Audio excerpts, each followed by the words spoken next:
It's just really hard to play against this playstyle by EG because their supports are constantly missing off the map. And then as Secret, you're like, okay, are they jungling or are they just ganking me? And, you know, charge happening. Torrent, and then the follow-up charge. Burrow out. Can he get away? Surging forward, but the Spirit Breaker's stunned. Malefice preventing him from getting maximum value out of that surge. Can't even get onto the Sand King in a 3v2. They fall short. Another disappointing outcome for Secret. And oh, more pain. Salt in the wound now as mid one gets fissure blocked away by Sumail. Snags that prize taste rune. Clinks is caught up in CS, so that is some good news for Secret, but still only even with the Earthshaker. Not ahead as you would like. Yeah, and Shaker hitting level 6 is going to be huge, especially with a haste rune. I'm going to look for a Sand King rotation here from Zai. They could easily pop that haste, walk up with the Echo Slam, and then set up a Burrow Strike, and that is a dead Clinks. In fact, I think Clinks probably should start jungling and give the lane to YapzOr, because that gank is extremely, extremely likely. Puppey's going to make his next move, this time towards bottom. Looking to dive Arteezy. Ideally, you'd love to see that Spirit Breaker moving with the Ion Shell on him, but not going to be happening this time. Arteezy hugging the tower, playing defensively, does get charged, but Zai's already ready to cut this off. Gets the 2-hero Burrow, kills off Puppey, punishes him for his insolence. And mid one has to back away. So they commit both cores to this rotation. They're two beefy carries, and they might lose one of them here. Mid one and Viz, do they have detection? No, they don't. Doesn't look like it, but nonetheless, EG wasting a lot of Secret time, coming out on top in these exchanges. Yep. Having this ward in the river, very common one at this stage of the game, but seeing the charge from Spirit Breaker is the reason why they were able to make that rotation as cleanly as they did. There are the weak points in EG right now. Secret can't seem to find any. They're going to charge in mid. They look for Sumail, but the Echo interrupts the charge. Get the hell out of here, Puppey, he says. A fairly big cooldown expended, but of course, keeping himself alive means the phase boots can come out, or perhaps they'll just save and go directly into the Blink Dagger. Likely gonna see in phase first. Yeah, he has it finished. And then most likely we're gonna go into the Blink next. No surprising build whatsoever. Still has a haste rune though. I wonder if EG look to make a move with that. No smokes currently. And now the charge will be attempted on Universe. And this is the tricky thing for Secret, is Puppey's really got his work cut out for him, Lumi. Like, wherever you charge, there's so many heroes that can interrupt it. Universe can Malefice you, the Sand King can Burrow Strike you, the Earthshaker can Fissure.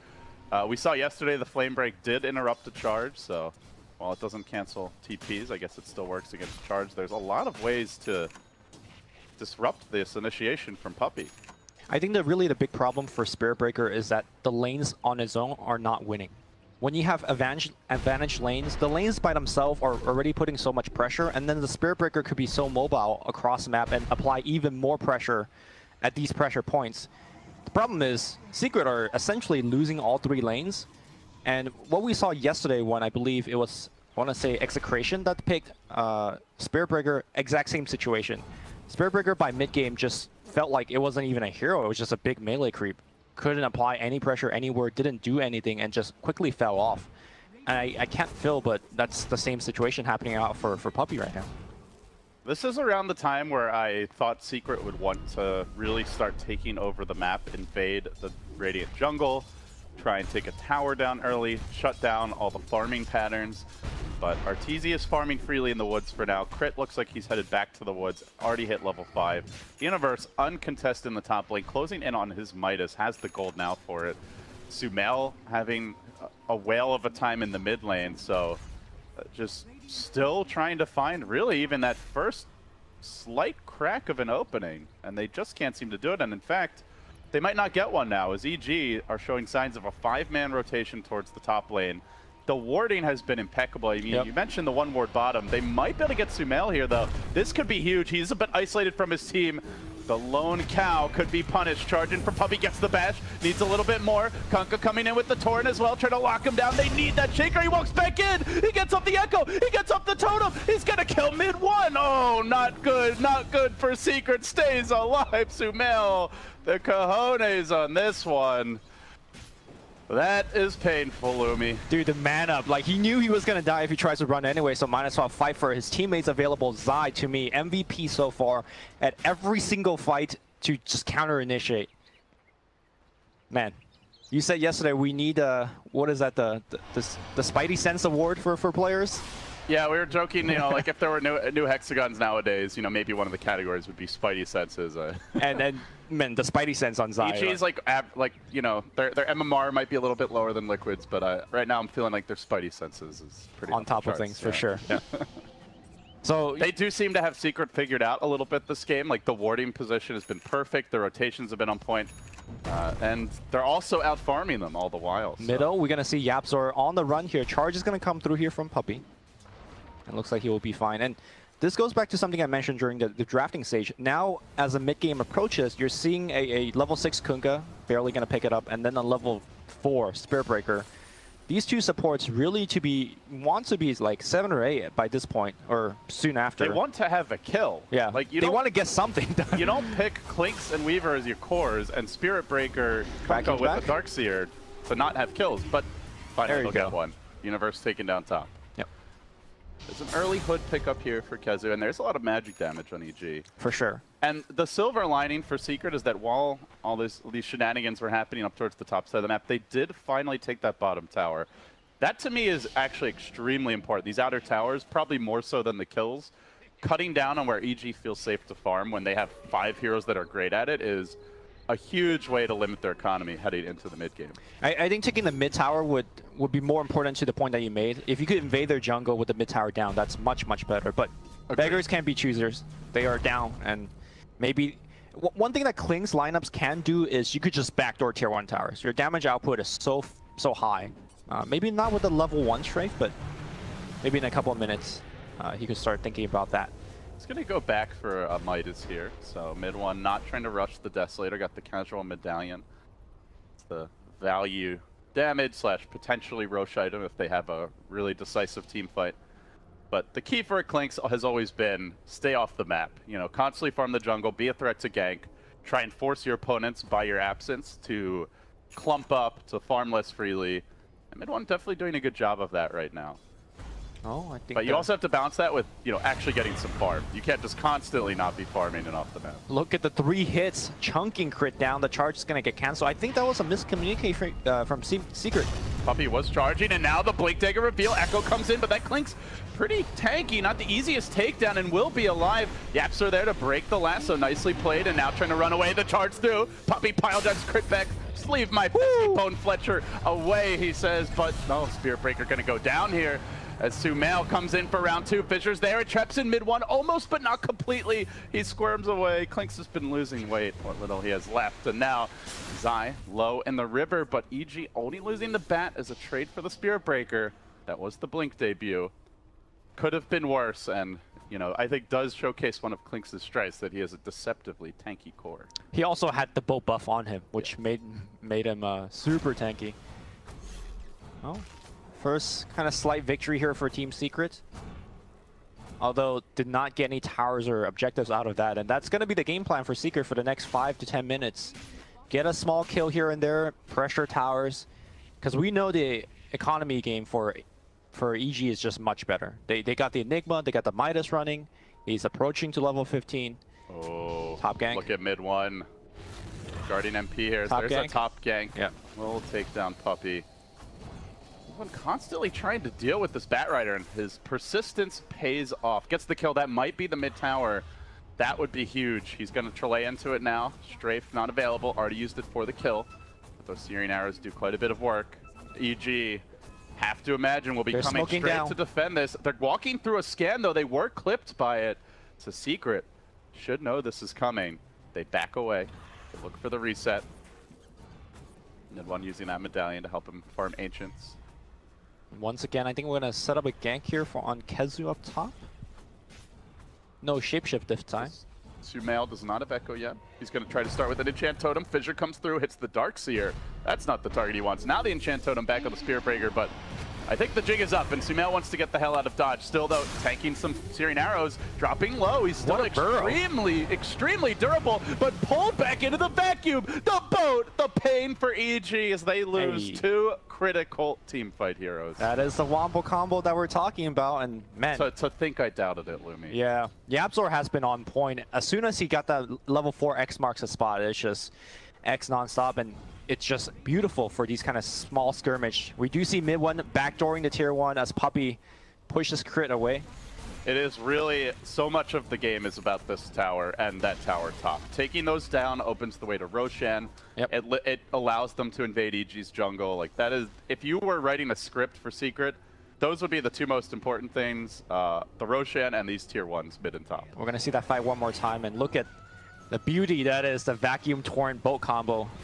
You used to make highlight videos, or we're not going to watch that anymore because there's a fight in the river as we have Batrider getting cleaned up. Crit is getting punished a lot. He's been, you know, running around on his own, trying to be that, you know, roving X factor that can set up ganks or at least assist his teammates when they're being dove. But it's tough to get away with that against the Clinks. Mid one's constantly tracking him in the river. Clinks in a Spirit Breaker. He's also setting up vision for the charges, so it's a nice little synergy between these two heroes that Secret have been able to exploit. I mean, he's playing on the Batrider, but assume he's kind of on like a Crystal Maiden or Vendro, right? Like, you're just playing the 5, you're trying to ward and create space for your team, and that's going to happen against these two very aggressive roamers. As you can see, mid one again charging. Zai is the next to be caught out, and this is where having those towers down is oh so sweet. But he's charging through a ward, so Zai is aware of the situation. But doesn't matter. MP's going to get onto him. No teleport scroll on Zai. This could be trouble even without the Spirit Breaker actually connecting. One searing arrow, almost half his health down. MP wants to chase. He's committing for this. It's going to take a couple volleys of auto attacks to get the job done. He time lapses out. Not quite in time. Meanwhile, and now MP in danger. He's on the run. Yeah, Spirit Breaker charged through an entirety of EG, so he just died, and now they're going to try to cut down EG. What a visual block! Traps MP in. Sakuchi's down, no time lapse, and he's going to get burned down. Vacuum bolt, torn, huge Echo Slam to take down the Weaver. The bolt's going to come in. They will take down RTZ as a trade. Can they get a little bit more? YapzOr getting in position here for more X. Looks for the X. Glimmers himself, finds the X here on Sumail, and will connect the Torrent. Universe does have Black Hole along with the Blink. Secret got to be careful not to group up. YapzOr sitting back, wants to interrupt, and it is just in time. He is able to do so now. Jumping forward, Puppey commits onto Sumail. Sumail's in trouble being overrun. EG's position has been completely compromised. 3 down. Wait, how did that Black Hole cancel? I believe it was YapzOr just quickly. No, he didn't do anything. He didn't do anything? Yeah, I think he saw YapzOr, was like, okay, well, there must be a torrent coming, but there wasn't anything, so he canceled it himself, because the X-Torrent came after the Black Hole got canceled onto the other targets. Well, now, granted, we'll see if we have a chance for a replay here, but either way, the push is on. Secret working on the tier 2 tower. They're going to take this down. The way to Roshan is certainly looking a lot more open now. The Desolator under construction momentarily for mid 1. Oh, we're going to get the replay. X-Torrent back. Yeah, so starts the fight on Sumail. Set this up with like a Glimmer walk in, then Puppey gets in. The Black Hole comes through. And he just... Is this vacuum by Kezu maybe? It could be. You're right. I'm not sure. I'm not... There's a lot of purple in there, so...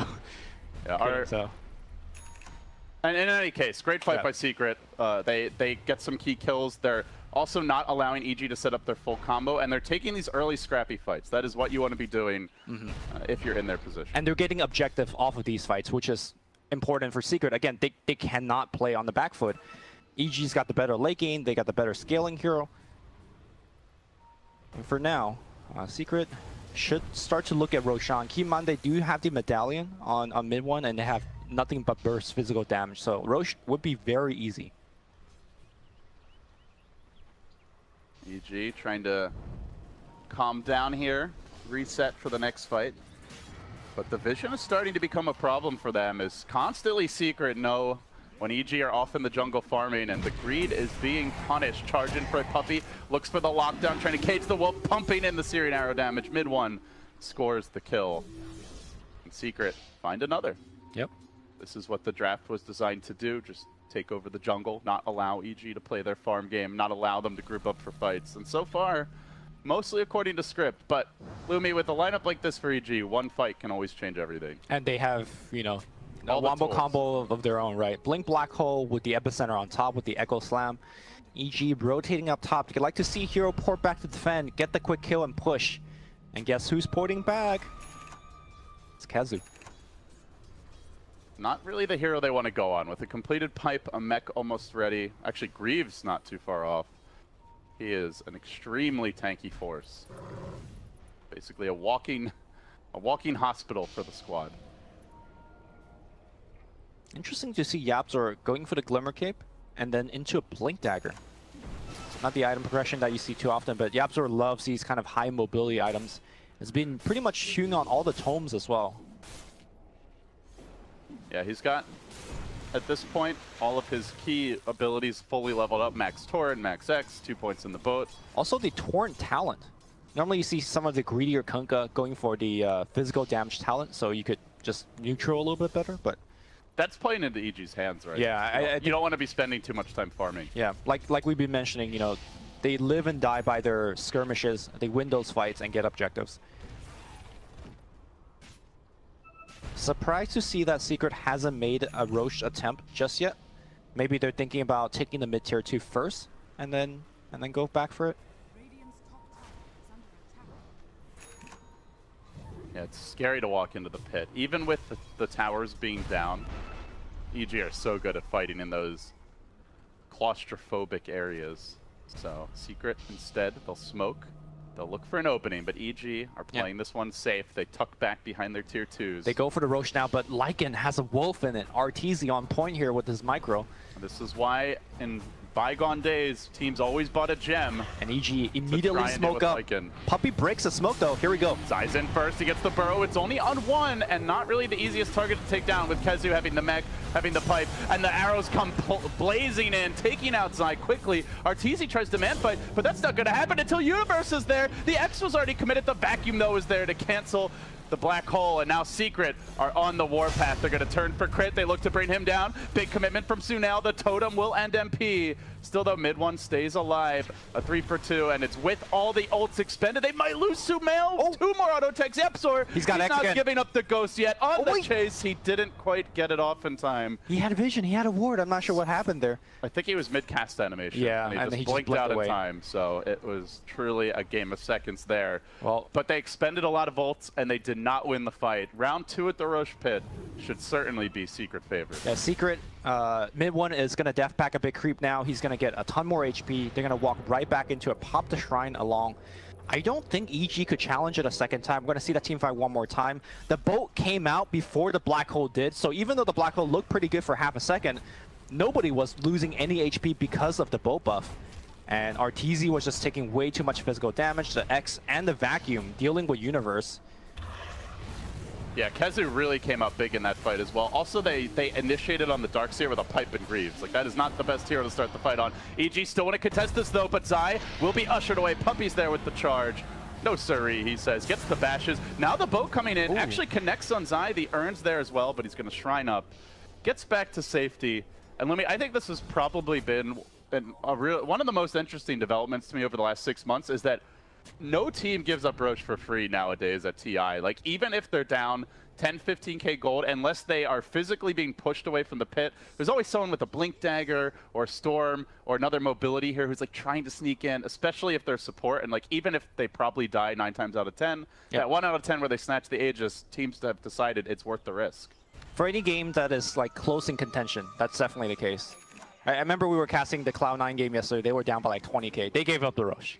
they weren't fighting that one, but we didn't cast Cloud9 yesterday, did we? Yeah, we did. Oh yeah. Cloud9. Or was it maybe the day before? Yeah, I think it was the day before. Okay, but I completely agree with you. Like, you don't give up Roche for free, especially the second one, giving the cheese. How many times have we seen like a Roshan being done by one team, and then the other team steals the Aegis and cheese, and the game just completely turns on that point? So, meanwhile, we got some Necro books being farmed on the mid lane. So let's take a step back here. It's a moderate lead for Secret. They just got their prized Roshan. They denied EG. Overall game plan for Secret. Is there a timer on this team? What's their next objective? If they like had a script for how this game should play out from here, what would it be? It's the same script. It's the same kind of fight, and you just keep bringing it to EG. You don't give them any breathing room. Your lineup is designed to apply pressure. I talked about Spirit Breaker as a pressure hero early on. and you just keep going. The Deso would help you take the objective on mid one, and they will likely finish the BKB first on Klings and then start to try to finish the game. Whereas if you're EG fan, even though the game is currently not looking so well here for them, they still maintain high ground. They still maintain one of the best high ground defense with the BKB Black Hole, with the Bat Rider, and the Sand King. So I think both teams have a lot of ways to play the remainder of the game still. Mid one banging on the front door as he lays into this tier 2. You can see Zai is trying to do his best split pushing job here top, but he is being charged by Puppey. He might not actually be able to TP out. It looks like he's in a lot of trouble as the sentry gets deployed. They're going to nether strike him back. YapzOr's still in position. The damage is not the best from these two, but they slowly work the Scorpion down. He burrows again in the tree. Meanwhile, in the river, the real fight breaking out as they've tried to get the power play going here. EG, though, still losing their Enigma pretty early in the fight. Big commitment already. They dive MP. He scurries away. The Wolf's time is being wasted, and his ult's about to end as Puppey sees opportunity. Charging in, gets denied by the Fissure, but mid one with the cleanup.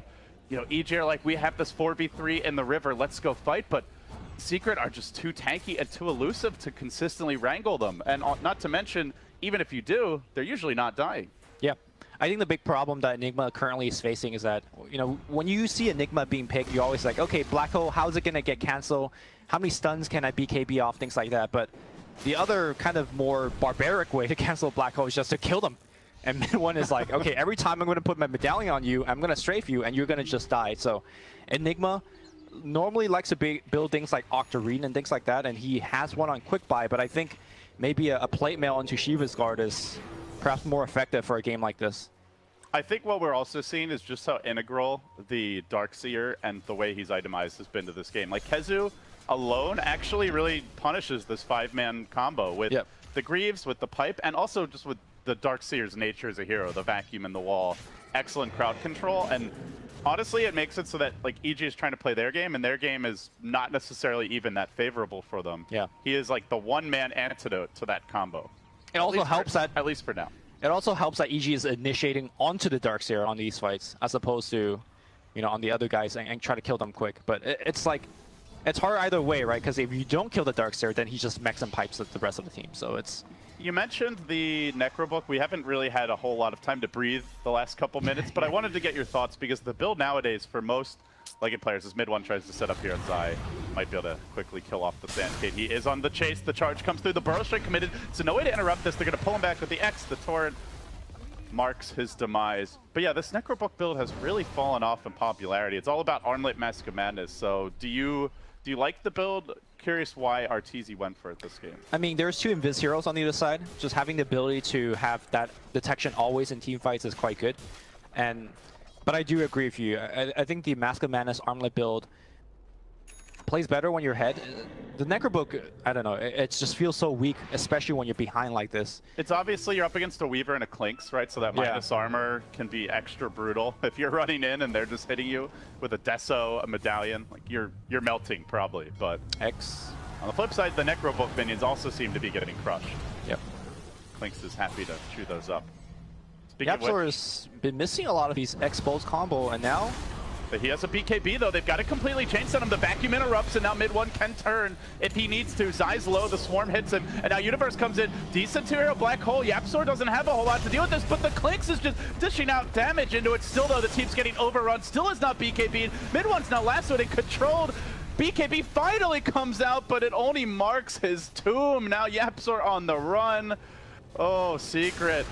Not respecting the EG combo. They're going to lose a fourth as the Kunkka gets picked off to climactically end the fight.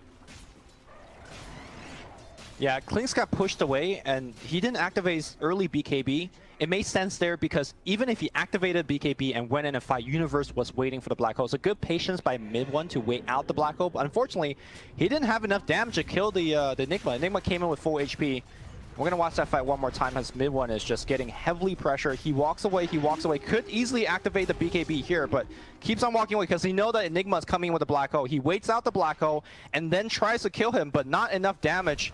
And great fissure here from the Shaker to break out his damage. I think had he activated the BKB to kill the Enigma, maybe that fight would have turned a little bit differently, but the rest of EG was coming in fast and hot.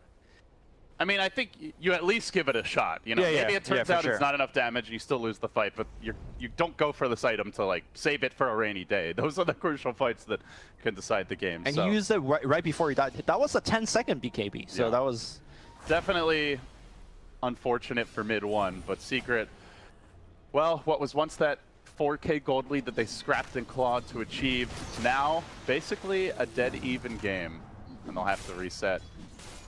And we do see, you know, that's a fight where, well, it is hard to deal with the black hole now that Enigma's BKB. They've been able to cancel it pretty quickly in 2 fights, but nothing really, unless somehow the Spirit Breaker can get a charge in. Right, or Nether Strike again, like I mentioned earlier. Do you think that that's how this game's going to come down to? It's just like, how good are the black holes, how long he could channel it for? Secret are hoping that they could play it in such a way that it doesn't, but I think it kind of feels like when you've got veteran yeah. hands like Universes on the Enigma, it seems relatively unlikely he completely airballs those black holes. So I think it will certainly be one of the crucial factors that decides this game. So we do see Kezu going back for a Helm of the Dominator. We seen a Darkseer, I think yesterday when we casted, went for this build. I mentioned how it's very easy to dominate a creep and then you could put the Iron Shell and farm with it. The added benefit in this game is that you could have a creep with you all time for mid one to actually eat. And that's pretty critical in some of these team fights when they break out suddenly. The dominated creep also has more HP than the ones you find in the jungle. That's a good, yeah, it seems like a really nice item synergy with the team's heroes. There's like, it used to be a debate where if Klinks would even build a helm for himself.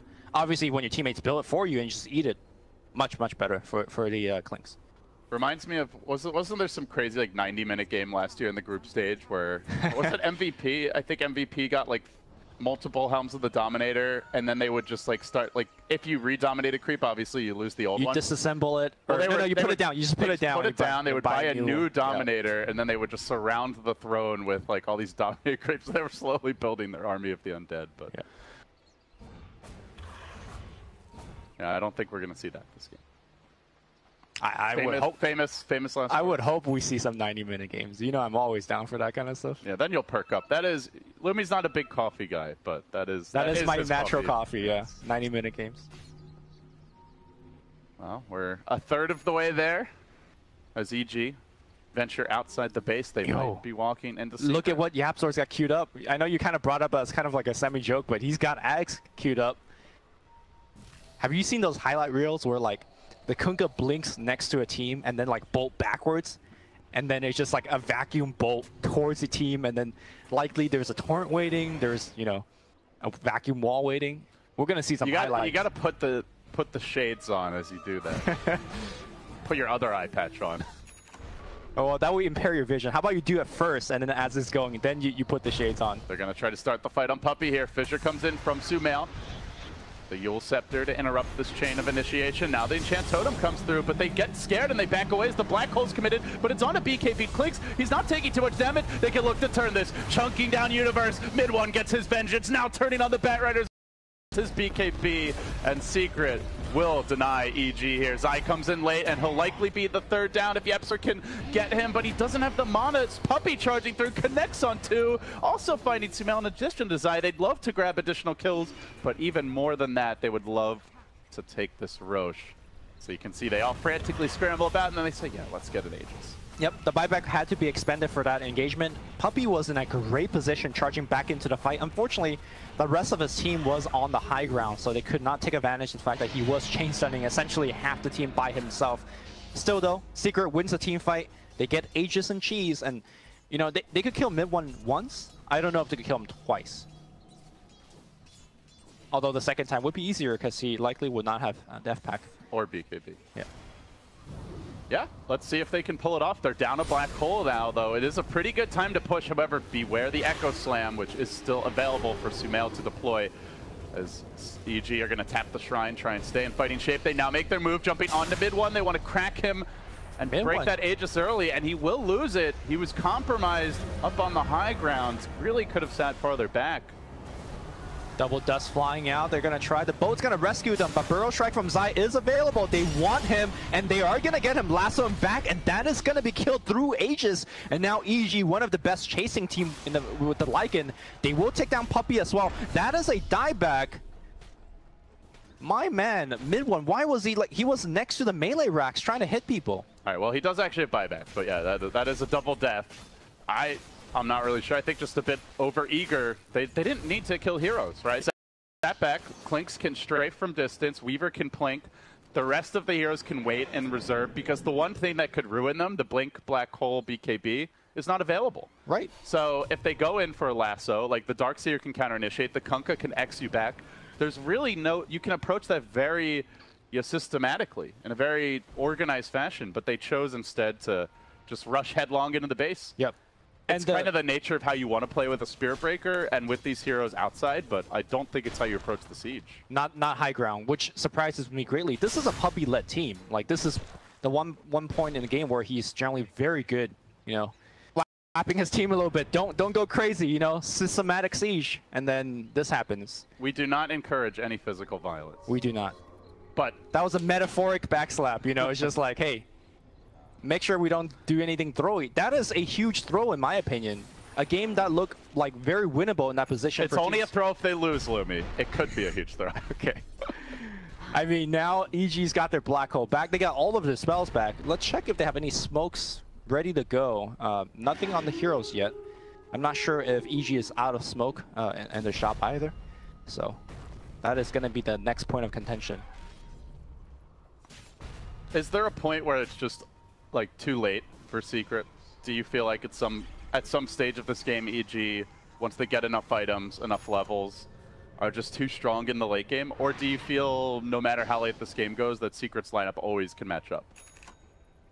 I think Secret's definitely got at least 10 to 15 more minutes. I think once EG, if they start itemizing for some hard way to kill the Clinks, whether it's like, let's say, Abyssal Blade on RTZ or a Hex coming out from one of these like rich EG cores, then I think that gets like super hard for mid one and the rest of the Secret. But for now, they still have a couple of team fights left. Secret desperately in need of a 2-0 to start the day. Still looking for that first game victory here. It's been back and forth, but for the first time in a long time, it is an EG advantage now.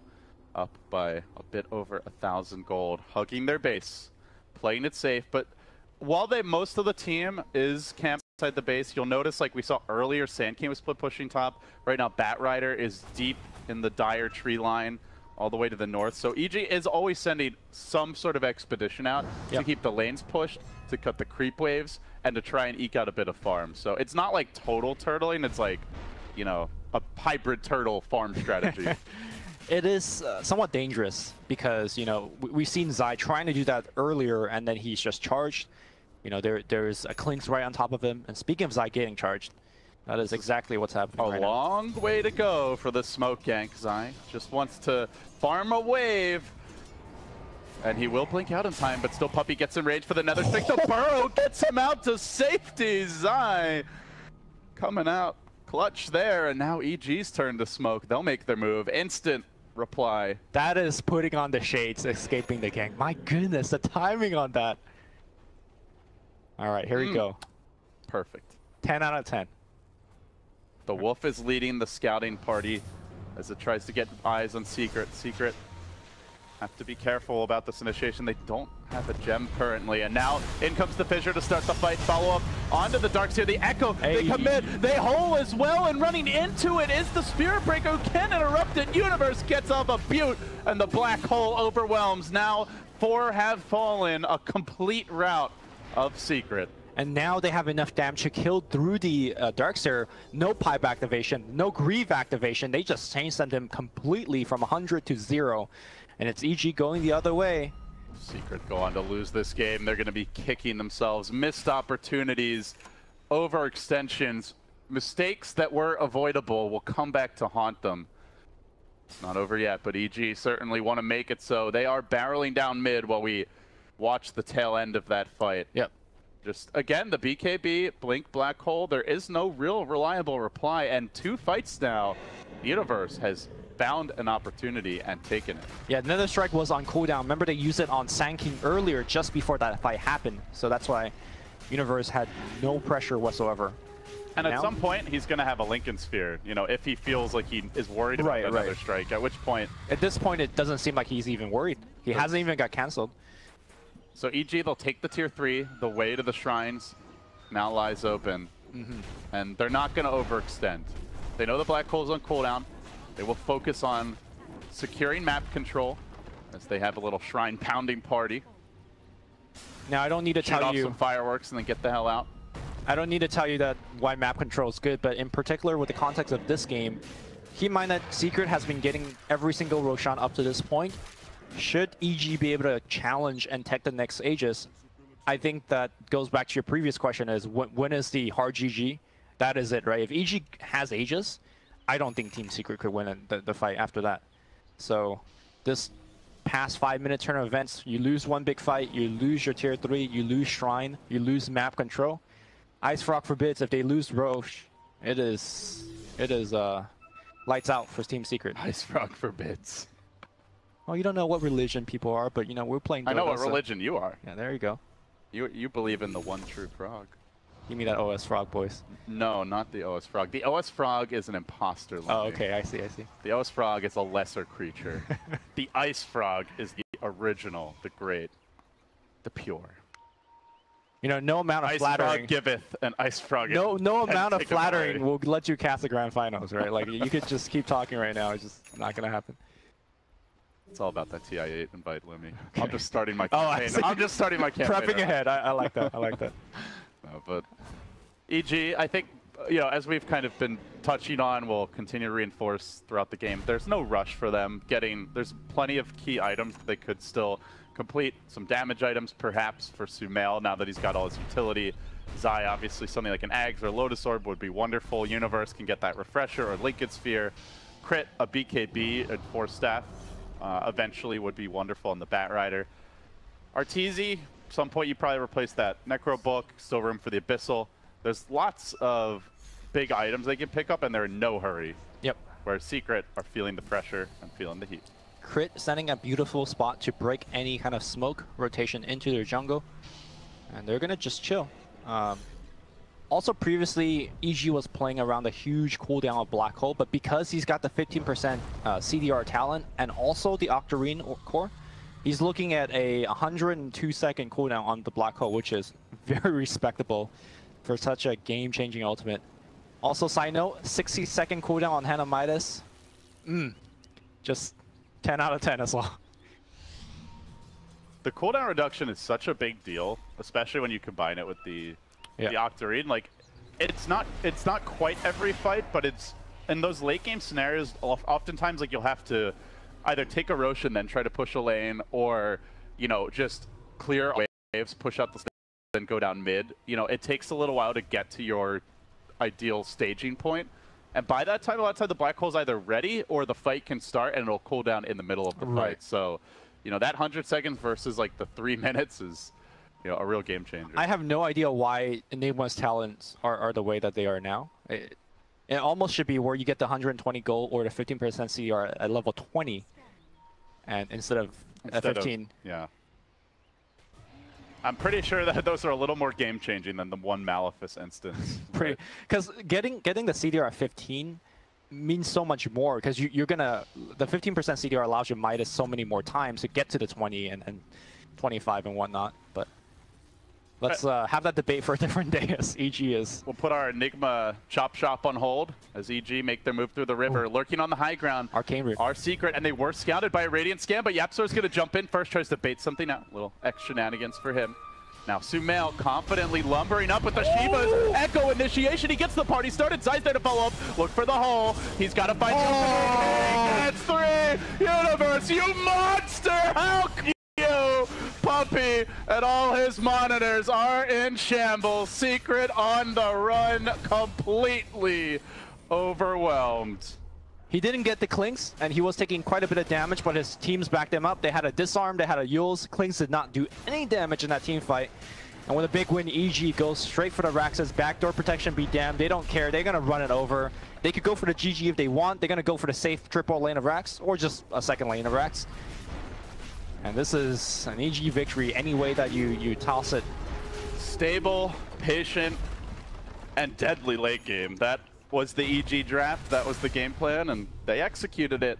Wasn't flawless, and I think you look back at this game, some of those key fights in the 20 to 30 minute range where Secret had a bunch of big successes, but then a few really critical mistakes.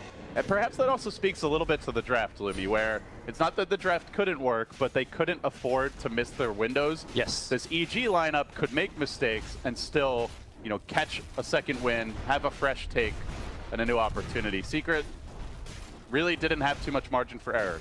Yeah, I think the Secret lineup is also, like you mentioned, just super hard to play. Much harder to play compared to EG lineup. And you make a mistake, you make 2 mistakes, that is tough.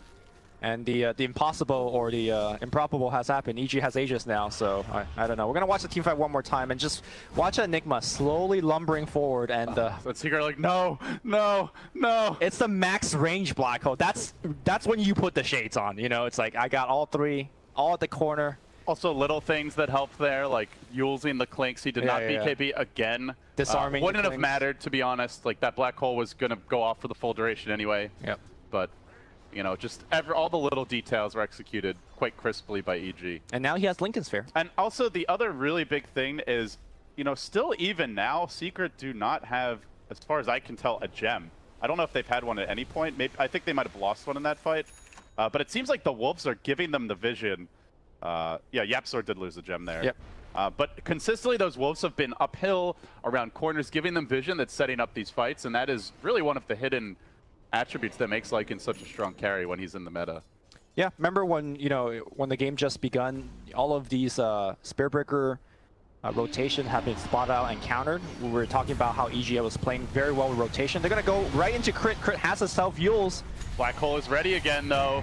The combo's available. They got to be careful about this. Puppy wants to back away, but the boat comes crashing in. What will it accomplish? Really nothing. It's a bit of a fail boat as EG just popped their BKBs and rained down pain. Applause for Zai patting himself on the back. And EG hot on the chase. Secret give up. They throw in the towel. Another loss for them, and a crucial one here. If they lose this game too, they are guaranteed to be no better than 8-8, and they have to then 2-0 Liquid as well as Fnatic. A very likely lower bracket berth awaits them, I think, at that point, Lumi. So trying to at least scrap a Game 2 win is essential for Team Secret. And they had it this game. They were very close at one point. They had Aegis. They were up on the high ground, and I think high ground Dota is probably the hardest part of Dota. You could get ahead, but whether you could finish or not is a different story. Close but no cigar. The boys in blue, well, they're happy now. 6-3. We'll be back for Game 2 after this.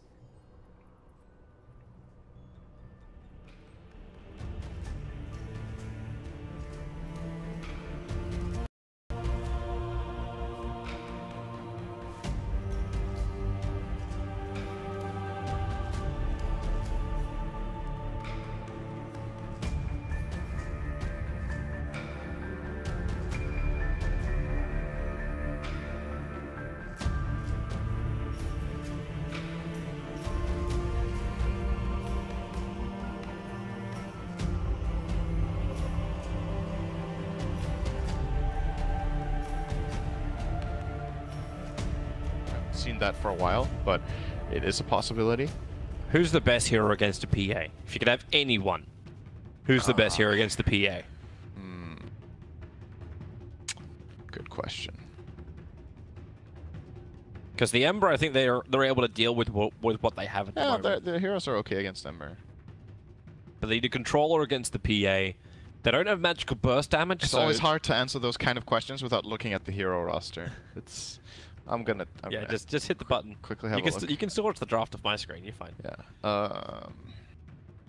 Is this when you get your Zeus? So generally, I think what PA struggles against is heroes that have really high spell burst in the beginning, but that also can transition into dealing physical damage later with MKB or a Silver Edge. There are a couple of like hybrid heroes of that style.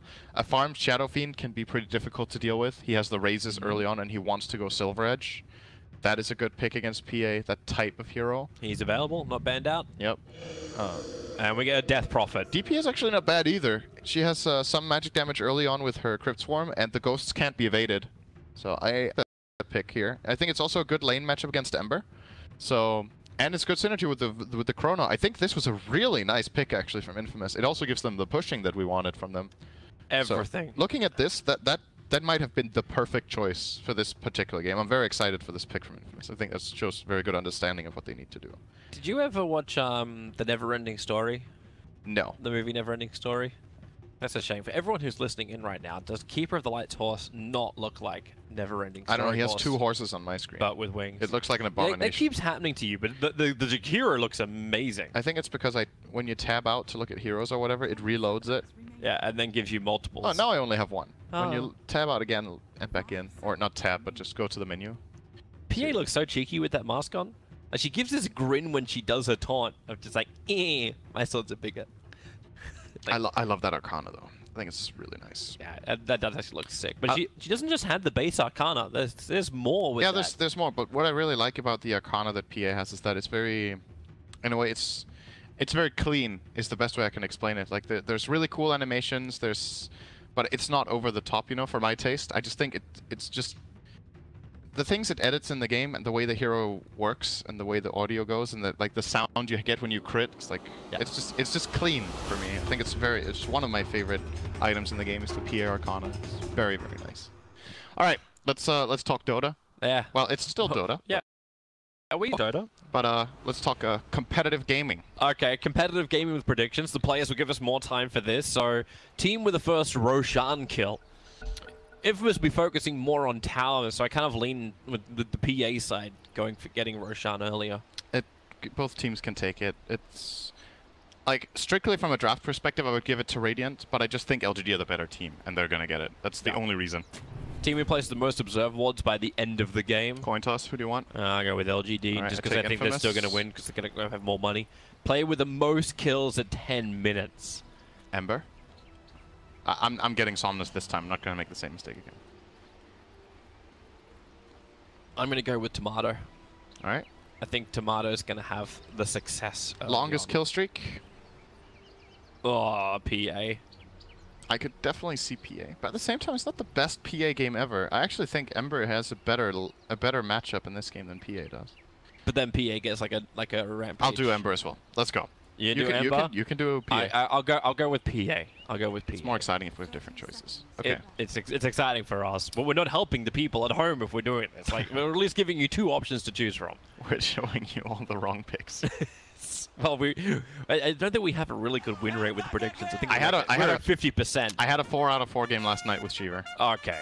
Wow. Obviously, that's it. Yeah, you just got to leave me behind. I got a 4 out of 4 and a 2 out of 4, I think. That series. That was pretty good. Alright, no invasion for Runes this time around. There is some nice aggressive vision. Not going to block any camp up on the top.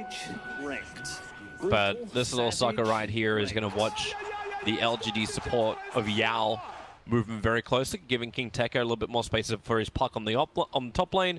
Tomato and Matthew going to team up in the mid lane. That's a strong lane, by the way. It's a Nyx and Ember they're up against. Is it strong enough to go against Ember? Yeah, they win this lane if they play it right. Infamous's lane is very strong. Just Shards and Siphon? Exactly. And the Flame Guard is way too weak on level 1. Now, Mana Burn is really annoying, so I think if you're Infamous right now, you want to just go on this Ember right away, I think. Just keep him busy. Well, Death Prophet hasn't leveled anything up just yet. Looks like they're waiting for the level 2 before they make any kind of play. Bottom lane, Acel is going to realize that he doesn't have a camp to actually stack. Got blocked up by the Observer ward that 11 put on the bottom lane. So it's just a one-on-one sort of matchup until Acel can do exactly this. Stack, farm, and they are going on the mid. Victoria having trouble getting out of the shards. Need an extra hit up the hill. It misses as well. It wouldn't be enough to find the kill, but that really didn't look like he could get around those shards, but there was just barely a little crack he could sneak through there. Just suck it up, breathe it in. You'll squeeze. This is still going Yeah, now they're both level 2 and the Ember's level 1. So he's going to get his level 2 now, but this level 2 doesn't really do very much for Ember. The breaking point here is level 3 and especially level 5. His Flame Guard is extremely bad, so he needs to be very careful to not get out of position here. The good news for them is that Tomato has almost no mana left. I wonder why. How are the other lanes going? So Puck top is getting what he can. King Tekka is on the side here. Skilled phase shift to avoid Illuminate. Gonna get his level 2 in the tree line, and 11 bottom is 2.5. And they did open that camp that Magnus blocked, so that will be available from level 2, from minute 2. Wait, what just happened to XL? What? He was pulling, and then the creeps were just like, nope. And then he had to pull them back again. They just changed their minds. It was like, nah. I think I'd rather...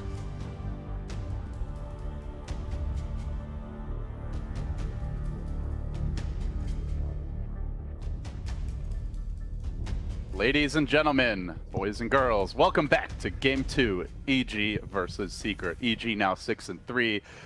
Secret are slipping a little bit though, Lumi. They gotta win out if they want to have a realistic shot at making it out of the groups and into the upper bracket. So the draft begins. We'll get into it early. As far as adjustments here, anything that's jumping out with you for these first phase bans? No, I felt like last game was one of those games where it wasn't determined by the picks. I felt like both teams had a very realistic chance. Team Secret had to play better. They had a harder lineup to execute. And even that, they did execute to a point where they were about to win. And then, you know, the unspeakable happened. So I think moving into Game 2, Secret should just focus on their own game plan and just try to execute a little bit better. Yeah, they're going to mix it up here. They go for some more reliable initiation rather than the charge. It will be the Bat Rider as a first overall pick. Of course, Nyx was already removed. Probably the Bat Rider's most obnoxious predator. But still, EG, they get their hands on the Void. So big team fight already secured, nice and early. Yep. And you never know where this Void is going. He could be mid. He could be off lane. I mean, hell, maybe Arteezy will play on one of these days. Most likely, it's going to be an off-lane universe Void, one of his best heroes. In fact, I agree. I think especially after how that mid Void game went, they're probably just like, yeah, let's just stick with old reliable. Ooh, I love this though. The Pugna got second stage banned last game, I believe, yes, along with Anti-Mage by Secret. So EG, they recognize if they want it, they got to get it early. Also, Faceless Void got first phase ban last game. It seems like EG has been putting a lot of emphasis on getting Universe's hero early. If the things like Nyx and Void is banned, they go Bat. And if Bat's picked, Void is in the pool, they'll pick up Void. Now, I do want to say that I remember for EG, it's been Crit playing the Pugna. I don't know if they've been doing things a little bit differently in the International so far. I'll quickly do some data check, but do you expect this to be the core Pugna we've been seeing so many times from the other teams? Like perhaps Sumail playing it? I don't know if I actually got to see EG playing the support Pugna. I like him core. I think he uses farm well. I think he offers a lot with levels. So I'm biased. I'm a Pugna fanboy. I would root for him to be a core hero every time, but and hell, I'd love to see Sumail play him. But it's definitely a lot less risky. Yeah. Oh, they played it 2 days ago, which is day 1. So let's quickly check it out. Sumail middle Pugna. Okay. Yeah, I think it's his strongest position. I just think the experience is super useful for Pugna, as well as, like, you know, it's so easy to get to the enemy tower. Like, the distance is so short that you can get lots of damage on it relatively easily compared to some of the other lanes. So that would be my preference. But, you know, I think that's the nice thing for EG is technically you're not entirely sure. It could be a support Pugna, could be a mid-void, probably not. But you never 100% know. Yeah, that's the one thing that I do notice about Zai's draft, and most of the other top teams draft these ways. They pick heroes that could go into multiple positions. It's almost always Sumail playing it now that I've checked a couple of replays that he has played in it, but Zai has also played it a couple of times. So, again, versatile pick. PL was the reply from Secret, as they will ban the Illusion Destroyers, the Earthshaker, the Sand King. So I like those bans by Secret, because they can really ruin a PL's day. And with that, how good of a PL game is it?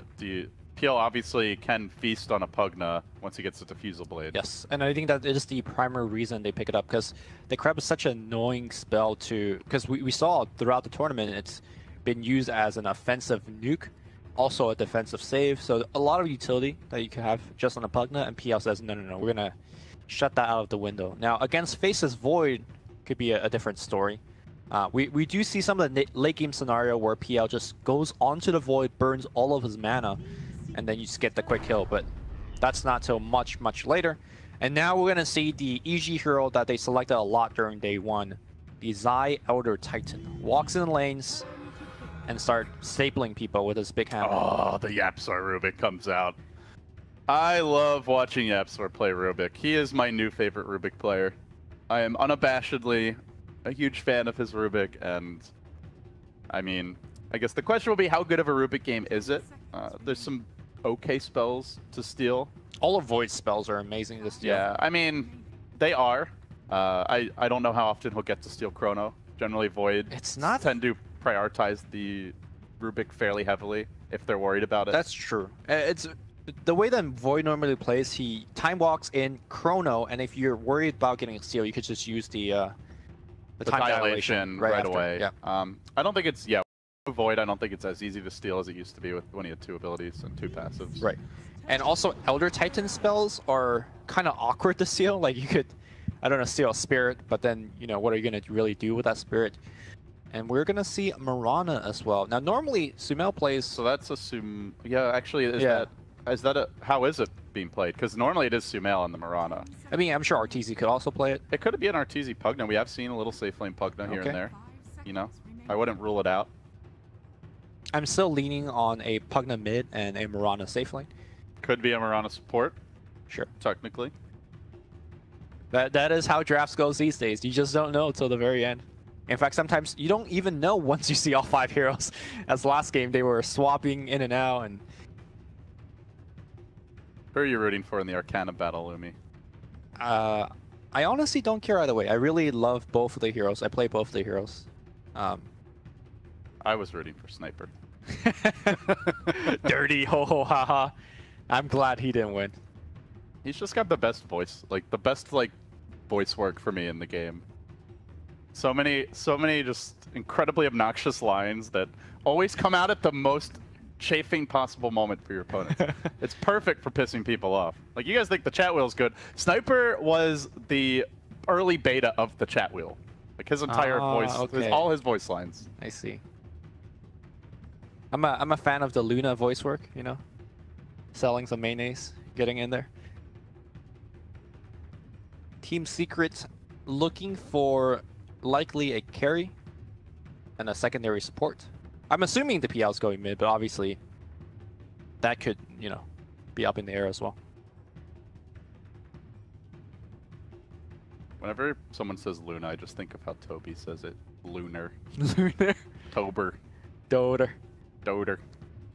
Triggered. All right, now you're getting me a little trigger right now. Let's Secreter. Evil geniuses. Okay, let's stop. Marauder. Yeah. So 4th pick. What does Secret need here? Let's see. It's a Riki. All right. Well, right from the get-go, you get some very good ganks versus heroes like Faceless Void and Mirana. Prevent that initial ability or the escape ability from coming out. We haven't seen a Riki for a while, I want to say. At least not any successful ones. I think Infamous has run it recently in the tournament. So, but when you look at Riki, why Riki over Tree, or I guess the other one that we saw 2 days ago was Bounty Hunter? They want to apply pressure in the laning stage and force kills. Tree and Bounty, these are heroes that could help you harass, but they are not going to be able to kill Faceless Void and Mirana. That is the primary advantage that you get from Riki. Also, Riki allows you to ward much easier in the lanes. And you could sneak some... When you have Riki on your team, you could ward some crazy wards. Like, for example, if you want to ward their base during a high ground siege, you can't do that with any hero, because as soon as you plop down the ward, they will see you doing it. With Riki, you could do that anytime you want. So, just slightly small edges here and there, but mostly for the ganks on Void and Mirana. The Smoke Cloud is also quite strong against Pugna in particular, I think. You mentioned it could be good against Void. You know, Pugnas do not normally want to build an early BKB or a Yules or even a Force Staff. Like, they want to get Aether Lens, they want to get Ags, they want to get BOTs. Maybe at that point they go into a BKB. So I think there's a pretty long window where the Ricky's Cloud can really punish the Pugna. It also really pressures how Faceless Void can play in the mid game, right? Because normally you jump in and you chrono. Can you imagine the Void jumps into a Cloud and you're like, well, I'm suddenly in a terrible spot. So that's something that the Ricky player will be looking to do as well. I imagine this has to be the Puppy Ricky, right? Normally, I think Yapzor plays a Ricky type hero, but he's just so good on the Rubik. You give Yapzor the Ricky.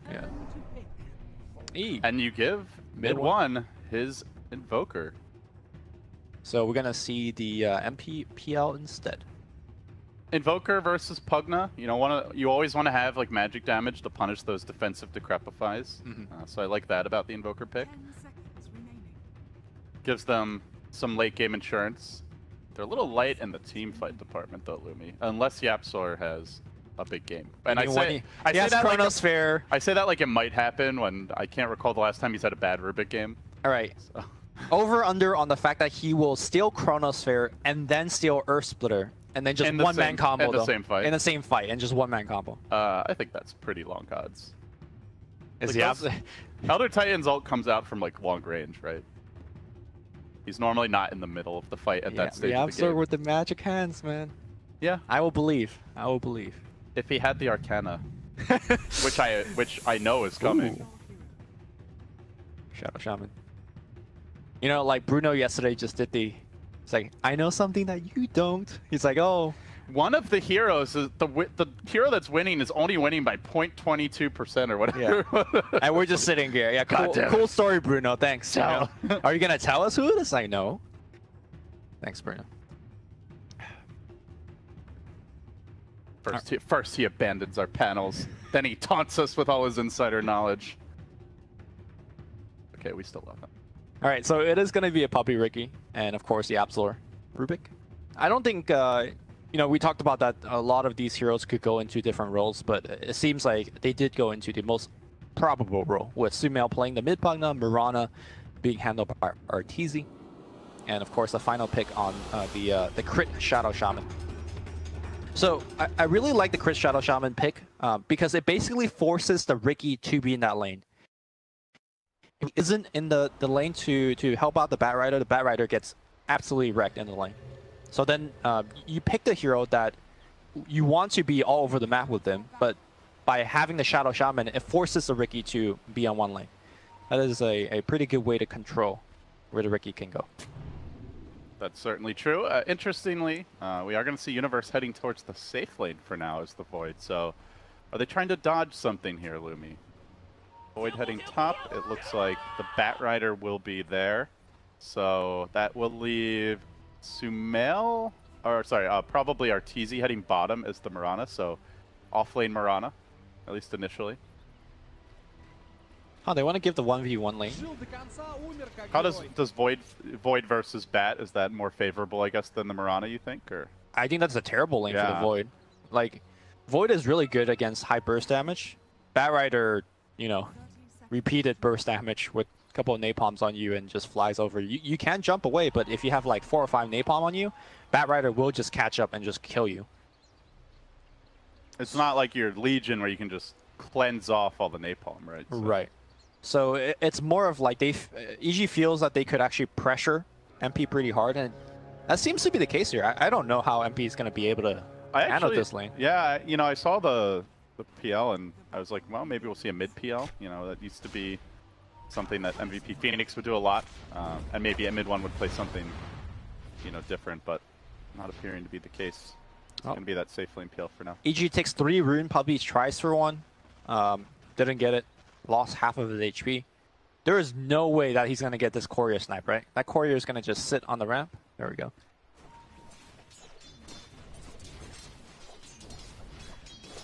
Now, you were talking about this matchup earlier. The one thing that Invoker does give is high physical damage, and Pugna is one of the lower armor heroes early on. So I could see a level 3 or something. In fact, it might happen right now. The right clicks are coming in. There is Cold Snap available. Yapzor coming in, applying the right click. Ricky perhaps will cut him off. Oh, he wants to. He's waiting behind that. Oh my god, Zai?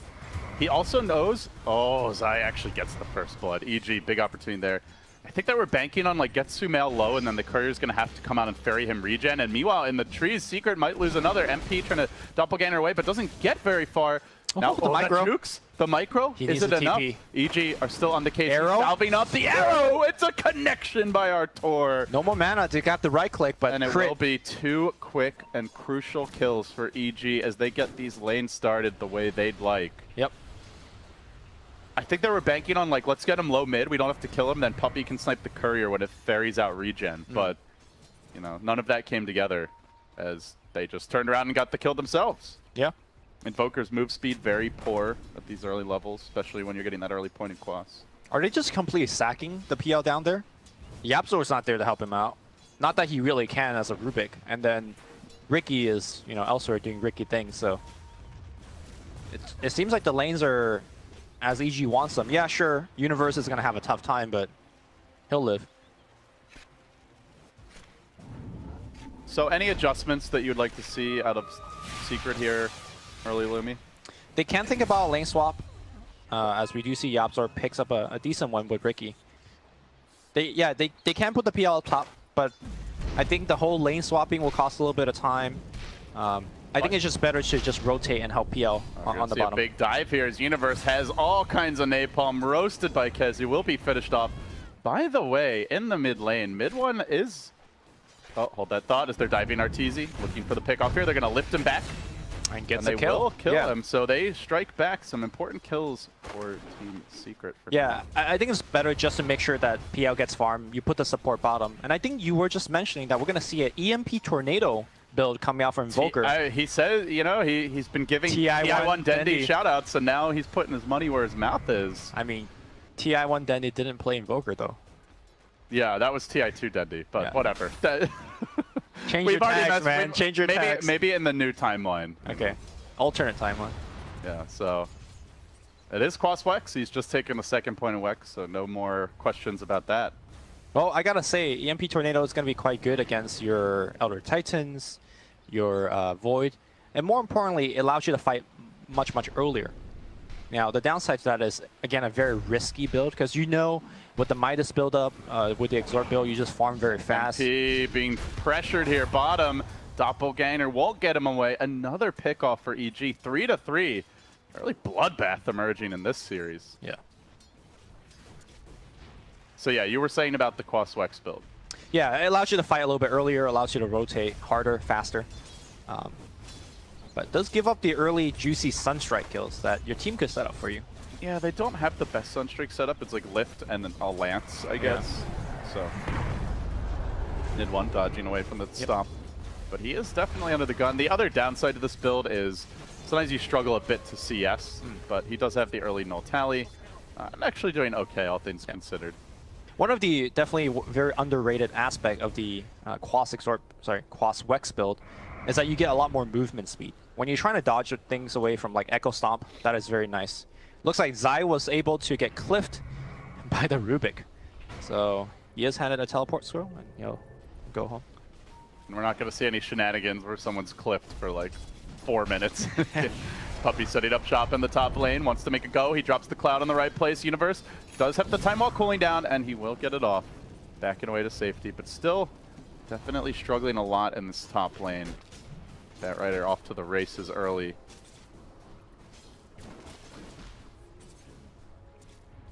So yeah, looking forward a bit, Lumi, especially with this new Quas Wex development, like how do you strategically view these two lineups, their different goals and objectives, and longer-term game plans once the laning stage breaks down? I think Secret, especially with the Quas Wex build, they're going to just run shop on the map, apply pressure, very similar to the playstyle of the last game. The danger I feel with the Team Secret is, where's your objective taking? I was just thinking the same Yeah, like thing. who's going to hit the buildings? There's a dive top lane, Universe, 5 napalm charges, and the pursuit continues. Kezu, though, is able to time walk back and away to safety, so didn't get that extra napalm stack to keep them going, was a bit slow on it. Could have been a kill. And this is the matchup where the Bat Rider needs to be winning. I know he's got the 1 kill already, but PL's suffering on the bottom. He needs to give them the edge, and so far it's not looking like it's enough. Yeah, obviously PL is not going to be the objective taker as an illusion hero, at least not a great one. So I'm struggling to find out what the role that PL is playing overall. He's so underfarmed that I don't know what he can contribute to Secret. He can contribute gold to EG. That's one thing that is certainly possible for MP. And looks like he might be happy to get perfect chain stun. Immaculate coordination, really, as they will find that kill. Yep. Nice little shackle, then into the arrow, followed up with the stomp, all the while damage raining, and they even got the extra star storm. So everything just really well executed there. They're going to make their move on Sumail, though. This is an opportunity. The Cloud gets dropped. The EMP's there, cutting him off, and boy, that really hurts for the Pugna. Quick, decisive takedown. Universe on the rotation. They're going to find Puppy in the river. Will he be able to get out of here, fade away in time? Looks like he's just fine. Arrow coming in, not going to connect. Mid one, looking to retreat. The Cloud gets dropped. They got to watch out for Zai. He's got like plus 100 damage because his Spirit ran over 4 heroes. Puppy looks like he's going to have to walk around and finish that D ward. So I guess if you're going this build, you're definitely getting the XP gain talent, right? I gotta, you have to, right? Unless he goes for an early Midas. Yeah, that is another big decision, I think, for Secret. Like, I know when MP used to go Crosswex Invoker last TI, he would just get a mech.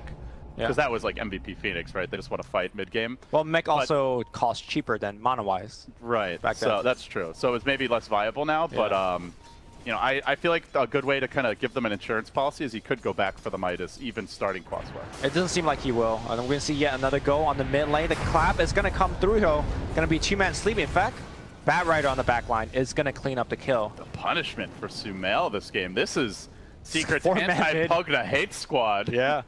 And he ain't no Storm Spirit. He's not easily going to be able to come back in this one if he gets shut down early. Yeah, Pugna is one of the worst heroes to make any comeback. Yeah, you could, you know, hit the buildings a couple of times, but you need HP. He's already a very frail hero to begin with.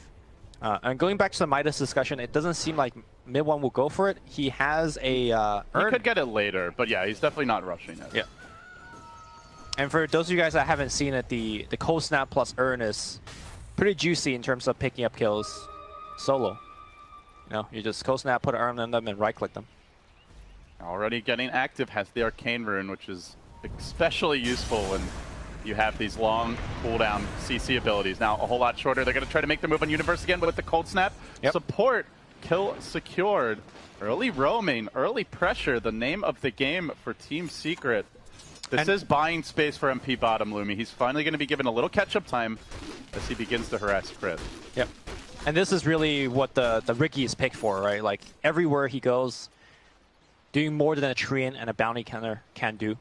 It's a greedier support duo, I guess. Like the Ricky, I guess, doesn't need levels or farm, but it is really nice if you have it, and certainly the Rubik does. So yep.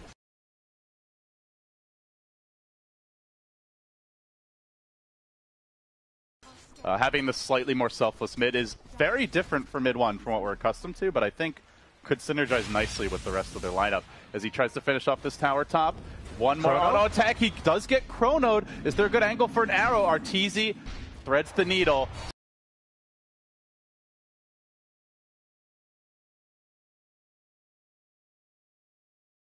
Still though, will they kill mid one? Just one more auto attack. Tornado. Ghost walk. See ya, homies. Wait, clap. Okay. That regen though. He's out of there. All right. That is the mid one we know. And yeah, that's some TI2 Dendy stuff right there. Nicely done. But he is scanned, and he dodges the arrow. Okay. The gods smile on him. Somewhere, Dendy beams with approval. All right. I still think that if you tag up TI1 Dendy, where's the Pudge? Yeah. Where's the mid-ancient apparition? Yeah. He also played Viper, I think. He basically played a bunch of heroes that he hated playing. Yeah, disgusting. Because, you know, the Dota 2 hero pool was like a quarter of the actual Dota 1 hero pool. There was like 20 heroes. There's more. I think it was like 40 something. Yeah, but Oh god, every game was like anti-mage versus Spectre. Whoever got that one of those two carries usually won, at least in the early games. Sumail gonna get brought down again. Mid one all over the place now. He has the Urn. We'll pop it on Zion. Look at how fast he goes. That tornado hits no one. But it'll zone some people That was a taunting tornado. I mean, make sure that nobody was coming down the see, look, line. I don't even need more tornado to kill you. All right, Puppy gonna go right on Arteezy, but he's gonna go. So this mid one Invoker though, He's going into 4-staff. He's going the full, hey, I'm going to just take over this game right now. I know you got this mid-late game scaling with the Mirana, with the Void. I don't care. I'm going to just beat you. I think 4-staff this game is pretty good against EG because they have, aside from the Chronosphere, you have, you know, like that stomp into arrow setup that you really don't want someone to get comboed with. As they make their move on the mid lane, and yes, simultaneously action also happening top. Arteezy being roasted in the flames. He'll go down, but mid one's in trouble here. He ghost walks away. They came prepared with dust this time. The Decrepify comes out trying to get them the distance they need. Now they're giving him the suck, but he's got too much regen. He earned himself up. He's so fast, with a triple quas. He's got 24 HP regen a second, and they just can't kill him. Mid one, swagging on EG. Can't touch this, he says. EG are committed, though. They really want to take this tower down, but no Chronosphere available. It's about to cool down, so Secret have to be wary.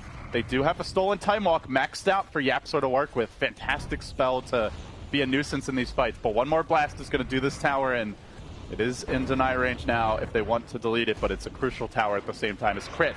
Overstaying his welcome, gets cut off. Flame Break, going to push him back just a little, and KheZu shows him the love. Make a kill streak for him.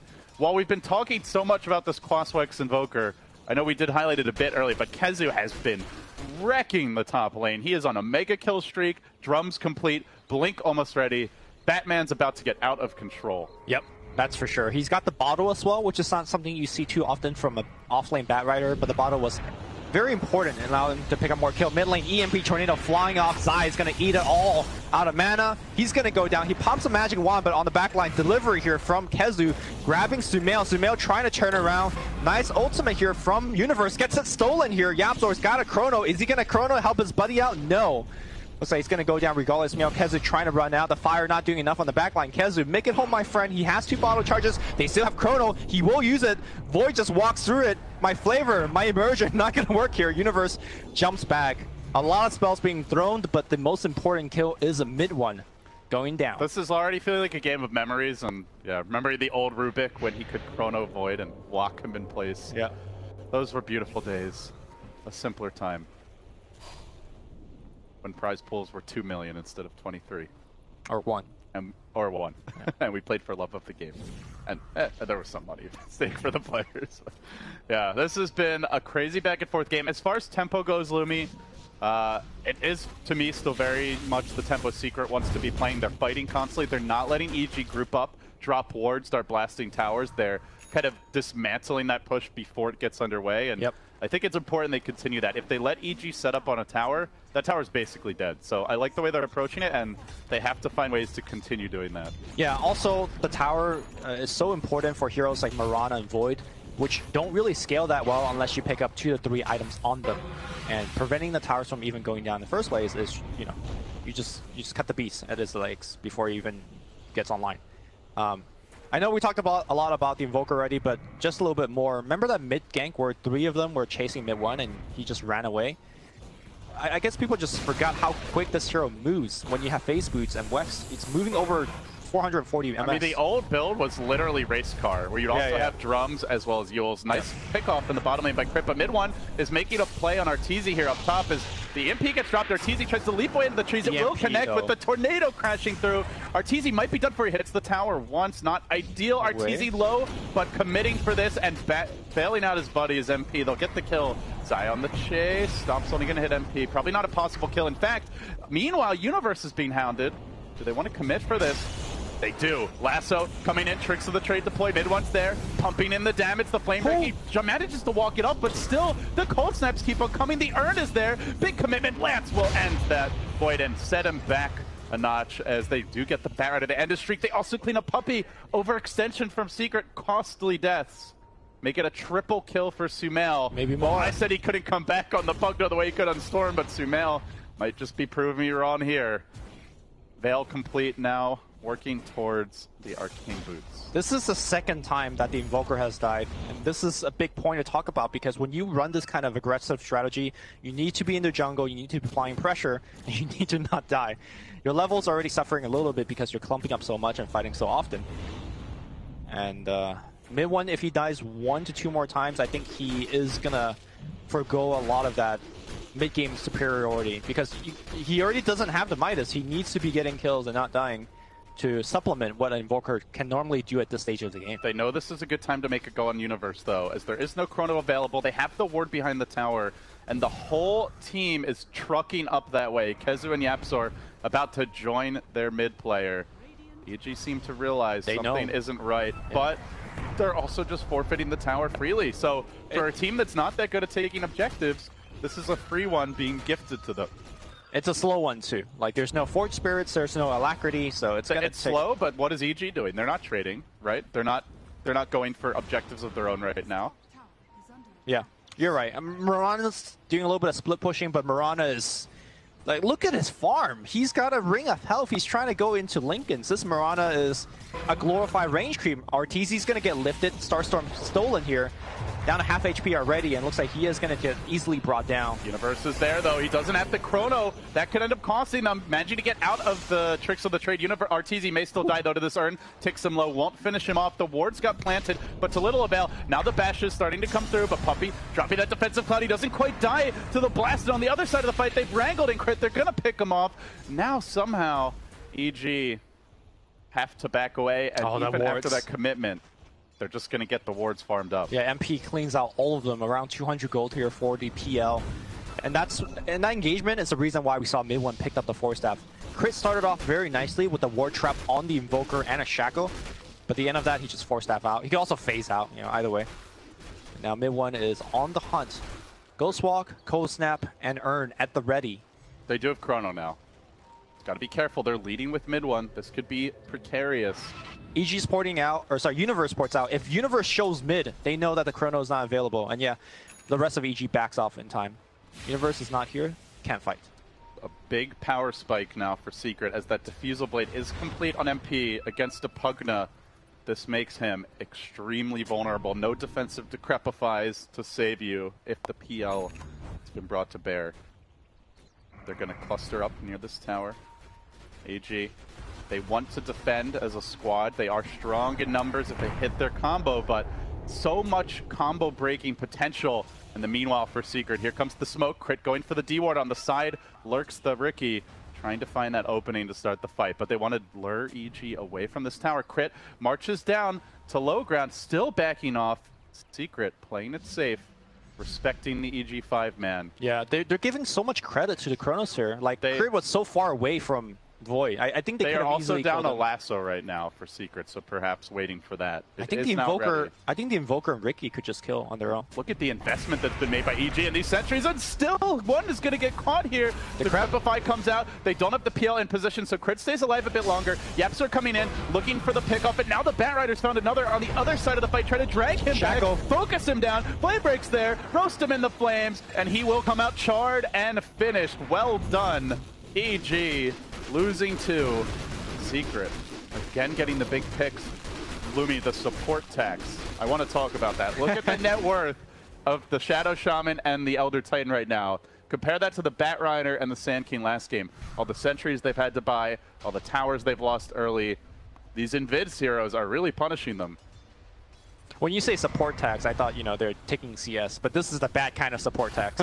This is the kind where the supports are being taxed. Yeah, for sure. You can see 1,100 gold spent by Zai on support items, so a lot of those are sentries. Or dust, yeah. So they got to be pretty prepared, not just for the Ricky, but the Ghost Walk that's constantly being spammed out here by Mr. Invoker. MP almost getting the solo kill on Zai, couldn't quite finish him off. Rest of Secret smoked up, on the hunt again here. They Secret. They expect him to walk high ground. They're ready for this. Puppey's in position once again. Universe also catch him off, and Yapzor's there. He gets the lift early on the Void. Then the Silence comes out. Beautiful position on the Cloud with the EMP connection. He won't even have the mana for the Chrono. He's got a time walk away and reset the fight. They're already down a Shaman. Secret have just been so disruptive. Like, the area control this team has between EMP, the Ricky Cloud, it's so hard. Even Tricks of the Trade, it's so hard to find an opening to get that big combo off. He needs to come in from the fog and not get initiated on. EG is counting on Universe to deliver big. We saw what the Chrono can do in the fight in the top jungle. It can turn the fight and gave Sumail a triple kill in that fight. But he also, I think this might be one of those games that you either build a Shadow Blade or a Blink. Just to, like, you're just a Chrono machine for your team. And it looks like he's going to go for the Shadow Blade option. Also, I like to see Yapzor keep that ultimate that he stole from Crit. That is the one pushing advantage that you could get from the Shaman ult. Yeah, well, we wondered how much Yapster would be able to steal, and as usual, he has not disappointed. Universe coming in from the side. Kezu has the... Oh, didn't get the lasso off, but now could be in trouble. The Veil comes out, the Tornado's off the mark, the Life Drain. Almost finishing him. Universe commits the Chrono. He actually gets 3 with it. It looked like it would only be 1. Barely, and now the pain as the Earth Splitter really punishes them. They do steal the Chrono, but there's not a whole lot of damage to pump into it, and actually MP was caught within. He'll drop. 4 dead. The lone survivor to tell their tale is Yapzor. I don't know if he just wanted to Chrono for the solo kill, but the fact that he got 2 more and Zai just let his ult rip, that was a beauty. It's hard to get off that combo, but when you do, it is devastating. We're going to see it one more time. Kezu wanting to get the initiate, and look at the range that Sumail was able to bring, and oh, that Chrono! And that was it. That was the fight. Yeah, fight right there, our splitter. Devastating, obviously, as the follow-up. Yep. And also because the Rubik stole the Chrono, he gave up the Serpent Wards, which is, I think, a very decent spell to have just for stealing or pushing and stuff. Well, this time he will find one, but can they finish him off? Zai caught out, Flame Break pushes him back. Elder Titan down, so nice pick for Team Secret. Yep. As they try to reestablish control. I think you do look at that fight. The Tornado missed. The Batrider did not get a clean initiation with the lasso off. The PL wasn't even able to get into the backlines early. Like, that was just not the way Secret want to be approaching these fights. This is more like it. Ideally, the Cloud comes down late by Puppey, though. Tornado's there, but the tower is still up. Even with Tricks of the Trade, they can look to turn this around potentially. Arteezy not quite finished up. Puppey now wants to get the hell away, and he will leap from low ground up high, back to mid 1 and back to safety. Yeah. Something you did bring up about mid 1 though, Lumi, the net worth is starting to slip a little bit, down to 6.5k. Very easy for a Quaswex Invoker to fall behind. So often you're used to seeing an Invoker just being a #1 pretty much throughout the whole game, right? Or an extremely high level. His level is actually very low as well. Crit on the mid lane is going to get focused down, but the clap is going to be there as well. It gets both. Puppey's going to eat the first spell. The Earth Splitter is going to come through. 4-staff defensively, but is there Chronosphere available? No, but it doesn't seem like they need it. Mid 1's going to get right clear. The Kreb actually helping him a little bit. Doesn't matter. EG just runs him down, and I do believe Secret is running out of steam. I did mention that Invoker can't die more than 2-3 times. He has since I made that mark. And I'm getting a little scared here for Secret. Yeah, the question is who's going to carry the game. You have a PL, but there's so much area control and so much AoE to punish the illusions, like the Echo Stomp, Spirit combo, the Pugna Blast. Unless this PL is 6-slotted, all his illusions are going to melt. So if the fight is misplayed by EG or the ults have been expended, then perhaps MP can clean up, but it doesn't feel like the type of game where a PL can 1v5, which means the rest of the team will need to step up, and so far, just getting a little sloppy. They were not all together there, and now MP, speaking of which, he gets caught out. EG smoke, and he reveals it. The blink was put on cooldown instantly. Yep. So another pick off there. And now Secret's still moving in, wanting to make something happen, but the Chrono's online. If they overextend here, they could easily lose more. They are definitely getting a bit discombobulated as the game moves along. Running in 1 by 1, getting picked off 1 by 1, not feeling like a well-oiled machine the way they were earlier in the game. Again, very similar to the Game 1 story. I think their lineup is harder to execute. They need to win a lot of engagements. They can't afford to make too many mistakes. And they have been making a lot of mistakes. Also, I do want to point out that, like you mentioned, the PL did go for the Blink Dagger. This is the build that you go for when you're looking to play a high-tempo game. You look to assassinate the backlines. Pugna is a free kill. Crit is a free kill.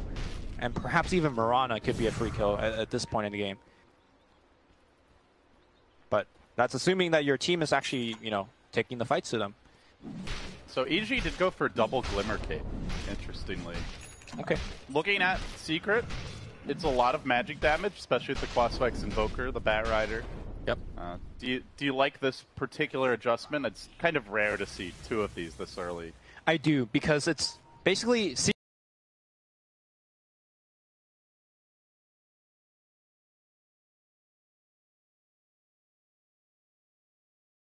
Secret lives and dies by getting kills. They're not good at sieging. They're not good at taking Roshan.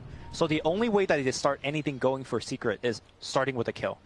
And Glimmer Cape to me is probably the second best defensive item next to Force Staff to, you know, prevent things from getting them. I am surprised there isn't more Force Staff, because Force Staff doubles up as a way to get out of that smoke cloud as well. I mean, you could get Glimmer, but you're still like losing all your mana to the EMP, you're still getting Cold Snap and all that jazz. And it does cost a ton of mana, whereas Force Staff is just like an ultra free, safe, get out of jail free card. The only thing that it doesn't work against is the Flaming Lasso, so perhaps that is the reason why we see double Glimmer and not as many Force. I will say, I suppose the good news for Secret is while they're not really going greedy with any of their items, neither is EG. Like, Sumail's gone for a Blink Dagger.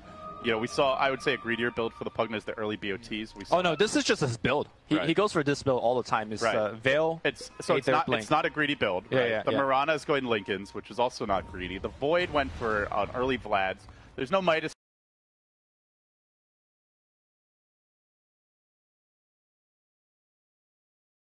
On this team, there's no early Mirana Ags, there's no BOTs on the Pugna. So sure, you know, Secret isn't playing greedy or angling for late game, but neither is EG. So I think that does extend the window where your Secret can still be competitive. It's not like one loss fight suddenly means they're going to be getting lapped in the net worth department. Here comes the smoke. Secret grouping up, looking to make their move. Sitting in reserve is Zai, and farther back is Universe, but the lasso comes through to start the fight, quickly hexing and controlling him, now preventing the follow-up with the Echo Stomp, trying to keep that Bat Rider isolated from his team. They do decrep and drain him, forcing him on his heels. The Moonlight Shadow was committed, and now they drop the wards. They really want to force this. However, Yapzor steals those wards right back. Second time he's done it this game. Crit gotta not give away that ward. He wanted to, like, Ether Shock something, I think, right after. There was nothing to Ether Shock. There was nothing in range. Yeah. To me, though, like, that fight where nothing happened, I think, in big broad theory, that's still EG favored. Like, they're okay with nothing. I think it's Secret fair. They stole wards. You know, okay, well, last was a 1 minute sure. cooldown, right? So I am surprised that Crit dropped it, because I don't think he was going to get the tower regardless. But so it is a heart being queued up by MP. Wants to try and live through the burst. Interesting pick up here from the PL. More often we'll see like the Yasha, maybe the BOTs. Yeah, his row with the blink and the heart is just get on the back line and be a huge nuisance. On the smoke, they look for Kezu here. Tries to get away. The blink's available. Leaps out. Now Yapzor and mid one also needing to retreat. But Universe is looking to cut them off. Shadow blading forward. Doesn't want to overcommit. As Secret simultaneously looking for a flank of their own in the mid lane. EG quickly caravan back. I like to see Invoker finish his Rod of Atos before the next fight, because one of the big problems they have right now is keeping the person locked down under the smoke cloud. And it's, you know, we see the lift coming in, but Mirana just walks out and then leap. Same thing with the Void, walks out and then time walk.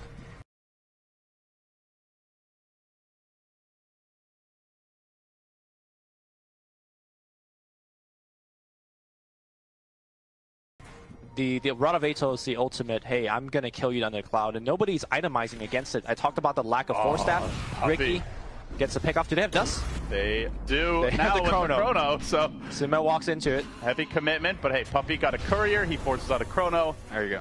That's Puppy's 10% right there. I think he's upped his rates. That's probably more like 30. Big team fight ult and the Courier, not too shabby. Serpent Ward takes out the building. I agree with your point about the Atos. However, EG are going for triple BKB now, it looks like. I'll hold that thought as the Shaman is going to get jumped. Lifted, pulled back, no Glimmer Cape to save you this time. Crit dies in a hail of spears. As the lasso comes through, dragging in Sumail, pulling him deep behind enemy lines. He will die in the flames, burning to bits, and now MP gets him, but he's taking away. He's blown up by the punching action of Zai. Zai will die in turn. Still a 3-for-1. An overall savage victory for Secret. Tower taken, Courier sniped, 3 heroes dead with the Chrono blown. They're very happy with this exchange. Yeah, but normally you'd be like, Secret, let's go Roche, let's get tier 2. But again, this lineup, they're just slow at doing everything. Finally, Alacrity is online with 2 points into Exhort. You start getting something done, but... Sorry, I was cutting you off making a point. Yeah, well, he also has not taken any of his talents yet. That's interesting. Yeah, you were mentioning the plus 30% experience gain. Evidently, he doesn't think it's important. I think when you're building for the Quas Wex build, every point of Quas and Wex is so important. So it does make sense that he doesn't go into it. Some Invoker players, even when they're going Zord, does not like to take Talons. Yeah, I'm curious to see what the build is from here. He goes back for a BKB now in terms of items. Okay. So it's still very mid-game focused. The BKB is for the Echo Stomp. So many of these team fights, Zai has been such a big nuisance. As well as just the Pugna damage. Yeah. You know, there's a lot he can pump out there. He's got the Atos already. Here we go. Ricky Illusion coming in. It's hexed. Hexed dealt with. Now Puppey, his real hero. Position. Crit does have a single sentry. Blinking out, getting nervous. He will jump away, but the dust is there. Puppey into the tricks of the trade. Quickly ends it, drops the clown. Looks to retreat. They veil him up. They will commit with the Decrepify here, but Sumail can't keep the vision as it is nighttime. Now Kezu, but the Lincolns comes through. A clutch play from Arteezy just in the next. That reaction, man. That is not a Lincoln's on Sumail. That's Arteezy giving it to him. Now the wards get dropped. Blast comes through. Rubik, with only the Aether Shock stolen, was not in position for the ward grab. Nice little play there. But yeah, they're going mass BKB was the point I wanted to make earlier. And against that is the counter to Smoke Cloud. At that point, the Cloud does absolutely nothing. So that is for sure. I think that's going to be a stage of the game where there's a real concern. As I say that, Universe has changed his build since then. It's only the Pugna going for it. But I also think the Pugna is the hero that's most affected by it. They still have Lincolns as a one-way. You know, the projectile of the Atos is fairly fast, but like we saw from RTZ just now, this guy has the reaction to definitely, you know, pop or to help his allies to play against the Rav Atos. I know, David Gorman, you'd like to say that Dota is a game of inches. My personal phrase for that is that Dota Puppey. is... Another courier snipe coming. All right, he's going to get it. There you go. I think Dota is a game of timings. And yes, I do agree with you that BKB eventually will counter the Rav Atos. The fact of the matter is that they don't have it now. And that means Team Secret has a timing window to actually make something happen. For now, though, they are playing defensively as EG is finally executing the Pugna game plan, just blasting buildings. This time the Lincoln's given to him preemptively rather than going for the swag plays. We will slowly work this tower down.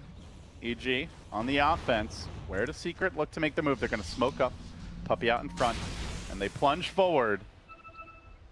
Kezu has the BOTs picked up now. That's his big additional grab, and now a bit of dewarding happening as MP cleaned a few up. They do have a gem to deal with that Moonlight Shadow as he looks for the opening here.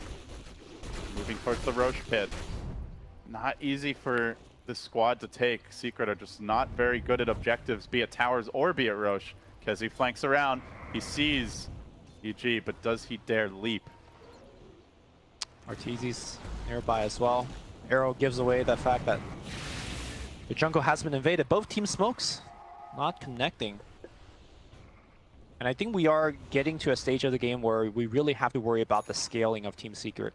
I mean, Invoker is slowly working towards 25, so eventually he is going to be the Invoker that we know and love. But no Aghanim Scepter, no Hand of Midas to accelerate there. At the same time, EG's not really scaling all that quickly either. Yeah. Like we talked about before. Only now does Arteezy get his first farming item. Yeah, now he'll start accelerating. Now I think the game is... Universe, he's not going for like that no-tail Battle Fury that we see once in a while. Yeah. It's just not going to be... You know, this is not going to be a game where heroes are super farmed. If they get super farmed, it's because they're slaying a lot of fools. You know, they're racking up the kills. So you're saying this is a game where the counter, the minute counter will be very high, like 45, 50, 60-minute games. But relatively, they're going to be hitting like kittens, as opposed to yes. But giant bears. But the things they're hitting are also kittens. So. While a kitten can't kill a full-grown cat, a kitten might be able to kill another kitten. Let's not get too graphic here. That's not our material. So coming out again here from Crit. Dropping some wards. Seems like EG is having some thoughts about Roshan down the line. This is generally a ward that you want to play to take the tier 1 top and secure Roshan or see TPs coming in on that shrine. AG went for the smoke. They get the ward down. They are setting up shop here on the top side of the map, and there is still a tier 1 to be grabbed. Last hit, going to the Dire. Meanwhile, MP trying to push through mid. They're looking for a bit of a reply on the secret end. The heart's complete now. The BOTs are coming soon. Whacking away at that tier 2, and it looks like this will be uncontested. Wards get deployed as well, so EG again content not to take fights, but Universe found a trap. 2 chronoed out on the south side. This could be real bad, including mid 1. He goes splat as the Earth Splitter cuts him off at the knees and does not even have the buyback. Just like that, a huge opening. Puppey continues to take his tax, I believe, as the Radiant Courier, sorry, actually this time the Radiant Courier goes down, never mind that. So EG even getting a little bonus on top of it. The mid push did continue. There was about a third damage done to the tier 3, but not really enough. Oh, as they find MP, try to retreat, hacks up to start, shackles to follow. They're gonna need a lot of bashes here to bring him down. The arrow comes in from downtown. It's a connection by Arteezy. Kezler's there to interrupt. The cloud gets deployed. They try desperately to keep MP in fighting shape. Sumail committing that BKB, manages to jump away. MP gets the blink off in the nick of time. The Decrepify may have actually helped to save him there. They aren't able to find that additional bonus, and salvaged for Secret by MP split push. So I want to point out that Puppey throughout that engagement had a gem, right? He had a gem. They stood right on top of the sentry. They thought they were safe because, yeah, sentry is there, but they had a high ground ward here, giving the vision to the sentry, and then Universe says, okay, yeah, I'm going to come in. They were hoping to bait EG, thinking they didn't have vision, and instead EG were able to punish them as they did. And then 2-man chrono. Oh, I'm not in the lobby. You guys can't see the arrows I'm drawing. Probably for the best. Yeah. I was like rapidly pinging that sentry. I saw some very family unfriendly drawings there earlier, Lumi. That wasn't me. Shame on you. Shame on you. Slander. But Just because Bulldog isn't here doesn't mean that, you know, you have to go to that level. That play where they stood on top of sentry with a gem might have cost them, I don't want to say the game or anything, but they gave up a lot. The tier 2 top, a lot of their momentum. They still retain the gem, which is the important part because map control overall is still on the side of Team Secret. But now EG, do they have any smokes left? I feel like both teams are smoking very heavily. Crit has one in his backpack, and I think they are about to deploy it soon after they pushed out this mid lane. Secret are going to try for this Roche, but it is going to be slow going. Man, I have not seen an Invoker's farm drop off a cliff like this in a long time. He is now the least farmed core. He's actually being out-farmed by his own Rubik. Yapzor just completed an Ag, so support Invoker as this game goes late. Yep. Is likely what you can expect to see. There are some sick Axe ult you could steal in this game, but hold that thought here as Arteezy jumps away.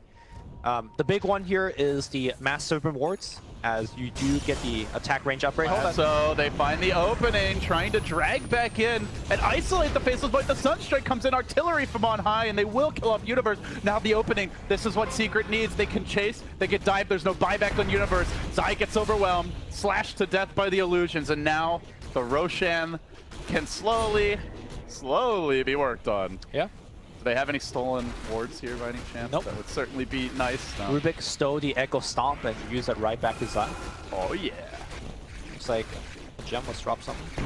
Anyways, I was talking about some of the Axe upgraded ultimate that Yapzor can steal. Master Boom Ward is a big one. It really gives a huge upgrade to the damage that it does during team fights. Of course, if you steal Starstorm and you have Axe, you do have the extra double Starstorm. And of course, you do have the 0 cooldown life drain from Pugna as well. So some decent one, but ultimately the big benefit of the Axe Scepter pickup is the long cast range of Spell Seal, as well as a 2-second cooldown on it. So one of the best Aghanim Scepter upgrade in the whole game. And yep, sorry, I feel like has won the majority of his Pugna games. Or sorry, not Pugna games. I was looking at Sumail while I said that, the Rubik games. So somehow he always finds that farm. Can Rubik carry? That will be a big question, because PL in theory can do a lot if there's no void, if like the Elder Titan doesn't, but there's a lot of ifs surrounding how much hitting the PL is going to be doing and how much, you know, running for dear life / just being chain stunned will be happening. I think we're getting to a point where the PL is becoming relatively difficult to kill. If he's surrounded by the whole team, yeah, MP will still die, but as we've seen in the past, the Heart has been doing quite a bit. We're 40 minutes in. You know, has your evaluation of the game changed at all? Does EG still take this late game. Is Secret able to win at 60, 70 minutes? You know, I've been focusing a lot on the fact that the Invoker hasn't been scaling well, but I'm also, you know, now remembering that Pugna doesn't do amazingly in the late game. You know, this is where we see Pugna also start to fall off. I think this game is just relatively difficult to evaluate because we're introduced to so many different factors at the same time. I think it's fairly even now that I think more and more about it into the mid and late game. What is YapzOr going to steal? All eyes fixed on the young upstart. Even just stealing the Pugna Blast would be huge here. Sure. All of a sudden, they have the push. But everybody on EG has to be careful. And it's pretty hard to protect that blast, I gotta say. I mean, you can only be spamming Decrepify in the Plague Ward, or sorry, the Nether Ward so much. You gotta be careful. Crit is thinking about, you know, moving forward, Ether Shocking and dropping the ward, and all of a sudden you gotta come back to defend. It's a big part of EG's team fight. They are rather light in the damage department. Mjolnir is complete on Arteezy, so maybe decent from him, but that's largely it. No Diffusal Blade on Void, no Manta ready yet. Pugna can dish out a lot. Crit moves forward. Unfortunately, he couldn't get the Ether Shock Zap on the range creep as well, so yeah, he just gives up the push. At the same time, unless Secret want to commit real heroes, they are not going to bring buildings down quickly either. Yep. Let's find a way to steal that blast. We talked about the Mjolnir in on Arteezy. Very easy for MP to just use the Diffusal Blade charge to break off the lightning shield. So I'm not sure how much they could rely on that either. Slow and steady. Although it might be a lull, they're going to make their move now. Decisively jumping on the top lane, try to isolate Arteezy. Finish him off, they get the lasso. Sunstrike comes in for that little bit of added assist. And Arteezy falls. Does have buyback. Down for 80. Forcing it would be huge. And they have the Aegis, so they're likely to try. Yasha was complete on MP, ramping up his items a bit. The Manta about to come online. The lanes are mostly shoving in Secret's way. Rubik right now with the Stolen Leap. Can be a nice way to set up for another spell steal. Give your team that extra bit of attack speed. Yep. Push on in. See if YapzOr wants to lend that assist. They're pushing multiple lanes at once. Invoker with Alacrity going mid. Top lane looks like the Shackle has happened, but MP very tanky with a heart. Chronosphere being spent on the mid lane. They want to get him dead. Oh no! Ricky walked into the Chrono. Earthspirit's going to use mid one. Gonna go down. Puppy's going to get caught as well. He'll pop's ultimate on the back line. MP jumps in, assassinates the crit, and he goes down. With some of the big ults expended, still no sign of a buyback from Arteezy, and now he's done it. He's stolen the Nether Blast. Towers are going to start melting. YapzOr, he's the siege engine. He's the team fight. He's the carry now. MP is just the beef in the front line. Structures are the name of the game, and Secret are making short work of them with this particular grab. EG on the ropes, soon to lose their first melee. They've got to find a way to answer back. Good doppelganger back. YapzOr continues to chip, continues to prod. Now down to a third HP, but they do get a bash here at MP. How much do they want to commit? He's still got Aegis. Time's running low. Arteezy jumps in. They really want to crack that Aegis once without committing too much, and then on round 2, come back and really throw everything they have in him. But YapzOr, he gets back to safety. He's stolen the Time Walk. Universe is diving deep for this commitment, but YapzOr's already zipping away to freedom. Everyone on EG scrambling after this pesky Grand Magus, but he keeps on running. Blink. He's got Blink. The escape, the running, it just keeps on giving. EG cannot cage the Yap God. Yo, they're coming back in right now. The Universe is trying to jump away. He does have the last on the back line. They find one, and they're going to try to bring him down. Here comes YapzOr again. He's going to go right in. Lots of damage output. They take down 2 immediately. Arteezy also in trouble. I believe he has leap. He will use a tornado coming in from downtown. Arteezy gets purged. Arteezy losing out his mana. Arteezy goes down. Zai's on the run. He's got the Glimmer Cape. Didn't have any detection. Oh, they stole the wards. Crit wanted to go for the Shackle. He didn't have the range on it, and now the base is really in trouble. If Yap can just blink in, pop those wards down with the PL. Oh, you bet he will. Secret is going to take a lane, maybe 2. Mid is low enough that perhaps he wants to save it for top. Let's see where he goes. Yeah, he's heading. Oh, he's thinking. He's thinking. He's thinking. Drop him mid, I think. Waiting for creeps. Wait, there's no... Waiting for creeps. Backdoor protection. Secret, you can feel the tension. They're like, get the Rex now. Get the Rex now. There's no buyback on Void, but the creeps are slow. They need to leap them forward. Okay. They waited out. MP has a hard regen, so he doesn't care too much. YapzOr's still thinking about it. Now he pings out top. He wants top as well. Okay, he's going to drop the ward. They're going for the 2-for. They're going to leave the PL mid. He'll take the melee there. Oh, man, look at these They drop the wards for the tier 3. They kill off the creep wave, some of them punishing the shrine as well, and still that melee has not fallen yet, but the tower's down. Mid one going to work on the melee top. 2 lanes of Rax, the 2-pronged assault, and Secret keep on whacking away. The PL gets 1 melee down. Now the second to fall. Yapzor and squad have done it. Great dodge. No, actually the sleep is going to catch him. MP though able to the arrow caught mid one in the back line. Are they going to capitalize on that? They need a lot more. The chrono comes through, but instantly stolen, lifted, and interrupted. Still the Earth Splitter connects all the same. So they'll have to save that chrono for a rainy day, but victory for Secret here. 2 lanes of Rex down. EG blue chrono defensively. Very little chance of a trade. Yep. They got chrono, but they did give it the gem. Keep in mind that Ricky did hold it for a long, long time. Finally, he does die. But huge pick off here by Team Secret. The fact that they chased so hard for Yapzor, the entirety of EG was very split apart. They used most of their like chasing tools like leap, time walk, all that stuff, and then Secret turned on them. And are we going to watch the turn? Yeah, this is going to be the turn where Universe tries to jump over. That was the very end of the chase when they gave up on diving Yapzor. And look how far away from the base they are. That also means the Shaman's not in position to help. Yep. Secret played that so well, and of course, you know, Yapzor in particular really came up clutch. And then he eventually is able to steal the Rubik the Serpent Wards. Serpent Wards. Yeah. The Shaman Serpent Wards, I should say. Rubik Serpent Wards. Yeah. Let's hear here for a second. All so right. When is that Rubik Arcana coming, Bruno? I mean, at this point, we don't know who wins. Are you disappointed though if it's gonna be a Pudge? I mean, I like you. I also love both heroes. I think they're both super fun. So. Just saying. I think this is one of the times where I know so many people went 24 and 24 in the votes. They're like, eh. Well, let's get back in the game. What can EG do now? It seems like they'll be charging bottom. Maybe they just want to take a Hail Mary fight to get a wrap. He is there, though, to reveal this. However, he does get caught out. Hexed initially. The BKB lasso coming through. Good connection. Do they have the follow-up damage? Pumping it in from the side. Mid one tries to get the job done. Still the Rubik, though, with the stolen chrono, trying to get in position to set things up. He drops it, and Crit walks into it. It's a triple catch by Yap, but they don't have the follow-up quite. It looks like they're lacking detection during this time. Can they get the kills? They rush forward onto Crit. Looks like PL should be able to finish him up. Hexed up won't matter. Zai now surrounded and being dealt with by 2. Yap stays alive with the Yules. The blink out still keeps on giving. The Spirit comes back. He goes for the TP, and finally Zai finally kills that goddamn Magus, but the Yules is there. TP interrupted. Tornado and revenge for Secret. 4 down. No buyback on Arteezy. No buyback on Zai. He got Yapzor, but was it worth it? The funny thing in that team fight was that Ricky was ushered away in the beginning of the fight. So, you know, they got a 3-man chrono, but they didn't have too much vision because Moonlight Shadow was going. And then Yapzor stole Moonlight Shadow, and then the exact same thing happened on the other side. You had a team fight 50 minutes in the game, and nobody could see each other because of Moonlight Shadow on both sides. But it doesn't matter now. Invoker, level 21, does have the full array of Alacrity as well as Forge Spirit starting to work on the tower. But now they will go back, respecting the buyback of EG.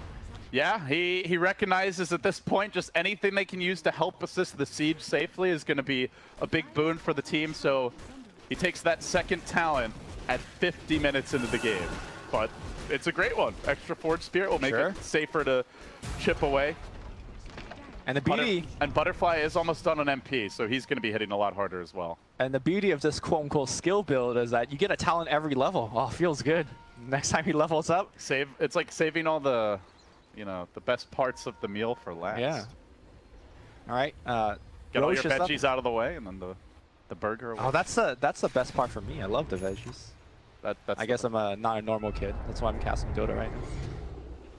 I don't think there are too many Dota players that love the veggies, but I could be wrong. All right, we got a double damage rune right in front. Veggies esports. They need it. They need it. Take that DD right now. Yeah, because a new rune spawns. Okay. Well, anyways, Secret should be able to get this Aegis, but Crit is coming here to scout and get scouted by a Ricky Illusion. Can they contest? EG might have to try 1 TP, gets cancelled, and Kezu ranges from above. Slow Roshan, but steady progress being made, and EG not showing many signs of really committing to this. Universe shadow blading forward like he wants to try and move towards that pit, but I think EG know it's just too long of a journey, and an unlikely one even should they arrive. Now they make their move under cover of Moonlight Shadow. They walk past a Riki illusion. By the time they get in position, it's already too late. They still want to fight this. Claimed. They want to take the engagement, but the Peel illusion surge forward, and they get onto the Shadow Shaman. Glimmer Cape retreat, but the chase is on, and mid one's there. Starts it off with the Yule Scepter, holding himself in position for now. Crit drops down and is in trouble as the Peel locks on him. Meanwhile, the Batrider onto the back lines. He gets off the BKB Lasso, trying to control that Elder Titan, but a really good chrono from Universe comes through. What can YapzOr do? He's stolen it. He bubbles up the Pugna, keeps him in place for now, and Secret have the extra lives. They've got the firepower running through the void, pummeling Arteezy as well. Streak after streak being claimed here. Secret rampaging through EG. A must-win game, and they do pull it off. Wow. They need to go 4-0 to avoid an 8-8 fate. They still have a shot, small as it may be, but Liquid and Fnatic are up next for them. Wow, this game, it was EG being stronger, or sorry, it was Secret being stronger, and then EG overtook them, and then Secret fought that phase so well, and then the Invoker came online once he got the levels. It was just a beautiful game of Dota, back and forth. Amazing, amazing stuff. EG probably a little frustrated with how that one turned out. Felt like there were a lot of weaknesses in Secret's lineup, but YapzOr just came online, man. He got all the right spells. Mid one carried the early game with Puppy's rotations. KheZu dominated top, and then as the game headed later, YapzOr and MP, they picked up the slack. It was truly a team effort from Secret, as much as, you know, the Yap show was in town. Everybody played their role. Also, Riki by Puppy, right? Like, yeah, it was him everywhere. In mid one. Him in mid one for the early game with KheZu, and then YapzOr and MP for late. Yeah, EG looking a little discombobulated, a little flustered. See if they can bounce back heading later today. Still in all right position as far as the groups go. They will need to get at least 1-2-0 here, I think, to be comfortable of having that straight upper bracket berth. Any closing thoughts here on the game? I think that game shown that Secret is a team that, when they play the A game, could go further. That wasn't their A game. Like, I think they could still have room to grow and get better. Like, Secret is a team that other teams need to fare come in main event. They might start in the lower bracket, but they could have 2-0'd EG. Game one was within their grasp. It was a very low margin for error type of draft, but had they executed a little bit more cleanly, it could have been theirs. And I think their next matchup against Team Liquid will show how far they can make a run. Because if you have one team that starts in a lower bracket, you wish it to be a Puppy team, because I think that affects a Puppy team much less. Like, they're not going to get flustered. If they know they're going to be good enough, they know they could make a deep run. And that Secret Liquid matchup coming up later on whatever stream is going to be big. Yeah, meanwhile, Fnatic is also lurking, and they'll have to face them. And, you know, it's easy to just write Fnatic off after an awful start to the groups, but they're also desperate.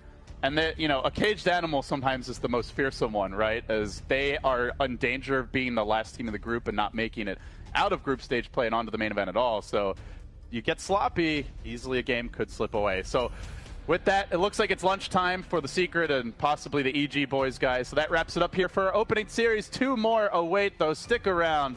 TI7 will continue after this.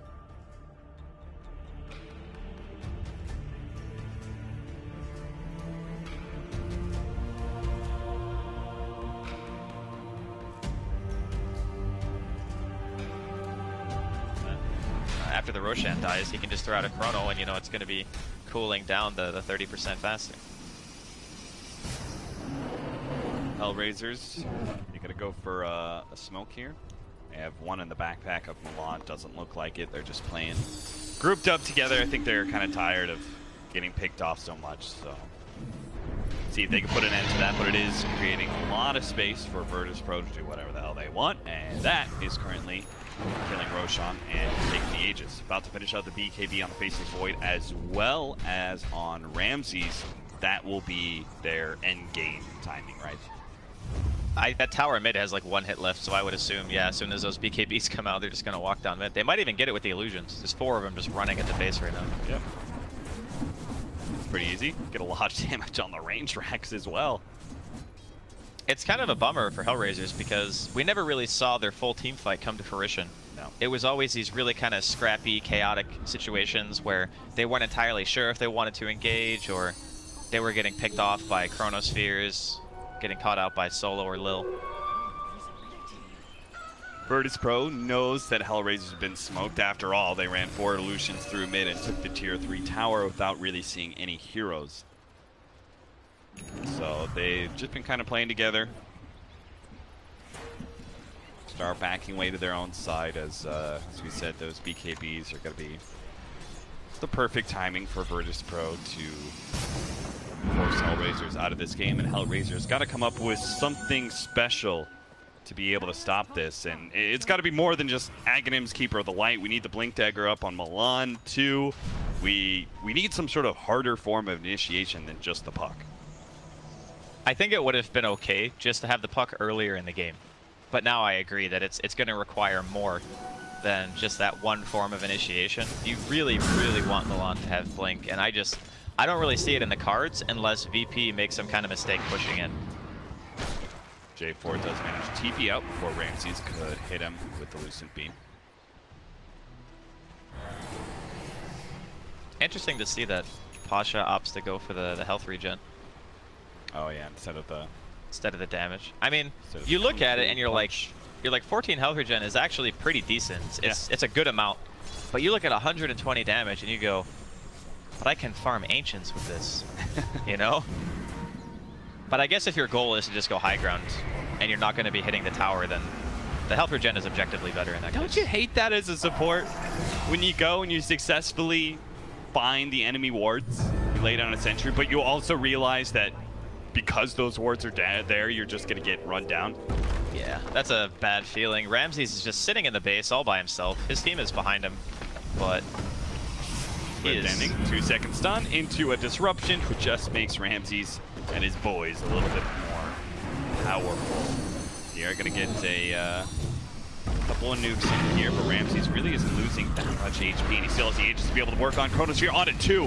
What an excellent initiation, catching Milan, and now the extra damage will go on to Swift Ending with the Epicenter still going out. Swift Ending just can't stop being bashed. He was stun locked from 100 to 0 pretty much, and Hellraisers left with only 3 heroes to defend.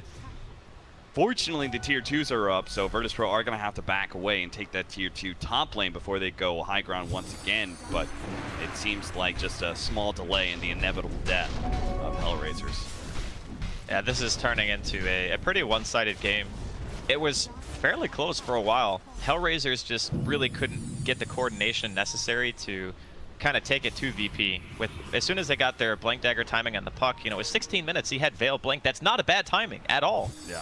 They had the tools necessary to be able to take the fights. They just never found the opportunity. Kaiser here could be in some trouble. Between Sandstorm and Ion Shell and even the Poison, pretty hard for Kaiser to be able to get a quick escape here, but he's going to be able to get over to his orb. Lil chases him, but to no avail. A nice little escape there. At this stage, we're really just looking to see if Milan can acquire that mythical Blink Dagger. He's only 600 away. And VP are kind of on the other side of the map right now, so he may have more time than he wants to farm. 33 doesn't go for the instant TP because the Ul Scepter is there. Now the Bear is actually going to start dealing a lot of damage to Lil with a Mask of Madness. He tries to run him down to the Radiance Burn. It might have actually been able to catch up, but he doesn't try for it. He doesn't want to lose his Spirit Bear here as it's going to be vacuumed up. Ramsey's doing a lot of physical damage to it, but there goes the Savage Roar. And 33, that is kind of absolutely what his team needed right there, some sort of space for Milan to be able to farm top. He's getting so close to that Blink Dagger. Please don't tell me no one. Chronoed. No, no one. Don't. Oh, he went the wrong way. All right. Oh, that is so lucky for him. Did he see the Shadow Blade, or did he just get back on his own? I think he just backed up on his own. Okay. Because I was going to say, if you think that the enemy player is backing on their own, they're never going to juke because they didn't see you. Yeah. Right? So I thought maybe he did get spotted out there and thought that he was going to try to go in the trees or something like that. We haven't really seen them utilize the recall mechanic a whole lot. They're really scared. They can't send someone to a side lane, even though I think that J4 could still be that hero in this game. Just being the guy sitting across the map, you know, kind of what 33 is doing right now. but just putting himself maybe in the less safe position than the Lone Druid. But you're under a really big amount of pressure right now. There's a gigantic net worth lead for the side of VP. You know they have the team fight advantage. Right now they're just going in to claim their essentially free gold and map control on this bottom lane. Hey, you're this far ahead, you might as well take the rest of the towers on the map. Just big piggy banks waiting for you to crack open. 33 will continue his push in the top lane. Here comes the TPs. They are kind of smoked up. Rams is just going to reveal himself. He just wants to stop this push. But Solo is going to be able to run a J4 here, and the TP's on the Shrine should guarantee the J4 will end up dying. Even just the Shadow Demon by himself could probably kill J4. The rest of VP are actually still kind of smoked up. I love these like multiple teams that they're going out and just finding heroes on the side of Hellraiser to kill. Epicenter, not really needed, but he didn't know. It's almost one of those epicenters where it doesn't even matter. Like, are Hellraisers going to be able to take a fight with a dead CK, even if Epi's down? It's pretty unlikely. I'm really happy to see that VP are just always willing to throw the...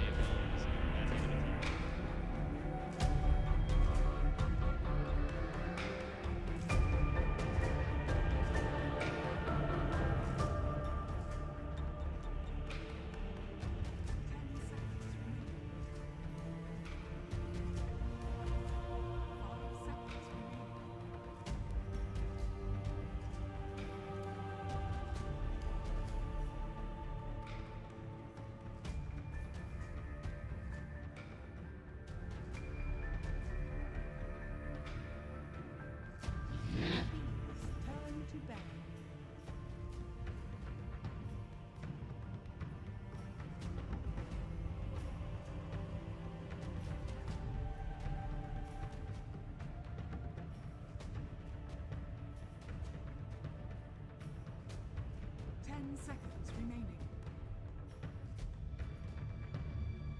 5 seconds remaining.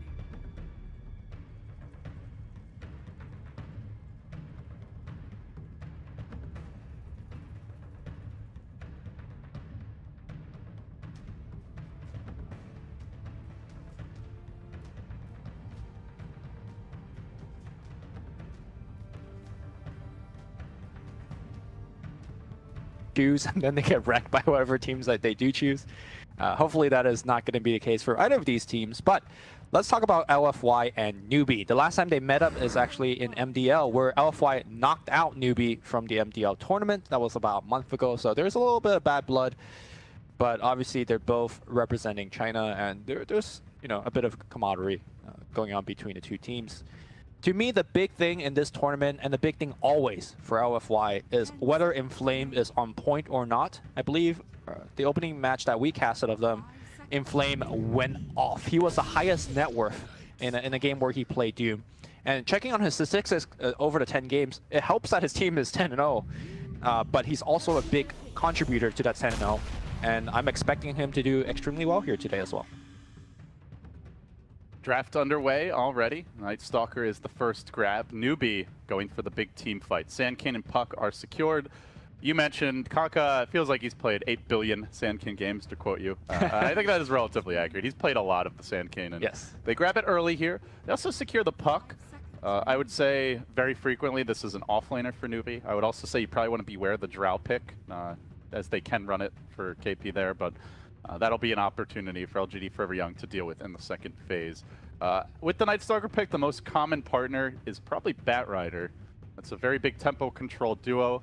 But that's not to say LGD Forever Young have to go for it. They have certainly picked up things like the Doom Brainer for Inflame that we were touching on, and there's lots of other options. I really want to know, do we get a Super Pugna, though? I love his Pugna. It's probably the most impressive one I've seen in the tournament, and I think it's a great hero in this meta right now. Sure. The Superman Pugna that somebody did the art for us the other day, he went like 13-2 or something, but it's going to be a Nature Prophet set. That most likely will be Inflame's hero, but we've seen other teams kind of play in different roles. Team Liquid being the one that plays it sometimes in the safe lane. But if I may, I want to talk a little bit about Newbie's choice of the Radiant versus Dire. If possible, they would always go on the Dire side. In fact, in MDL, I think they were Dire 17 games out of, or 14 games out of 17 or something ridiculous. Like they are a lopsided dire team for 2 reasons. First, their Kaka Sanking playstyle. He loves to roam from top to middle, and having the dire side really allows you to have the proper angles to make that gank work. If you flip it on the Radiant side, that gank, it becomes a lot harder. So it really helps them to allow SC to snowball, and SC is definitely a very snowballish mid player. Number 2 is that they feel that traditionally Dire always had the Roche advantage, now a lot less so, but they still kind of, they play Dire so often back in the days that they just feel more comfortable on the Dire side. At least this is according to the people I've talked to from the newbie organization. So it's a side that they tend to always gravitate towards to if the enemy gives them. The only team that I've noticed that always snaps the Dire side away from them is OG.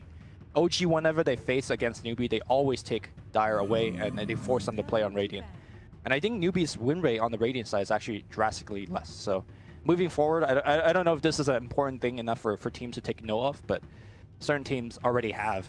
But LFY is going to give them the Dire side here and might just give it to them next game as well. But enough of that jazz. We'll see a Sven ban now from LGD Forever Young. So interesting to see the Sven ban. Obviously, you know, he has certain situations where he shines. The plus armor is great against physical damage heavy strats. He is one of the stronger just late game farming carries right now. And of course, fantastic against Bristleback in particular. But none of that really clearly like visible yet as something that LG Forever Young want to go for. So we'll have to see why Sven. As they do ban the drought, I love that ban. I think newbie would have happily taken it to ensure that their puck can have a powerful start. Whatever happened to the Oracle, man? Remember the MD tournament that we casted? It was Oracle every single game. He was such a big part of the saving squad. Ooh. Yeah, I don't know. The Oracle had his little moment in the sun, but it was a moment, Lumion. It's gone and then now. Quickly back to the dank cellar. Like that is it. We're gonna see the Witch Doctor. Also, a surprising thing to point out is that we don't have a Faceless Void ban yet.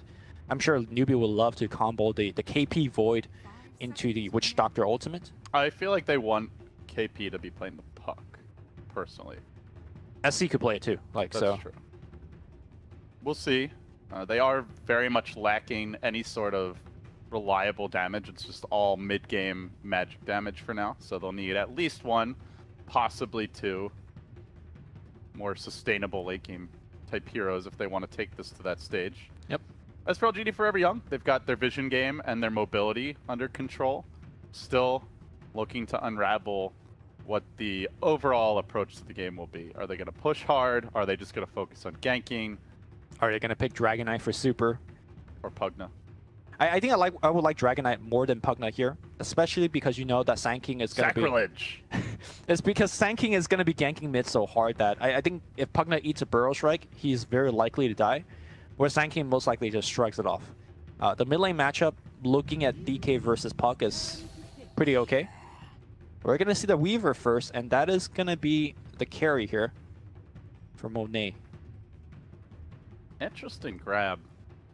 Puck historically is pretty good against Weaver.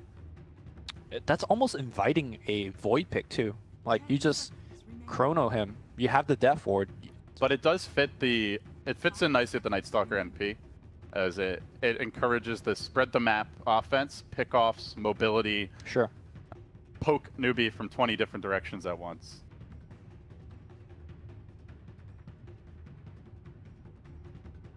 What will newbie go for? They did go for the Witch Doctor. You know, it's really been mainly the C special. Obviously, RR loves the hero. We also saw it from DJ as well. So outside of that region, Witch Doctor is not seen as much play. It's outside of the region is more of like, hey, can we combo that with somebody else, or are we very interested in the Voodoo Restoration push, that kind of stuff. We're gonna see the Chaos Knight, a hero that has been fairly popular in your LGDs, in your LFYs, and your IGs. They see it as a hero that it's almost cheese in terms of his damage output. And I believe the last time we've seen it, I think we had a good crack or laugh over it, is that Moogie skilled Chaos Strike at level 1. And he was just going into lane, just thwacking at people. We'll see if he's going to go for that skill build, but... Full damage illusion seems pretty good to me. Rubik. Oh, GD grabbing the Rubik. Wow, some fantastic spell steals available already. Yep. In the Chinese metagame, Rubik is seen as a counter to Sanking because Burrow Strike is so readily available, and you just basically have a Sanking on your team. It's just that I feel like Rubik as a hero generally don't like to face things that could get on top of him very quickly. And now you have Sanking, Puck, and Chaos Knight, especially Chaos Knight. Can you just imagine he gets Reality Rifted, he just dies. So I find this Rubik pick to be extremely curious, but DDC is one of the best Rubik players, so I expect his position to be on point. And yeah. he won't get Reality Rifted. Well, they're 10-0, so I expect everything to be on point from LGD Forever Young. Oh, I do forget to mention, Night Stalker is such a common pick, but this is the hero that LFY loves to pick up the most. This is their best hero in terms of... Do you think it's better than the Afu or Spirit nowadays? I think the Afu or Spirit is always first phase banned, that he never gets it. So like I guess this is the second best. Okay. Yeah. The first best that they can actually get. Yeah. So we're now looking for the superhero to round things out. So if it's not Pugna and Dragon Knight Lumi... Oh, Dragon Knight's banned out. So if it's not Pugna Lumi, what's it going to be? He also has a very good Storm that is still available in the pool, although somewhat dangerous Storm game into the Puck. It's going to be a Medusa. Ooh, that's surprising. Very good against the CK, I suppose. Now, granted, we only got to cast one series of LFY, so, you know, maybe they've been running it. I could quickly check out whether they have or not. That is interesting. Good against the Chaos Knight illusions. 10 seconds remaining. With your Stone Gaze and maybe your Aghanim's Medusa, that is certainly the build now in China. Yep.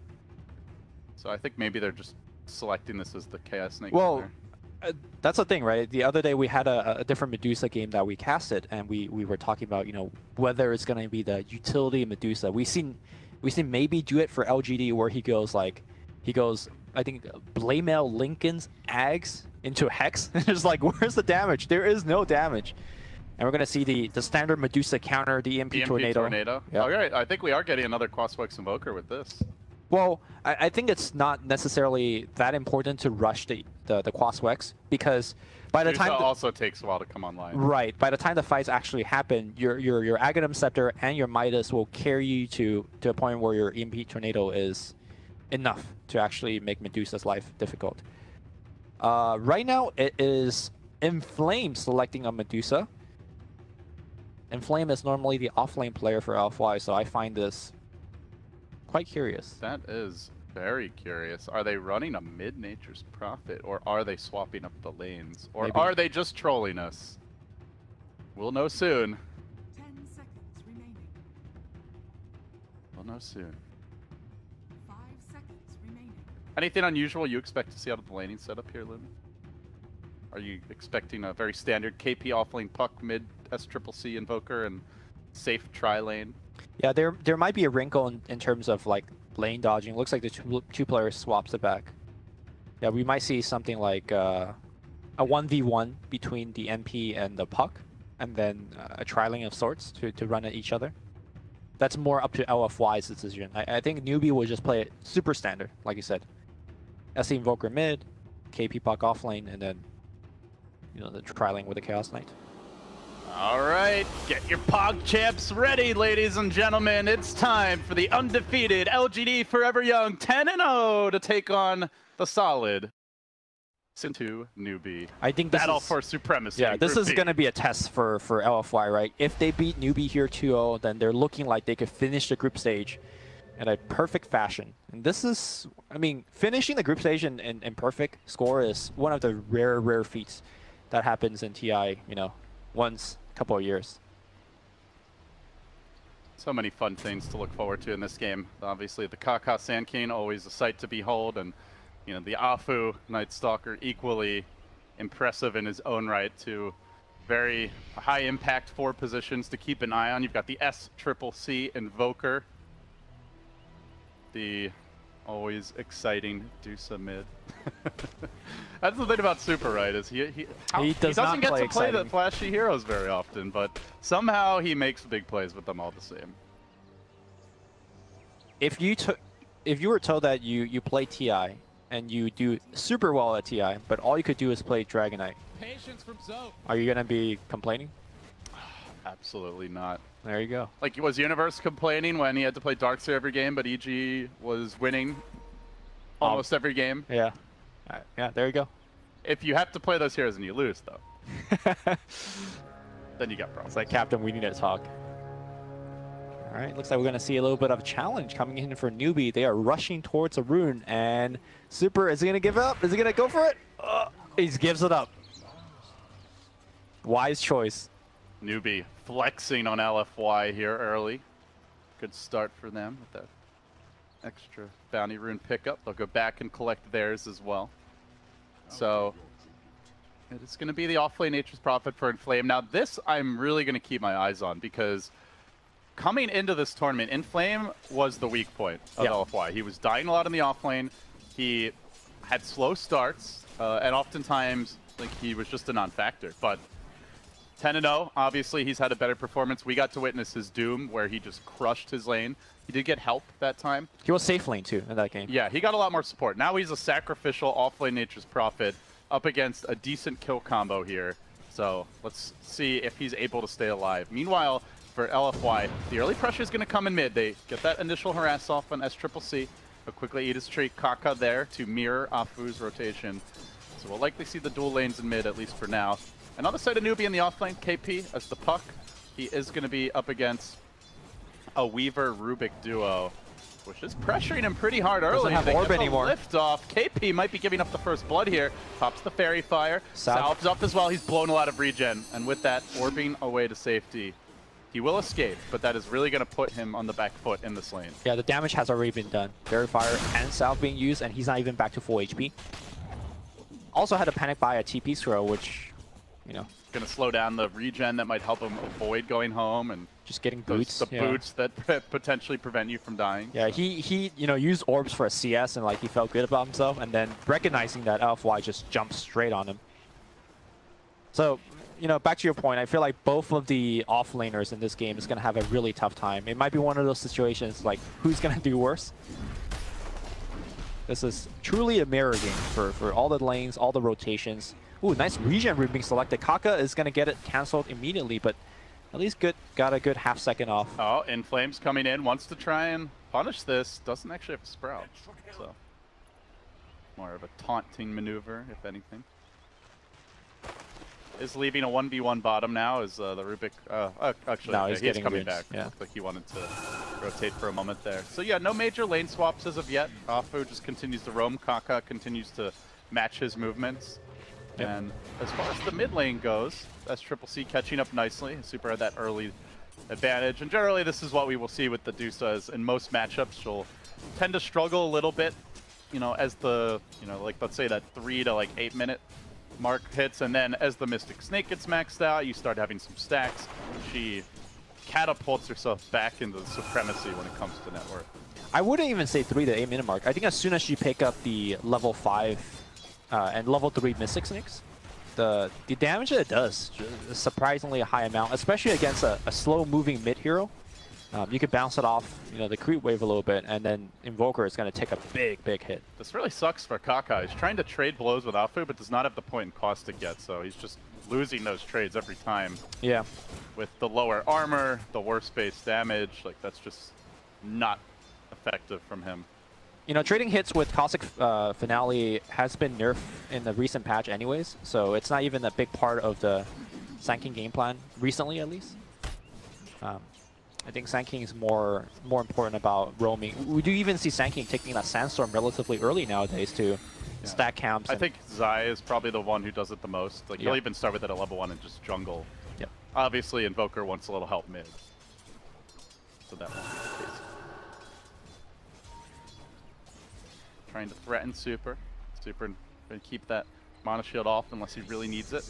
So, early days here in the lanes, but it seems for the most part fairly even in terms of the farm trading that's happening. The first nighttime hits though, and as the wolf howls, Afu gets aggressive. Where will he go? What opportunities will he find? There was a ward seeing that Afu rotating towards that direction, so I think SC is aware. Look at the position that SC is in right now. He is playing more on the south side next to his tower, expecting a stab coming in from the top. So Of course, Sanking is also revealing the fact that there is. It's not really a possible kill, but some good harass could be here for Newbie. Don't even have the mana for a Sunstrike right now. Afu will journey north. It's the dire ward that you were mentioning, but it doesn't... Oh, now it does. Sees him. Yep. As he lurks near the bounty rune spawn. He will be backing away. So I wonder, in a broad theory sense, like, nothing's happening. You know, nobody's really dying. Sure, KP's having a tough time, and it looks like he is forced away again. Does this, do you think, favor one team over the other, or do you think it's actually pretty even? They're going to make a move here on Kaka. We'll get forced back. I don't know. Actually, I think both teams have their power spikes, so I don't necessarily feel like it favors either team. It feels pretty even, yeah? Yeah, like they're making it go up top. Trying to jump. Okay. Yeah, he's fine. Nothing happens, yeah. Making me nervous, Lumi. Yeah, I mean, both teams have their power spikes, right? Like, newbies, once they get their blink daggers and levels on the Sand Cane and the puck. Speaking of that puck, very heavy bullying. As they are going to rotate 3 on mid. They wanted to send potentially an SCCC. DDC trying to maneuver into position. There is a dire ward here. They know DDC's here. Out of this rotation. He might get caught anyway, though. But with the Prophet coming in, that's the +1 that I'm not sure Newbie was aware of. As Superg has that early point in Stone Gaze, corrals SCCC, gets the kill, turns on the Mana Shield to ensure his retreat. Simultaneously, Kaka's got a TP out. Newbie knew this was coming, but they just didn't bank on the NP +1 factor as Faith Shrine's up, but sticks around. Now trying for the Ancient Deny, not gonna happen. A big win for LFY. That was huge, the fact that he activated his Shrine, it did nothing. And now this wave is gonna get denied as well. Alright, this is bad news, Bears.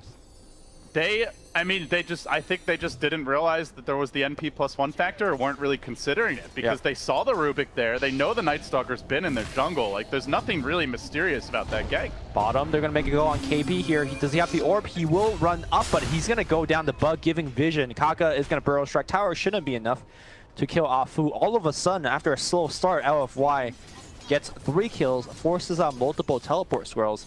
And I think this is the start that LFY needed and wanted, because look at their core heroes. You got a Weaver, you got a Dusa, heroes that don't start the game, you know, coming out of the gates exploding. So having this little bit of beneficial start is fairly good for these type of heroes. So what's next for LFY? Just keep on farming? Is there... Yeah, keep on farming, pretty much. What are their timings? Because I think it's kind of obvious for Newbie, like, you want Invoker to just farm, you find Sunstrike kills, you get your Blink Daggers on your key team fight supports, and, you know, slash utility heroes like the Puck, and you fight around that. But talk me through LFY's strategy. I think LFY is just going to look to defend all of their objective. Weaver as well as Dusa, very strong core support in. Get off a Swarm or Stone Gaze and help out the ally. I don't think they're actively looking for any kind of, let's say, 5-man smoke gang into the enemy jungle or any type of that kind of movement. So hunker down, farm, and be boring, but, you know, win the game. Also, largely, it comes down to what kind of items that Inflame is going to go for. Is it going to be, you know, going for the Ultra Greedy? Is it going to be Hanamitis? Or are we going to fight more often with, like, Phase Drums? Or somewhere in between with something like Orchids? I think his item choice is going to largely depend. He's porting around the map and taking bounty routes right now, though.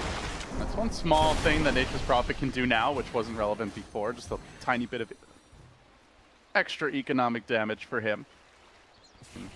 Offer against the team as Kaka gets clipped by the Swarm here. Monet's on the chase, and it looks like they do want to pursue. KP, however, in position. Potentially, they're trying to kill off that pesky bug. The auto attacks are really hitting him hard. Now the coil under tower. I believe he does have the time lapse up, though, and he will just zip away mid-burrow strike. Unafraid. Does force out the coil. Yep, certainly a good trade for the time lapse. Meanwhile, Newbie, their big siege engine will be Mugi here, at least through the early game, and he is already getting to work on the wave. Casca bouncing as they try to clean up these creeps. Start to apply pressure to that tier 1 tower and match the pressure that LFY is inserting elsewhere.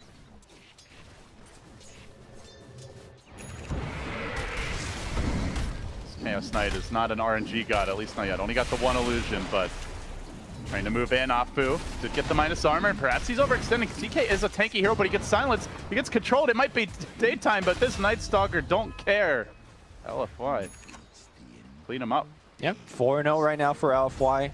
Newbie, you know, going for much of much more early game timing. Unfortunately, so far not on the board yet. Some of the critical core heroes, such as the Puck, struggling on the bottom side of the map, so his Blink Dagger timing is going to get heavily delayed.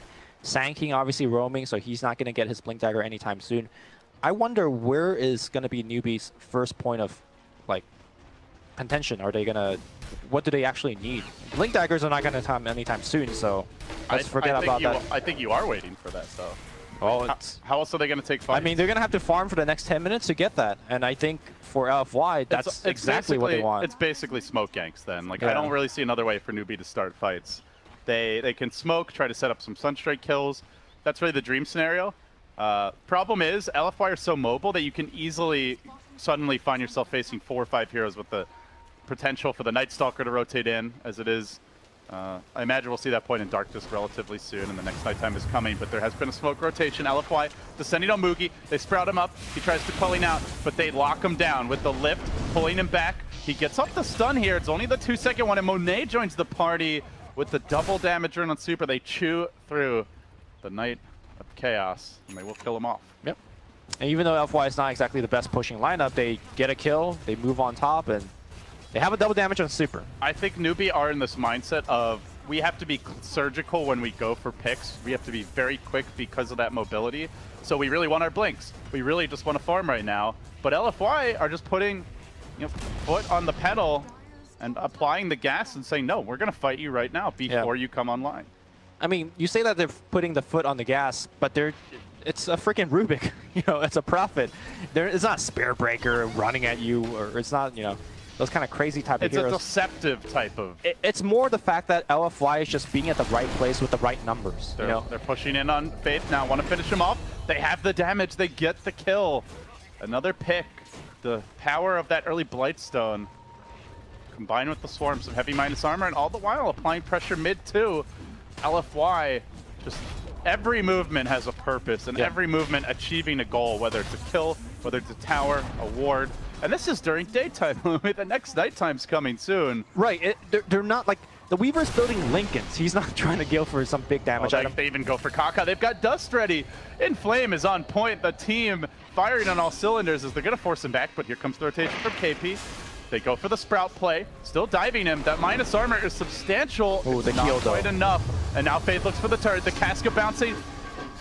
And he will end up going down. While that was happening, though, Dire Courier will bite the dust, so a small sacrifice here. Monet? At the altar, Sunstrike coming in, but Monet stands his ground. He's able to time-lapse it off, and now gets Sakuchi forward in just a moment. He can look for the Sankey kill. Kaka almost dead. One more auto attack secures the kill, and SCCC needs to answer back, but Super is there, and very tanky. Looks like the Weaver has the TP. He'll make it out, but they do sacrifice their Medusa. A pretty high price to pay. 2 beefy cores down. All they got were some supports, so their first blunder as LFY get cocky. Yeah, they lose all of their cores, right? They lose the Dusa, they lose the Prophet. Weaver TP. Okay, Weaver TP out, but still, that's a big win for Newbie. We were saying that, they need to be surgical with their kills. Well, when they're brought to you on a silver platter in front of your tier 3, 12 minutes in a game, we take those. Behold Newbie's master plan. Get crushed early, and then LFY will get sloppy. Yeah. Put them in a false sense of security, man. So how are we looking? Are there any key items close? KP's Blink is nearby. Only 500 gold or so to go. But LFY still on the hunt, still playing aggressive kill Dota. They're going to look for Faith now, has the teleport scroll. Coming in, Nature's Prophet on a bouncing quick TP. Don't think they'll bring him down in time, but it'll be close. A second later, he would have been done for. Yep. Inflame has gone for the drums build I mentioned. Looks like he is going to be going for he's going to play the tempo controller for the team. He understands that he's got the Weaver, he's got the Dusa. They're going to ultimately carry the late game. He just needs to get them to the late game. And his item build will be nice for that. Do you like the decision by SCCC to just go with the standard Quas Exhort Midas, as opposed to maybe considering something different, like with the early Quas Wex? I think when you go Quaswex, it's more of a team decision, right? If you go Quaswex, the whole team needs to fight with you. And with heroes like Puck and Sand King, yes, they can fight early, but they're not fighting now because they need the blink. Meanwhile, in the river, somebody's fighting. It's going to be Invoker going in. Bad time for KP to die, though. He's close to the blink. He gets the Night Stalker. but he will end up going down. Actually still has most of his gold, so I guess it was largely all reliable, as Kaka will go down to the Mystic Sink. Now the Stone Gaze forcing Newbie away. You know, a lot of people view Medusa as a hero that just needs to farm all game, but Super demonstrating that Medusa can take the fights early and be a big force. Yep. Got the Dragon Lance, a very good stat item. Gonna go for a Hurricane Pike. Small standard pieces. And he, like you said, is fighting hard. So we got the blink on Puck now. Sand King blink in the quick buy. Still a long way to go for that. As far as our Chaos Knight goes, it's an armlet straight into an Echo Saber, so... Standard stuff for him. Very standard, very mid-game focused timing for him. Invoker will be that late-game insurance. But Newbie are starting to accrue the items and abilities, the levels they need to take that next round of engagement. So I expect, especially once this night ends, that they are going to really increase the pressure they're applying. Problem is they're doing it with a significant map control deficit, as LFY have taken over their jungle, and they've taken those 2 crucial towers around the Roche pit. Yep, the tier 1 mid, the tier 1 top. But I think once you have double blink daggers, a lot of it changes. The question is, once those blink dagger online, how will LFY respawn? I think the correct response is just to group up. I think it's so hard to fight into the Stone Gaze. And we'll see if LFY end up doing that. Because Medusa sits in the front. Does he really care about blink Burrow Strike or blink Dream Coil? I think right now they can probably kill the Medusa if they literally throw everything at her. Like Maledict, the Invoker combo with the Sunstrike, Burrow Strike Epi, and the whole Puck complement of spells. And to be fair, there's no other save for the Medusa, so, or reset. But they have to throw everything at her, and God forbid you don't kill her. The fight is over. As a Radiant Scan will detect Newbie rummaging through the LFY jungle. They're going to move towards the pit. They're afraid of a potential Roche sneak. And now they look to break high ground, but Monet is there. He breaks it and runs away. So that first movement with the KP blink comes up empty. I don't know whether they saw whether he had the blink or not yet. The Night Stalker is coming in too. It is pretty like late in the game for a Puck not. You would expect it to have it at this time, yeah. Kaka getting clipped here by the Swarm, now lifted back, and with that the Sandstorm stolen. Hoping the Burrow Strike would be used as he cast it, but nonetheless a kill again, just running through these Newbie backlines and cleaning up support heroes. Yep, that's 2 kills. When is Newbie gonna fight?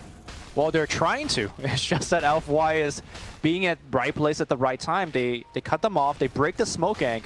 Afu also activate darkness at the time that the smoke gank came. So Newbie just got spooked. You try to walk up a hill, your smoke breaks, and darkness gets activated on the other side. You're like, oh shit. Yeah, like they just have vision on me. It's like I gotta run, and then they just get picked off because LFY are more mobile with a global TP. Mugi comes in. Okay, he pops the ultimate, and he's going for the kill. Where do you go, Rubik? Mugi's gonna pour it out. There's no way to cancel his TP because Rubik is dead.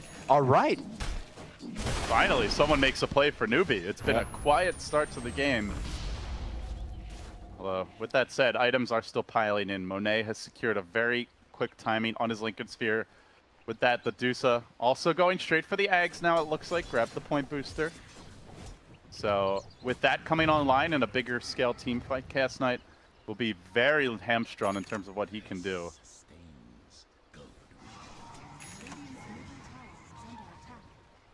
Still waiting for Newbie to really find their opening. Kaka's blink extremely slow. You know what his normal timing on blink is? 15 minutes. 15 minutes. And we're probably looking at like a 23, 24-minute blink, unless they have a big team fight soon. It might come right now here. Newbie smoked up again. Right as daytime begins and that darkness ends, they try to make their move. They're going to pincer this top tower, try to lay down a ward. Faith will get the vision. I think that spot DDC here could be an opening. DDC suspects something. That smoke is about to end. The creep wave is coming. Dives into the trees. He's going to hide. He jukes them out. He baits them. And now they look for the turn. The Weaver's on the hunt, and he does have the Lincoln Sphere, so he's really not the hero you want to initiate on. Medusa coming in as well. Drops the snake. The tower down to SCCC. So the objective's there. Now they just want to escape. Coil deployed defensively. Orbing back to safety. Mugi's on the high ground. They have the lip. Yes, sirree. DDC gets pushed up by the Hurricane Pike of Super. That's teamwork, folks. And now they'll find the Chaos Knight. They'll take Kaka as well. Meanwhile, on the right side, they're also diving Faith. Afu just munching down on that tasty Witch Doctor. A vampire's dream. He'll claim the 3rd kill of the fight. Somehow, Inflame got it. Wrath of Nature Chaos. There we go. It's got a double off of that, and now Roshan is happening. That was just so crisp. Like the way Super forced that DDC up, they had about a quarter second there to react and time it right. Yep. Before he passed in the wrong direction. They knew he was going for the TP. DDC had Orb stolen. He was going to get there on his own anyway, but the style point, you know, with the teamwork for staff. Indeed. And Yep. LFY. This looks like a 10-0 team, Lumi. Yeah, like They're playing Newbie. Newbie is the second best team in their group by record so far. it's just the way they're winning. They're winning with Weaver and Dusa in the early game, right? That is just outscaling.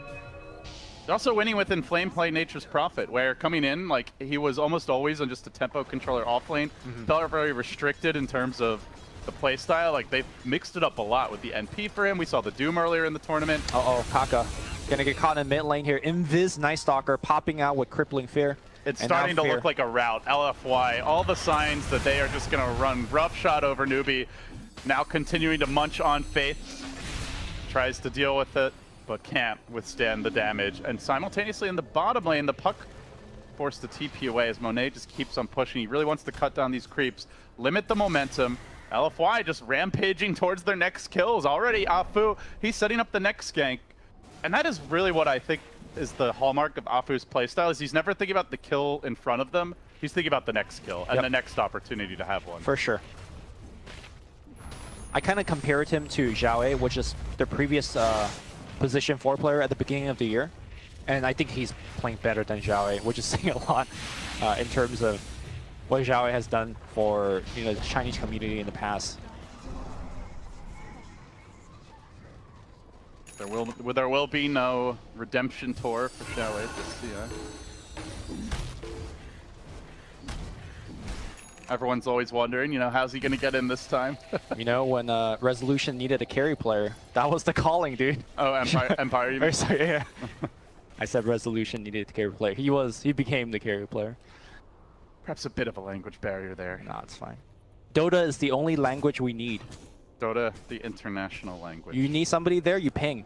Ping, ping, ping. And then Pinging is the international language. Yeah. That I agree with. you got the chat wheel, you know? It's fine. Sedusa Ags complete. LFY, a big tool in their arsenal now to continue taking more and more aggressive team fights. Such a fast timing for it too. And again, what's crazy is not like, oh, the timing of the item, but the way they're getting them, where they're not just farming. They're constantly fighting with a Dusa, you know, with a Weaver, and winning those fights convincingly. Yep. Now, before we focus too much on what LFY is doing correctly and they're great and all that stuff, 10-0 team, Newbie, I feel like they are doing the necessary thing. They're sending smoke ganks repeatedly into the enemy jungle, looking for a pick, trying to get towers on the back of those picks. It's just not connecting. It also doesn't help that Kaka still doesn't have the Blink Dagger. One thing Newbie is really not lacking when you look at their draft is vision. They don't have a good vision hero, unless you want to count like Forge Spirits. Whereas LFY have the Nature's Prophet Treants, they have Night Stalker most importantly. I think vision has been a massive part of this game. You can also look at the warding setup that they've deployed after winning those fights. Bottom side here, getting wrecked here by Monet at this point. Sprout. Tornado comes in to try and interrupt this combo. Monet will get back to safety, but the threat is there. LFY continuing to push in all 3 lanes near constantly. Slow siege begins on the mid lane. A part of the vision is that your support are just super poor when you're down by 13k. Faith is just having trouble buying his own items and keeping ward and counter ward up. Continuing to chip away at this tier 3 mid. LFY already looking to try and put an end to this game and cap it off with their 11th victory. Not quite there yet, but certainly on the warpath as the Rubik Spellsteal comes out. Double EMPs potentially could turn this fight. LFY are going to be forced back for the time being. They did commit their Stone Gaze, so the Stone Gaze down, the Nature's Prophet ult expended. They decide to be content with what they've achieved here and back away. Yeah, that was a little bit rough for LFY. They went up the high ground and 3 of their heroes ate a EMP Tornado. And I don't think there's too many Arcane Boots on the team. Rubik being having the only pair, so once you get hit by EMP Tornado, a lot of your mana is just out. Time to go back. No hurry. if you're LFY. All these heroes scale pretty well, I would say. I wouldn't count Newbie out completely, even though none of their smoke gangs have been connecting, you know, even though perhaps they don't scale as well. If those gangs do start to connect, Newbie can make the comeback, but blinks in, lifts him up after the sentry. Kaka trying to burrow out, but the last long-range right-click of Monet will take him down. Monet is unafraid, now purging up Mugi, going straight for a big kill. He commits on the Chaos Knight. Won't be able to finish him off, but definitely feeling confident. See KP just continuing bottom lane to cut these waves, constantly trying to slow down any sort of push from Newbie. But it is those guerrilla warfare tactics that they are forced to resort to now. There is a lot of spike burst damage potential coming out from Newbie squad. You have the Maledict, you have the Chaos Knight, obviously, with his ultimate. But moving forward, I don't know how long his illusions will be able to survive, especially in the light of the Aghanim Scepter Mystic Snakes that will be coming out from Super. Heck, even the Wrath of Nature will do a number on the illusions. Here comes yet another smoke from Newbie. I think that might be one of their last few smokes. They've been churning through them. And they're all difficult to execute smokes because the lanes are pushing the deep ward. Oh, he misses coil. But they still try to make their move nonetheless. The lift comes in, interrupting this chain of initiation, and now the turn with the swarm there. Newbie are on the run. Faith wants to TP out. Looks like he should make it. Not so lucky perhaps as Kaka, but with that Casca bouncing, they are forced to just stone gaze. That will ultimately net them the Kaka kill. 2 down, coil expended. The Chaos Knight also committed. Yeah, I think that it's high does ground. mean it's high ground time. Yeah, they're not even close to killing any of these guys. Yeah, the coil did miss, but I think if the coil hit on Monet, he still would have been fine. His team was there. Now Purge going on SC. He's going to go Invis and away. EMP Tornado did hit on Super, but there is that one pair of Arcane Boots to juice him up.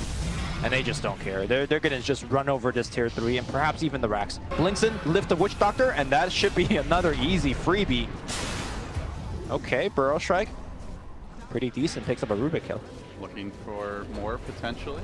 They're still working on the Rex though. Melee starting to drop. Monet, commitment here from him. The Deuce is low in mana. With the CMP, it's going to be almost completely gone. Now they burrow her. They can try to focus her down. Super with the Hurricane Pike pushback. He keeps himself away from the Epicenter, stays alive, all the while focusing on objectives on the Rex, but he is going to forfeit his life in doing so, and the Melee's not dead yet. Okay. And rare overextension. Wow. LFY get cocky again, and this time a huge punish. They Kevin finished the Rex. It's down to barely an HP. You couldn't even see that light red sliver, but now healing itself up. Newbie, not out of it yet. Yeah, they went for the... Remember, it was DDC starting things off, blinking in for the very easy Witch Doctor kill, but came in. The Burrow Strike from Kaka was huge, getting 2. And I think there was a bit of indecision on the team as we're going to watch this fight one more time. They went in quickly, killed the Witch Doctor, and it's after this kill where half their team gets Burrow Strike. It's like, what do we do? Do we keep on fighting here, or do we hit the building? You see the cores are trying to go hit the building. The rest of the team is disengaging. And it's this indecision that will ultimately cost them a whole bunch of kills. Afu's just out of there already. And now DDC quickly picks up another on KP. Nicely done. Newbie, signs of life. With that Invoker, for the first time this game, I want to say, is atop the net worth chart. As Triple C, one of the strongest Invokers in the world. Certainly someone to be feared. We've already seen earlier in this tournament what someone on his level like Miracle can do with the late game Invoker in his hands. And yep, level Triple 20. C equally capable on the hero. Going for the TP out here. No disable in time. Make it back to safety now. A level 25 Invoker is one of those things where, like, even I'm really far behind, I'm getting my high ground siege. If I have a talented Invoker player and he's 25, I always feel like I have a chance. And I think that's the exact spot that Newbie's in right now. Even though they made a miraculous defense on their mid-racks, and it's regenerating very fast. That Rax is likely going to go down soon. Sizable lead for LFY that they've accrued here. About 14k net worth advantage. Experience a little more manageable, around the 10k range. But now with the tier 3 down, they can go back for Shrine. So they try to cinch up the match control a bit further as they take that Shrine down. And meanwhile, in the mid lane, Kaka also picked off. Good rotation from the LFY roving gank party. And now Shrine number 2 on the menu. Newbie are starting to get a bit bottled up. Yeah, it really honestly doesn't matter how many high ground base defense you make successfully if you just keep giving up random kills. This is like the second or third time I've seen the Sankin getting picked off. KP has been struggling outside. Granted, it's tough. You talked about the vision disparity between the two teams, right? It's Night Stalker, Prophet trees everywhere. At the same time, it's something that Newbie needs to do better on to have a chance. This might just be the trump card. They have double BKB now. Newbie and Aegis cheese. Newbie have nothing on BKB. They have no damage. The Chaos Knight illusions won't be a factor with Stone Gaze and the Mystic Snake Eggs. And all their nuke damage is going to be completely negated. So unless they can somehow either bait the BKBs out or chain stun the Dusa and the Weaver from 100 to 0 before they pop BKBs, this fight is extremely low percentage. They have to do that twice because of Aegis and cheese. Yes. I mean, I hate to make it sound hopeless, but it should be hopeless if LFY play this right. I think this is actually a complete trump card. Well, we've seen... But never say never in Dota. Yeah, we've seen the impossible has happened before. EMP Tornado will start things off. Dusa will eat it. It's a good start, getting rid of most of her mana. Now jumping in on the Weaver. They ideally want to kill someone off once, not commit too much, and then in round 2, really go for the big plays. But Monet quickly BKBs, eyes on the prize, trying to focus down that melee Rex, but then turning back for heroes. Who will they get? They take down SCCC, instant buyback from him. It's all in on this fight. The Stone Gaze comes through, locking Newbie in position, pummeling Monet, forcing him on his heels. The epicenter just tickles. Kaka next on the list. Melee Rex down. Faith getting battered as Monet continues to lay into him. Finally, the Aegis pop, but it's a triple for the Weaver. The bug that could. And now looking for more. SCCC, dieback on the horizon, has to get back to safety. Lobs out the Sunstrike. Will barely survive. The Rubik was fishing for him. But still, the racks are down. His own Sunstrike also just whiffing. And LFY get what they came for. And that was the defense, I believe 2 buybacks were used. KP definitely used his. I think CK used his in the one earlier. Despite of that, they still lose the team fight. And yeah, like you said, it's the ultimate trump card. It did take LFY more resource than I thought they needed, and that speaks to how good Newbie has been defending. But ultimately, it's not close to enough. And LFY is going to just rinse and repeat. They'll get the items. They'll wait for nighttime again. And they'll come for a racks.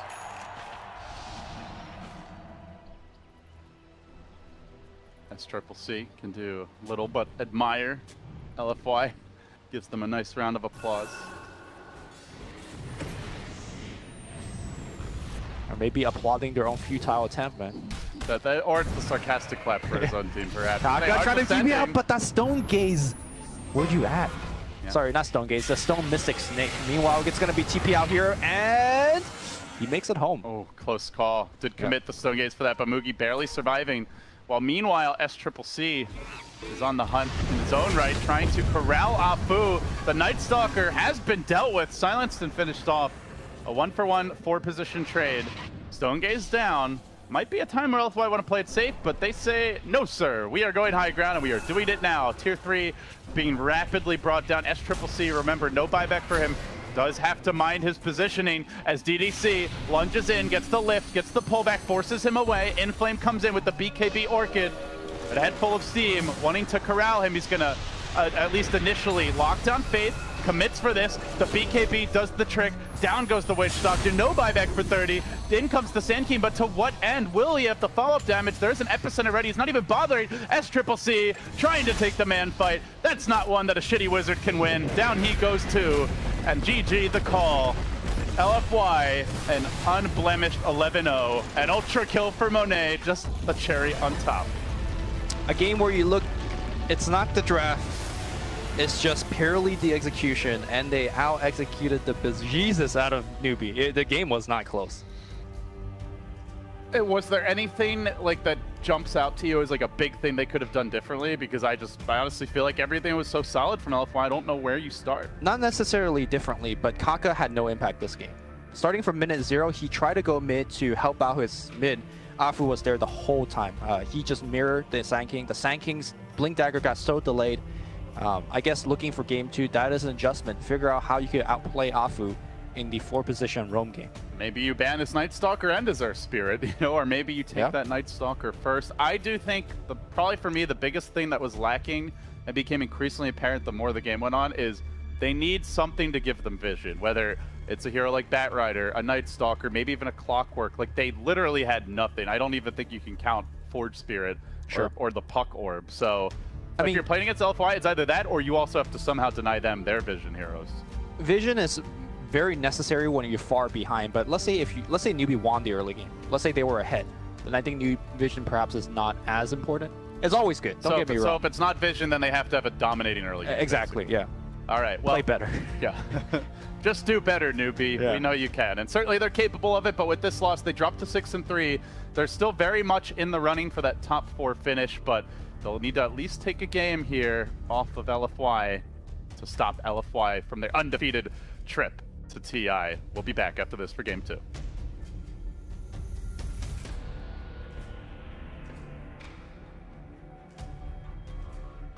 Ending, he does have the time walk up just barely in time. Lil's gonna go for long range impale, misses out by just a tad.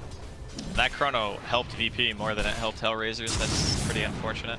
It's hard though, right? Because when you do the edge chrono, you're like 10 units off or whatever, and you just, it could have been an amazing chrono if his 2 teammates were a little bit farther out, and instead it turns out to be a not so great one. So Kaiser now on the run, being spotted out here by VP. Oh, he's gonna get a haste. That's nice. That is a great pickup. Lil does have Vendetta, though. Highly unlikely that Kaiser's gonna be able to find a kill off this man. Hellraiser's really trying to force this so hard, and again, they're gonna get bit in the butt for their aggression, or maybe not. The turnaround stun onto Kaiser's. He's gonna be ripped apart. That's just the Aegis. Meanwhile, the Epicenter onto the Puck. They'll get that kill. That's very big, especially with 33 looking to be able to catch more. He may not have the hook shot, but he does have the Force Staff. So he reveals some of the heroes off of that smoke. And hook shot up. Oh, nice! Force Staff forward bench. Hogs in Ramses. That'll set Milan up to be able to get the follow-up stun. They're going to stall up Ramses, retreat back to base. Can Hellraisers actually take him down, though? They're diving all the way into the tier 3. 33, he commits and does manage to get the kill. That's huge. 33 will die on the way back out, but that's okay. They killed the primary core of Virtus Pro, Ramses Sven, who's been farming up all those Ancients and been getting so much net worth, and they force a buyback out of the Puck. That was really good. I think at the end of the day, if your Clockwork can get the kill on the Sven like that, force a buyout, you're happy to die. Like, yeah, you just, at the end, you go, I've already won, dude. You can kill me now. I will win the war. Still, Hellraisers making a nice little comeback after their greedy teamfight attempt inside of Virtus Pro's woods. They have the vision game on point this time as well. They can see inside of Virtus Pro's side of the map pretty deep here. Even have a lane ward in the safe lane too. Will in the meantime trying to find something, but as it stands right now, Hellraisers are kind of hitting all the points they need. The only concern, I guess, is that, you know, Swift Ending, he's fallen a tiny bit behind in the farming category. He finished up his Mask of Madness. He's kind of close to Defusal right now. That'll be a big pickup for him, and then I guess we're looking for BKB after that. Why not the Shadow Blade that we've been seeing? I would think it would be effective for him to scout out a lot of these heroes. I think it's more in this particular game, because you know that the enemy team has like a Nyx as well, that you feel like you might get spotted out before you're able to like Shadow Blade in effectively and go for that. And plus, you kind of have to assume that they're going to have sentries if there's 5-man happening. Right. And I think that the biggest reason why you want Shadow Blade is for initiation in this game. I just feel like it might be too easy to predict given their heroes. Yeah, Virtus Pro are going to be staying pretty defensive and really grouped up. Not really dangling themselves too far outside of the base. Not really pushing past River unless it's with like Puck. Maybe the scouting Nyx assassin. Yeah, and the Defusal Blade, I think, in a lot of cases offers more kill potential. It's certainly more damage inside of a Chronosphere. Yeah. And outside of that, you know, you want to purge off the Warcry of the Sven. You want to be able to chase down elusive heroes like Puck and Invoker as well. If he pops Ghostwalk or something and you have Dust, you can just purge him too, and he just can't get away. Yeah. So it's great for chase. Especially since that, like, 2 primary damage dealers only offer physical damage. Yeah. The Faceless Void and the Troll. That Warcry is such a big threat to them. They are going to smoke up on both sides, but Lil's going to be leading the charge here with his Vendetta. They do manage to get the dust onto him, but he's spike carapace. Milan blinks forward, but he actually burrow strikes back down the fountain, so they are going to be able to just get it. Lil inside the trees actually kind of hides himself. 33 goes ahead, bumps back Ramsey, stops any form of initiation from him, and Lil is definitely dead. Boyle stalls up some of these heroes. Swift Ending is going to be able to get the Chronosphere, but he dies from the Meteor Blast, and his heroes just can't really follow that one up. Milan, though, does manage to kill the Pug. He's been making a lot of plays here in this game number 2. BKB trying around Kaiser actually stops that Stormhammer, but the physical damage of Ramses is too much, especially combined with the armor, so he can't actually turn and fight very well at all. At the end of the day, that was a 2-for-1, but a lot blown by Hellraisers, the BKB as well as the Chronosphere. It was another buyback too, though. Lil bought back as soon as he died in the Nyx. It was a really chaotic fight because VP had the high ground, and they broke smoke, really fast reaction from Milan, popping the dust to spot out Lil. And then there were like 2 different fights happening. Kaiser went in to try to kill the Nyx, and on top by the Ancients, the Clockwork just went straight in on the Sven and forced him to pop God Strength, but there's no follow-up damage, and the same thing happened to Swift Ending. He throws out a Chrono, but it just stunned them because he instantly died to the combo coming out from no one. So the team fight utility of Hellraisers was all used, they just never had any damage. I think if Swift Ending wasn't so aggressive there, that would have been a huge win for Hellraisers. He could have went back and chronoed the Sven. Yeah. Like, it would have been really hard, I think, for VP to deal with that. Especially since 33, I mean, he completely stopped the initiation or counter initiation from the Sven, right? Because he had that Blink Dagger, so he just, like, he hook shots him in, cobs him backwards. That, like, the Sven's timing is, like, completely screwed. He's out of the fight for so long that Hellraisers were supposed to be in this huge advantage, but then Swift Ending dies and the Chronosphere's blown for nothing. Hellraisers are on the hunt. They know Lil's up here. They tried to throw a scan through the lane, and he doesn't actually run through the last second of it. He actually moves forward. J4 may be his target because with him, the combination of the Sunstrike, they can actually blow him up. Lil gets that free kill. Rather, no one playing the bounty, but Kaiser might just be able to punish him. Here goes the high ground, running into Pasha, though. Pasha gets his combination. That's another BKB used for Kaiser, so he's now down to 8 seconds and a lengthy cooldown as well. Brutus Pro may feel comfortable forcing a fight. I mean, at the very least, they could take the tier 1, right? Has like no health. Yeah. Just walk up here, hit it 2 times, get out. No big deal. There it is. Boom, boom. Nice tower there for VP. The top tower is fairly low as well. I'm not sure how much emphasis they want to put on just like immediately rotating up, or if they want to try to farm a bit more, because they do have the ward behind the tier 1. I think Lil placed that when he was walking to the other side of the map. Ward gonna spot him out. Looks like 33 wanted to try to go for it, but he didn't have dust in his actual inventory. He had to swap it out, so it had the cooldown. And for now, Hellraisers, they're kind of losing the net worth advantage they had gained from taking a really successful early game. You know, they get the Roshan, and then after that, it's been a little bit more quiet of a game. And I think that still kind of favors VP. Yeah, completely agreed, especially.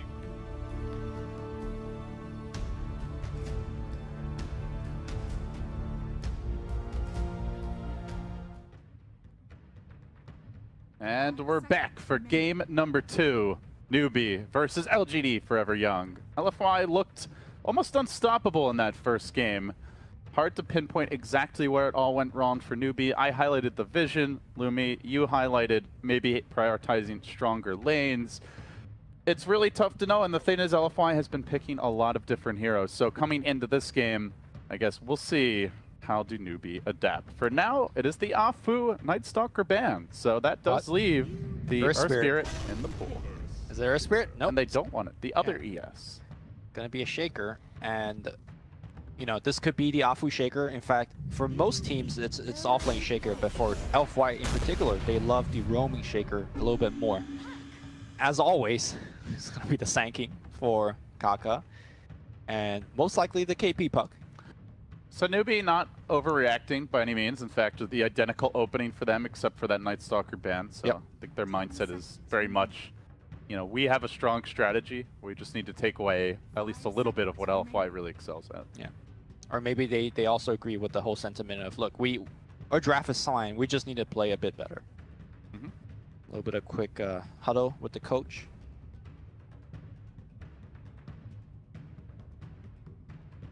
both teams still in good position here in the group overall. They've both played some of the tougher teams in their groups, at least from when I checked the grid. It looked like that was the case. So I think very likely we do see both in the upper bracket. Obviously, I think Elfwy is a lock for top 4 at this point. Newbie not guaranteed, but still should be in pretty good shape.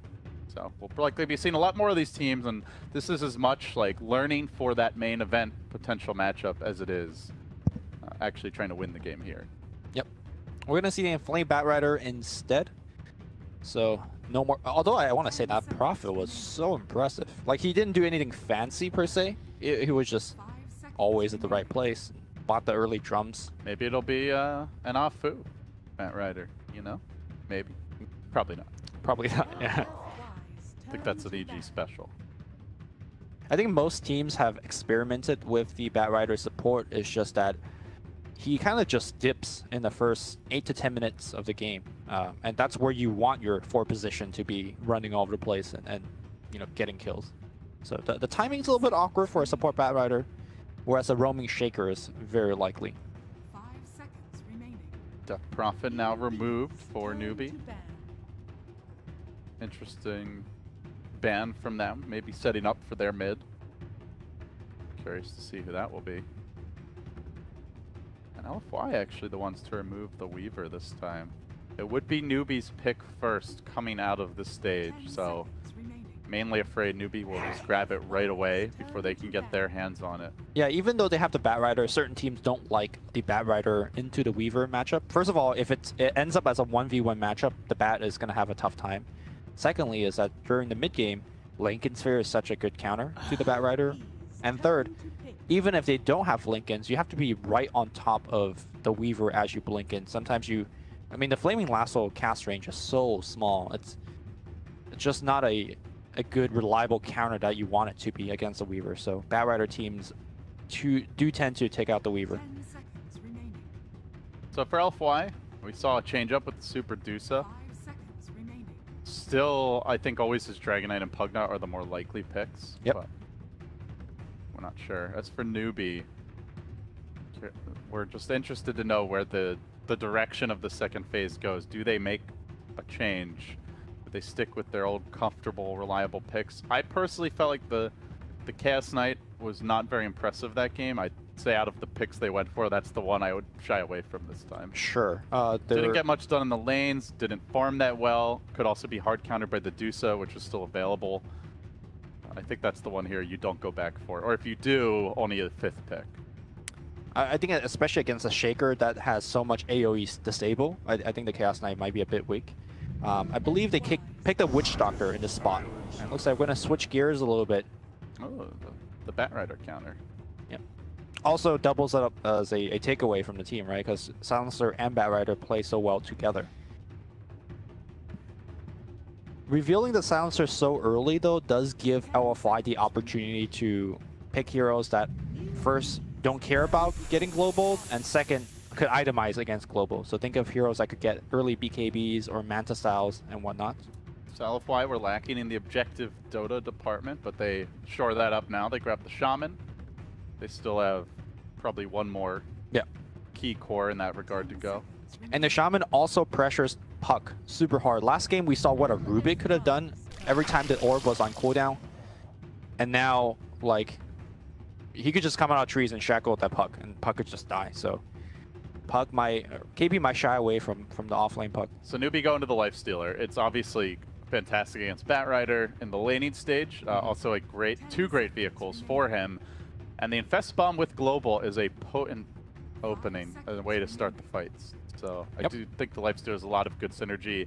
Also, even against Earthshaker, Shaman can be good if you're able to jump on them, as the Rage counters everything they offer.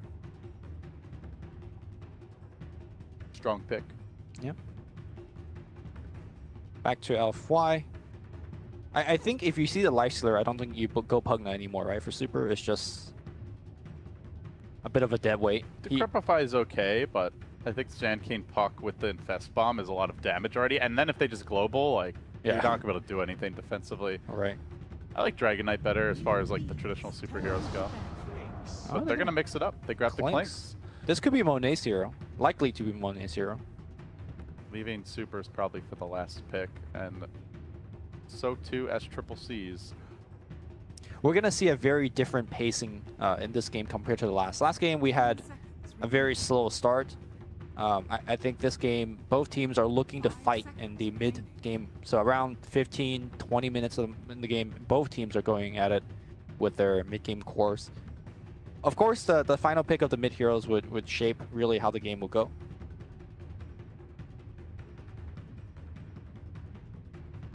I'm liking the DK more and more for LFY. I mean, look at the push. Shaman wards, Clinks, Dragon Knight in the front. It's a tough one to fight into. And then you have you know, 2 good early game BKB buyers in the form of Clinks and Dragon Knight to wear off the global. Yeah, I think that's really a key point. You want to have heroes that naturally want to build items which counter the global. Right. Or who just don't care about it by their nature. So BKB buyers are great. Someone who can like rush a Manta early is obviously decent as a solution. Also good against the puck. Newbie are pretty reliant on those silences with these two. Is there a chance of a core silencer, Lumi? We didn't actually discuss it. I'm kind of assuming it's a support, but we have seen a few teams try that silencer mid. Yes, there is a, like for example, let's say if LFY picks a Storm here, because the Newbie has the ultimate final pick in the whole draft, right? If you pick something that gets wrecked by the silencer in the mid lane, then Newbie has the opportunity to shift gears. SC does play a good mid silencer, but it's going to be a Dragon Knight. Super standard for super. I mean, you can't argue with this. The armor is great against Lifestealer, who is very reliant on the physical damage. He's tanky enough by his nature that he's unlikely to be burst during global unless newbies start to get ahead.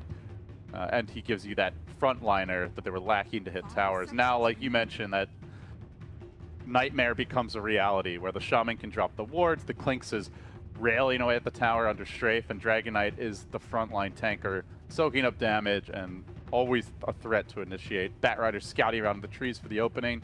It's a scary siege lineup. If LFY get rolling, Newbie are going to be hard-pressed to stop them. Okay. Bloodseeker. Mid Bloodseeker. All right. How about that? Does that change the complexion of So all we've been saying? Why Bloodseeker? Why not? Like, what does Bloodseeker offer? Is it for the laning? Is there a particular hero being Blood Rage that's really beneficial? Is it for the Blood Rage silence?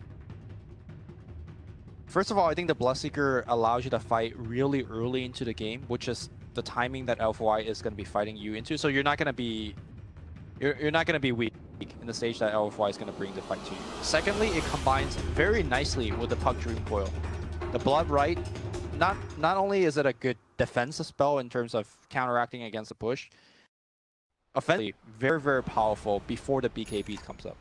We might even see this might be one of those games where we see the first item BKB on the Dragon Knight and Clinks. Like, it's so important.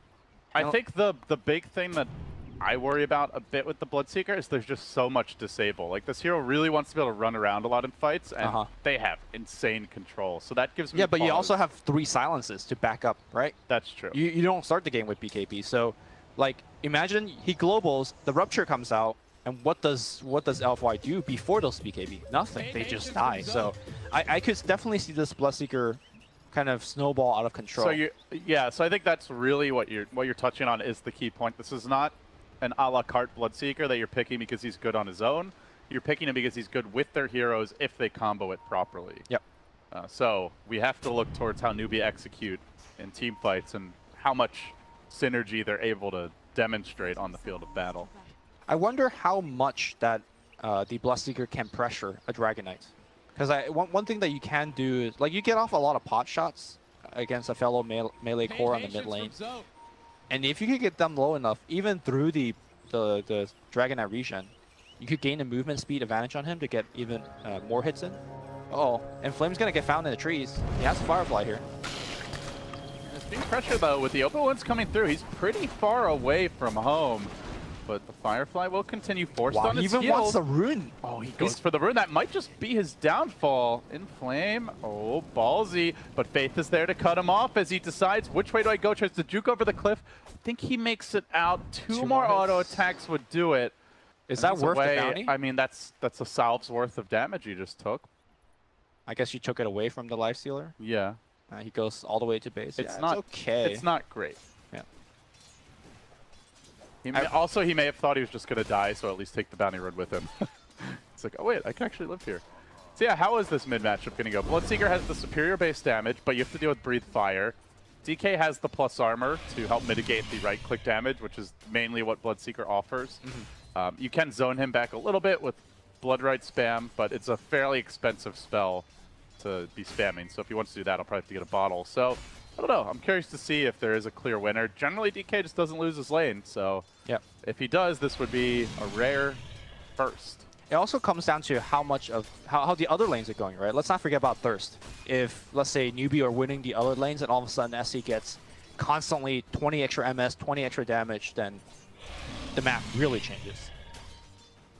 And he is getting the deny edge here. Super not doing so well. Yeah, like just look at despite Dragon Blade, well, he doesn't have it yet, but he'll have it now. But despite of that, I think SC is going to be able to pressure him very hard. Yeah, seems like the Bloodseeker has the edge so far. Obviously, the more Breathe Fire levels up, and once you get your bottle, you can just kind of spam that to CS, and in doing so also limit the pressure. The Bloodseeker can offer nice little assist there as Triple C dual laning with Super and help him get some last hits. Yeah, top lane. LFY do have a tri-lane, and the Fissure comes through. One more Syrian arrow would get the job done, and LFY draw the first blood. So while that mid lane is going well, and a lot of eyes are attending there, LFY getting on the board elsewhere. They're still down in gold even after that, though. Lifestealer doing very well in the bottom lane. As you see, Inflame just already back to the jungle.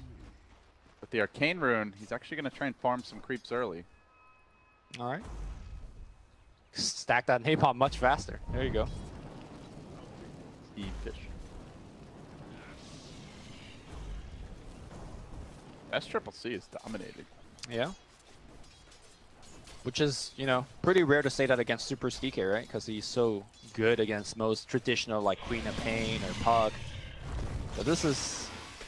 I thought Bloodseeker wins as a matchup, but I didn't think he'll win it that hard. I don't know if... I kind of thought LFY would give him a little help, but it seems like they just want to focus on this top lane.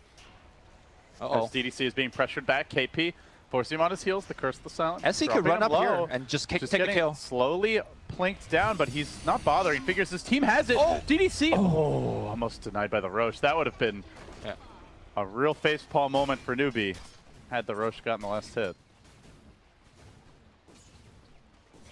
Still, at least it's a support, you know. The Clinks is happily trying to farm away. Now, but that said, he's not CSing that well. Only 12 so far. Generally, as Clinks, with his really long wind-up, it's kind of hard to last hit those first few levels, but once your Syrian arrows get high enough, it gets easier. A big reason why SC is winning this mid matchup so hard is that he's been able to deny the range creep. Super, pretty much every time he breathes fire, let's say for a melee creep CS, it brings the range creep low enough, and then SC just denies it. I don't think he's even got a single range creep in about 4 minutes of gameplay. He is down almost a full level in a true 1v1. Yep, that's the range creep. Bottom lane, meanwhile, Inflame dies in flames. As Moogie runs him down solo. Big pick off there. So Newbie crushing their two solo lanes and up on kills, now 2-1. I think you could say at least breaking even, if not winning, this top lane, as they are denying the Clinks' farm. So it's a great start for Newbie. Lumi, you wanted stronger lanes. You're getting them right now as a Newbie fan. Well, for those who are Newbie fans. Yeah. Don't peg me as a Newbie fan. Top lane. Although I do like them quite a bit. What's wrong with Newbie? Nothing. Jeez, why are you hating on Newbie? God. Level 6 on SC. I do wonder where he goes to gank. You do see that Super is prepared for a rupture. He has a teleport squirrel being sent out right now. But yeah, how will the Bloodseeker play this? Is this going to be a QO style Bloodseeker? Do we see that early Radiance? Do we see him constantly going for Rupture ganks? Is he mostly trying to give his team more damage? Is he the frontline tank? I guess time will tell exactly how his Bloodseeker may differ from other players. I think an early BKB is always warranted because, like you said, there are so many stuns available to disable him. BKB Radiance is the QO way. Mugi trying to get on Inflame here bottom. If he can get the vision for the open wounds, this will be a kill. Meanwhile, it looks like LFY starting off with the fissure up top. It did not get off the block as Afu intended. There's definitely some misfires here for LFY. Maybe have been able to punish so far. The Rupture is ready and they let it go right now on Super. Does have the TP scroll, but just keeps on running back to the base. That pure damage is just destroying him. He gets the stun up under the tower, but the burrow connects and Bloodseeker commits. No TP support inside. They're busy trying to counterplay and punish top, and they will do so. Fissuring off Faith, catching him in the shackles. KP can do naught but watch. So it is a 1-for-1 around the map. A Dragon Knight for a support silencer. Yeah, but you got Faith. Like, who cares? The 5-position support. Yeah. And you lost your Dragon Knight. Agreed. Sorry, that sounded very condescending towards Faith. He is a TI champion. One of the older TI champions, in fact.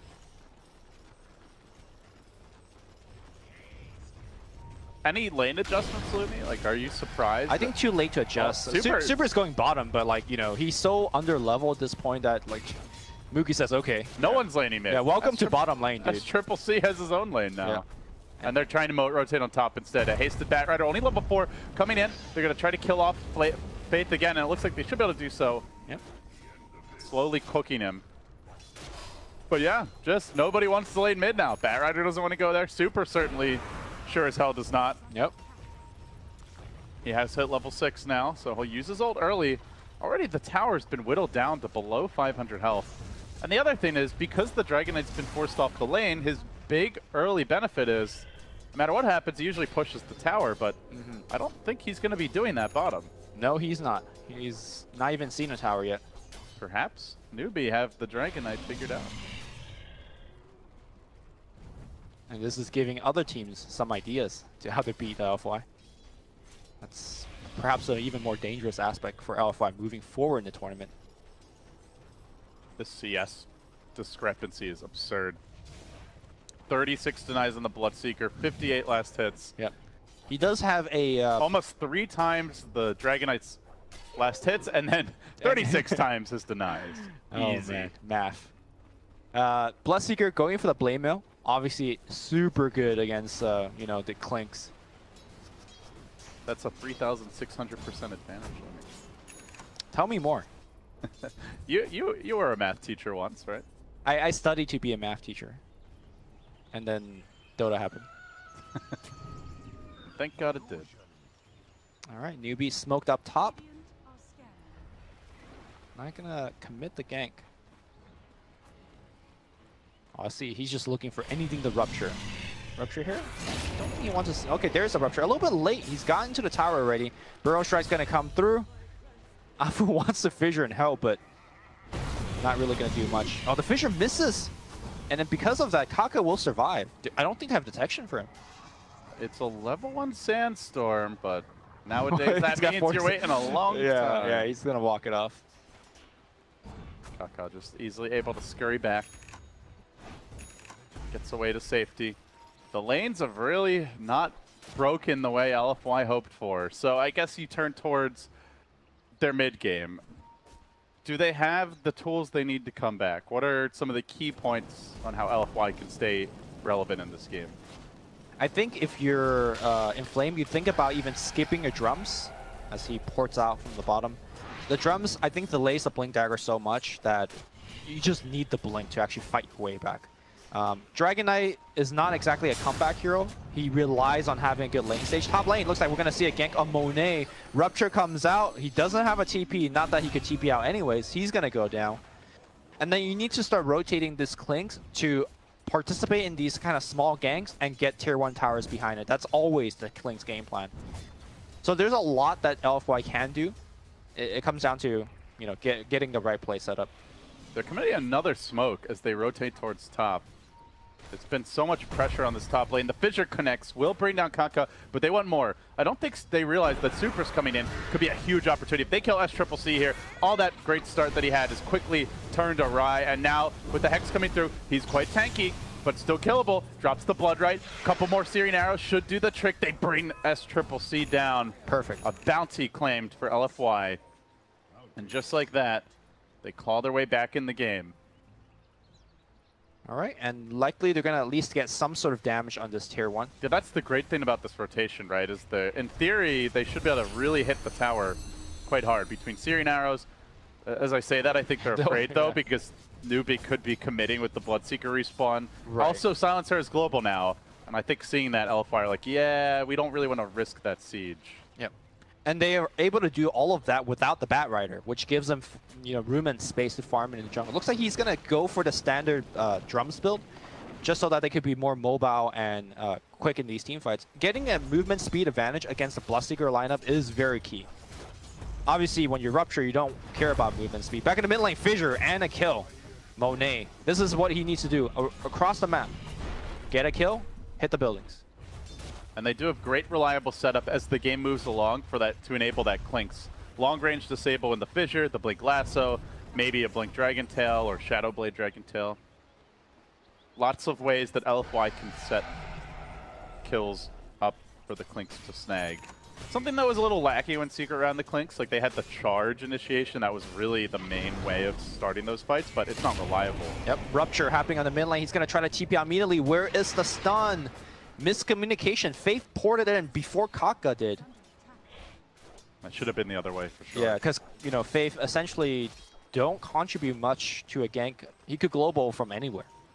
Mugi being tracked here bottom, but they're going to swing towards the Radiant jungle instead, where Faith is lurking. Still that global ready. The persistence pays off here. Newbie are able to grab a tower takedown as they hunt for Faith, but TP out immediately. Kaka not going to be in range in time. LFY doing a good job at picking their fights here as the laning stage breaks down. They're not forcing the issue too much. They're respecting the global. They're going only for safe kills. Yep. Newbie are really going to have to work to find that big team fight to crack this game wide open. It will come soon. If you look at the puck, he is sitting at 1,700 gold. Just need a minute or so. Once he has the coil, Blink Coil Global, I don't think LFY has much answer. And now Lifestealer gets dragged down. Monet, not enough damage output to blink him down. Global is going to come out. Are they going to return and fight, or is it going to be escape? Looks like they're going to try to run. Waiting for that Fissure opportunity. Lifestealer heading to the north will be corralled, focused down.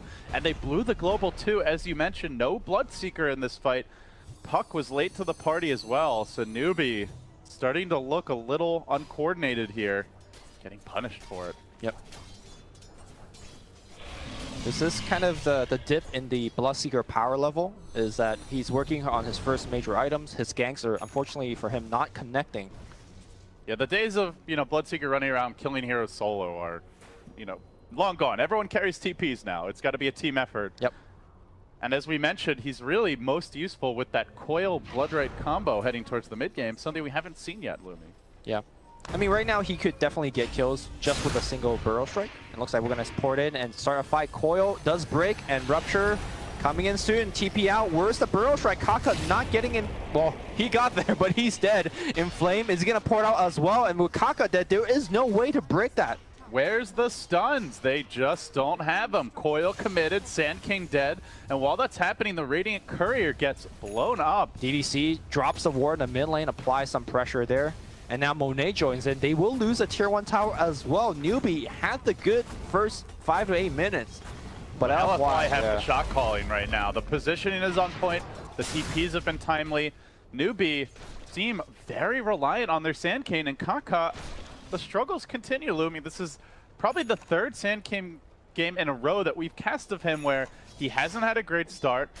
While the rest of the team is doing well, he's still struggling to get that fast blink dagger. It just doesn't seem like he's the impact force on SK that he used to be. Or at least other teams have figured out how to slow him down. Yeah, I think a combination of that is pairing him with a puck as well. Because normally, if KP doesn't necessarily have to rush a blink, KP could give up a little bit of his farm to Kaka. But, obviously Puck needs his blink. And then Sand King also need to blink. There's just not enough farm to go around between these players. Because you're not going to take anything away from the Lifestealer or the Bloodseeker, that's for sure. Newbie are going to smoke. They have the global ready. The Puck and the Bloodseeker join forces. But the direction they're heading, not sure they'll find any LFY heroes. Scan clears the high ground and they move in. KP leading the charge. While that's happening, there's a gank in the top lane. Looks like that Sand King might go down again. Shackled up, DDC, then the lasso. All the chains binding Kaka. Yep. Turning him again into dust. Another death, and that blink feels like a forlorn dream right now. Oh, they're going to come in and at least pick up 1 or 2 kills. They see Inflame. Inflame just blinks out. DDC ports. There's no way to cancel that coil. Everybody's going to be safe. KP misses the coil altogether. An absolute disaster. And Newbie are wasting time here. You know, Mookie's not farming. Bloodseeker was a part of that smoke for the first half or so. At least they didn't blow the global, so they can try again in relatively short amount of time. But meanwhile, LFY, they took that bottom tower. They've taken the mid tower. They've equalized things in terms of map control quite nicely. They've really stabilized this game after a rough start. I mean, Dragon Knight is still having a tough game. You know, he's still 1,500 net worth behind the Bloodseeker, but for the most part, he's caught up. You know, a big part of the reason why they couldn't actually get off a good gank LD is that when they started that smoke gank, there was absolutely no vision on the other side of the map. You see the wards in the in the dire jungle. They dropped that during the smoke. Had they had the vision there before, they knew that they shouldn't have gone that direction. There was nobody there. So another game where vision is having a huge impact in this early game. Another issue I do think... They just smoked on top of ward right here, Newbie. Again, the vision game. Yeah. Another issue that I do see, I'll hold that thought, we might have a big fight brewing. Newbie moving into position, smoking again. They have the ward. They'd like to get the jump on Inflame, and this time they strike Paydirt. They will coil him up, munch him with the Lifestealer. Mugi secures the kill for the team. But they're not that good at transitioning into objectives. That is a big weakness of their draft. The Blade Mail build on a Bloodseeker, he doesn't hit all that hard. He's much more of a hero killer. Lifestealer, you know, no signs of an early Desolator. The Armlet's okay. Yeah. And they will take this tier 1 mid, but like going for a bigger objective like a full HP tower or a Roshan, that's not something they can do. LFY on the other hand, 1 kill, they drop the ward, the Clinks has his Deso now, and they're just straight into the pit, or they're straight onto the tier 2. Yeah, it feels like the Lifestealer needs to pick up a Desolator of his own to supplement the pushing. But even with that, I think Newbie is more about, hey, we kill you, and then you don't have any heroes to defend the tower, we'll just run down tower.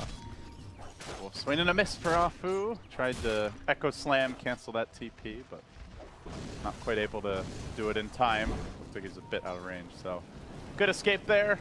LFY whiffing, but still, overall, I think the game has definitely gotten a lot more relaxed for them. Bottom lane, though, Super, again, the TPs. This time, Kaka is ready, and this time, Super will be punished. The Dragon's wings are clipped. A Newbie secure a desperately needed kill. Yep. That's the gank that they need to keep on doing. Kaka plus SC. Get the damage Monet is pumping out. Almost able to just solo kill Faith. That is the worry for Silencer, is this hero tends to be underfarmed and very squishy as a support, and if Monet ever isolates him, he just dies before the fight begins, or he wastes the global, you know, at a suboptimal time. Yeah, Faith is trying to itemize against that. He is going for the Ghost Scepter. Likely there are going to be Diffusal Blades to pick up to counter that, but one step at a time. Newbie, close to that Blink Dagger for Kaka finally. About 300 gold away. So that was a big part of that kill. It looks like Newbie are going to gear up more to take this a bit later, as KP is transitioning into a Midas right now. Bloodseeker farming towards his BKB. Sanjin Yasha the pickup for Mugi. So like some items that will let them fight now, but they are looking for a little insurance should it drag on. Yeah, historically, when you look at heroes like Lifestealer, Bloodseeker, and Puck, you might think that they don't scale that well in the late game, but I think the talents really help out. Bloodseeker in particular, if you ever get to 25, man, that -7 second cooldown Blood Riot is... I gotta stop talking about Kaka. Oh, I actually did buy the Blink. Okay. Yeah. I was gonna say, man, I think him again, but Blink secured, so the pain is suffering is over once this respawn kicks in. I think the mid game is gonna be. But yeah, you were saying like they have a power spike late game. Yeah, like ultra late game. They like. Obviously, everyone knows about the 420 on Puck. The dank gold per minute that Puck could get. Which Bloodseeker do you like, the Bloodright cooldown or the Lifesteal one better? They're both quite good, but I think the Bloodright cooldown is the one that most people select more frequently. It becomes impossible to actually push in the high ground. DDC gonna get picked off here by the roaming gank squad. Now they're still trying to pressure bottom. It looks like Monet in position with that Deso almost finished off the tower, and that is one thing that has been difficult for Newbie is these towers starting to fall, but now Batrider caught out with the Rupture, Bloodright coming through, and it should be a solid Bat kill follow-up. So 2 down. LFY needs to get out of here. Newbie are on the chase. Buybacks available for the Batrider if he wants to rejoin the fight as Clinks runs in deep. He's behind enemy lines. They go for the slam. The jam is not there, but the auto attacks are coming in and they still get the kill. The global's been blown, gets nothing done, and now Newbie on the run. SCCC in danger if a Dragon Tail comes through. It's be bad, but Kaka strikes back with the Epi. Not enough for a kill just yet. Super stays alive. The wards get popped out. The fissure again. Ah, boo! Are you kidding me? Makes it 3. They might get 4. Shaker saves the day. And Afu takes a big old dunk on top of Newbie. KP tries to salvage it, jumps right back in, gets 1 kill. Still sticking around. Wants to use that Midas if nothing else. There's not enough mana for him to do anything. Probably blink forward, Midas the range creep and or back. I mean, he'd love a kill. I don't think he has the mana to do much, but he's got the coil soon. Yeah, he's just gonna back away. So in that engagement, to me, it was hard for Faith, but he needed to global right after the Echo before the fissure came out. I'm going to watch it one more time. Afu pops it off, and the global came just a tad too late. And because of that, because of the fissure hitting, enough damage was dealt. Clinks just came in from the side. Epicenter, this is where you say, Afu, look, you're only level 11. That level 1 ultimate. Had he had a level 2 ultimate, I think that fight changes completely. I think the DK will die. I think Monet will probably die as well. And so much of that goes back to all of the early deaths. And the slow start Kaka's had is early game has almost become a liability, which is crazy to talk about. When you look at Kaka, I think he had like 6 months where he was consistently like, you know, playing as well as Afu has been this tournament. You know, dominating the landing stage, creating a lot of space for the team. But for whatever reason, this, at least in the games that we've cast him, that just hasn't been the story. I think it's one of those things where you play as one hero so many times that the opposition just gets so many like data on you. Like they know your gank patterns, they know your moves, where you ward and things like that. And it just feels like he's been figured out.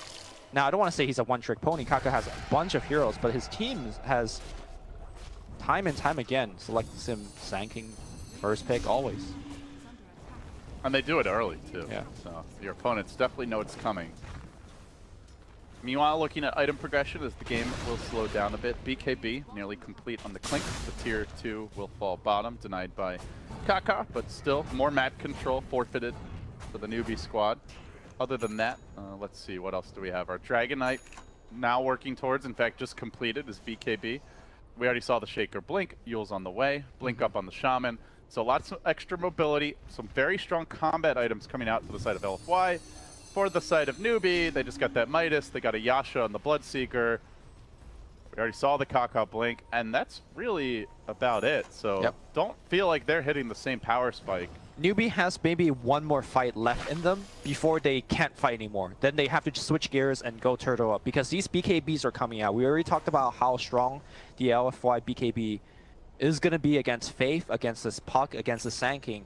There is no way that Newbie could win a team fight should double or triple BKBs come out. This is their last smoke gank before they want to split push, before they want to like slow the game down. Just turtle up. Let the Puck Midas kick in, you know, let the Bloodseeker spend some time farming. But here comes the clash. Sanking Illusion coming in, quickly dealt with by a Hex. There is a completed Solar Crest as well, something great to throw on the Dragon Knight.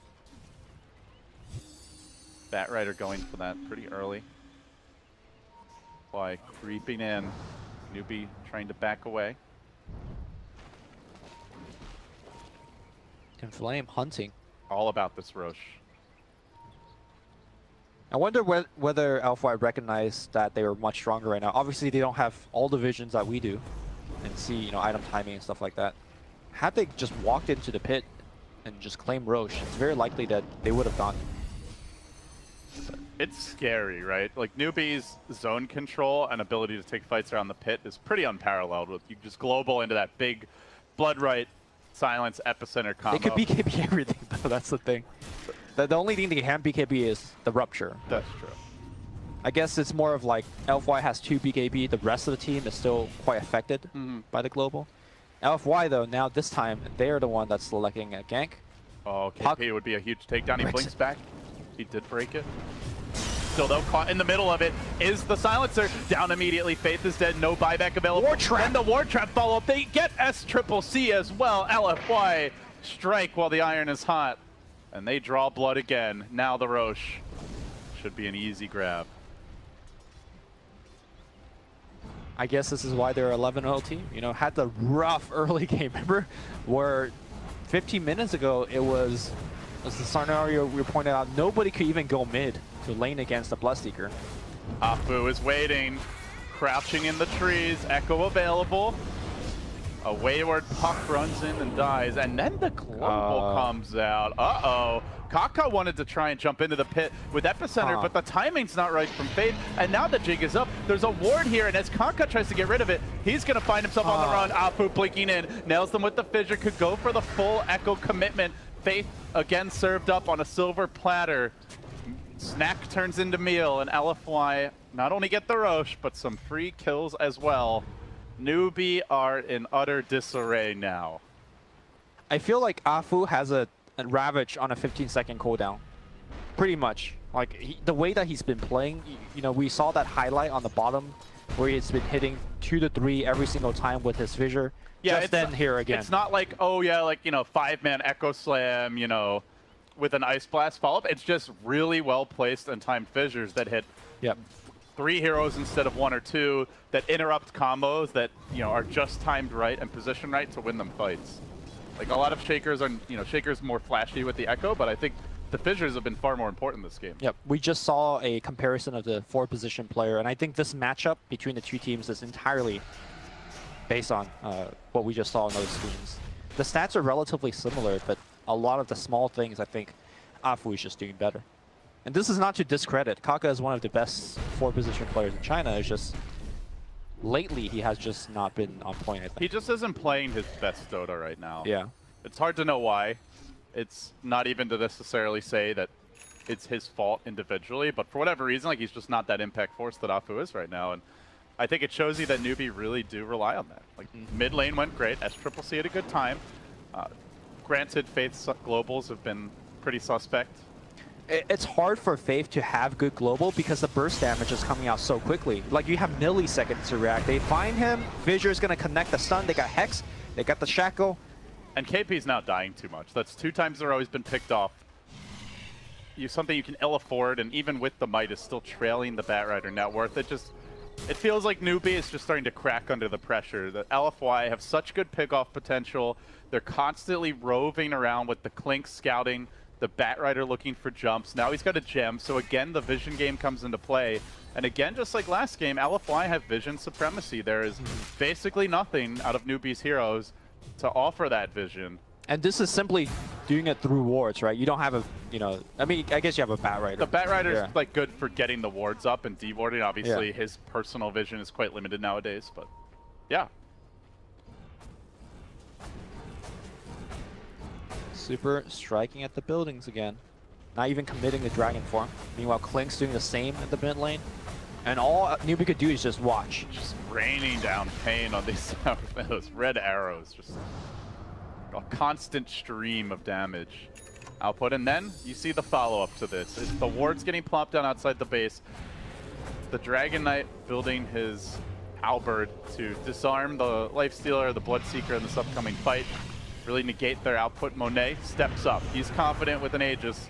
By the way, they still have 10-second BKBs. They haven't even needed to use their BKBs yet. Now he eats a Rupture. He's going to take it all on the front line. Global comes out as well. Super activates the BKB. Will die to the physical damage. 3-man coil. Combo, but no follow-up. Like, okay, that got me excited. They got heroes that should be killable, right? Like they got the Bat Rider, they got the no, they threw everything. The Shaman, they threw everything on Dragon Knight. But they didn't have the Epicenter. They didn't have the Rupture. Which is fine, I think, for newbie, right? You gotta test like a BKB out of it. You repelled the push. You killed the Serpent Wards. Yeah, the tier 3 suffer like half his HP in terms of damage, but I think for newbie, that's as good as it gets. The thing is, LFY still has this Aegis for a minute. Oh, they're going to find him again. KP, third time in a row. He's been picked off on his own. It's the vision game. He stood here, right on his newbie logo, and then there's a ward seeing him. Afu says, okay, I'm going to fissure you from fog, and then they just lasso him, hex him, and that's it. Dead for 30. Dragon Knight up in 15. The Aegis still online for about a minute. This is prime time to take the tower. Though they will be lacking those Shaman wards. Monet should at least get the tier 3. That's going to open the way to the shrines. Not sure he gets the racks unless they really want to risk it. They are going to dust up here, try to scare him away. There goes the fissure. Afu does have Echo in his back pocket, but he doesn't want to commit for it. Meanwhile, Mugi just TP'd away from the shrine. Super may have scouted him heading over that way, but not going to find him.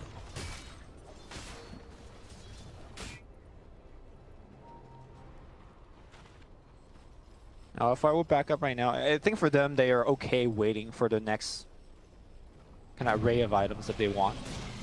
Finishing up a 4-staff on Shaman would be good. As far as newbie goes, how do you see them transitioning from this point forward? Like, that combo that we talked about is largely countered by the BKBs, right? Yeah, well, if it doesn't activate the BKB, right? Because Sand King is going to come in with Burrow Strike right on top of the Dragon Knight. And I don't think Super, as great of a player he is, he could kind of... Afu is a Yules, though, so he can just Yules himself and then remove the global, come in and interrupt it anyway. I mean, we saw how quickly that Dragon Knight went down, despite his, 2,800 HP. They are going to dump everything on him. And you still think they, like, absolutely need the DK to win a fight? I think when you lose your DK like that, LFY is going to just back off. Rupture on Monet. He BKB, shrugs it off, almost brings down Kaka. One auto attack shy of the kill. Still standing there. The Rupture wearing off, about a quarter left. Now they're going to coil. Commitment again. The global comes through. Time very nicely, revving up the epicenter. They get to work. They bring down that pesky Bone Fletcher, but the trade is super. Is left unchecked. Afu coming in. Slows them down. Now the lasso through. Locking down Mugi, trying to finish off the lifesteal, but he's so damn tanky. It's taking forever. A silence mid-enchant totem. The Echo still available. Afu keeps it in reserve. They blow everything. They get the clanks. It cost them 2 and the global. And now the puck as well. A 1-for-3 exchange. And that was without the Echo Slam, which is still ready. I think what we saw there is just the numerical advantage that LFY is having. Like, it was a good initiation from newbie. It's just that more items, more HP from LFY, and they just kind of tanked through all of it. Afu's in, doing some heavy hitting here with the totem. No epicenter, no coil, no global. No Bloodseeker BKB, and now no melee racks top. LFY draw first blood in terms of structures. They are closing in on that 12-0 start in the groups, looking just like such a complete team. They're winning from behind, they're winning from ahead.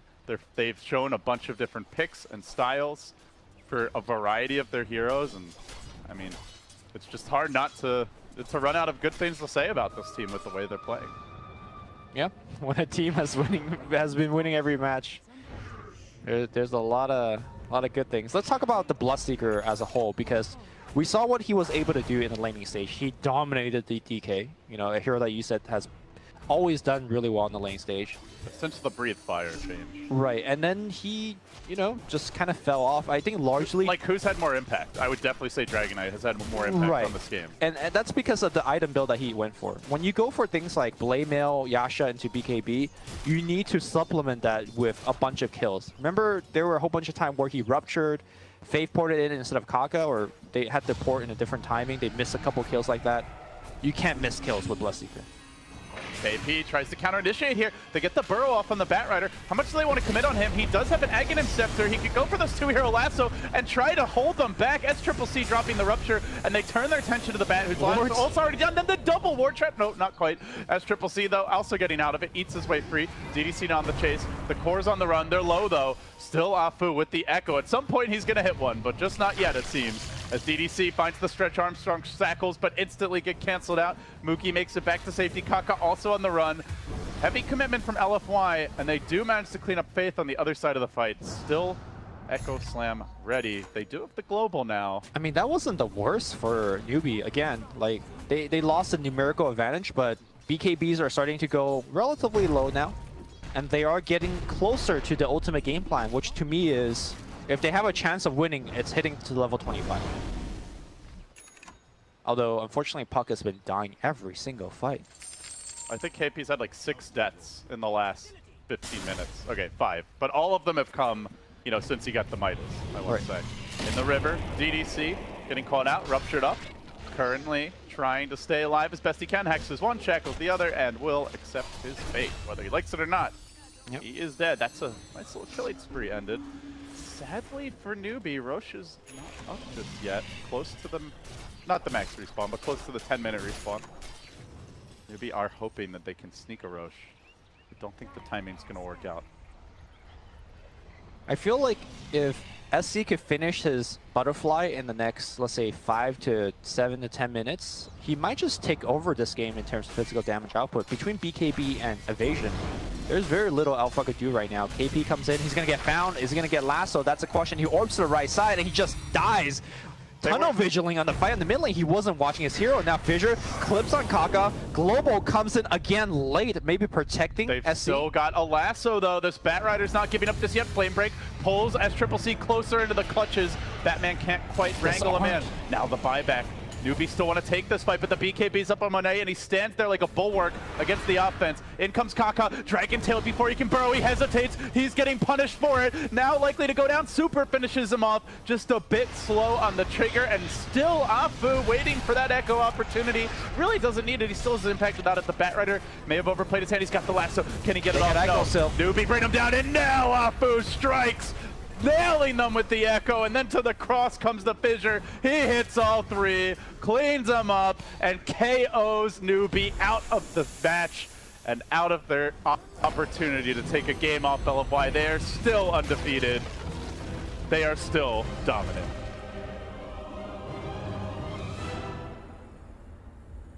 I don't remember the last time that a foreign player imported into China did so well. You know who that was? It was Chuan. Just think of what Chuan did throughout the early history of Chinese Dota. Afu's doing it right now. Suppose you could say KP. Sure, KP is probably the closest, but you know, he didn't do it at TI. You can't argue against what we just saw. He's so damn good. It's been so impressive. With this win, LFY 12-0, all but assured first place in their group. Yeah. It's going to be near impossible for anyone to match what they've achieved, and who knows if they'll even drop a game. Perhaps they can go undefeated the rest of the way. We'll see if anyone can figure them out. As for Team Newbie, a loss here, 2-0, defeated, does put them in the danger zone of potentially not making it into the upper bracket. I still think they're in okay shape because they played some of the tough teams already, but they're going to have to put those, you know, those games that they should win, they now need to win to ensure that top 4. That's for sure. All right, guys, thank you for joining us. There's one more match coming up for myself and Luminous. TI7 action will be continuing in just a minute. Stay tuned.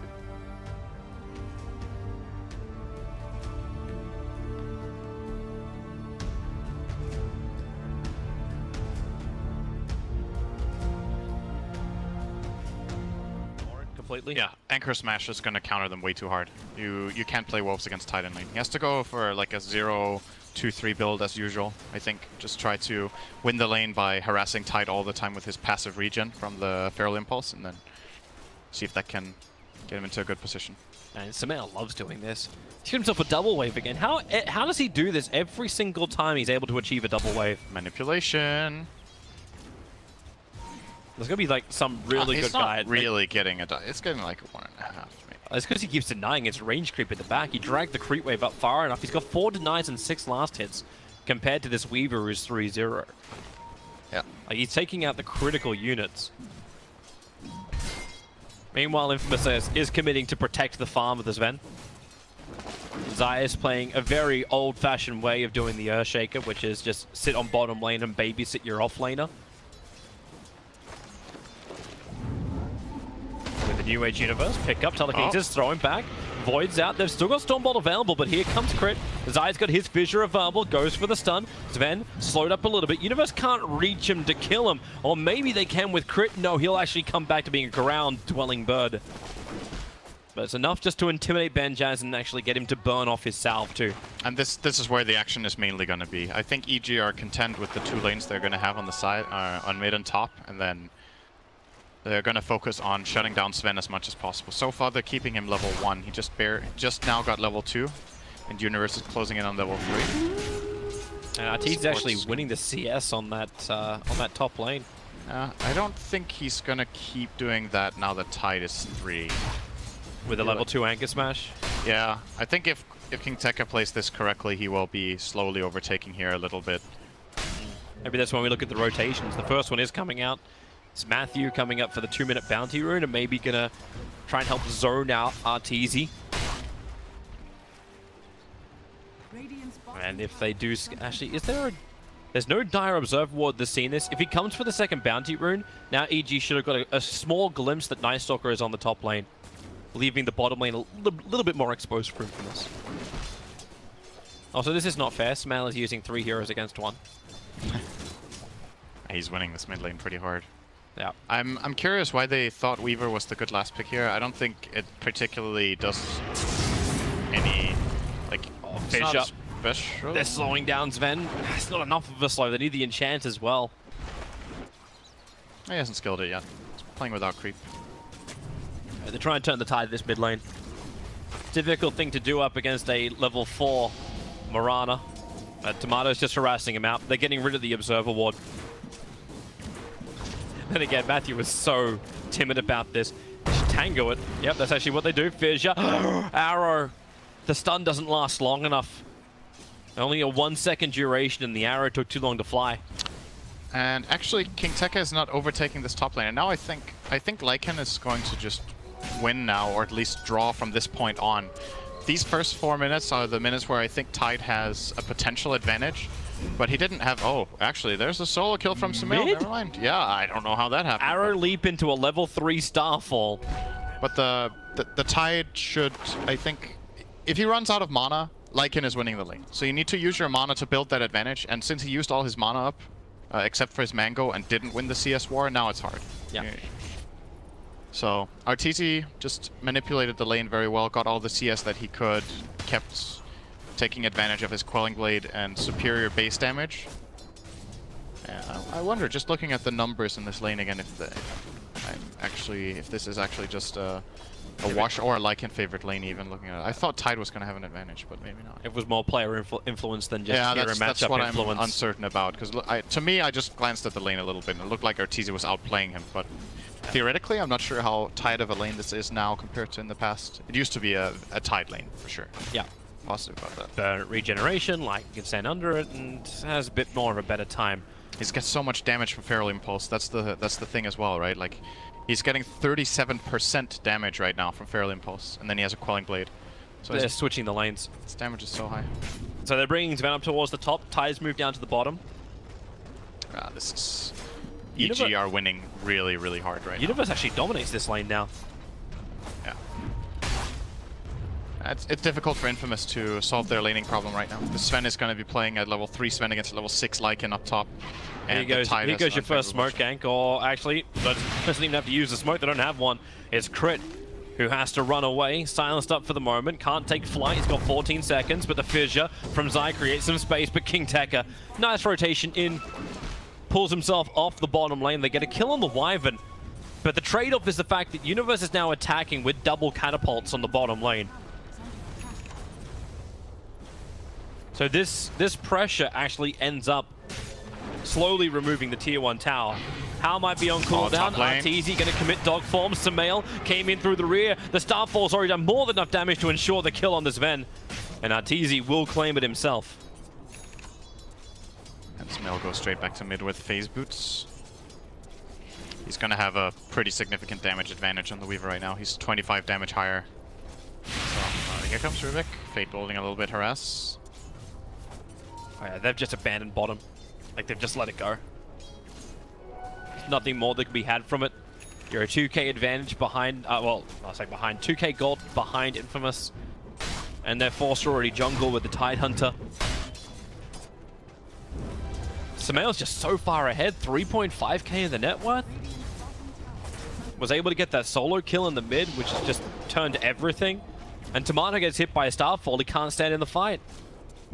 And always worry about someone else being behind. Oh, Samael! Wow. Did he actually just...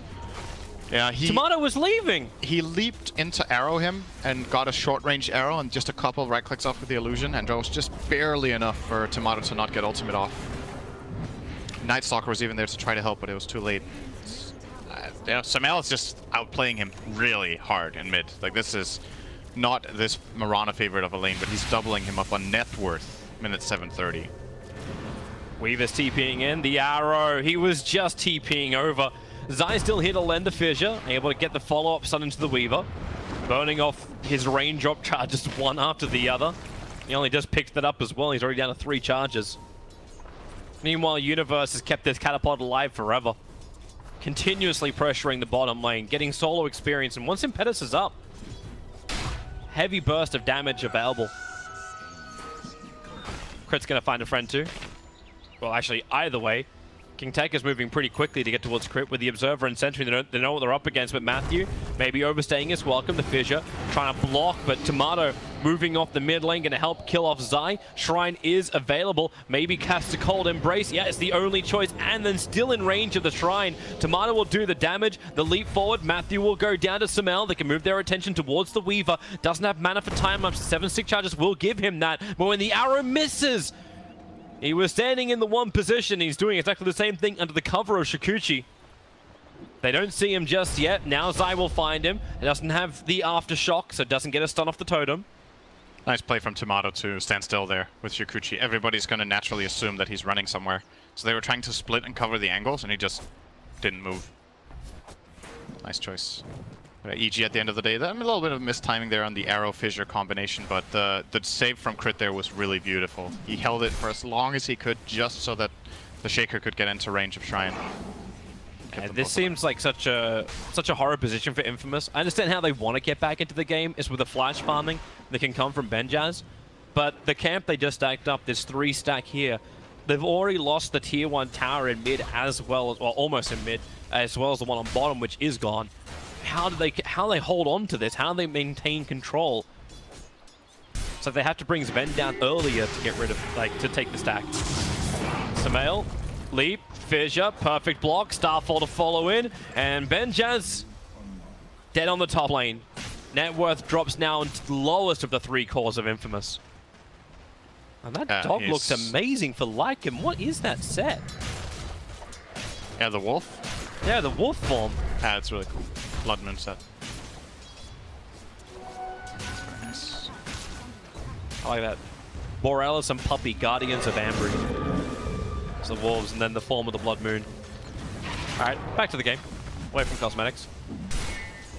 So they're gonna TP the Sven top again. I don't know if this is the approach that Infamous should be taking. I think they're sacrificing their Sven way too much by doing this. He can't play up here. Yep. But he also can't play at bottom. It's just an innate draft issue that they have with their laning, that they can't really solve these problems that they have right now. So stacking up camps. Oh, here's a smoke actually. You were right about the smoke kills, Toby. Yeah. It's 0. Now the first one might come at 11. If the Observer Ward doesn't actually see Arteezy. He's just off to the right, so they don't understand he's there. Meanwhile, Universe having, again, he's got this double catapult wave pushing. So even though Benjaz, like, he's committing his god strength and level 4 cleave, you can mop up the wave, but the trade-off doesn't work. Somehow still farming up mid. You're still taking the tier 2 tower faster than a 4-man commitment to the top tier 1 tower, and all you're using is an Enchantress. Yeah, this is not a good trade, but they're already in a pretty bad spot, so I think they just have to settle for what they can get at least. Trying to defend this tower would probably be very dangerous for them as well. So yeah, they're getting whatever little chips they can find.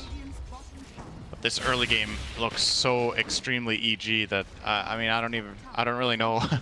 I don't really know what Infamous is supposed to do right now, except wait for the nighttime and try to get a move going with either a smoke rotation or just some sort of aggressive movement together, because their lanes are definitely not going well. Oh, nice try on the arrow fissure combination mid, but there was a creep in the way. Yeah. Is there advantage the fact that EG are never sitting as 5? Like they're in this 1-1-3, with the 1-1s being on the top and the bottom lane. Like Lycan's gone up towards the top lane now, so he'll continue his farm. Arteezy's doing what he normally does with his Lycan. He is going to go for the Necro Book build, so he wants time to finish his level 3 Necro Book. Universe is going to go for his Solar Crest after already having 1 Drum's Treads and a Blightstone just to ensure that his pushing on the towers goes faster. And if they want to, like, EG could even slip it and take Roshan once they have Vision Dominance around it, obviously. Yeah, Infamous can't really... I don't know. You have Ravage, so you feel like they can contest it, right? Yeah, you feel like they should be able to, right? But their cores are just suffering so much that I don't know if they have the follow-up damage that they need to this Ravage. I think they can try for a Ravage play with the Swarm and this Medallion from Weaver trying to isolate and kill off a fragile hero like the Wyvern. But Sail's in trouble. They need to get the Silence off. Yeah. In fact, Sail's dead. Samael just is now 4-0-2 on this Mirana. Casual Yasha. Not even going to finish up a Manta style, going to go into Diffusal Blade directly after. Yeah, they have to... Actually, is he? Okay, yeah, never mind. Yep, there we go. Infamous have to isolate and kill a target while Wyvern is silenced. It's the only way I see them winning a fight. They can't really kill anyone through Cold Embrace. The heroes are already reaching levels of tankiness where the spell combo that Infamous has isn't powerful enough. They need Sven to be able to deal damage, and they need Weaver to be able to deal damage. And that's what I'm gonna come back to this Weaver pick. It's just puzzling to me. I'm not sure what they were hoping for this mid Weaver to accomplish when it's playing already into a known Wyvern pick and is playing together with Sven. Like, it's so much physical focus against a hero that loves that. And it was their choice too. Like, yep. they willingly did this. Arteezy and Zai get a combo together to kill off Benjaz up at the Dire Jungle. Meanwhile, Infamous is prepping themselves for mid. King Tech has got enough mana to actually trigger off his Ravage, but not enough for both Ravage as well as Mech. So this doesn't seem like the teamfight that Infamous is looking for. He's too busy farming up the Ancients. He doesn't want to be part of this yet.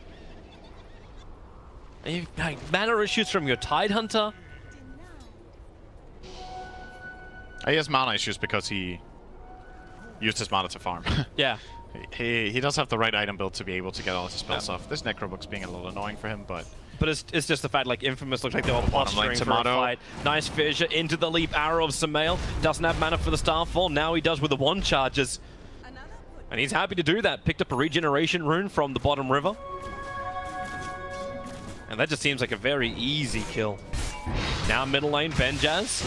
Splinter Blast flies out. Quick little slow. The Echo Slam. Okay. Not really that effective against Matthew, but it's going to be enough. And a cell. Wonder what he looks like when he soars. Yeah, I was just thinking the same thing. How does Arctic Burn look on Rubik? I don't remember last time. Did coach just flail out or something? I don't know. I guess he just shoots frost with his staff when flying. That's my guess. This is a very, very, very, very EG game. I think this is quite possibly the most one-sided early game we've seen so far this tournament, at least in any games I've cast. Benjaz is dead. Universe can just dive under the tower. The Enchanter slowed down the level 3 Necro Books from Arteezy. If Benjaz kills them, he dies anyway. They move their attention over towards the Rubik, who goes dog form and has the movement speed to get away. Meanwhile, Zai died in the back line. Looks like Matthew was able to slip in through the back and actually do something nice for him. Arrow flies from Samael, flies a little bit off target as Matthew went west. Samael guessed east. And Universe can't find his kill just yet, but it's a level 4 untouchable. Just standing to attack Universe, it takes too long. They're getting rid of the bugs. Samael is probably the only one who's in trouble, but he's got Moonlight Shadow plus a leap available. Will commit the Moonlight Shadow instead. Here comes your extra support. Dust going off. Enchantress is revealed, and they do bring him down. A good kill for King Tech to be able to claim as Tomato coming into the Shrine of Evil Geniuses. This is not your home. They cannot fight there at all, especially when they're this far behind. Yeah, but under these conditions, that was very well played by Infamous. They're very far behind, but still managed to find an okay fight there. Sven, in the meantime, farming up the stacks, so a little bit of signs of life here from Infamous. They also didn't use the Ravage, so they can choose to fight again soon if they want to. But yep. Darkness is ready. as nighttime is 3.5 minutes away. He's going to hold on to the darkness for now. There's generally 2 options on Night Stalker when daytime kicks in like this. Either you use darkness straight away, because then you can extend the night right after the night, and then it goes off cooldown, you can extend it into the next night, or you hold it for a key moment. The first play where you use it immediately gives you a bit more efficiency and a decent amount of more uptime. It's 50 additional seconds of nighttime. But Matthew thinks right now that it's more important to have it for that key moment that they don't know when it's going to arise for them. So wait until the time is right against EG. They need everything working for them if they're going to try and fight. Vision, game is good. They put an Observer Ward in mid lane, so they saw both Samael as well as Crit move closer towards their shrine. The other Observer Ward seeing them leave. So darkness now being triggered. All right, Matthew, he's not going to be able to reach anybody.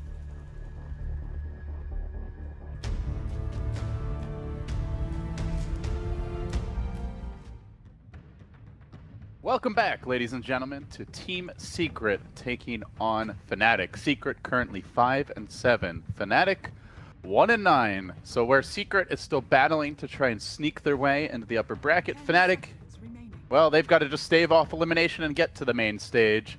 Should they win all of their games 2-0, they could finish at a pretty solid 7-9, but that will be a tall order. They'll have to start one game at a time. I'm LD. I'm joined here by Lumi as we get into the draft. Lumi, thoughts on the matchup? It's a bad matchup for Fnatic. I feel like the way that Team Secret, their lineup composition just does so well on what Fnatic does. So let's actually focus on Fnatic, because I feel like every game that Fnatic is in, it's really about them. They have such a unique playstyle. The man on camera is the man that you should care about, Febby. This game, this whole draft is revolving around him. He's the El Capitan. He's the Michael Jordan for the team, and they always draft around him. So think of Bloodseeker, think of Monkey King, the 2 heroes out of band. Those are targeted to him as well. So what they always do is draft a snowball mid and watch him take over the game. Ember, PA, these are heroes that are still in the pool. They draft stuns and sustain. So stun to set up kills for him, and sustain to allow him to go further and further in. Io, one of Febby's best hero to go along with this game plan. Here's the problem. I think Team Secret matches up very well against Fnatic because sometimes QO has trouble winning lanes. Mid 1 is one of the most dominant 1v1 players out there. Should it be a 1v1 matchup, I think mid 1 will just win it. Secondly, the Absolor puts a lot of tension on the mid lane to help mid 1 to win his lane. I think that's going to give more issues against QO. Yeah, so Secret going with the target ban here to open up the draft. They remove the Monkey King immediately. They leave the Io out there. And I think that is the X factor for Fnatic. You mentioned keep your eyes on Febby, and where 1v1, maybe QO just gets dominated by mid 1 with the help of Febby. Perhaps they'll get the 2v1, or even in a 2v2, perhaps they can prevail, because Io is just that strong in Fnatic's hands. So yep. That said, they did pick it early. Secret undoubtedly were expecting the Io would be grabbed, and they'll have a lot of time to draft and game plan around it. As Fnatic try to start removing the counters, they'll take out the AA. Now looking to shore up any weaknesses. As for Secret's opening, a Nyx Void duo. So both heroes that can really punish the Io pick really suggest that they knew it was coming. With the tons of burst from the Nyx, lots of control to interrupt that tether, with the Carapace and the stun, and of course the Void, who can just shut down, relocate attempts, both escapes as well as initiations. Yeah, and all of these stuns are AoE stuns, such that you could get both the Io and whoever he's tethered to, most likely QO. So both of these picks to me are very, very good at counteracting what Fnatic is likely going to do. But let's start to talk about some Io partners, as I don't think they are currently being targeted out. The Bristleback, the traditional Io Bristleback, has been such a big part of the old MVP Phoenix route. I think that is something that Fnatic will likely pick up if it suits their strategy. I think Ohio, in fact, played it yesterday on the offlane. Yeah, definitely in their wheelhouse, I would say. Look at this from Secret, banning off the Drow, and perhaps a little more targeted towards Fnatic, removing the Ursa. Yep. 5 seconds remaining. So, how will the drafts diverge from here? Do they go for that Bristleback combo with the Io? That's probably the most standard partner. Other things we have seen in the past are like Storm Spirit at times. Not really a Fnatic hero, but yeah, they'll go with old reliable. They grab the Bristle. Yep. It's a hero that you know, Secret will be expecting anyways. You don't give away too much of your strategy moving forward. Although the Fnatic strategy is already a very known quantity at this point. Yeah, and the thing is, Void already helps you a lot against Bristleback. There's Sven out there for the big damage. But this is the secret flavor for countering tanks. Grab the Necrophos. I really love this pick because a lot of the team fights, Kyo will be a very low HP, but he gets to keep going forward because he has overcharge, he has heal, and then the Reaper Scythe just kills somebody cold. Now, the one thing that you do have to keep in mind is that Bristleback could just get an early pipe. In fact, that's exactly what Ohio did yesterday. He went Hood into pipe, didn't even have a Vanguard. An early pipe was the timing that Fnatic started to group up together and was able to turn the game around against Infamous. And I think that will be quite good against Necrophos as well. Yeah, definitely agree. I think the Necrophos could be a really strong matchup against Fnatic's playstyle, and also pipe will be essential. Even the Void is pretty heavy on the magic damage already, so Fnatic is looking at their next pick, still waiting for the QO hero mid. What out of what remains, what's your dream QO pick right now? Or are you saving that for last overall, as Fnatic do have last pick? I mean, you already mentioned you're a little bit worried about being disadvantaged just in terms of individual skill. Yep. You know, playing a 10k player. I guess it doesn't make too much of a difference whether you pick it now or later, unless you're super worried that something's going to ban out. Right from the get-go, I don't think Ember is an amazing pick because they have the Nyx already. It just gives too much easy setups. Is it a Phantom Assassin game? I think PA has trouble overall against just getting kills. What are other QO heroes? Like Slark used to play at times. I guess PA might be... PL used to play. Sure. Bloodseeker on occasion. Bloodseeker's out. Monkey King, which he played yesterday in the mid lane, is also no longer here.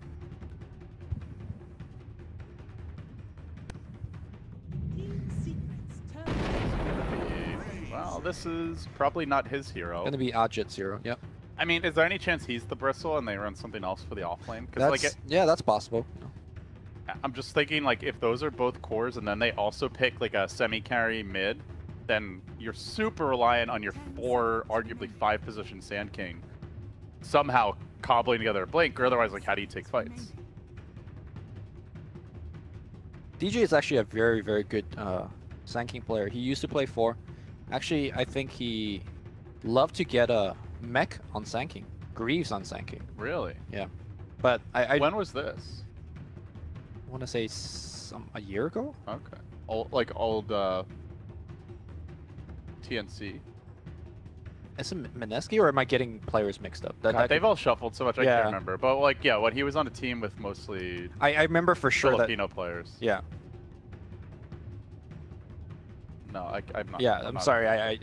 I'm probably got 1 or 2 facts wrong in there somewhere, but one thing I do remember is that he got met. I mean, everyone remembers DJ's performance at was it the Manila Major? It was one of the majors where he had that. It might have been Frankfurt actually, where he just had that crazy Enigma showing. Yep. And then that's when the DJ pipe trade really left the station. I haven't seen that DJ in this Fnatic team, and I kind of doubt it's because like his personal skills have atrophied. I feel like it's just for whatever reason he's like this play style that they have, he's not the star. You know, it's all about QO. Yeah, it's all about QO. QO is the star, and I guess everyone else is a star for subscribing to that El Capitan, right? El Capitan. I still feel like that title is forever puppy in my mind. Okay. Even if maybe he's not quite the dominant force he once was, still El Capitan to me. Last phase bans coming out. Traditionally, the heroes that Fnatic really dislike playing against are mobile mids that they can't pressure and kill. So Queen of Pain, Puck, these are some of the more common bans that Fnatic likes to throw out. Definitely bans that they did yesterday against Infamous. So what's a mid one here that's good at dumping damage into Chrono? Invoker is kind of the obvious one for me, but maybe something you could punish if you're Fnatic. Yep. Anything but Lina. I think Lina, even though she combos very well into the Chrono, Fnatic loves on killing Lina. Lina is one of those mids where she's not that mobile, and PA just wrecks her. Like, you dagger slow, you jump on her, she will miss her LSA. It's hard to land one when she's coming in so fast, and then you just kill. I've never seen QL lose the lane against Alina in a PA versus Lina matchup. We're still then operating under the assumption that they will have 3 semi-carries, 3 twos, basically. Oh, sorry, I did say that Team Secret had the overall final pick, but no, I got confused. Gyrocopter. Is this a mid gyro? Gyro's pretty good. Or is this a mid necro? Gyro's pretty annoying to play against as IO. Like, you just keep on having that missile thrown at you, and also like it's hard to dodge all the AoE. Another hero that can throw a ton of damage into a Chronosphere. What is mid 1's preferred gyro? A rocket, dude. The homing missile. I mean items as well. Last pick on the horizon now for Fnatic. This really decides the style of the draft. Will it be a less greedy lineup? They grab another strong support here. The Sand King gets an off-lane position. Do they run triple semi-carry, which is what I expect? Yes, they do, Lumi. It's TA, though. Into the gyro, into the chrono, into the mount. Like, there's a lot of things that make TA's life hard this game. It also is not a reliable way to kill either Faceless Void or Necrophos. Necrophos, like, just goes into a little Ghost Shroud, and suddenly there's not much damage that you could throw into it, right? Yeah, bursting heroes down in this game is tough. Nyx has Carapace. Yep. Void has a lot of escape and chrono. Necrophos has a ton of heals. Witch Doctor helps keep the whole team alive. And most of these, pretty much all these heroes tend to build like tank items first. So I don't think it's a game where TA can do it alone. TA is going to need help, and she's going to need setup. And it also does put a ton of pressure on DJ and Febby. Like, they have to do all the heavy lifting now because there's no one else who can really start fights aside from Bristleback or Razor running in. So, hey, it is iconic Fnatic to the perhaps bitter end. Hopefully for the Fnatic fans, a sweet one. Yep. But they are not going to change the way they play Dota, even if they are down 1-9 in the group stage. This is probably the best strategy. You're going to stick with your guns, right? Till the bitter end, like you said, maybe. But we'll see if they could take some wins. This match is very important for both of these teams. You were mentioning that, you know, Team Secret trying their best to sneak one into the top 4. And Fnatic trying to survive. Yeah, survival is the word of the day for Fnatic. Just get out of this group stage. Get me out. Get me out of here, please. And then hope for the reset heading into the main event. They'll have the day off. It's a BO1 to start the tournament. You win that BO1, suddenly you start gaining some steam. You know, you could be the next OG, perhaps. Gain some money, you know? That's OG of Frankfurt, yeah. Time will tell, though. Secret on the Radiant. Fnatic on the Dire. We get underway. It's do or die for Fnatic, and they are going to start with what looks like 2-1-2 setup here, sending Ohio and Febby down bottom. As for Team Secret, initially MP will be the safe laner, expecting the Bristle to be here. Mid 1, Mr. TI1 Dendi himself will be heading towards mid. Huh, very interesting. Now, Febby gonna go for the bottle. This is fairly standard, saving gold. But what is TA going for? Saving 525 himself. Is he rushing a quick bottle as well? This is not... It's not really the standard TA build nowadays. No. And they're gonna get challenged. Maybe neither of them is gonna get the rune. Here comes the Witch Doctor. They are outnumbered here. As 4 heroes from Secret move in. Ohio, though, could be annoying, but he doesn't have the point of Bristleback. QL wants to take this fight. He also wants the rune. They could really get punished with the Baraki Barrage coming in, and Ohio not having the point of Bristleback. It's an easy first blood. QL's probably going to die as well. Oh, this is bad for Fnatic. He does have Refraction cooling down. One more auto tech. He won't get away from the clutches of that nasty But wait, Febby steals the rune. Got him. All right, touche, Febby, touche. Oh, can he make it out? That's the question. He should be fine. Yeah, he's gonna hide for a little bit. Will. Yeah, Secret don't know. And Puppy stick around, but they really have to be on top of him as a group to prevent him from tethering out. Ohio will get him back to freedom. So a small consolation. And now we can look at the Lanesville matchup. Obviously with a bit of a disadvantage here. It is the bottle rush for QO. So it's actually Gyro versus TA 1v1 mid. Straight up. Yep. It looks like maybe even some help from the Nyx. I don't think TA is going to do that well in this matchup. I mean, she has a range advantage. She has a side blade splash advantage. Doesn't seem like a 1v1 anymore. Yaps are But mid one's going to have the fast boots if he wants it, or bottle. QO is going to have struggle last hit also with the Yapsor here. And if you get the speed advantage, you can just run her down with the Rocket Barrage. To me, it's not really about the... Oh my god, already getting pummeled. Yeah. It's more about what happened earlier. You know, the whole first blood double kill situation where they lost the rune as well. Yeah, that definitely tilts this lane a lot. Yeah. I almost think they have to leave Febby here until QO gets back on track. I don't think he can handle this lane. Oh, that regen though. Febby saving the day, as he always seems to. Off top, Kezu is playing aggressively on DJ, forces him back to the tower, bullying that SK a little bit. So early days in the lanes here, but Fnatic are CSing quite well to start things off. DJ already 6 CS to his name, so sharing some of the last hits here. All things considered, it's not that bad. They give up the kills, but they're farming well. Yep. The pressure, though, does come as Yapsor finds another kill. A knife to the heart. Oh, Courier running by as well, but should be faster. Courier just sitting there. Is this a next level bait? I don't think there's anything next level about feeding your Courier. One more hit. He's got the higher movement speed. No, the Courier does. Oh, the TP in. Be afraid. Yapsor is going in. Baited. This is actually a pretty good bait. Yapsor... Burrow strike through the trees? Through the wood? It's just like, oh no, he spiked it. Now he's going to be dead. Oh, he won't be dead. He's going to take a couple more hits. There's a point in Caustic. Oh, he might be. He's going to suicide to the dragons? To the ancients? Trying to work him down. Okay. No carapace. He goes for the deny, and he gets it too. Oh, that Now, who hurts. baited who? Yeah. I'll tell you who's MVP of that fight. Mr. Donkey. Saving the day with this 4 powerful lane. Elsewhere in the bottom lane, action heating up as Ohio, Febby make their move on to MP. They're committing for this. Oh yeah, right, buddy. Yeah. Quick Ghost Shroud. Nice commit, dude. Easy turnaround, and we might see a lot more of this game. How is that fair, by the way? The fact that he just went from 10% health to full, no problem.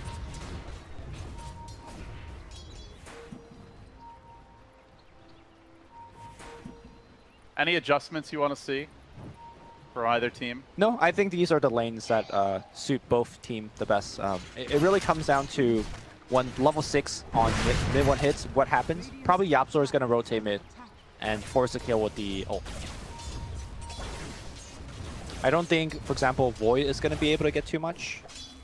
Bristleback likely will get much more than the Void, simply because he's Bristleback and he has Isle's backup. Looking to descend on this middle lane, opportunity to take down mid 1. They commit forward 2, spreading the Rocket Barrage damage, limiting what he can do as he tries to worm his way through the trees. He drags QO in deeper, but Fnatic commit in numbers. 3 descend on mid, and mid 1 is down. Speaking of mid 1, he is leveling up the Rocket Barrage, not the homing missile. Yep. It's obviously great against the TA in particular. Also a lot of bursts against IO. I mean, homing missile does nothing against refraction, right? You see it coming, you refract it, and you block it. Boink. They are already stacking Ancients. Important to keep an eye on this because this team really farms Ancients. I actually think it's probably the most important part of their game plan is just getting those stacks to farm. You've got Bristle, you've got TA. Elsewhere in the jungle, don't really see a whole lot right now. Actually, just that one Ancient camp being stacked, as well as the big camp that Febby just started on. Being efficient with his time. That'll fuel their mid-game economy.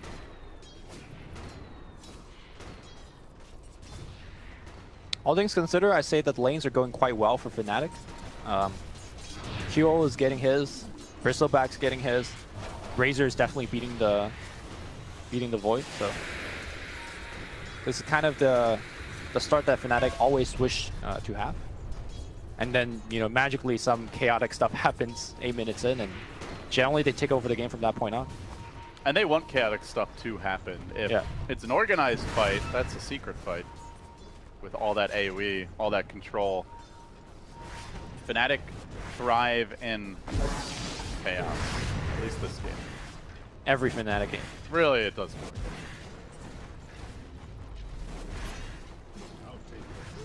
Yeah, they're winning this farm war quite hard though, Lumi, I must say. Yeah. Keeping it close. Everybody getting some good CS. That IO is well on top with the other supports. There is a double damage rune on QO. They could just kill Bindon very easily. Yapzor is already expecting something like that. Sitting on the mid lane. DJ lurking in the trees. Maybe wants to make a go on Kezu here. Already has the 3 points though. Oh, QO's been missing his Mel Strike. This is the second one I've seen him miss. Only that 1 point side blade.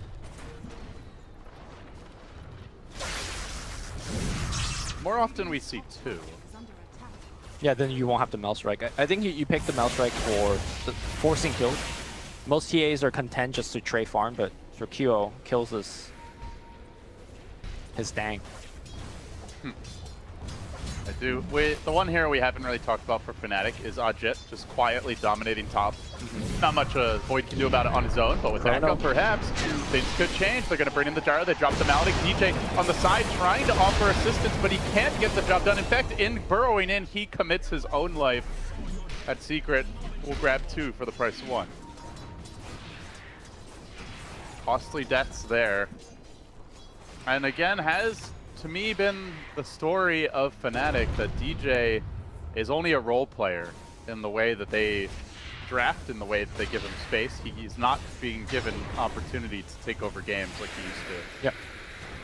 And that's fine. I mean, he's in the team for that role. As long as, you know. Everyone else has to step up. You have Sand King with 900 net worth at 8 minutes. Don't forget about, 20-minute blinks. Might not even get a blink. Yeah. And the thing though is he is their team fight initiation, right? They have 1 stun. No, the team fight initiation is QO running in. Right, but he's their only disabled. Everyone's just gonna TP out. So like he has to be able to get there before those TPs happen or the turnaround comes. I guess he runs in from the side. That's fine.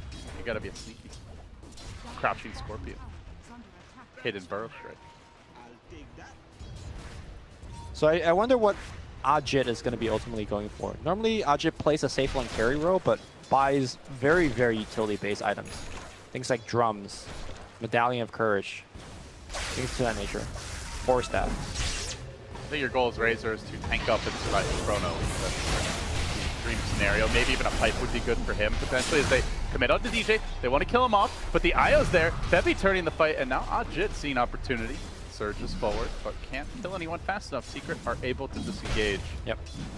Without a TA Deso, they don't really, or at least a TA in the fight, they don't have that critical burst to force someone to their knees in time.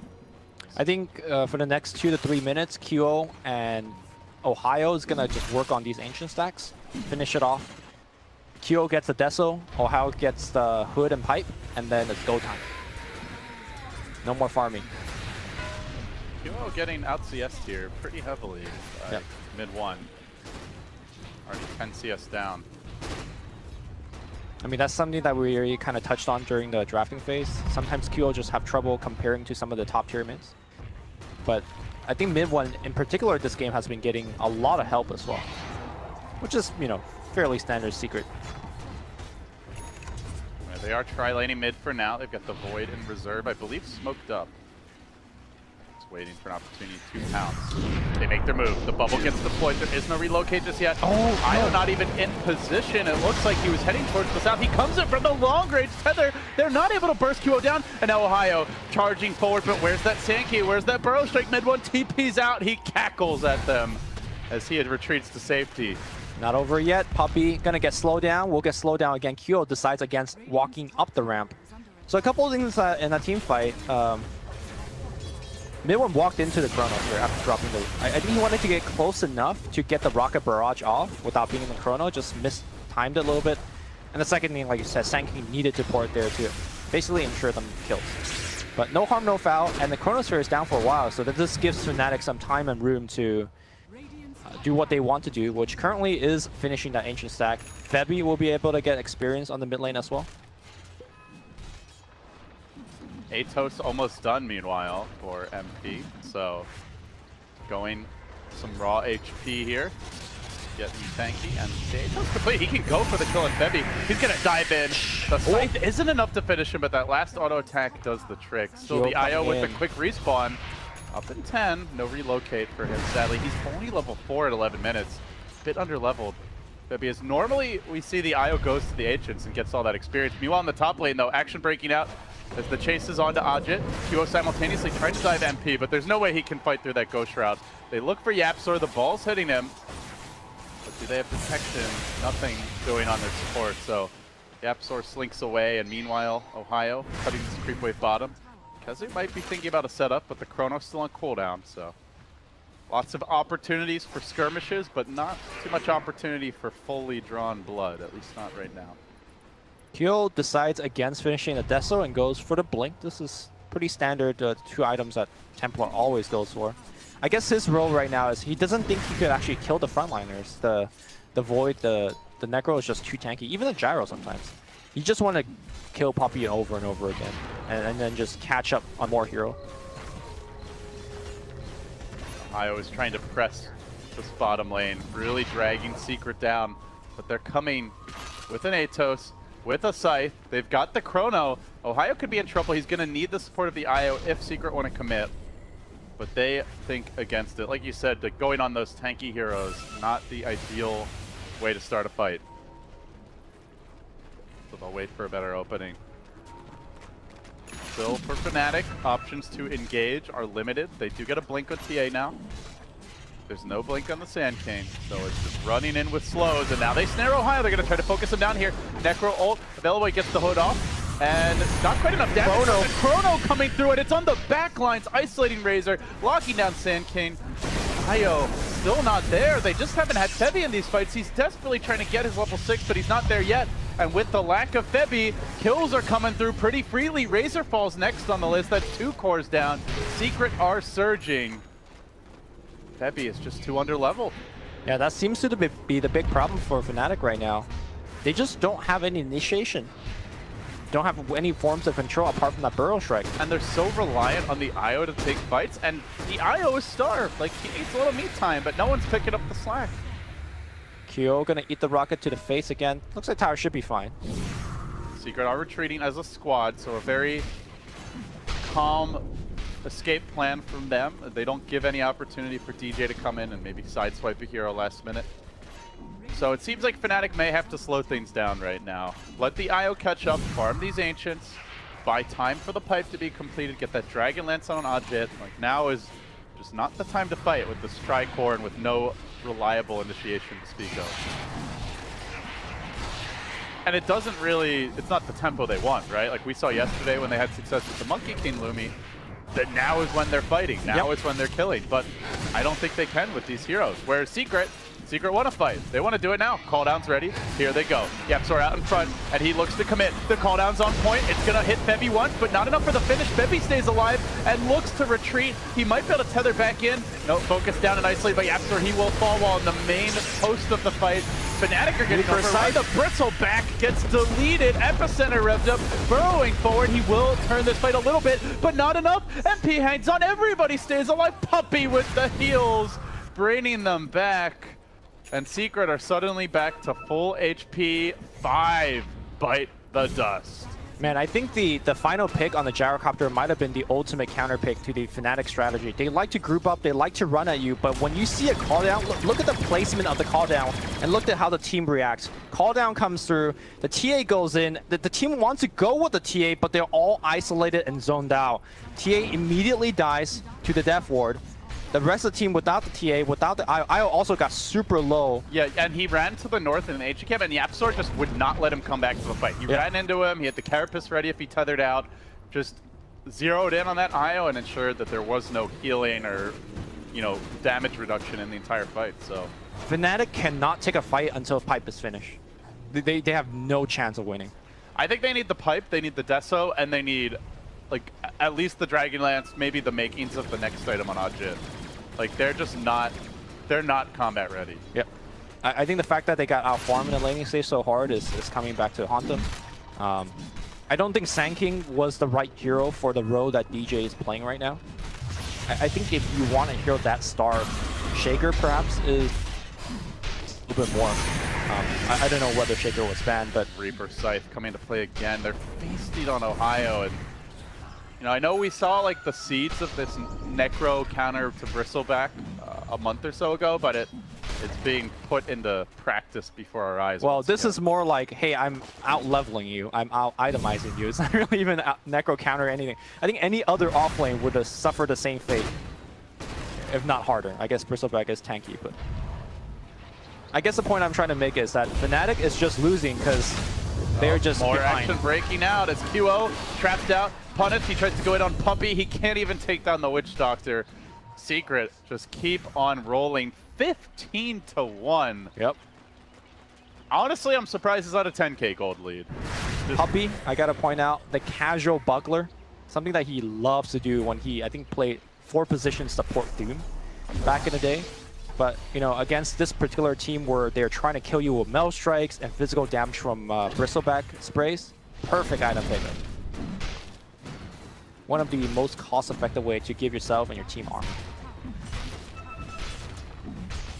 Secret working on this tier 1 top, trying to convert kills into objectives now, and TA's death again means still a long way off from that deso. Did not even get to spend for gold, so still short of the first Mythal Hammer. This is usually the point where a good TA game you'll have a completed deso online, but he is nowhere near it. As a dire scan will find Pater bottom. They scout out MP. Initiation was going to be attempted by DJ, but instead MP is waiting for him. Yapzor is on the case again. 40 seconds on the sideline while DJ wishes for a bygone day when he actually got items. 1,700 net worth at 17 minutes. Feels bad, man. That's sitting at about 100 gold a minute. Painful. Yeah, I'm not sure what Fnatic could do at this point. They're digging themselves into a bigger and bigger hole. You know, there are items that they need to get before they fight. I just think that by the time they get those items, Secret will be, you know, 1 or 2 items ahead of them. At this point, I'm not even sure whether Ohio finishing that pipe will get them combat ready.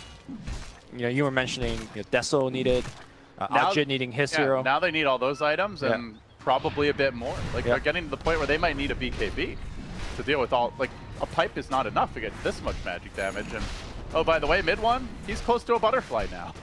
Completed Eagle Song online. Yep, Roche is... Pop the dust, but Yapzor there to break the smoke. He also dodges that dust. They even commit a sentry.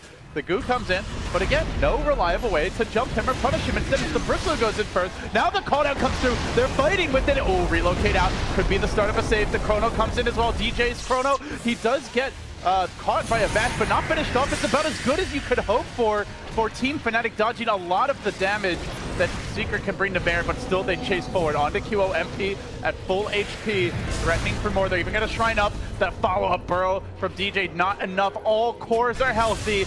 All sides point to a Secret stomp en route to a victory here, but Fnatic have to hang on. They can't give up the ghost in this game.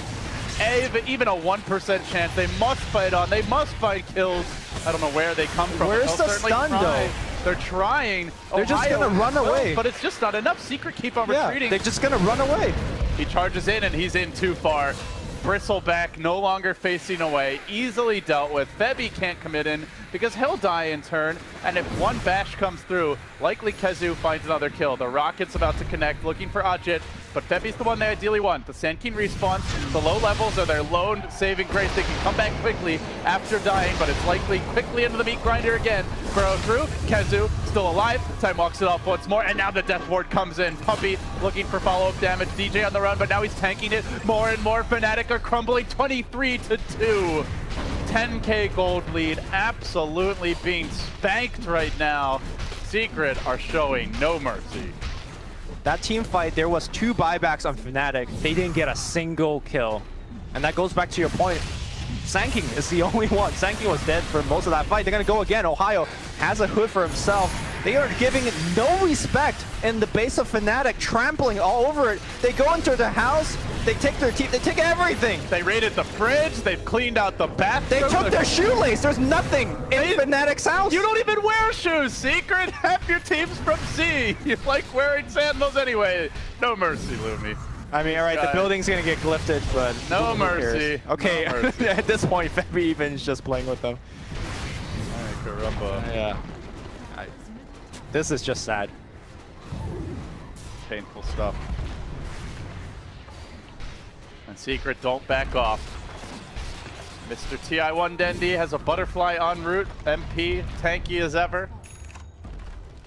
I guess they go back for Roche now. Like that developed from a Roche fight to a Rax. No, they're gonna go back. They want more. They're not gonna leave. They have constant sustain. They'll likely bring down DJ as well. Burrow's away, but the homie missile is gonna haunt him. Oh no! Almost to the grave. No, for now he's alive. And then the Chrono awaits with the cooldown follow-up. Massive damage. They can't take this punishment. Fnatic are already dead, and Secret are beating their corpse like a drum. Finally, the GG is called. It was just painful to watch. Oh, jeez. Honestly, I think the game was over maybe 12 minutes in that one fight at the shrine, next to the Fnatic shrine, and then the rest of the fight, the rest of the game was a foregone conclusion at that point.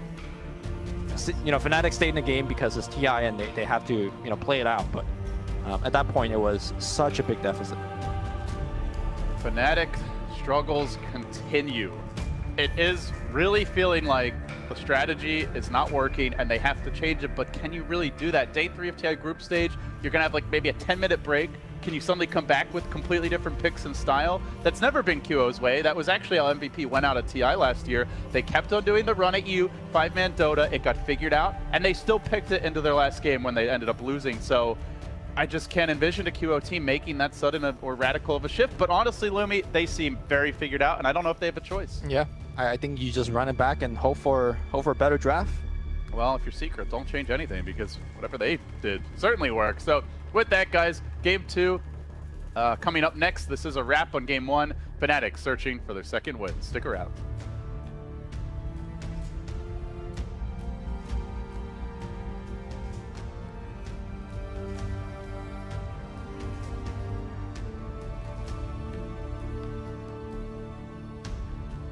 Because this is not good, or is this still good because of that bottom lane? Like, I think it's time to. I think it's time to swap lanes. But the problem is, if you swap lanes, they'll just follow you back. Yeah, but at least you got the move. That's true. Man, the beginning of this is rough. Look at bottom 2. Yeah, Raven is actually, he might actually die. There is a burrow strike available from Tims. Actually, there's not. He doesn't have the mana for that. But yeah, it does force mind control away, and that's enough for the moment. This is good though. He forced heroes around, which is really important because they couldn't deal with that 3-on-2 up at top. And Tim's coming down here without any mana. Think about it. He's gonna have to re-heal. Both of these guys have to heal, and he can't TP anymore. He has to run all the way back. So Miracle's gonna find a little bit more footing up at top because he can deal with just the solo clockwork. Yeah, because 1-4-3-7 also just rotated down. Also, no mana on that top lane for him at the moment. Bottom lane for the Rubik. The rough part though is that Miracle had to walk all the way there. He didn't have a TP himself. Cuckoo gets blocked out. They're gonna try and kill him.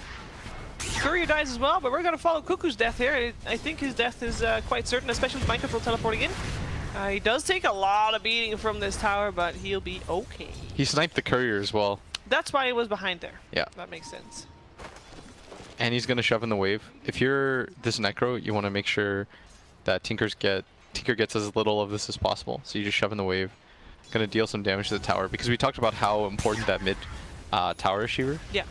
And more importantly, like when you're a mid player, you want to chip it down whenever you can. That's why you'll see like people just take hits on it, you know.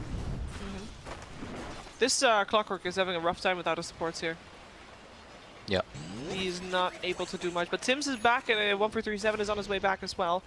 That's what I mean, that the bottom TP really kind of makes the game a little bit wonkier for them. It's less straightforward. Yeah. And it also means that the Ember Spirit is back to having the shitty matchup for him with the Nature's Prophet. But it's a weird situation because no matter what, you know that somebody's game is going to get sacrificed. At least for Raven at this bottom lane, he can get XP. Like he can just soak up XP, and he shouldn't be able to die to mind control. Oh, Miracle has his eyes on Sand King. Yeah. But again, they're in a weird position where, because they weren't up here as 3 and they didn't have full strength, somebody gets low, and this lane is not as won as it once was.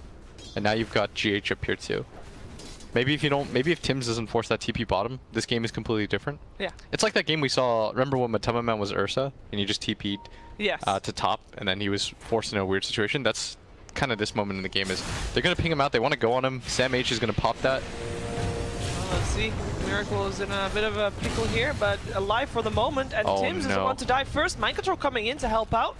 Seeing if he can get something more. He has the Sprout available, but he doesn't have the range, and that means that 1-4-3-7 should be fine. And he does get the Sprout off to see if there's still someone stuck in the trees, but it is Sam H. And even the scan that they used, it's not in the right place. He's still looking for him though. Sam H, can he stay alive? I don't think so. He gets scouted out. He does do a lot of damage to Miracle. He has to be careful here, but yeah, there's no way. He can't escape. He's on fire. Oh. Oh, that was... Nah. I had a fair fire. He tried. Yeah, he was never in any trouble. Miracle would have been fine. However, Raven is okay too. Yeah. Raven gets a little bit more space on the map. He's level 5. He's doing okay for himself, but these TPs just kind of make the game really awkward. And now you've got a Nature's Prophet who's really strong. There was like this window of time where they could have abused that top lane a little bit more, but because of that TP, then they have to run down, and he has to run back to base. Then he has to run up. Half his team isn't ready. Like, it's just such an awkward position to be in. In mid, they're going to go for it, but Matama Man pops his Ghost Shroud. Shouldn't go down to this. And in fact, they're going to turn it around. Yeah, that means that Tims, he's running for his life. One more hit will do it, but he is staying alive for the moment. The Aura, though, is taking him down slowly but steadily. Burst strike up to the high ground. And no, he lives. They should have... Oh, he gets caught. With the Fisher. GH just throws it out. Even finds a regen like this. Lucky bastard. This is getting so rough now for TNC. This Nature's Prophet is playing too fast around the map for them to deal with. I mean, kills early on in the game generally mean less than kills later on because they just get a lesser advantage. And at this point in Liquid, they managed to even out the score. They are still having Matama Man with a bit of trouble, but GH comes in as well, so he's trying to help out, live back to the other side of the Fisher, and that still secures the kill for Tims. In comes Kuroki, he's here to help out, making sure that he kills up 1-4-3-7. GH looking for another go. He has a Fisher in 2 seconds, but they both back off. I still get a Fisher out. Good measure. Hey, top lane. That was a solo kill. He was full HP too. That is... Okay, that's not on us. That's such an unexpected kill. That was just a solo Clockwork against a Huskar. Yep. He had full everything too. He didn't have to use the hook shot either. So just a weird set of circumstances in general. Bit of a misplay perhaps. I mean, the Clockwork is out-leveling the Huskar a bit. A bit. By like a... Well, after that kill, it was an extra level. Yeah. But before that, it was 1 level. Still, Liquid doing okay around the map. Yeah. The best part is that the Nature's Prophet has had such a sick game. As well as, oh, he's going to hunt for the courier at bottom. Wait, dead. What? Oh, that was a bit of a misplay. Somebody messed up. Someone's getting fired for that. Yep. Ooh, we have a rotation up top. Tims is here together with 1-4-3-7, and they want to take down Miracle again. Burst strike to set things off. Stuck in the cogs. Miracle tries to do what he can, but... Okay, they're riding their ship a little bit. Although at bottom, if they don't lose the courier there, that... Yeah. Somebody was fiddling with it, I think. I think so too. Someone was microing it away, and yeah, that doesn't. If they just send it down, it survives. GH gets caught, but manages to stun 3 and lays down a Fisher. Yeah, and Tims is in trouble here as Matama Man's chasing him. This should be a clean ultimate. There's a burst strike and a TP available, but oh yeah, never mind that. Just 3 precise to finish him off. He doesn't get him in the. Oh, mind control! He might actually die. Wow, there we go, Raven. All right, Raven is completely reset his game now, and that's the crazy part is when you're that far ahead of one laner and you die solo like that, the gold advantage just completely swings. Like he, despite just being a punching bag for the majority of this lane, is now. He's for half a second he jumped in front of mind control in terms of net worth. So how do we rate this game? Because it started out with TNC doing really well, and then we had them, you know, on the back foot a bit with Liquid coming back, and now it seems like TNC is doing okay again? Are we even? Are we square? I don't think we're quite even yet, but TNC, they're making the most of it right now. They're having good individual plays more than anything. I would say that one bottom TP by Tim's made their game awkward, but they've done enough. And up at top. Oh, Tinker, he gets actually blocked in by the treants. There was no way out for him. He was not able to get out. He teleports out. Yeah. Sam H wastes the hook shot up at top, unable to do anything about it. As Kuro just Fate Edicts himself, and what are you going to do about that? Sand King. Number 4. Oh, teleporting my 1-4-3-7. He teleports into his Sprout. He teleports in to die. Gets the lift off, but it doesn't do anything whatsoever. Tims, you better be careful here. You got a bit of backup there. You got Sam H stuck there as well. He's stuck. And just gonna get right-clicked and those treants. He's not probably shouldn't have cost that. Yeah. And Tims walks forward because question mark? Raven comes in to try and help his team, but his team was already dead by the time he arrived, so he's in a tricky position. He can still get himself to the high ground, and that will be enough. Hey! Sam H, can he make this a double kill? He's already got one down.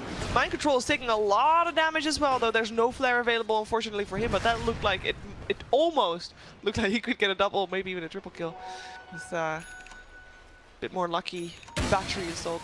And just a sloppy fight overall as Miracle now has the armlet. Up at top, Tims is going to go into a little bit of fight with him as Raven commits. Looks like they still want to go for this. There is an armlet available, but here comes the laser. Ooh. No armlet toggle for you. Tims takes a lot of damage, but he's okay to just walk back. Yeah. A lot of skirmishes across this map. As Sam H still dies, he was still... I'm not sure what he was doing there, actually. He was just taking a little bit of a stroll. There's just battles happening all around the map. I mean, this is a very good game of Dota overall. Both teams, there's some minor errors here and there, but the overall skill is pretty good. I'd say there's only been like 2 mess ups. As up at top, Miracle gonna go for it. Ulti costs him nearly nothing, especially with that armlet. Yeah. So who are these skirmishes favoring? Like, is there one team that is more happy with all these fights around the map? Because we know that that Tinker is there to delay the game, right? So you would imagine that that generally TNC wants to play it safe, not as many skirmishes. I would say Liquid is probably a little bit more satisfied with how the early game's gone, and Sam H at bottom gonna get treed in. Matama Man does veil him up too. He has that ulti, wants to try to use it, but he's running for it, but they just probably he's gonna.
It really is do or die for Fnatic. They've only got 1 game won so far. They've got to at least get to 3 to even have a chance at tying the next closest team, Infamous.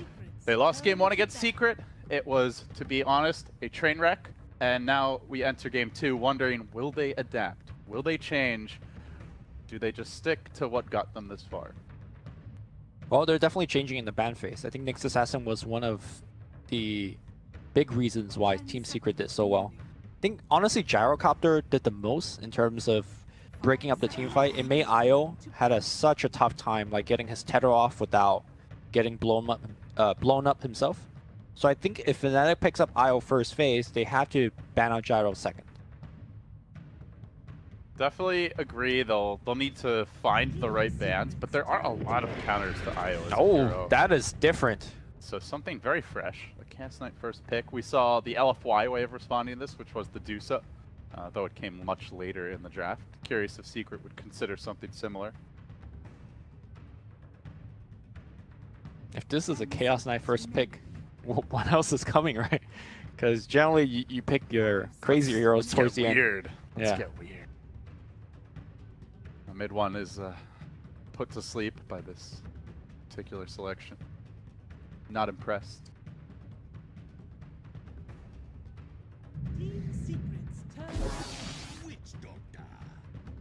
We'll grab the Witch Doctor. Yep. Secret. Good against the illusions, I suppose. Just kind of a safe, stable pick more than anything else. Very farm independent, which is, I think, what we saw from Fnatic in part in that game was both of their supports needed space, and they had 3 cores who needed space. There just wasn't enough space to go around. Secret have a player like that in Yapzor who needs a lot as a support, but they give him that by drafting Puppey, this very selfless Witch Doctor. It's also very good in the sense that all of these strategy for Fnatic is just to run at you, right? Like they take fights in things like Shrine area or in the jungle where Cask is gonna be a stun on half your team for most of the time. Sanking gonna be fairly similar. Remember the way that Team Secret opened the draft up last game? It was 2 AoE stunners.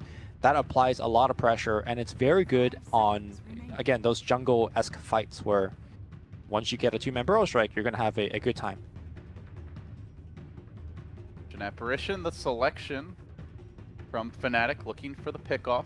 They really have that reliable setup just yet. Of course, the Faceless Void is out there. He's probably been the most popular in that regard. I mean, Chaos Bolt in the lane, right? Chaos Bolt, Cold Feet. It's okay, yeah. It's not a team fight setup for an Ice Blast. You also have to be pretty close. That's the other thing. So I think it's fine, but they'll definitely want more. The Batrider's ban. That's probably the most popular pick like for the Chinese teams when they grab AA. Yep. It's also historically one of the best heroes against Fnatic. Fnatic don't generally have hard disables, so when, let's say, Kyo gets grabbed by Batrider and they don't have an IO, there's just no way of saving Kyo. He just gets dragged in and killed. So generally Fnatic always open up their bans with Batrider if they can. 10 seconds remaining. The clock gets banned. Clock's been seeing a little less play in our particular casts. We saw a lot of the Clock Shadow Fiend, but we also saw Clock Shadow Fiend lose a lot. Yeah. Some teams shying away from it, I suppose. It's one of Febby's go-to heroes whenever he's not playing on the IO. They like to have a hero like to run in, soak up some damage, provide some disables, and then Kyo jumps in for the thing. No, I'm kind of casting this game as if Fnatic is going for the same standard true Kyo-esque draft. It seems like they're moving away from it, but we can't tell. Oh, or maybe they just picked 3 carries again. That's certainly possible. This Chaos Knight could be the Ajit hero. It could be even an aggressive dual or tri-lane, potentially. Maybe Ohio takes it up then. Maybe it's the QO hero mid. Return of the support Chaos Knight? Was that ever a thing? Hopefully not.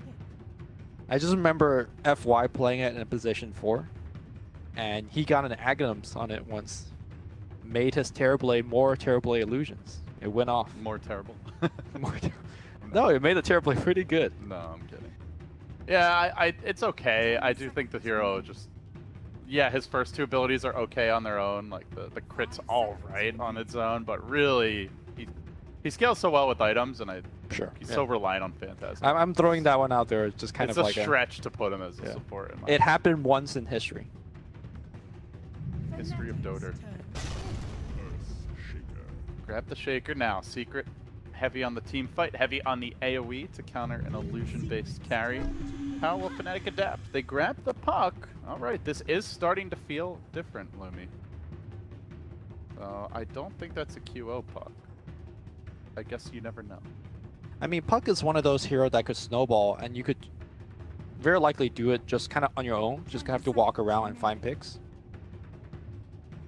But will he snowball hard enough to solo carry, like what Kyo likes to do? Probably not. Yeah, we'll see. I mean, it could be. I think Ohio more likely to play the Puck in the off lane, if anything.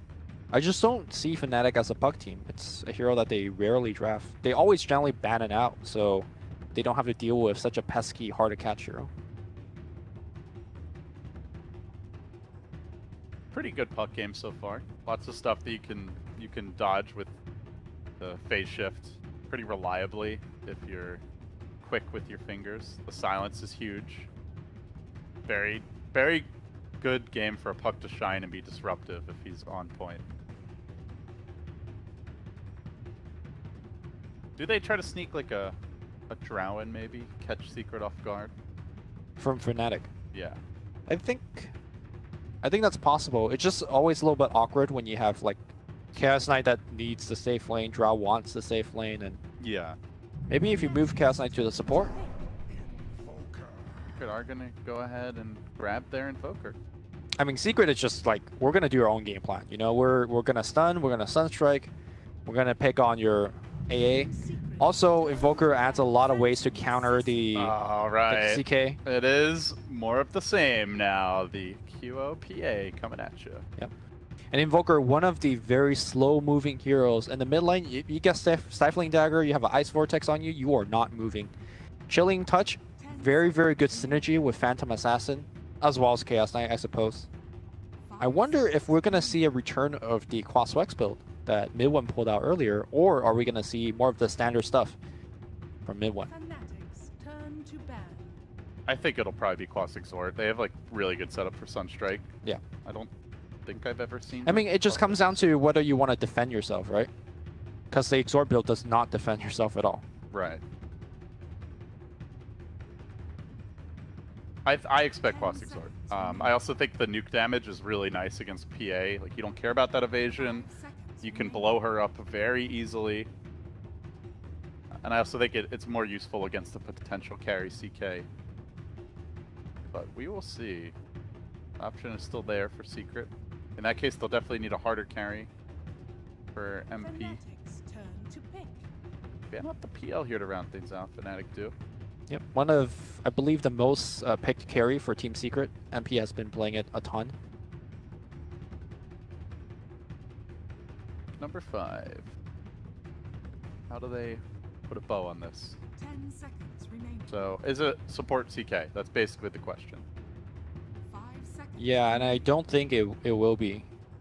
I think that's really risky. Yeah. But I do understand, like, do you want to run a carry CK when you're facing so much AoE to shut him down? Yeah, that's true. So maybe you do want to lean towards it. It's kind of a pickle for Fnatic. They probably don't want to support CK, but they also probably don't want to carry CK right now. And that, hey, you pick them first, you know, that's liable to happen. The hero is not a jack of all trades. Which to me still is confusing, right? Like, you could have opened up with AA Puck or something, and that would have been.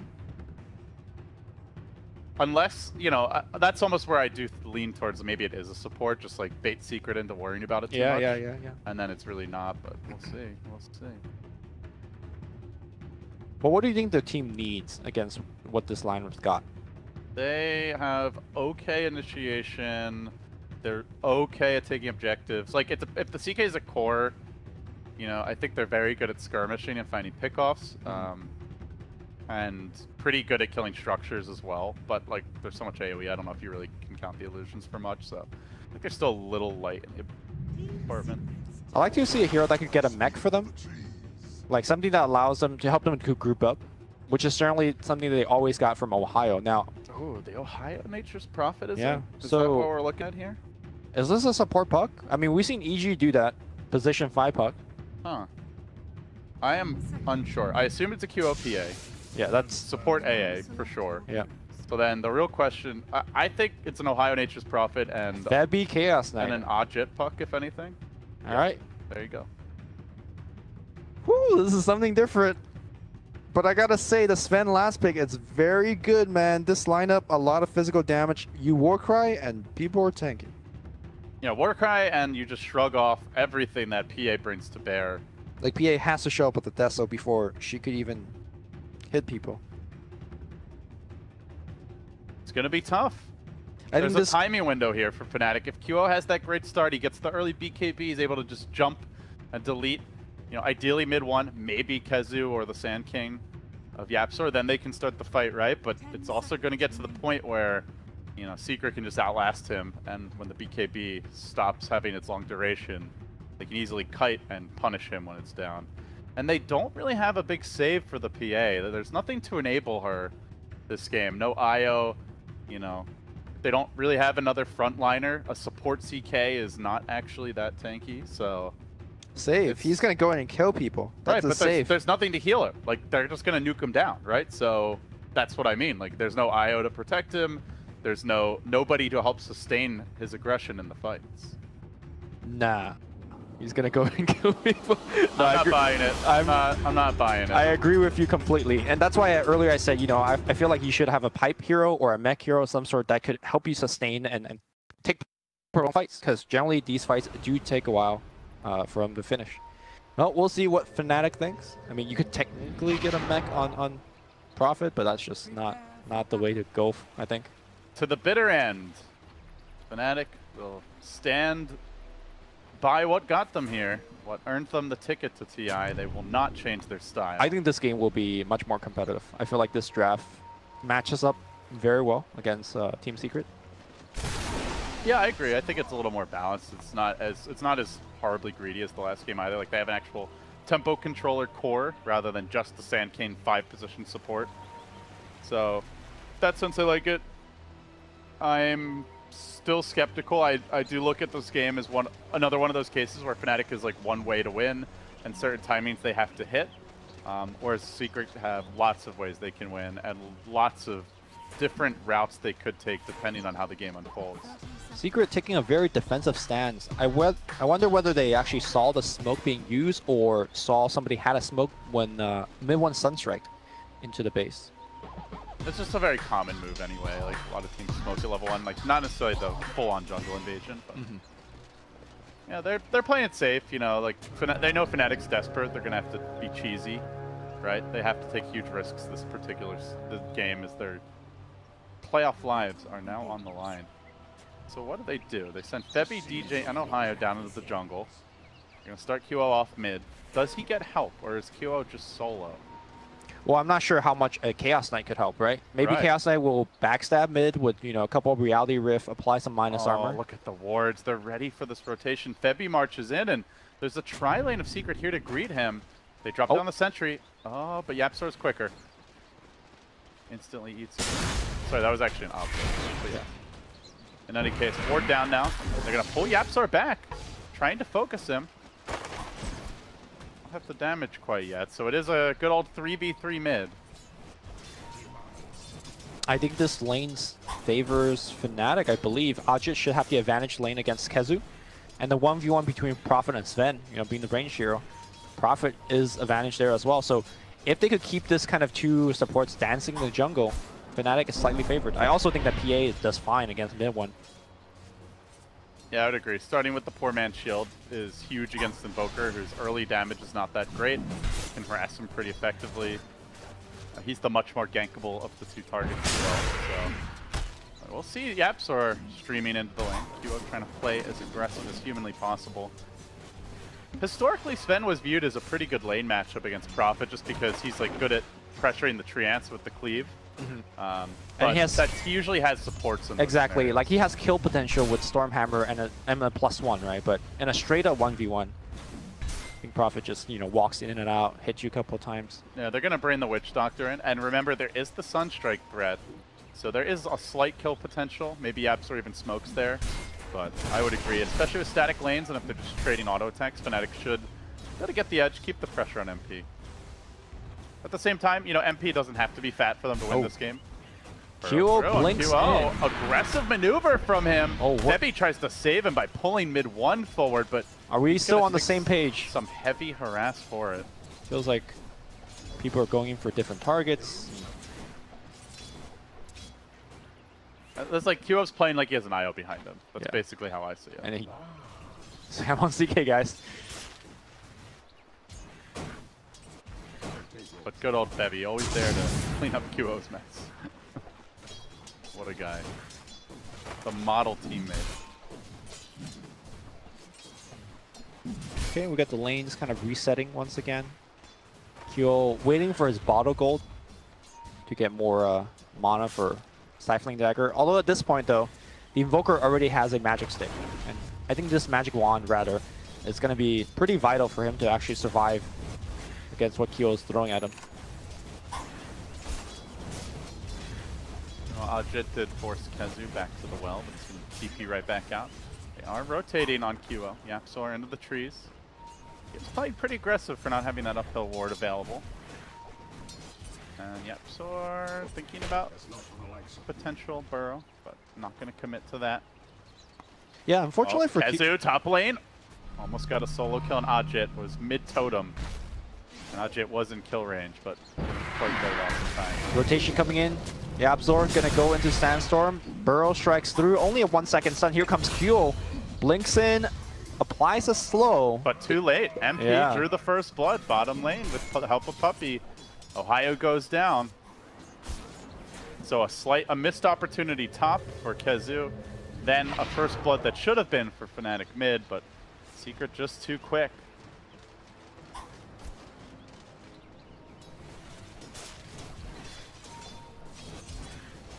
Meanwhile, mid one is farming up a storm now. He's almost double QOCS. It's supposed to be easier for the PA earlier. It gets harder later on as the Invoker gets more damage and the Forge Spirits come online. But yeah, he's also been using a lot of Stifling Dagger just on QO, or sorry, onto mid one as a harass. I'm not sure whether it's even worth it. Every time he gives him a dagger, he's got a magic stick charge, and also he has triple Quas Orb just to regen it. Like, Invoker is constantly at full HP anyways. Gonna make that rotation of the jungle for now, mid one, while the lane is pushed, plays it safe. It is nighttime. And Bevy, meanwhile, is there. Scouting out Yapsor's movement forward. They want to try and turn this thing around onto MP. Will he turn into Cold Feet? He will, but still he's healthy through this. Ohio tanked up the Sunstrike, but Bevy continues pursuit. He's committing on the stun, but he can't repel this magnitude of damage as MP just easily deals with what's being thrown at him. Actually gets the Chaos Knight kill. Yapsor tries to get away. He will do so for now. Ohio does have the phase boots. One more auto attack will do the trick. Does he guess right? MP's looking to cage him. He's low enough that a cast in a couple auto attacks with a Stormbolt coming. There will be the death of Ohio. Baited in, and now Yapsor's looking to make it 3 bottom lane. A full wipeout as Fnatic again fall short. This team just cannot get anything going. Well, they might get something going on the mid lane. Febby behind the tree line has dust available. Reality Rift, they're going to stun him up. They're going to bring him back. Minus armor applied. And now the magic wand brings him back up. The Sunstrike's going to be there. QO divides the damage. The tower and the right click. QO almost goes down. Febby goes in for the kill, and they will take him down with the dagger. Now Febby's trapped. Can he do something? He's trying to tangle himself out. He eats another tree. He needs to juke up. He should be fine. Invoker respawning though. He's gonna have a Sunstrike up in about 5 seconds. Might try to take a crack at him. Uh-oh. Burrow Strike, Sunstrike, gonna be on point. Oh, he jukes left. Well, the boy that barely lives. He squirts away. Lives to fight another day. Ooh, time to try. Now that was very fortuitous. This game felt like it could completely spiral out of control, but Fnatic will come through with a salvage. And they are gonna start hitting that little moment where they can really try to up the tempo. Ajit has his level 6. He can start the fights. The Prophet can be the +1 support. The big issue, DJ won't have, you know, a particularly fast timing on his ultimate, so there's no Ice Blast to add, but still, they'll go aggressive. They dive on the mid one. Still no points in Wex, so can't Ghost Walk out of these situations. I mean, Ghost Walk wouldn't help anyways. There's dust available on Febby. I think he got it mostly for the Sanking, but no, I think he just got in case mid one has the point of Wex. He popped it on the Invoker earlier, even though he hasn't actually still Wex yet. So. Ajit ports bottom, but there is a lane ward, so if he takes the lane route, he's gonna get scouted. Instead, though, he goes into the jungle. They see Yapsor. That Sandstorm. Oh, where's that dust? Didn't expect the early point, I suppose. No, he's seen it multiple times. Okay. Yeah. That just caught off guard. Instead, they're going to go on to MP. The coils come in. I don't think they realized Ajit was here. And now, with the cold feet coming through, the silence as well, the Prophet ult on top of it, they will get the kill. QO thinking about a dive on mid one, just keeps on lobbing in those daggers, looking for a crit. He's going to grab his own Blightstone. That'll be 2 for the team. Still mid one is farming well, though, despite the pressure. Oh, they're going to go for him. Casket's going to start things off. There is a Sunstrike right on point. Burrow Strike to follow through, and QO getting the everything. Getting the everything, indeed. But good news for Fnatic, they're at least pressuring elsewhere. This tower bottom's about to drop. Ajit scoring the last hit.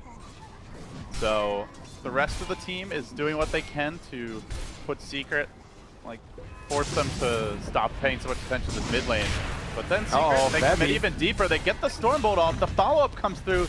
Quick kill for them, and God Strength so close. MP just a bit short of the level for it. I wonder if Febby was watching a different part of the map. He stood in front of his tower, he threw a stun on a range creep, and just died. Not sure what a CK could do defending against 4 hero, but Tier 1 will go down. But like you said, pressuring elsewhere. Ajit is really the only one that's doing... Yapzor might kill this courier on the retreat. Oh, he's going to take more auto attacks. Okay. Doesn't make it back to safety. But yeah, they get the mid tower, and they actually had coil up like long before that tower died, but still no Ice Blast. DJ's only level 4. That'd be only level 3. Supports are starved. Yep. And CK is not a support that you can starve.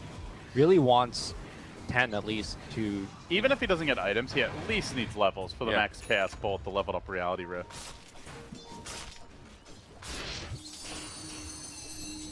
What is the support build on CK? You max your first 2 spells, and you go for very basic items, so urn, drums, that kind of stuff, medallion. Do you even try to build stuff like an armlet? Or like only if you're snowballing really hard, because you're not going to have to farm for it.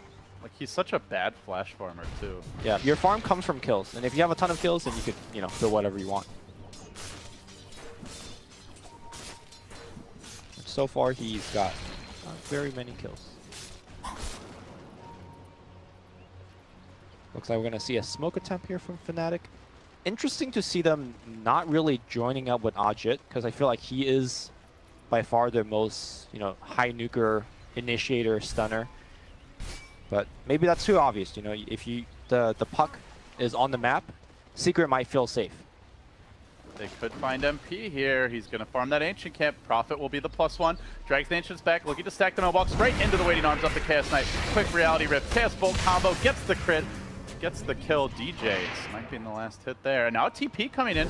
Puppy wants to contest this. The rest of Secret is flanking from the rear. They've got to get out of here quickly, but that cast keeps on bouncing. Perfect bounces. Yapzor's getting into position. He only gets the 1 hero stun, but it's on Cubo with the Sunstrike coming through. Nobody to split it. He's low. The Maledict might just take him down with this last tick. He actually runs back in, tries to hit a creep. Down he'll go. DJ barely surviving, TPing out, gets out of there in time. And meanwhile on the river, Ohio on a shred of HP, he gets plinked down mid one with the finish.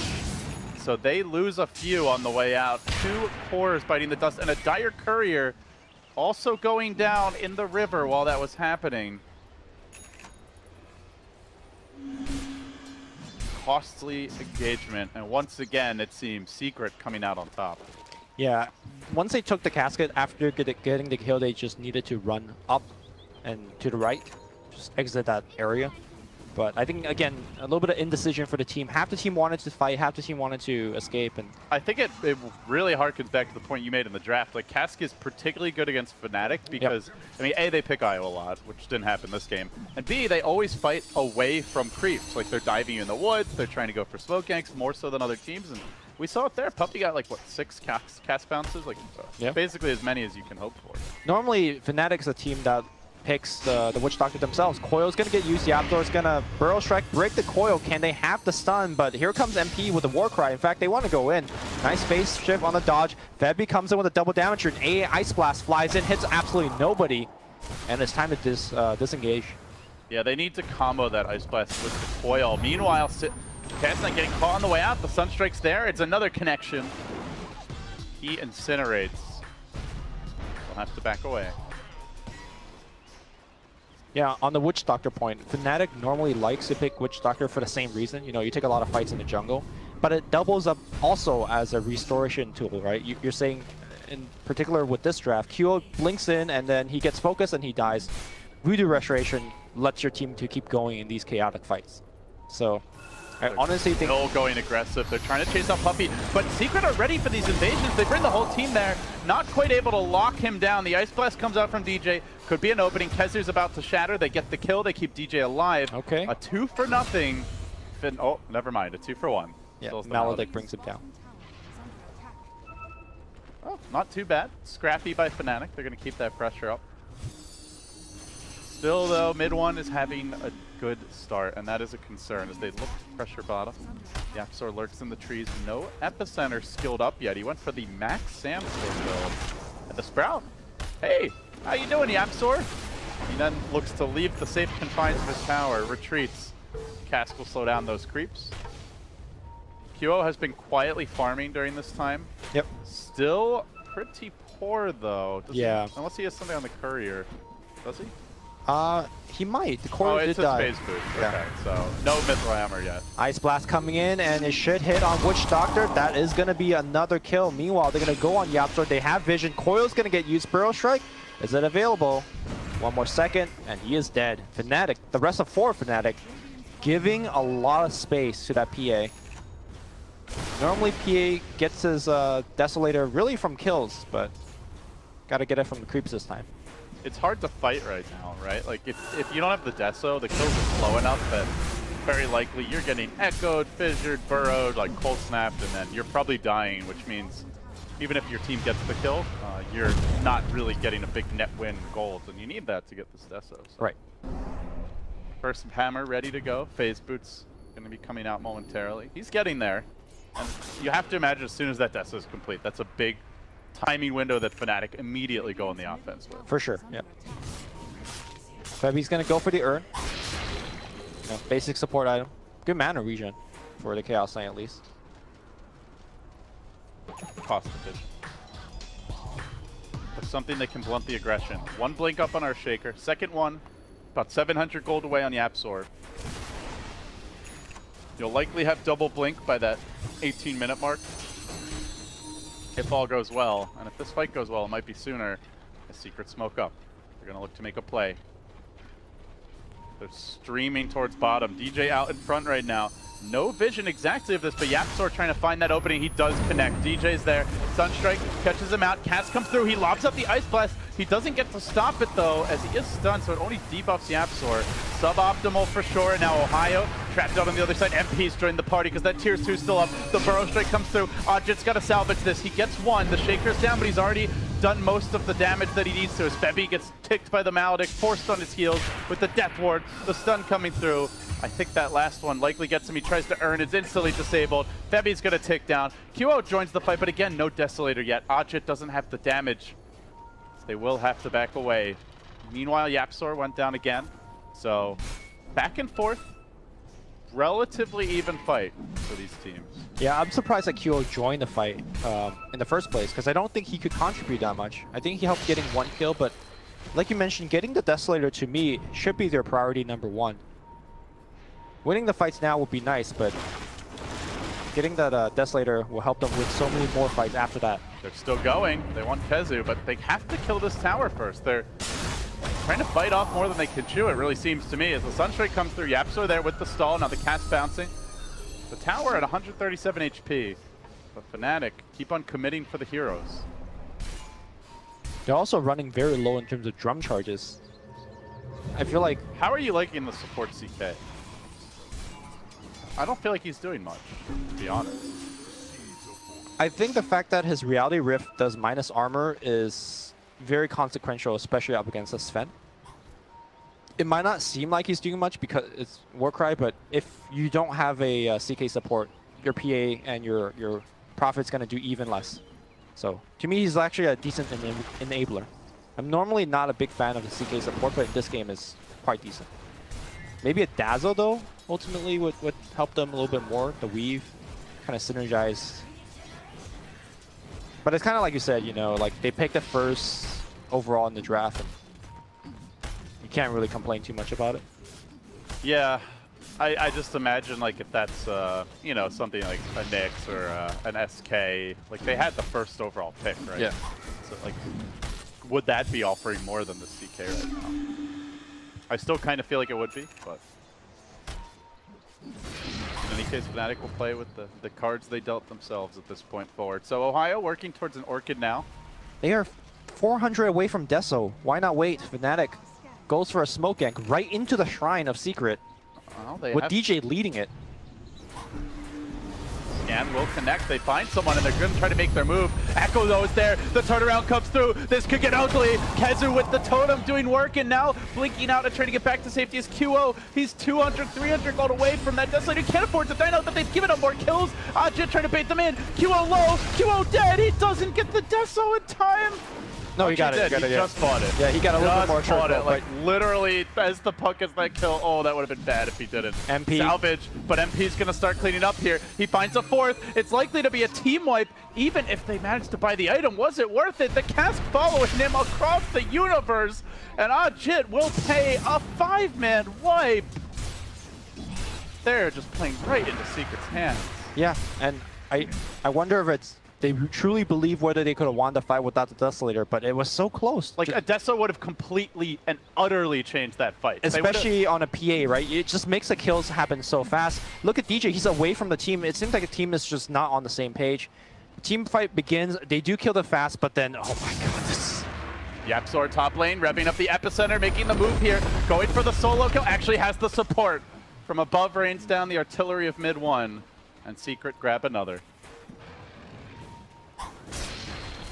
There were 3 low HP heroes in that fight for Secret who all got off multiple extra abilities and like stayed alive for another 10 seconds. That doesn't happen if he has a death. Although unfortunately they also fought without vision. That's why that, you know, Yapzor was able to come in with, or not Yapzor, Kezu was able to come in with such a big Echo Slam. I think DJ wanted to set up vision before the fight happened, and unfortunately for Fnatic, they just kind of ran into somebody too soon. Another Sunstrike. Keeping eyes on the Roshan now. And that will be the next objective for Fnatic. With the Deso complete, with the Prophet Shriants, they definitely can take this Rosh reasonably quickly. Fighting around the pit is also dangerous, as Secret just has so much AoE, so much control, and a good tool to scout it with those Horde Spirits. Will Fnatic take a fight now? BKB is next on the list for QO. Yep. They don't have smokes anymore, I don't think, so it's going to be tough finding the right angle. This goes back to the issue of initiation. They do have the puck for that, and Febby for a little bit of follow-up. It just comes down to who they initiate on and how quickly can they kill. Oh, nice scan. Let's find one, but Prophet ports out. MP getting to work, banging away at this tower, will bring it down.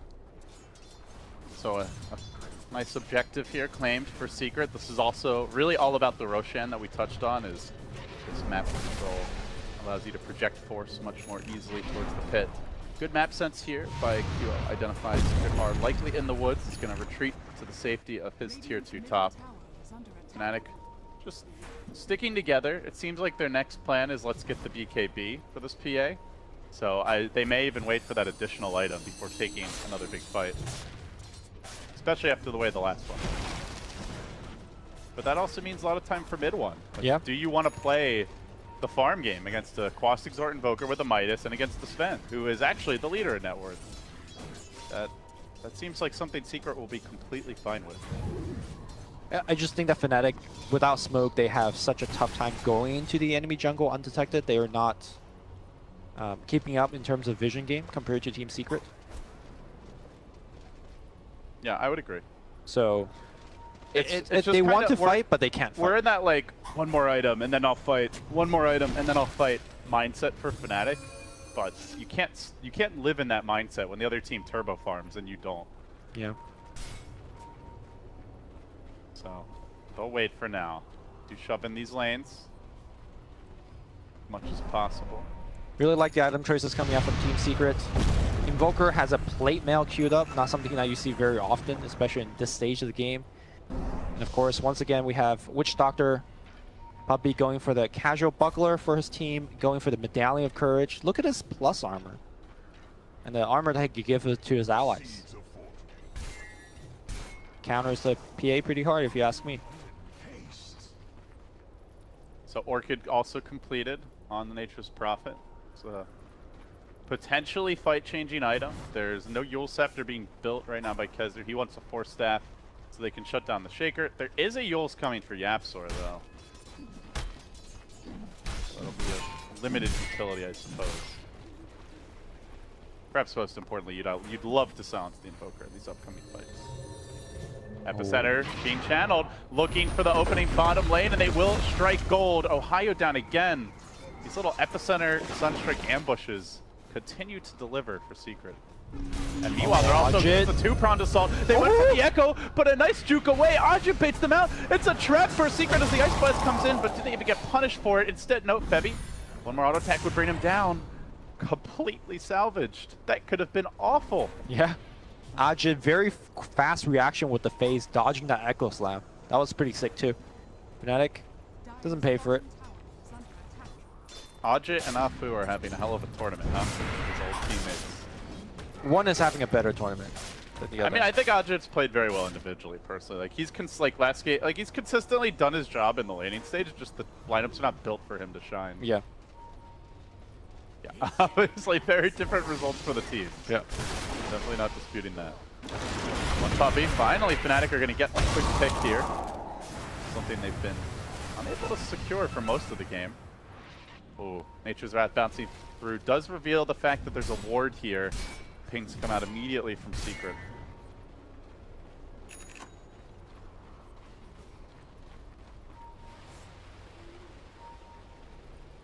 It's just that PIBKB. I'm not sure what else Fnatic are close to that would really turn the tide. Lincoln Sphere is coming on top.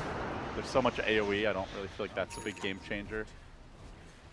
You know, Nature's Prophet is building his own BKB, but you don't want to be just going into a right-click war with a Sven and an Invoker. So it just seems like the QO's next item, and then presumably Fnatic are going to try to make a play. Yeah, the play happens now then, I guess. BKB is en route. QO picks it up. There's that smoke. They got everything. I think QO would prefer to have a little bit more mana. Oh, they're going to find someone, but it's Puppy. It's only the Witch Doctor. The position, they don't even get him. They're so afraid. Now they go in. Now Ajit wants to commit. The Coil comes out for the immediate counter initiation. A huge volley of damage. A Secret go for the big punish now. Charging forward MP is going to usher Febby away. Meanwhile, QO does get into the backline. He's sliced down one. They need to kill off mid one if possible. QO just says, screw it, man. I'm TPing out of here. That leaves Ohio left to the Wolves, and he will die. 3 have fallen. It's likely to be 4. The hesitation is a great killer. As 4 Fnatic heroes once again are assassinated. I feel like if you have a smoke gank, you're walking up a ramp and you get your smoke broken, that's the whole point, right? You're like trying to kill people. I'm not sure why they backed off. They backed off and then they went back in. Yeah, it was like back off, okay, you know, debatable. Back off, and then I just said go back in, yeah, okay, and you're just asking for trouble. And it was on a Witch Doctor too. Yeah, and the problem was QO was not there also for the fight. He finally goes in and kills Puppy eventually, but. Oh, not the BKB debut that Fnatic were praying for. And with that, see what these next items are that are coming soon. It looks like a Bloodthorn is now being constructed by MP, and that will prove the solution to this PA, perhaps, as the BKB charges get lower. They don't really seem to have too much trouble with them right now. They just kind of ignore them in the fights. That is one concern for Fnatic, right? Like their actual control for the PA. You want heroes to be stunned or not moving so that you can just keep on hitting them during BKB, but all they have is Coil and a Chaos Bolt, so. In theory, that should be enough, because PA is a hero that kills so very quickly. Like, if you go on the target all at the same time... But they have Warcry. Yeah, that's the other thing. Warcry, Medallion, Buckler. Everyone just super tanky. Ice Blast needs to be on top of people for them to have a shot. Secret is smoking.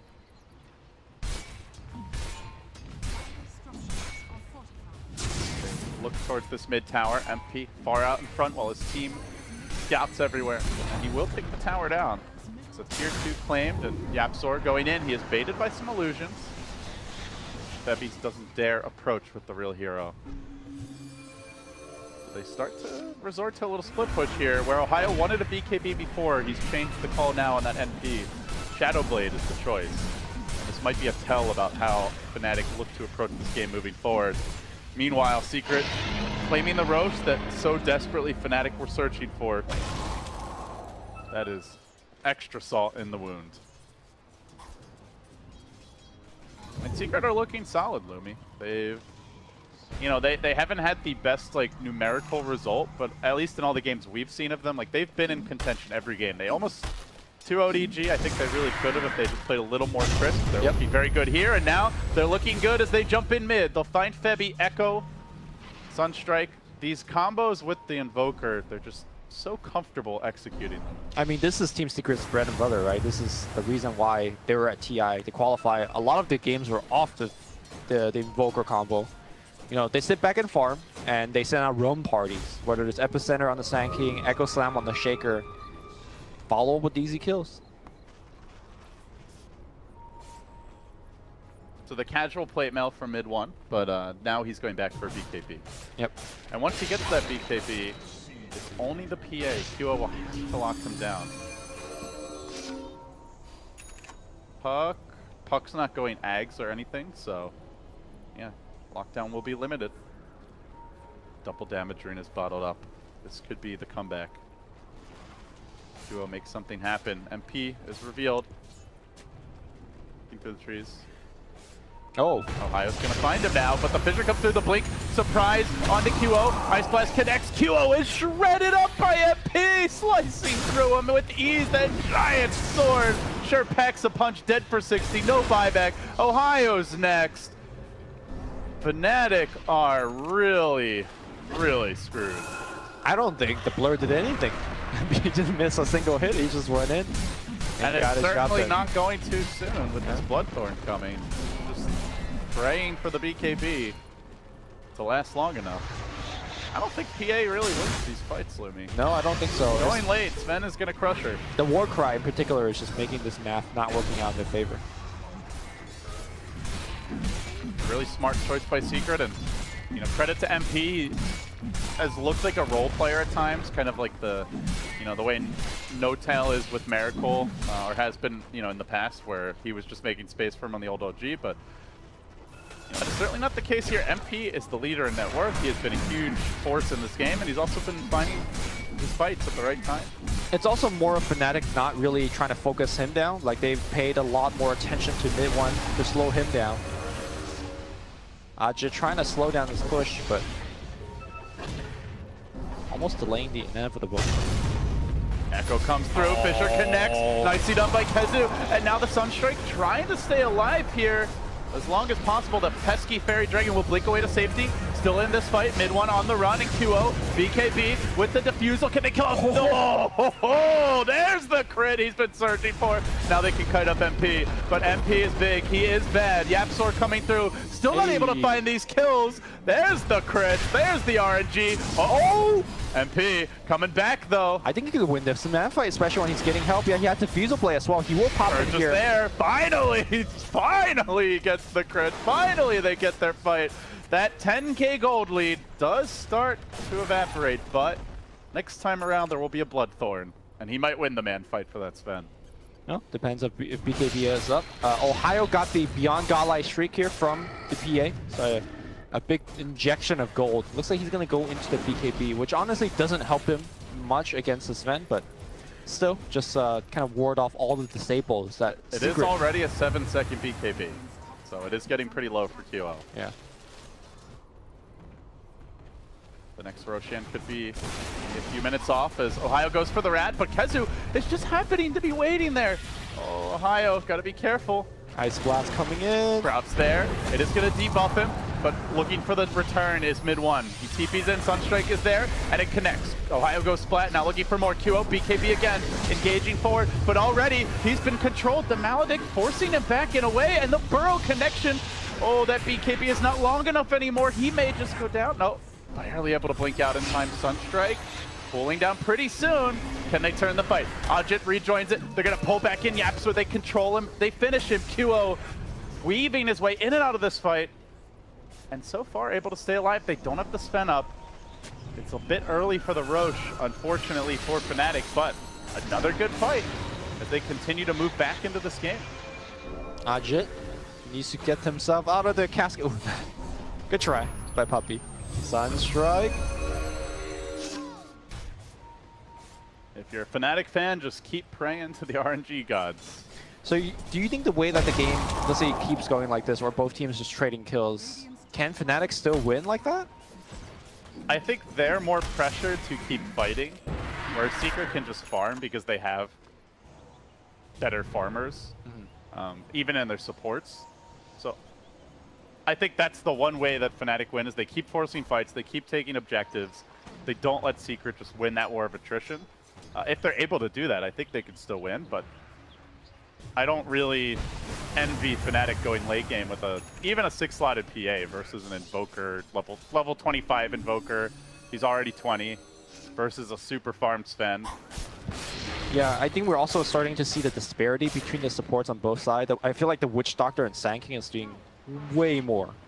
And I would say that even though Yapstar has died a lot pretty early in these fights, like imagine if he gets off multiple burrow strikes and isn't the focus. Right. He could be doing a lot more than he is. He's also level 19, which is kind of insane. Kezu is going for a Shadow Blade, so perhaps a Silver Edge en route soon after that. And that is the other thing. If PA gets Silver Edge, she is just screwed.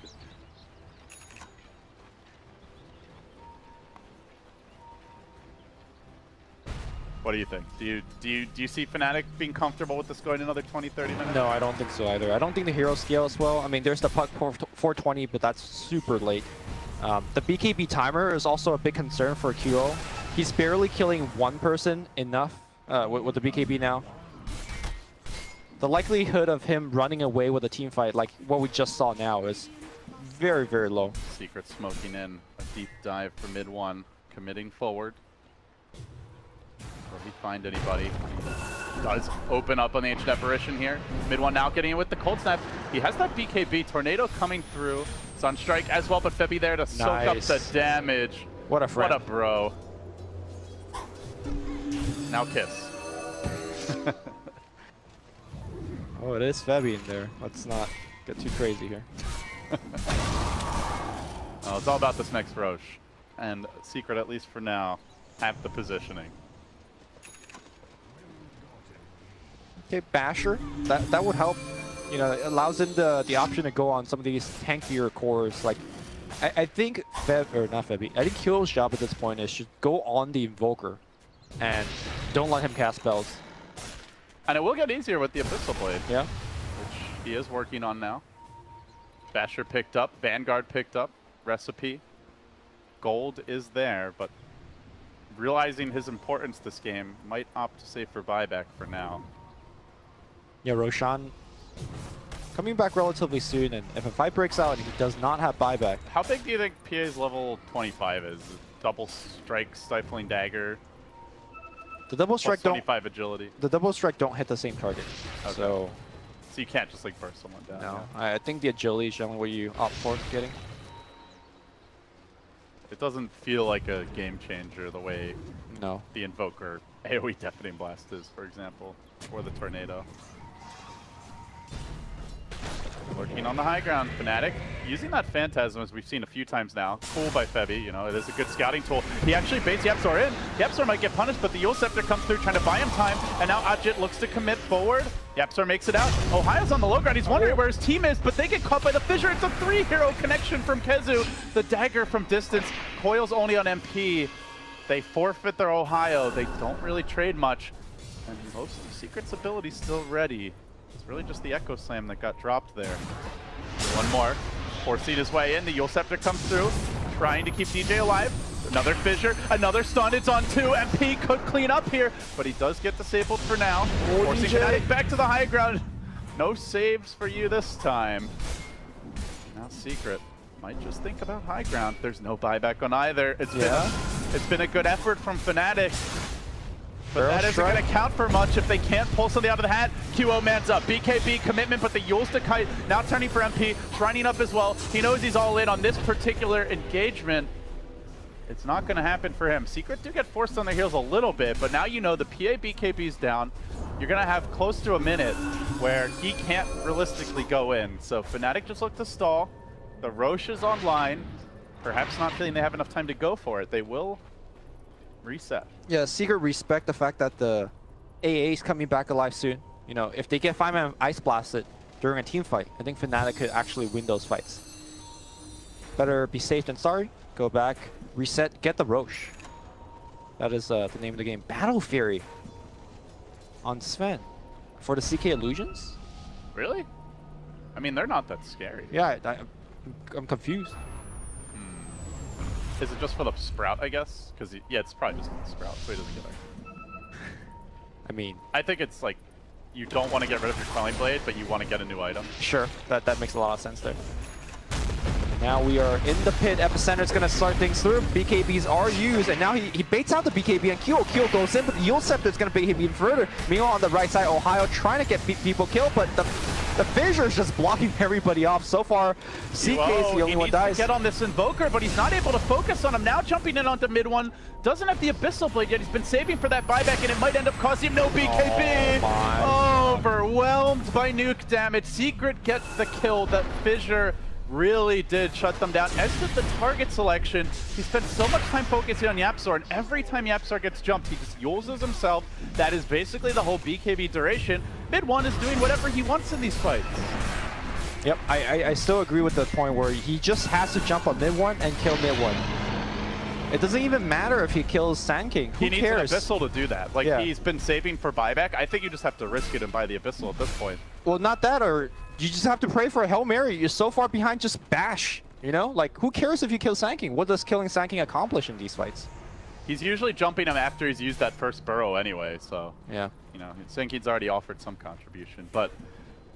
Well, a lot of pressure on the PA because of the way the game is unfolded. This is really past the window that Fnatic want to be even. Like, they want to ideally have all the other towers down, maybe have taken a tier 3 and some shrines. So, to be fair, like this scenario isn't one that they envisioned when they constructed their draft.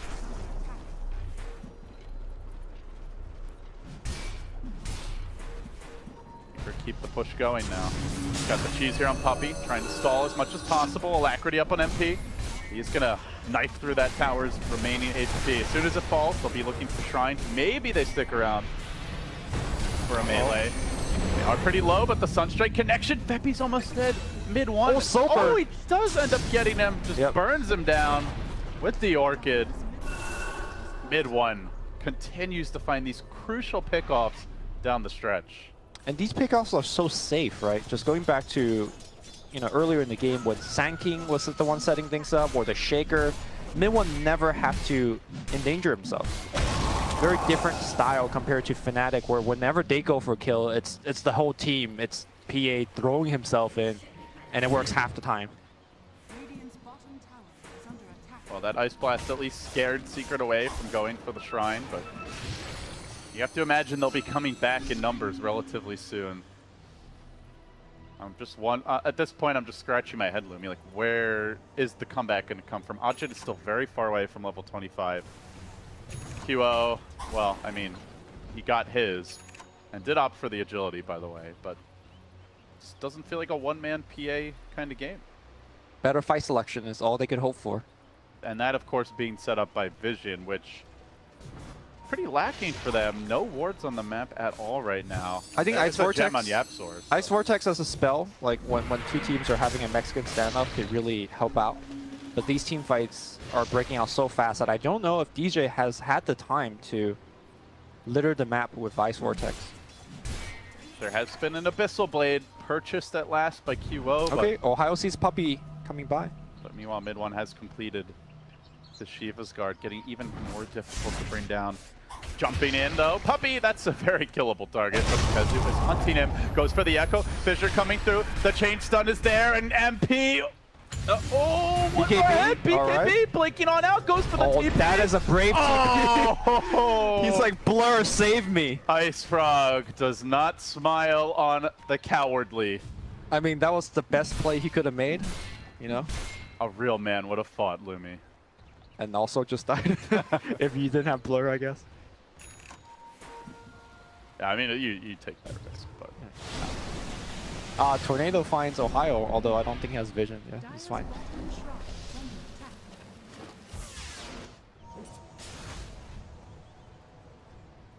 Yeah, I'm scratching my head as well. In terms of what Fnatic could do in this point.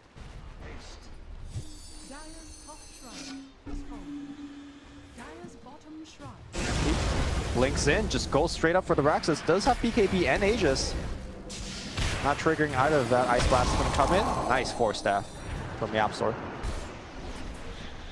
Now MP looking for that melee. He gets stunned though. He's taking quite a bit of damage here. That last fight, perhaps PA buyback ready, but they really don't want to commit it now. And with that, the melee's down. Secret closing in on a crucial 2-0 victory. This will set up their Liquid match to possibly decide, unless Fnatic find something miraculous. But where is it going to come from? The PA's dead. The CK also resting in a tomb under the fountain. Mid-1 continues the pummel. Takes down the range. Now going to rotate back for that tier 2 top. Secret have them not only on the ropes, but 1 foot out of the ring now. Looking to slam the door shut. Divine Rapier? I'm just like... What else, right? Like, yeah, I mean, he's got to farm it. I don't know that he even gets time to. But yeah, I think if you can get something like that, it's worth the risk. The Solar Crest is a problem too. Yeah. You know? There's a lot of problems. Many problems. I'm just trying to figure out a way where Fnatic even have a chance to stay in the game. Let's not talk about winning the game right now. Well, they need a win. I'll tell you that. Yeah. Divine's all I got. He is... Oh, another echo from Kezu, and again, easy pick. That's a gem down. I don't know if Secret saw it. They may not have been paying attention, but in any case, likely find it soon.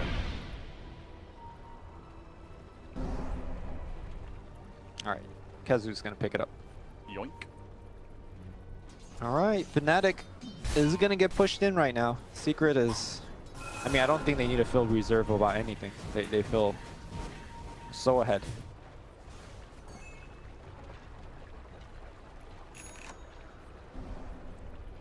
Now a Hex for QL to deal with. Oh boy. Fnatic still scrapping on as best they can, but yeah, QO's BKB down to just 5 seconds. No save for him. He jumps in bravely, but he instantly gets Hex controlled. Now push back, 4 staffs, battering him around, but he gets the crit, he gets the kill! All right, here we go. Head onto your hats. Fnatic trying to find more. Jumping forward and looking for Puppey. QO's in position, but has to beware of mid-1, who's still got his BKB as Hex is cooling down. They've gotten the Sven. That's a good start. More. They need more, but he's walking through the ice wall, pulled back by the CK. The BKB committed. Hex up. Now the epicenter. He gets pushed away. The 4 steps are saving QO, but not long enough. He's got the buyback down for 100. Sven's already spent his. He's pulled the trigger. It's now or never. I mean, you buy back now, or did you just give up the racks? No, I think you buy back now. And go for mid. Okay, buy back. No BKB, that Hex. 2 hexes in a row, man. The 4-staff have been so good in terms of keeping him alive, but the buybacks will drive them back. They might even lose the range racks, they do, yeah. These siege units, the Bugattis going hard on the melee racks. Even committing the Abyssal there just to ensure that Cardi doesn't get 1 extra shot off.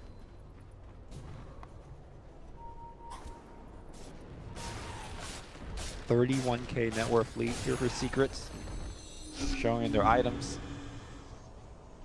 Is there a world we live in where you smoke MP, he doesn't have buyback, and you just go bottom? I mean, Invoker can rat you, right? Yeah. Pretty effectively. So, I think it's hard even if you do. Whereas, I think if you kill the PA, the game's over. Yes. Like, this Nature's Prophet is not going to be ratting with an Orchid and a BKB. Here comes a smoke. It's again Puppey. Puppey's just been in the right place to reveal these so many times. Even if he gets caught, he will scout out the puck and instantly force staffing away. They still continue their roam up to the shrine, hoping to strike paydirt. They actually do see Kezu here with the ward, but Febby, he clips himself! He does cracks open the dust. He pulls Kezu down, but Kezu just race cars away. Oh, a missed opportunity for Fnatic. Oh my god, they're so unlucky. Now the Force Spirit has done the rat. Time to go back and deal with the pressure. Here comes Secret back down mid again. I imagine MP's going to be a little quicker to BKB himself this time around. See if it matters. I think if you're Secret, you could just wait for the Aegis, right? MP had his buyback use. I would certainly think you want it with MP not having it. Yeah, yeah. Just chill. Do Fnatic actually have any smokes left? Not on the heroes. Very difficult Roche to contest without smoke. I mean, as we saw from the last team fight, miracles do happen, right? You just crit MP once through Warcry, get a kill. It's just you have to get crits right away, right? Because you're not, if you don't get that early kill, you're not hitting anyone. You'll just be chain stunned. So he not only has to be lucky, he has to be lucky early in the fight. So, luckier. Yeah, exactly. Extra lucky. It's fine. It's still possible. That's the important thing. Nothing is impossible. That is the beauty Blood of TI. And it's not impossible, they just get run over here. Force staff again, saving the day. QO, BKB dodge, perfect start to the fight. The Echo comes through, he shrugs it off, but he's not actually hitting anyone, and now he's on the run. Next up, controlled, death by the Cleaver again, and this time no buyback. 2 minutes on the sideline, running roughshod through these other heroes. Secret are about to cinch the noose. Ohio with a desperate self-sprout, but MP eats his way in and kills him before he can even escape to that fountain. The well's not safe, though it might hold his corpse for the next game. GG the call. A 2-0 as Fnatic still cannot find their second game. Well, at best, right now for Fnatic, they have to 2-0 their next match to have a chance to tie with Infamous. And that's counting on Infamous losing all their games. This is their survival at TI. Whereas Team Secret? It has to be very crushing for Fnatic to continuously be in some of these games and then just not be able to eke out the wins. But as for Secret, coming up clutch where it counts. Yep, so Secret, they got Team Liquid left, is that correct?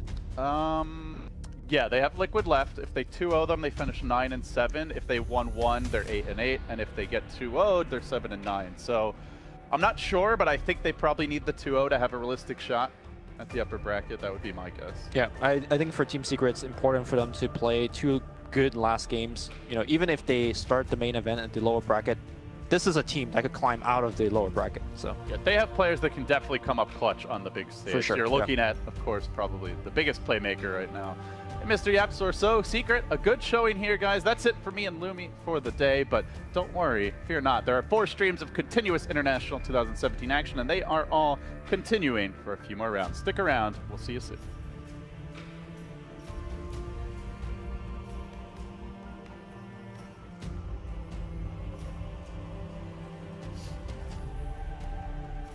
Oh, how the mighty have fallen. From TI6 to TI7, Fnatic, albeit with roster changes, have come across some hard times. Yes, indeed, not unable to get past that 1 win and a whole lot of deficit. I'm your host, Machine, and we're going to be talking a little bit about what you've witnessed so far. And we, talking a little bit about some of those from the Southeast Asian region. We do have King of the Sea People, Poseidon himself, is joining us. Winter is on the panel. I just called you a god. You should be happy with that. Thank you. How you doing, darling? I'm good. Excited to be here. I know you missed me. I did. Yeah, this isn't quite a desk. We usually get to share desks, but we can share my lump of wood. When do I get an intro like that? Oh, I'm sorry. I mean, I've called you a supermodel. I mean, it's pretty cool. No, that's just kind of awkward. Is it awkward? Yeah, a little bit. Okay. What can I call you instead? The Swedish guy. What do you think? We have Pycat, the Swedish guy, the god known as Poseidon, and Quinn. What would you like to be? It's Quinn. Okay, Quinn. Well, we have to actually stop with the fannying around because we have got an awful lot to get through. We've seen a lot of Dota, and I would just start actually by talking a little bit about, well, Secret's proficiency in splitting series. In fact, they have split majority of their series across the entire board, and we heard LD kind of chatting wax about what exactly they have to do to continue. But Fnatic posed quite the threat, at least in the second game. Yeah, it was. Well, I mean, it was like it looked kind of like Fnatic had a chance to come back. Yeah. I think Secret were pretty much ahead the entire game. I guess they had like a small chance, small opportunity there at some point when the Sven had no buyback, but it seemed like Secret was kind of in control for the most part of it. And this was also Secret's first 2-0. That first game was just utter chaos. This is a team wipe you can see on your screen, just seeing how Fnatic kind of... Were they outmatched, outgunned? I mean, these are players I'm sure you can shed some insight on for us, Winter. I think they're struggling to find their... I think the main issue with the team is like they're not splitting the farm correctly. Like Kyo, I think Kyo in a lot of the games he's been taking like way too much farm from the team. I saw this Void game where I think I was casting the game. He was like constantly farming and farming when he had Chrono up, he had Shadow Blade up, and everyone else on the team was like heroes that could not make plays. They couldn't join the team to make a move. Yeah. And he was the one that had to do it, but he was very accustomed to the fact that I'm the person that farms the most in the team. And you can see in a lot of their games they've been picking, their save lane heroes have been heroes that don't farm a lot, because Kyo is farming a lot. Right. I mean, we always talk about, and Quinn, you can kind of expand upon this, we talk about playing around a particular lane, a particular player. Does that not necessarily mean that Kyo is not necessarily being greedy, or is it a different discussion altogether? I think the thing with Fnatic is they don't really have like a lane they play around or a particular player they play around. I think they kind of just do this all-out aggression Dota. And whenever you know like what a team is going to do, you know exactly how they're going to play. You know, you see Secret, they first phase the Witch Doctor, they pick Sven, these heroes that are very hard to run into. And, you know, they just know exactly what Fnatic is going to do. We talked about predictability a little bit earlier. It gets rough when teams know exactly what you're coming with. Yeah, and unpredictability perhaps cannot be applied to this one. We knew Secret were capable of big wins. However, in their series versus EG, we got to see some fantastic work from either side. A split series again. Pycat, exactly what Secret have been capable of throughout the group stage, and this was no exception. We got to see some more Black Hole, some sexy Dota. Yeah, Universe had a lot of good Black Holes in that first game. I think that was kind of deciding. It was relatively even up until that point. But in that second series, we got to see once again, and I think it was the first this tournament, the Yabzor Rubik once again. Oh, he was putting in some serious work. Oh, well, we've got some highlights of that actually. The first highlight before we get that is just Invoker escaping. Invoker has been cropping up an awful lot. I say an awful lot actually. It's not in terms of priorities, in terms of mid laners. What would you say? It's not necessarily hunt mode the most contested. No, probably not the most contested right now. One of the heroes that we see right now that's doing very well is DP, but that's probably because it's being run by LFY, and they're just doing so well. So. And I'm really proud we haven't mentioned LFY yet. We will cover them, of course, undefeated so far. But we can run that a little bit more from that Secret EG game. Not only did you get some, well, some beautiful Black Holes, we got to see just a little bit of an escape. Secret EG into that game too. You can see just... See ya, homies! Wait, clap! Okay. Wait, was he crossways? Yeah, he was crossways. He was, okay, so in this game at one point, the Invoker was bottom 2 net worth in his team, and Rubik was top 2. Nicely done, but he is scanned. That's the classic Yabso Rubik. He's not a position 4 player, that the guy when he plays Rubik. Did you see his net worth as well? He was like 3rd in the list. Yabso Rubik, we were actually, I remember quite a awful lot in Moscow. Yeah, we were talking all about Yabso and his proficiency on Rubik. He takes a lot of, like he usually takes a lot of kills when he plays Rubik, and that's why he's very farmed. And in his team, when he plays the Rubik, he doesn't really need to buy any wards. Like the other Puppy just takes care of everything, and he gets to do his thing. What do you think about that? Some teams I think balance it up more between the two supports, where I personally prefer it that way. But I know a lot of teams they do like one guy buys everything and the other guy just And this couldn't be a more perfect time to talk about the 3-man Chrono. We saw a Chrono steal. This is a highlight you were talking about, Pike. I'll let you kind of walk us through what we witnessed. Universe coming in from the side. Well, this is the one, I do believe that this is the fight where Secret don't do that well. I think he ends up kind of chronosing one of his teammates, but 3 enemies at the end of it. But I don't think it mattered that much. But right now, it didn't look so good for Secret after this fight. But I think it's later on in this game we saw him steal. There was a fight where he stole, I think he chronoed, then he stole Potom ult, Yeah. And then he got some spirit, and he was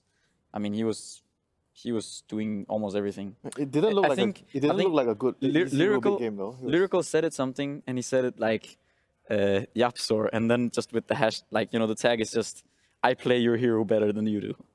That's his Rubik. And I think in this game it was pretty accurate. I did also hear Andrew was talking about kind of Lyrical and his observations. It was an interesting one about the Chinese approach to Sand King, and you basically, if you have a Rubik that keeps stealing it, you've got a Sand King on your team as well. Yeah, that's true. It's a really interesting way. And talking of Chinese teams, it would be foolish not to talk about the only undefeated team here at TI7. I think there's 12-0 now.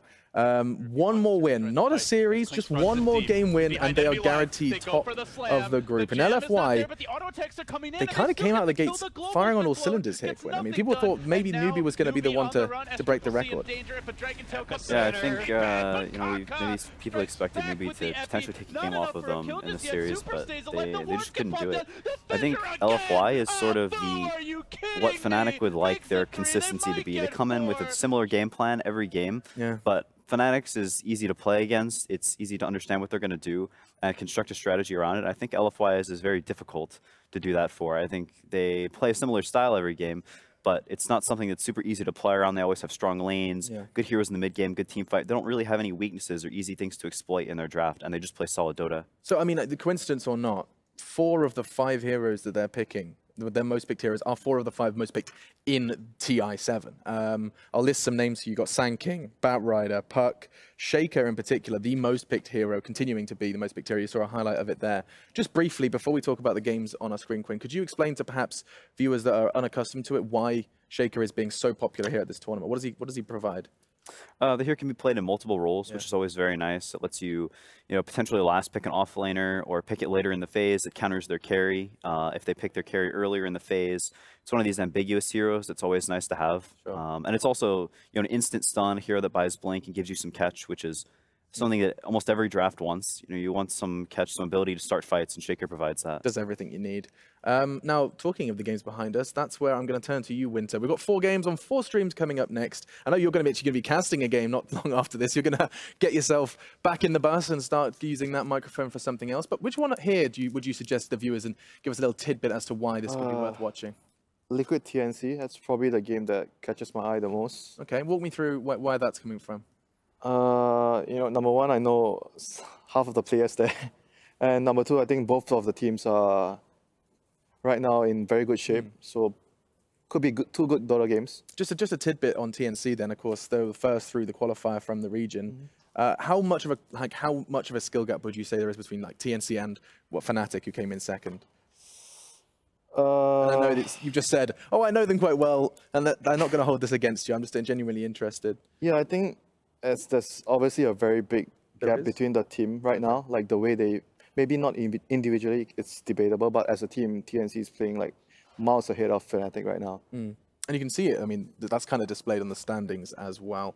One undefeated team, but in terms of TNC, they're not far away from taking that top 4 spot away from Secret. Pycat. I mean, your expectations were high, I admit, for them. But if you look at them now, you said yesterday, I asked you, when do we get a good idea of how this is going to go? Who's going to be in that upper bracket? Do you think we're there now, or we ought to wait till the end of the day? I think, well, this game will be very important for TNC, probably more so. Liquid obviously want to win because they also want that top 1 in the group. I think no one wants to be, even if you're in the top 4, it would be scared to face up against LFY in the first round, assuming they get to top 1. So Liquid also really want that game, and I think I overheard, I think it was Heen saying in the elevator on my way here, he was saying that this series is very important for them. So I think they're gonna take it. They know the importance of the series because everyone wants to get that top seed. But I think I agree with Winter. This will be one very interesting series. Eyes on Liquid and TNC now. I couldn't quite catch the other ones. I think we had IG going to battle versus OG, if I'm not mistaken. Empire. Oh, is it? There was both the IGs were playing. Right, both IGs are playing. Okay, so you got that to look forward to. One invited, one not. However, both seem to be thriving on a level pedestal as of now. Continue to get in contact with us as well, by the way, guys. Though we may not be on your screens all the time, we are going to be keeping our eyes on our computer screens where you can get in contact with us. And also, just go ahead and start a conversation. There's so many fans watching this one, and you can join it with the hashtag TI7. and that's something for you to bear in mind. The game's here behind us. Which one are you going to be watching? Let us know at Dota2, #TI7. That you're right, that Empire game is one as well, I think. Yes. I mean, the Empire Dream is by no means dead. Yes, 2 teams eliminated, but Empire have already got 3 wins under their belt. Yeah, and they need to keep winning if they want to have, if they want to feel good. If they want to, I don't know if they still have a chance to make it up into the upper bracket. I'm not so sure. It's pretty hard. You know, yeah, but I think they might potentially be fighting to not get last. Oh, so they still are, despite Cloud9 and Fnatic. There's a chance. If both those teams start winning games, I think there's a chance that they could be tied for last. So they definitely don't want to be there. Any game is important for Empire at this point. I mean, I kind of like this new format, you know. At the end, even at the end, every game matters because you don't want to be last. Yeah, that's kind of the idea of it, right? Is you can't really ever give up. Even if it's you're having an awful group stage, you can still get that main event. You just have to survive, keep your head above water. And the opposite of water is fire. And Inflame is someone that people have been discussing as a big reason why LFY have been on such a run. Don't laugh at me, Winter.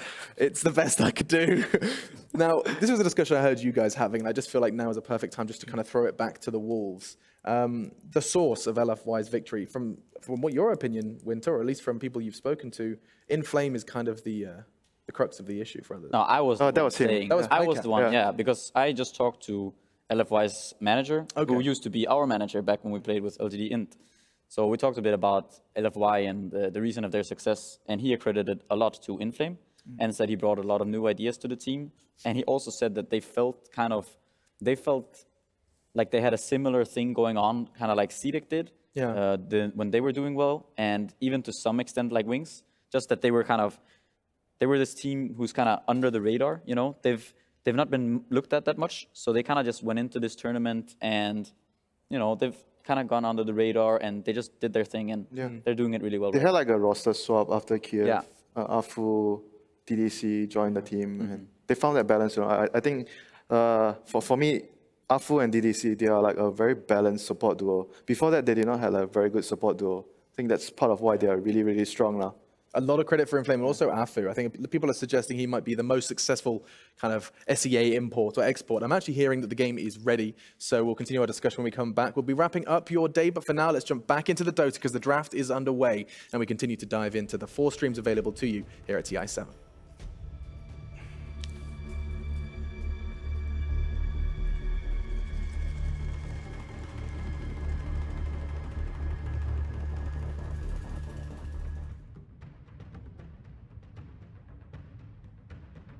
Welcome back to the games, ladies and gentlemen. We have 2 fantastic series coming up for you. We've got OG versus Invictus Gaming to start things off, followed up by Evil Geniuses versus LGD. Both of them are going to be cast by myself, Capitalist, as well as my co-caster, Draskell. Draskell, we're going into this series. OG and IG are actually sitting tied up right now in their group, 6-4, and both have some, I would say, maybe some easy matches ahead and some tough matches ahead of them to round out this group stage of theirs. This series has got to be particularly important for both of them. Oh, absolutely. I think it's even maybe a bit more important for OG because they have yet to play LFY. Yeah. The team that has not dropped a single game. So if you can go up against Invictus Gaming here, put yourself 2 wins in the books, you're going to be feeling pretty good.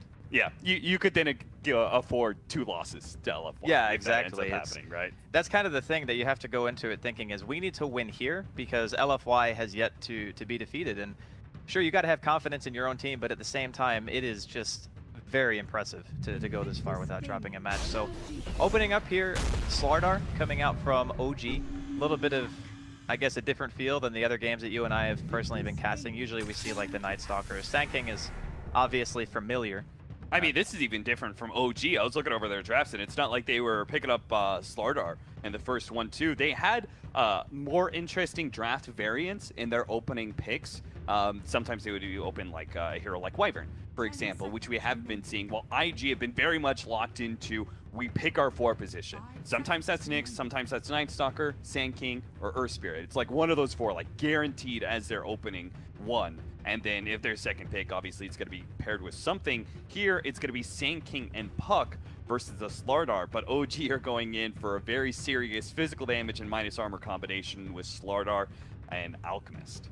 It puts, I think, Invictus Gaming on the sort of timer where you see the Alchemist really early on, and this has also been kind of a theme at TI where people open up with a hero that could potentially be a core that ends up not being a core. So I don't want to say that's what's going to happen here with the Alchemist, but it's always something that I think IEG are going to have to keep in mind as we continue to see the draft roll out. But if it does in fact end up being that core Alchemist role, then you're looking at it and saying, okay, we need to figure out how we're going to either shut this thing down in lane or how we're going to be able to pressure the map enough to stop this Alchemist from getting to be that absolute beast that we can see. Now, fortunately, IG, they do have some variants in their draft. Puck mostly being played mid right now, but can run into the off-lane role. Would you prefer a different mid laner if it is going to be that mid Alchemist than the Puck? I don't think that Puck necessarily struggles in that matchup. I think there are heroes that could be better, like Shadow Fiend comes to mind, Exort Invoker, the heroes that just have so much damage that you can continually deny the Alchemist farm.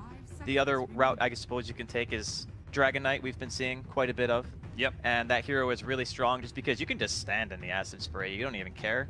You have the damage reduction from the Breathe Fire to kind of stop the Alchemist from getting all that farm, and you push, which is really good against Alch. You want to remove the tier 1s as fast as you can, get the map control going your way. So there's definitely some options here that the IG can look back to. I like the fact that IG bans some very specific OG heroes that would have been pretty good with this minus armor that they're kind of running right now. First one to my mind, Visage. Like, obviously, that's been one of the OG specialties, being able to run that support Visage. We've even seen a couple of core Visages in this group stage as well. Maybe not from OG, but from some other teams. And that obviously would have gone great with the Slardar, as well as the taking advantage of the minus armor from the Acid Spray. And then the Brewmaster. The S4 Brewmaster that has been kind of disruptive in team fights, though I've actually been surprised. I was watching one game from S4 Brewmaster, and it was he was suffering quite a bit, sometimes even on the micro element, which is a bit surprising to me since S4 is supposed to be renowned as a great team fight player. But we're going to go into our second picking phase. Invictus Gaming probably want to pick up their support by now, right? And just pick up their 5 position. I think you've got enough information that could warrant. How do you deal with Alchemist, though? Like, if you're planning on this being the core to OG's entire strategy, right? If it's all going to be based around an Alchemist, what do you do to beat an Alchemist? Do you take the pushing strategy, which we've seen has been historically run against Alchemist, or have we seen the most recent iterations of Alchemist, I'm talking about maybe like the DAC sort of area, where teams actually just out-greeded the Alchemist and said, well, if you want to farm, we're also going to sit back and farm a bunch. They're both valid choices in my opinion. It just depends. I mean, this is a great option. It kind of forces the fight.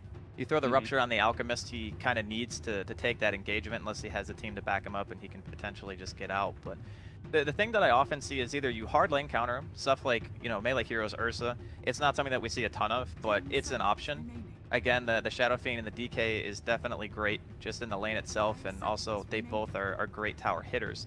But I think that the thing about Alchemist is that you hit your peak so fast that eventually if the game even goes post 35 minutes, you start to already feel the effects of your hero's net worth just not really accomplishing as much as you want it to. Yeah. So I think that outgreeding it is maybe the safest choice out of everything. And this is, they're setting up this Alchemist for so much success by banning out the Ancient Apparition. Terrorblade is a great ban because obviously the hero pushes towers very fast. Early in the game you hit 7, you get your first and second Metamorphosis, you get some tier 1s, and plus Reflection is amazing in team fights against Alchemist, especially if he goes that Radiance route. So I'm liking the way that OG are setting this hero up, but at the same time, IG, they have good initiation, good team fight. Bloodseeker is phenomenal against kind of like these, not necessarily a single core lineup, but one core who's really, really important to keep down. Yeah. Would you say, Dreskel, that the lineups here at the TI group stage have been greedier than the meta that has previously been set up in other tournaments? I think it has a tendency to get that way because, like we were just talking about, playing it greedy can typically be safer because you're not putting you're not like extending to go for kills. You don't feel pressured to go for these smoke plays and do stuff that you wouldn't normally want to do. So I think what happens is a lot of these teams go, oh well, if we just have the better late game, we can play slow. we can play this methodical style of Dota where eventually we're going to get to our peak and there's never going to be turning back. We're just going to be able to win the game. Yeah, and then it kind of snowballs a little bit, right? Like one team tries to draft like a little bit greedier, yeah, and then another team's like, well, I'm also like they're going a little bit greedier. That gives me room to also be a bit greedier, and then it just kind of like expands. There have been a few teams that have kind of resisted the greedier lineups that have happened in group stage. I would say point to Evil Geniuses, who I think have been trying to play pretty fast for this group stage. Whether or not it's been successful for them, sometimes they've stumbled on their aggression, but they've at least tried to make themselves a lot faster of a team. And I would say IG is another team that I would point to that has kind of resisted the greed and has tried to play a pretty fast lineup. And this is definitely looking like it with the Bloodseeker, Puck. These are not really farming heroes at all. Those are definitely fighting cores for sure. And they're going to have a whole lot to fight into here. OG, they're doing everything they can to support this Alchemist. You've got a Slardar, Oracle, and Batrider. They're kind of all in on their 1 and 2 positions, outputting all the damage. They have a lot to threaten the lanes too. Just between Batrider and Slardar alone, once the heroes both have Blink, it's really difficult for, you know, Sand King and Puck and stuff like that to really kind of dodge those ganks, just because it's almost instantaneous initiation, and then you end up just falling due to Slardar having the corrosive haze, a lot of minus armor on top of that, right? And you can die very, very quickly. So again, it's like you mentioned, they're just trying to give Alchemist like one of the best possible games that he can get, and not to mention just the Oracle's flat out synergy with Alchemist against a lineup that up until the Bloodseeker pick is predominantly magic damage. Like Fate's Edict is going to crush this game. You are immune to everything that Puck does, everything that Sand King does. Keeper of the Light can still mana leak, obviously, but you're not going to be taking damage, and you're doubling the regeneration potential of your ultimate. Yeah, you could even disable the Bloodseeker when he comes in. Like if he's all built up and is ready to rock, then you just disable him on whatever hero he's trying to go for, and that will provide a little bit of protection there. Necrophos is going to be last pick up from OG. We've been seeing a lot more Necrophoses, and that I feel like that's really good versus Bloodseeker because of the Reaper Scythe element of just being able to hold this hero for a second. And if you can lay down any burst damage, the one thing that I'm kind of concerned about is that OG don't really have that. You know, from their supports, there isn't like a dramatic amount of burst damage. Crush, you've got the Oracle's nuke, especially your offlaner is very slow damage over time. Ooh, that's greedy. That is. But see, this is the way I see it. The Necrophos pick for OG, they look at the lanes and they say, okay, if we want Ana to have a really good game, we need some kind of self-sufficient hero that can kind of just sit in his lane, get creeps, not really be pressured by, you know, even a dual lane. I think it's still kind of hard to pressure Necrophos depending on what heroes you're putting against him. Yep. And then eventually, if they want to just play it slow, he can even go for teamfight items if he wants. It's also good synergy with the Oracle. So they have two heroes that benefit amazingly well from having False Promise, because you can double the regeneration effect of, you know, you just imagine hitting Ghost Shroud and having a kill with False Promise on how much you're going to heal during that. Like, I don't Nobody's think you killing you. I don't think you can die. So I think that's the premise behind it. Is it's obviously good synergy with the Oracle. It's a self-sufficient laner. They needed that to make sure that Ana can do what he wants on the map. Yeah. And the other heroes are just there to create space.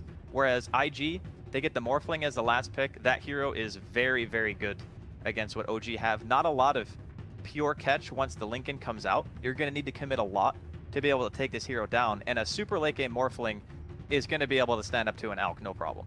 Yeah, absolutely. Especially if you get that replicate of the Morphling and then you're getting a lot of farm during that period of time. This is... I like IG's lineup a lot. It looked a little clunky in that, like, Bloodseeker, Keeper of the Light area. I felt like, okay, I could kind of see some synergy. Blinding Light with Rupture and Mana Leak. Okay, that's kind of a cool concept and stuff, but I wasn't sure if they're really going to overwhelmingly take team fights against OG. But with this Morphling now, we don't necessarily have to. Right? We don't have to end this game by 25 minutes. We don't have to just overwhelm OG and make sure that we win all these team fights and take these objectives, because Morphling gives us, ideally, the better late game. They have the heroes to be able to show in like 3 different lanes at the same time. Yeah. That's the scary part, I think. Once it gets to the mid game, you're going to have a Morphling one lane, Puck another lane, Sand King or Coddle in another lane. And sure, you have pick, for sure. But can you kill them all? Can you get Ana to that critical mass fast enough? Can you get that 30-minute 6 slot that you're looking for and just go down mid and make it so that IG is forced to react? That's going to be the true question. I want to point to that man right there, No Tail. I feel like he has been sort of the linchpin for every single one of OG strategies of late. I think that that if you looked at OG, especially this last year, like every single one of their strategies usually felt like it put pressure on the enemy just by existing. That's why oftentimes you saw this, like the Alchemist lineups that they were always running, the Naga Sirens. They picked up this hero that solely by being in the game put pressure on the enemy team, kind of saying, hey, tick-tock, tick-tock, later this game's going, we're going to get to this hero to its peak, and you have to run into us. And No-Tail would always be or usually would be, that safe lane, very active core that would draw a lot of attention away from the enemy, away from that one hero that's kind of farming up, which is usually Anna's. And sometimes that would be like, I think Terrorblade. You know, great example, they ran a lot of safe lane Terrorblade where No-Tail would take that hero and be more active than anybody else that we've ever seen with that hero. He would go, he would try and push the offlane tower as quick as he could. If he couldn't do that against whatever offlane hero he was facing, he would rotate pretty early. And he would go into the enemy safe lane and take that tower away. He would just draw attention away from the mid lane, allow Anna to be able to find the farm, to be able to come that mid to late game carry that they really need. And it seems like this is still kind of the same premise in their strategies, just different heroes, right? So now we're seeing Necrophoses. We saw that one Pugna game, even if that didn't go great for No-Tail. Wasn't great. Right, it was still the same idea, right? It's a hero that draws a lot of attention from the enemy just due to its nature. And I think Necrophos is particularly good at that, right? Because he's self-sufficient in lane, he gets a lot of farm, and you know he's going to ball out of control unless you address him. And he's going to be, you know, getting aggressive, and he's going to be in these team fights and stuff, so you're naturally going to try and focus him, and that will ideally open a lot of space for Anna's Alchemist to get the full 20k Alchemist that's unstoppable before anyone hits 10k. That's the genuine hope, right? But I think a lot of emphasis is going to be put on this mid lane. Bloodseeker in a game where you have the heroes of capability of harassment, right? Like that's the big thing. How much benefit can you get out of this Thirst in the mid lane? Because Bloodseeker is notorious for being able to win pretty much all matchups. If you have your side lanes going well, you're going to win your lane. And you're not going to be able to get harassed out. You start with the Poor Man Shield, as OP already has here. And he's going to be able to pretty much walk down that lane, get free farm. He gets the start that he wants. There is potential for IG to even apply pressure to this lineup of OG in the early stages of the game. So as you said, and very aptly so, it's about how much room can they create for not just Anna, but even the other heroes like JRX and S4. They both want blinks. Yeah. Like these heroes in conjunction, they do need quite a bit of farm. But I think that's why it necessitated picking up a hero like Necrophos, that hero who could just be the one who exists in the lane and doesn't need support help. And JRX and Fly can do pretty much whatever they want. You know, I'm kind of concerned that OG don't have enough wave clear. I think IG, like, they have overwhelming amount. They've got Puck, insta-kills creep waves. They've got Sand King later on. He also does that. Morphling's obviously going to be doing some, you know, standard split pushing Morphling things. And then you've got Keeper the Light as well, who can insta-kill creep waves. So you've got three kind of supporting heroes that all are able to farm really quickly through lanes. And then a Morphling who just does split pushing things. I'm concerned that their lanes are going to be pushed in so much, they're not going to be able to do a lot of this lane maintenance because Oracle, Slardar, and Batrider really don't excel at that sort of things. And that will definitely close off the map quite a bit in its own right for OG. Yeah, that's the one thing, too, that we talked about the whole 30-minute Alchemist wants to win the game, more or less. There's, I guess, a couple of Aghanims he can give out, like Batrider and Necro are probably the two best that come to mind. I know that Oracle has one too, you don't really see it so much. Yeah, but that's not great. I think the Necrophos one is probably priority number one, but after that point, you're looking at a team that's more or less hit its peak, I feel. And then if the game keeps stretching out past that point, IG are going to go right back into the driver's seat with the Morphling and the ultra late. Sure, you're always going to have your Necrophos Reaper Sight to fall back on. But I think that this game is going to be, like, the drafts for me are both very even. They just have different points in the game and when they're the strongest. And I think that IG might have a little bit more time in the game where their lineup feels better than what OG have. But OG's window is super strong. Yeah. Like, if they can get it, it's very hard to stop. What do you think, going back to the Reaper's side, we had this Morphling picked up last pick. Great against Alchemist. One of the best carries to counterpick an Alchemist. But what about this Morphling versus the Necrophos? What about the fact that he makes himself, you know, supposed to be so tanky, but we've got this sort of percentage-based damage coming out from Reaper's Scythe. Is that a concern for IG? I think it has to be, given how many ways they have to break Lincolns, especially. Like, eventually Blink Bat Rider, you have Slardar. Oracle is actually very good at breaking Lincolns as well. Purifying Flames has great range. So if you're not paying attention, you can certainly get caught off guard, no question. It's just a matter of, you know, how the fights go, how good Burning's farm is comparatively to the other cores on OG. And I mean, there's a lot of, I guess, a lot of thinking you can do about it. But really what matters the most is, how are the lanes going to go? How much pressure do OG want to apply? How long does it take them to get their blinks? Yeah. Because those things are all extremely important to OG hitting their timing. Because as much as it is about Ana getting the farm, it's also about the heroes getting items necessary to create that space. Right. I think one of the things that, like, IG, in these team fights, Morphling should never be the one hit by a Reaper's Scythe, right? Because they've got so many, they've got initiation from both Puck and the Sand King, and then they've got the Bloodseeker on the front lines. Morphling's going to be kind of like the last one heading into a team fight, right? So oftentimes I think that Reaper's Scythe just won't be held on to long enough to be able to threaten the Morphling in team fights anyway. We'll see OG, Jarex is going to poke his head out into the IG side, see if he can possibly contest that bounty rune, but doesn't look like it. Bobica. So 4 position with boots first. He's going to do that play where he tries to catch the mid laner after he picks up the bounty rune, but there's no mid laner actually there. It's just S4, so Bobica's just going to book it straight towards the bounty rune and take it away. So OG will actually only get 1 bounty at this whole entire thing, but it's the Alchemist bounty rune, so that kind of makes up for it. Yeah, it's definitely value. I think you can justify. They're up in net worth. That's a win, You right? can justify missing your block for that, I think. Yeah. Especially if Jerax wants to start by being a little bit annoying in the mid lane. Looks like he's just scouting things out for the time being. Yeah, how do these supports play with the mid lane? Do you think there's more emphasis on OG to have their 4 positions sit against the Bloodseeker? Because it is a problem, right? OP just gets free harassment on Ana all day long because he knows he can always heal up afterwards. Yeah, this 1v1 is definitely not Alk-favored.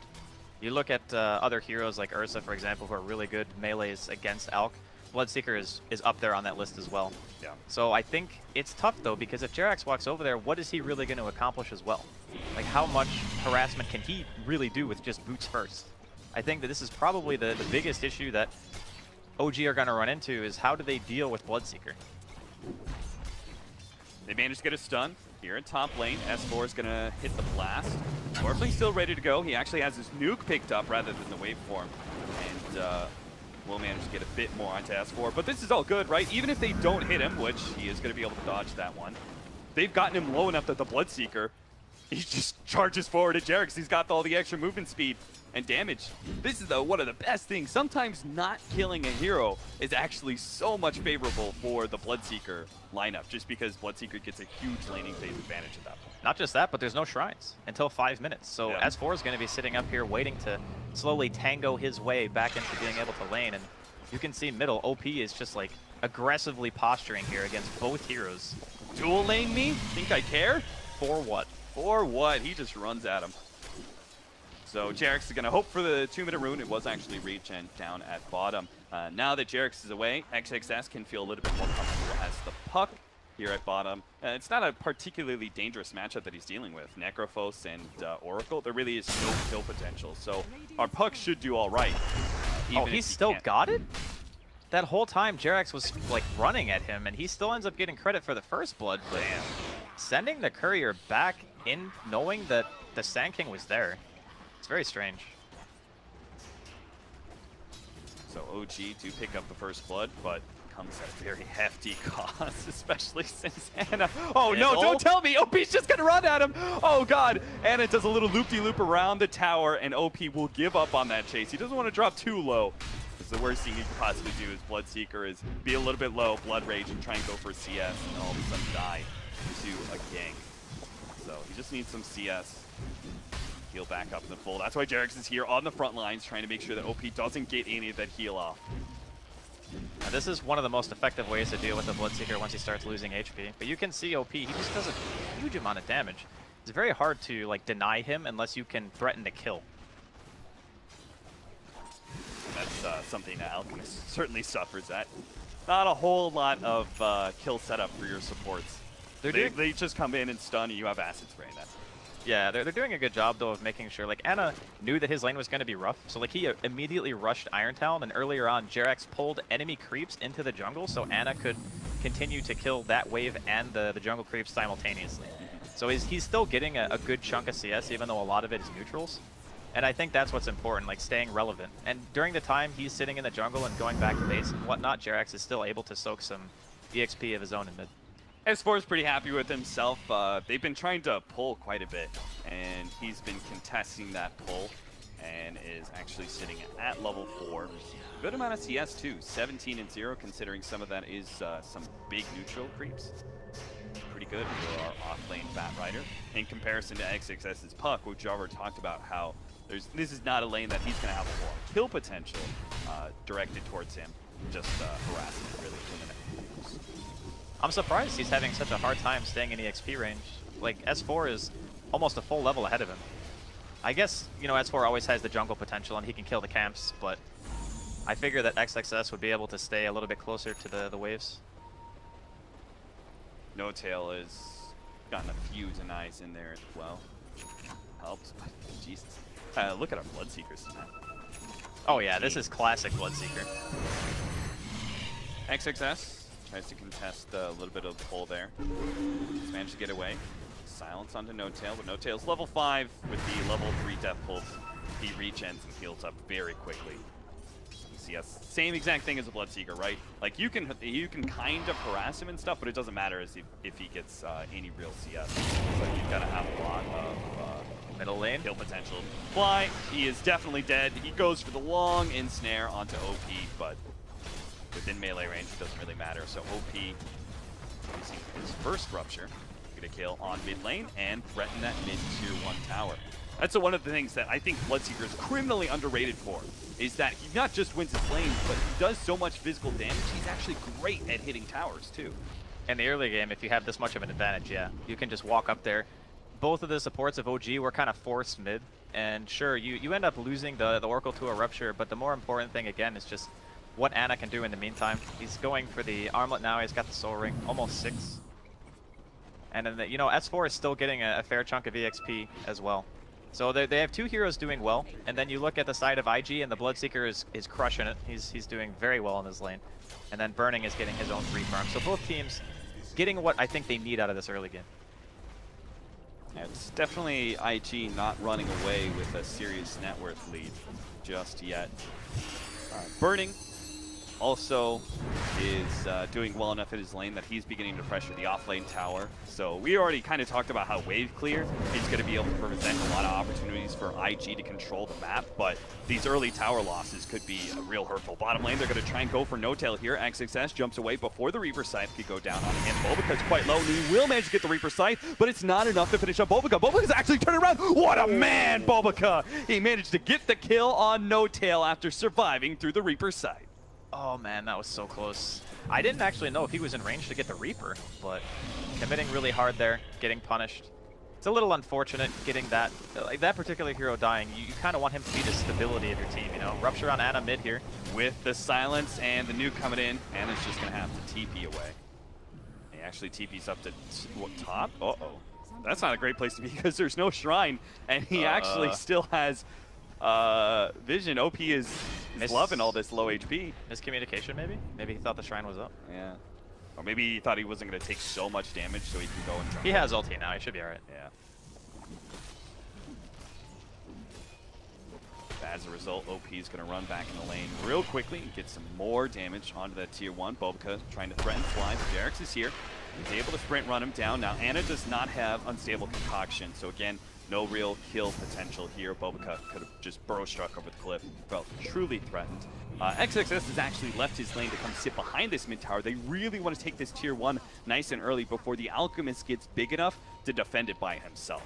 They also have the coil at the ready, so you're not going to be able to TP out from another Rupture this time. They're going to be able to jump onto the Alchemist here with a Morphling and Bulbaca. JerAx is here to be able to get the stun, fakes it out, and manage to get it after the waveform. Ana sitting inside the trees, but he will be ruptured up. The silence is going to go down as well, and Ana will end up dying to that one. OP with all the extra movement speed is going to try and go for JerAx here. Stun goes down. Fly He is actually going to be the one in some trouble. He actually has Fortune Sand on cooldown and doesn't have the disarm, so he won't be able to stop OP. Back over to S4, the Bat Rider. Yeah, OP's just going to go ahead and TP. He's not going to risk getting caught by S4 here. It would be too big of a loss. They are going to be able to take that mid tower because of that, though. Burning will gladly take it as the Morphling. I love the movement across the map of IG. Just recognizing how strong OP is in comparison to what Ana can really offer to his team right now. It's only 8 minutes in. You saw a Morphling invading the enemy jungle at 8 minutes. And they just recognize, hey, these heroes, they need Blink Daggers, they need farm, they need their ultimates. Like S4 is level 7, but he doesn't have Lasso yet. So they're just able to walk in, punish extremely hard, get a very important tower, and get their aggressive vision down all at the same time. That was one thing that OG, when they ran this Alchemist lineup, they always put a lot of attention to protecting their mid tower and protecting their offlane tower even, because it keeps the offlane jungle super safe for you and also keeps both sets of Ancients really available, which is what the Alchemists get a feed off of later on into the game. But here, Invictus Gaming, because of those rotations you talked about, just funneling into that middle lane and knowing they have the superior power, take that big objective away, and it just unlocks a lot of the areas that Alchemist is going to be farming. Now those areas are going to be a lot more susceptible to rotations from Invictus Gaming. And they're not done yet either. They're making their way. Okay, OP could be in trouble here. Kind of dancing around, but OP's the one who's going to be chased down by the Firefly, Jerix, and S4. Will manage to run him down. That's a big, big kill.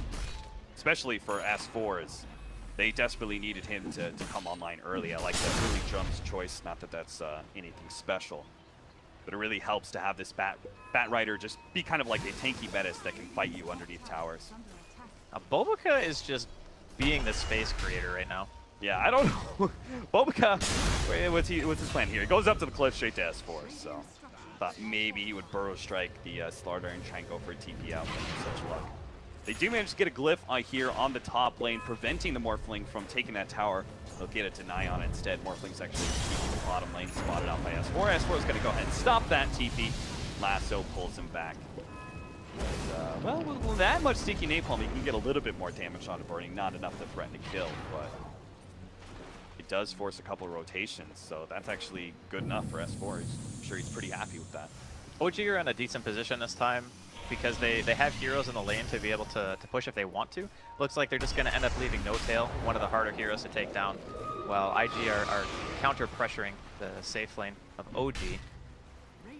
Jerix is not leaving Bobica alone. Bobica's trying to be that 4 position that kind of moves around and stuff, but that's the thing. There are bigger, badder 4-position supports out there than Sand King, right? Oh, There's yeah. Night Stalker, Slardar, I think, is much better, especially now that he's got his level 6. It's such a huge level advantage over poor Bobica that he does not stand up well at all in that 1v1. This is a great hero being able to just be a nuisance. And knowing that Sand King is so prevalent in the meta right now, it's a perfect hero to counter him because you can't rely on things like Sandstorm to just get you don't have a get out of jail free card anymore. Yeah. Look at Jax running all the way behind the tier 2 just to try and get a corrosive haze down. Meanwhile, S4 thanks them for the stack. They are going to be able to catch Jerix though, as Sprint to Silence. It's going to finish him off, but it costs them 2 different cores as well as support, all being in that defensive area, and that's perfect for Ana. He feels very confident farming out mid right now, getting closer and closer to his relic. Space created, as they say. That's exactly what you want if you're OG. I think Fly and Jerix are the 2 heroes on the team right now that probably care the least about dying at this point. I mean, look at they had to go into their own jungle and commit 2 ultimates to kill a Slardar. Like that to me, I'm looking at it and I'm going, all right, cool. My Alchemist almost has his relic. He's sitting atop the net worth now, 1,500 ahead of OP, when OP was crushing the lane. Now, if you're IG, you just had a lot of space created for that Alchemist. What are you thinking as you're Invictus Gaming? Do you want to just try and take some more objectives, maybe take some early tier 2s? Where the Alchemist comes online, they're going to go for Fly here, managed to get the silence onto Oracle. Was only level 5 anyway, but OP is indeed, and he does have the amplify damage, plus No Tails here with Reaper's Sight. This is a very dead Bloodseeker with some extra death timer on the clock. So IG, once again, overstepped their bounds. Get caught in the process. This over-aggression from them is really costing the early lead they bought themselves in the laning phase. I feel like they're very concerned about not really being able to deal with Ana past like the first, 5 to 8 minutes where OP had a clear laning advantage. After that kind of broke down and they invaded the jungle one time and they killed him, past that point they haven't really done much. And killing an Alchemist 1 or 2 times is great, but you got to do more. Now. They managed to get the silence coil plus the pull in there. Q brought in Bulbaca for the extra stun, and it was definitely needed. If he had gotten that chemical rage off. Ooh, nice blinding light pushback before Jarex get the stun onto Q. That'll be the end of that. But it is an Alchemist who already has his relic, so at this point, Radiance is just inevitable in the next few minutes. Yeah. The timing for OG is a little bit different than what IG can do, because IG can take the game a little bit later, and they can say, all right, we got our Morphling to fall back on. Burning's still farming pretty well. He's a little bit below OP's net worth at the moment, but he's getting what he needs. Yeah. The real concern comes if they cannot de-push the lanes fast enough on the side of IG, because I feel like they're going to be forced into that kind of split push play. Ooh, Courier. Oh, Jarex is going to go for it. Oh, Miss Burrow Strike almost gets it. And is he actually going to be able to TP out of this one? They didn't have coil. Oh, no, that's a facepalm moment. Yeah, Bulbaca missed the burrow. It's unfortunate. Bobo, no. Yeah, but like you were talking about during the draft, the whole split push potential of IG, I think that's going to have to come into play here at some point. Because if they're walking down lanes with like 3 or 4 heroes and they're not finding much success, then you need to make sure that the lanes are constantly pushed out, because eventually this Alchemist is going to be massive, and you have to make sure that you can pressure somewhere else on the map instead of having to fight him head on, because you don't really have what I would call direct hero counters to him right now. Bulbaca goes and takes the bounty rune away from S4. Once again, a little bit of deja vu to our very first bounty rune. No-Tail has picked himself up a pipe. Was actually thinking about going to Hanamitis before completing the pipe, but he wants that early team fight item now. It's super value. Yeah, I could kind of feel him against this puck. Burst damage that's available there. I think it's a really nice item progression, because the pipe in and of itself makes you feel crazy tanky. And the weakest point, I think, for Necrophos, if you're worried about dying, is either getting purged when you have your Ghost Shroud on, or just getting bursted by magical damage when you have the Ghost Shroud on. And this kind of solves pretty much both of those issues. Smoke up here from IG. Looking to head down to bottom lane, see if they can catch No-Tail. Uh-oh, they may be too late. The orb is going to reveal in the last second. The coil! Half a second too late. That would have been such a huge kill, but now OG have managed. They brought No-Tail into the mid lane, so they're in a good position to see if they can actually kind of put some pressure on this mid tower with the fresh Radiance of the Alchemist, plus that pipe. You're going to find Burning here. Jarex is actually going to be ruptured up. Burning does have the stun to be able to stop that one. Tries to get out of the silence, but he's not going to make it far. As the pipe actually survived long enough to be able to get off the stun. The Reaper's Sight cuts down the Bloodseeker. That's 2 down from Invictus Gaming, making a 3rd. They've snatched up the Morphling and pulled him back to his doom. 8-8, 16 minutes in, and all of a sudden, OG are in full swing.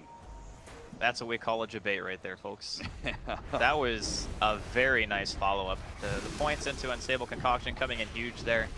The damage output, just when the Radiance burn is there, you're fighting into potentially an Acid Spray as well as the Necrophos. Having the early pipe, keeping Jerax alive long enough to get that kind of counter initiation, that's exactly what you want. If you're OG, they're walking straight into Roshan. They know that there's no coil right now. Bloodseeker's dead still for 20. They have the minus armor to be able to do this.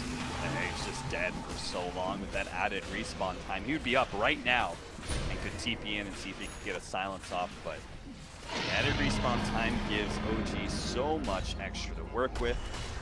All IG can do, well, you can see what XXS is doing. He's trying to push down bottom and see if he can get as much damage on the tier 2 while OG was roshing. Yeah, we'll get to see that one more time as well. The whole team fight. Look at how long that Jerax lasts. He gets the stun off because he has the presence of mind to walk out of the Blood Rate, knowing that he's going to get stunned by Burning. Yeah. He just wants to make sure he can get that one extra spell. And the bonus kill coming in from the lasso, courtesy of S4. That results in the Roshan here for OG. Very impressive early game coming out from them, given how scary OP looked in the very beginning of the game. They'll get another denied tower. Jerax. Dude, look at Ana's net worth. Oh my lord. Yeah, it's beginning to get out of control. It was like 3 minutes ago where he was only like 1,500 ahead.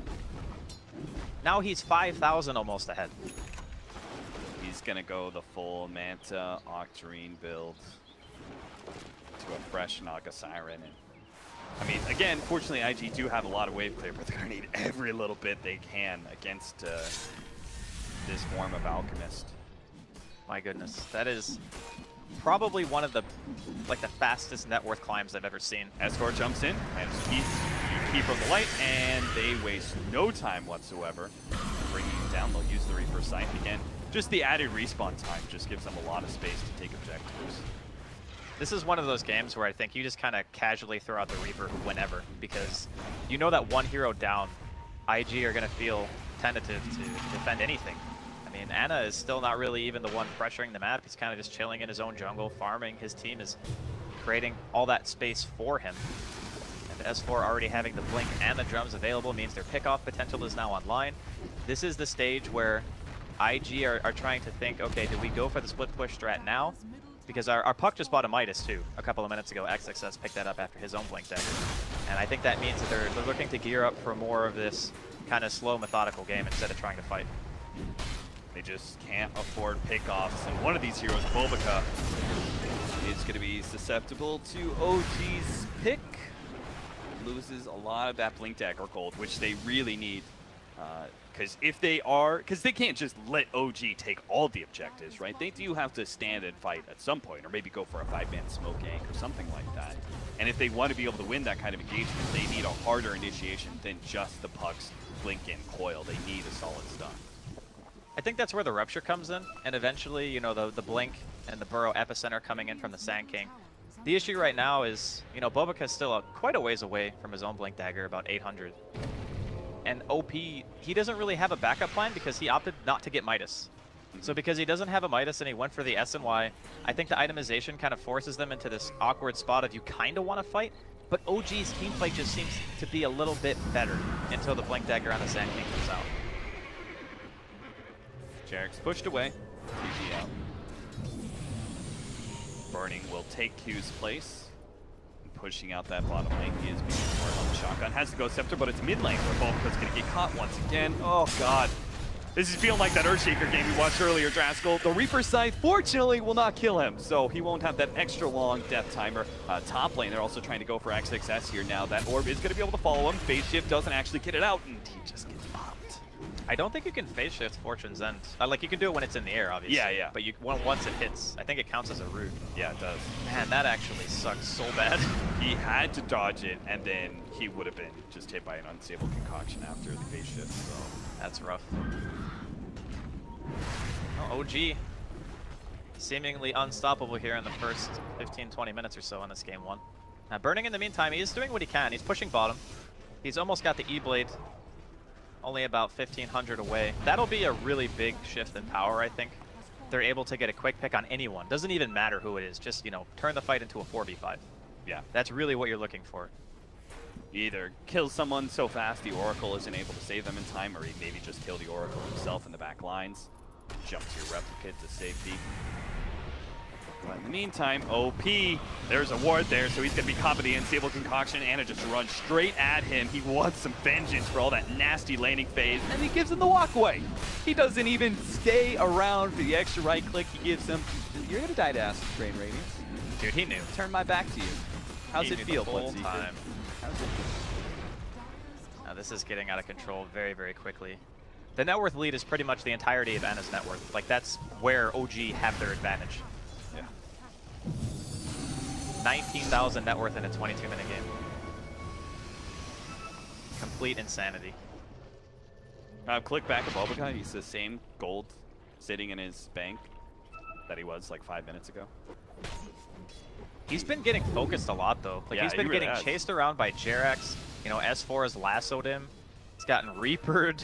Like, yeah, it's just like that Hellraisers game where we were talking about Milan's Earthshaker and how they were always willing to use the Void Chronosphere just to lock down the Earthshaker, because keep that Blink Dagger at bay, not much is going to happen. Burning, they attempted to go on him, but Lincoln's did protect him long enough for him to jump to his Replicate. And that will mean get out the Ethereal Blade before the next high ground push.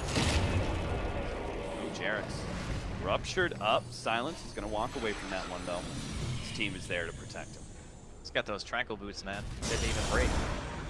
Oh, nice pickup here. They're going to be able to grab OP, drag him far, far away. His Q pushed him even farther away. I was going to say, that blinding light actually helped them.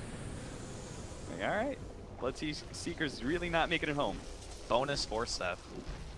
There is an Aghanims up on this Keeper of the Light. I know we haven't really talked about Q so much, but you know, pushing into the high ground with the Alchemist having this many items normally is very hard to stop, but they do have a tremendous amount of wave clear between the Puck and the Keeper of the Light with the Blast. Yeah, it seems like there's no way for them to push high grounds in this nighttime. Next Roche, maybe. Have to wait. Yeah, next Roche they could probably do it. But they do have the pipe and the sustain of Death Pulse. That might be enough to kind of tip the scales to where OG can feasibly kill the tier 3. And once that happens, you know, you open up the shrines and the rich get richer, as they say. That is Alchemist's motto. Exactly. It's going to pick up an Octarine soon. That means more Manta Illusions out a whole lot sooner. Lord Jesus. He might actually still get away. Yeah. He's going to blink back down. He has the shrine up, but the nuke from Fly. Hello. Nice catch there. I think the Purifying Flames range catches a lot of people off guard. And it is actually huge.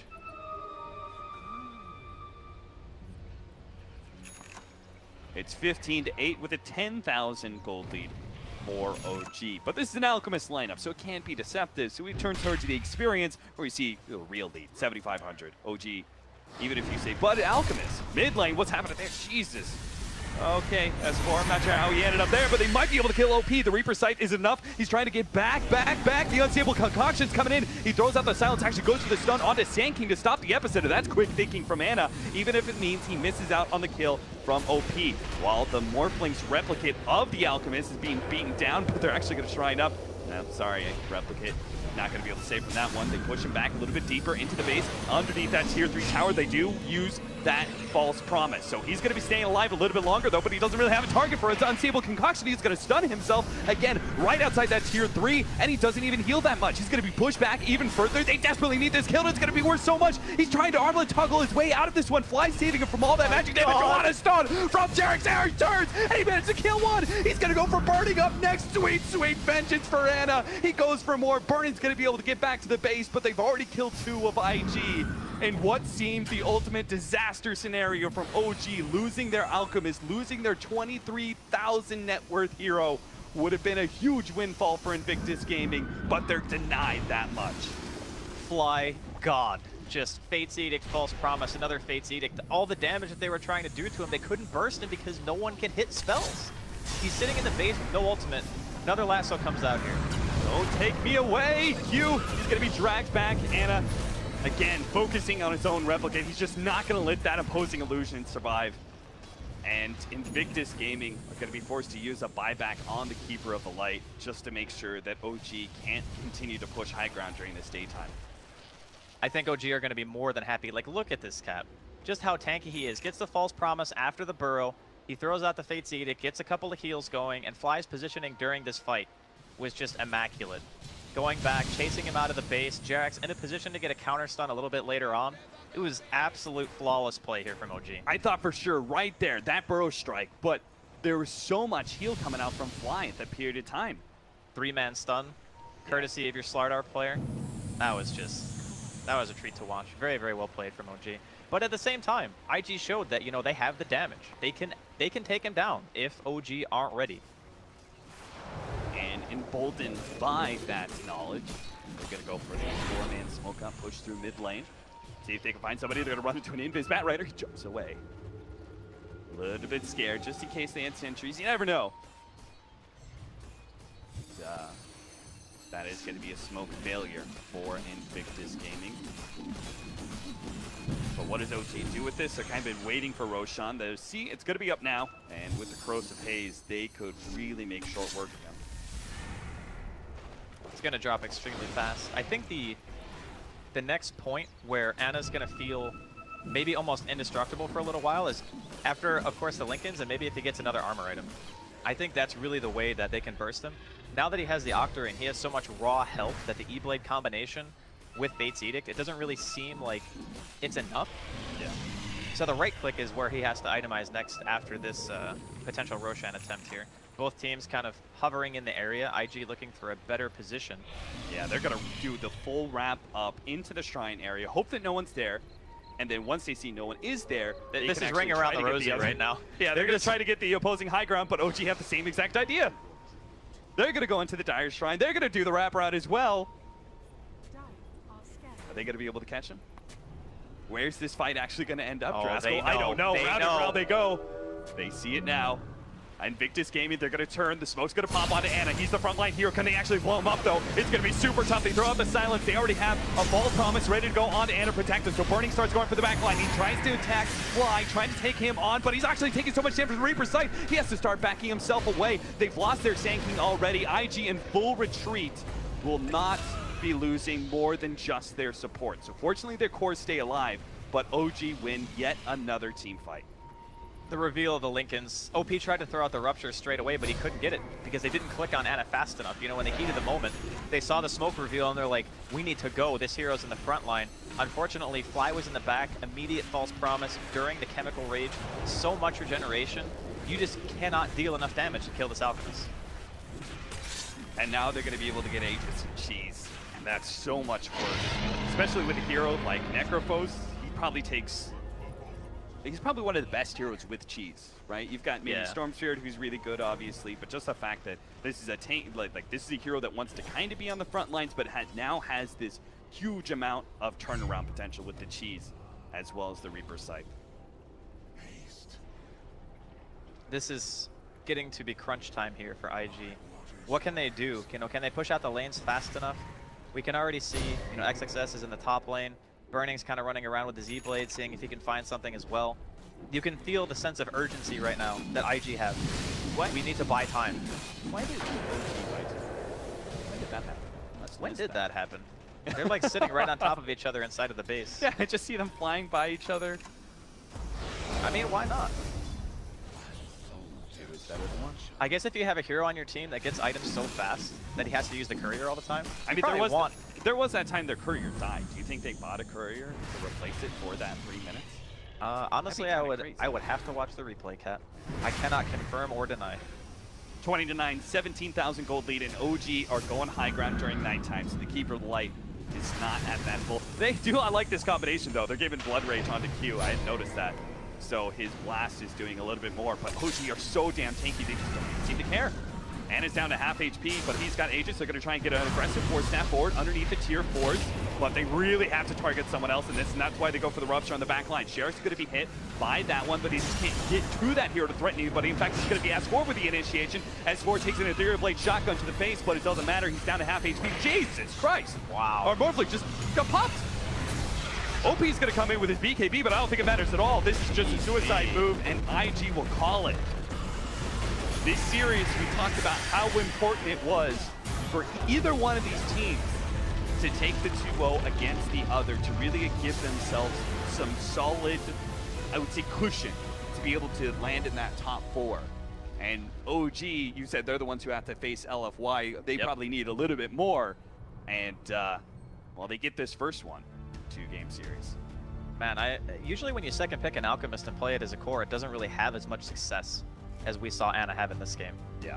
So very, very nice stuff coming in here from OG, drafting very well around the hero, just ensuring that he got every single thing that he needed. S4 played great, as well as Jerax finding so many picks in conjunction, and Fly with the great positioning during that fight mid, where if he died there, could have been a completely different ballgame. Yeah. No tail.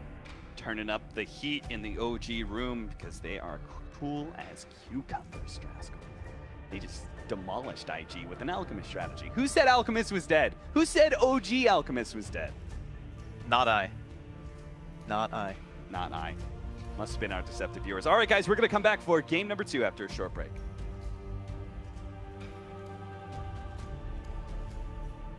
As fast as he can so that he can continue to pressure the side lanes, but in fact, it's the reverse that's happening. Very good play by DC. Playing very proactive instead of reactive. Losing Dubu in exchange for taking all that damage on that full HP tier 2 tower bottom and taking that mid tower. That mid tower is going to be what allows them to protect that Roshan a lot easier too. Yeah. It makes it harder for LFY to defend against the smoke ganks.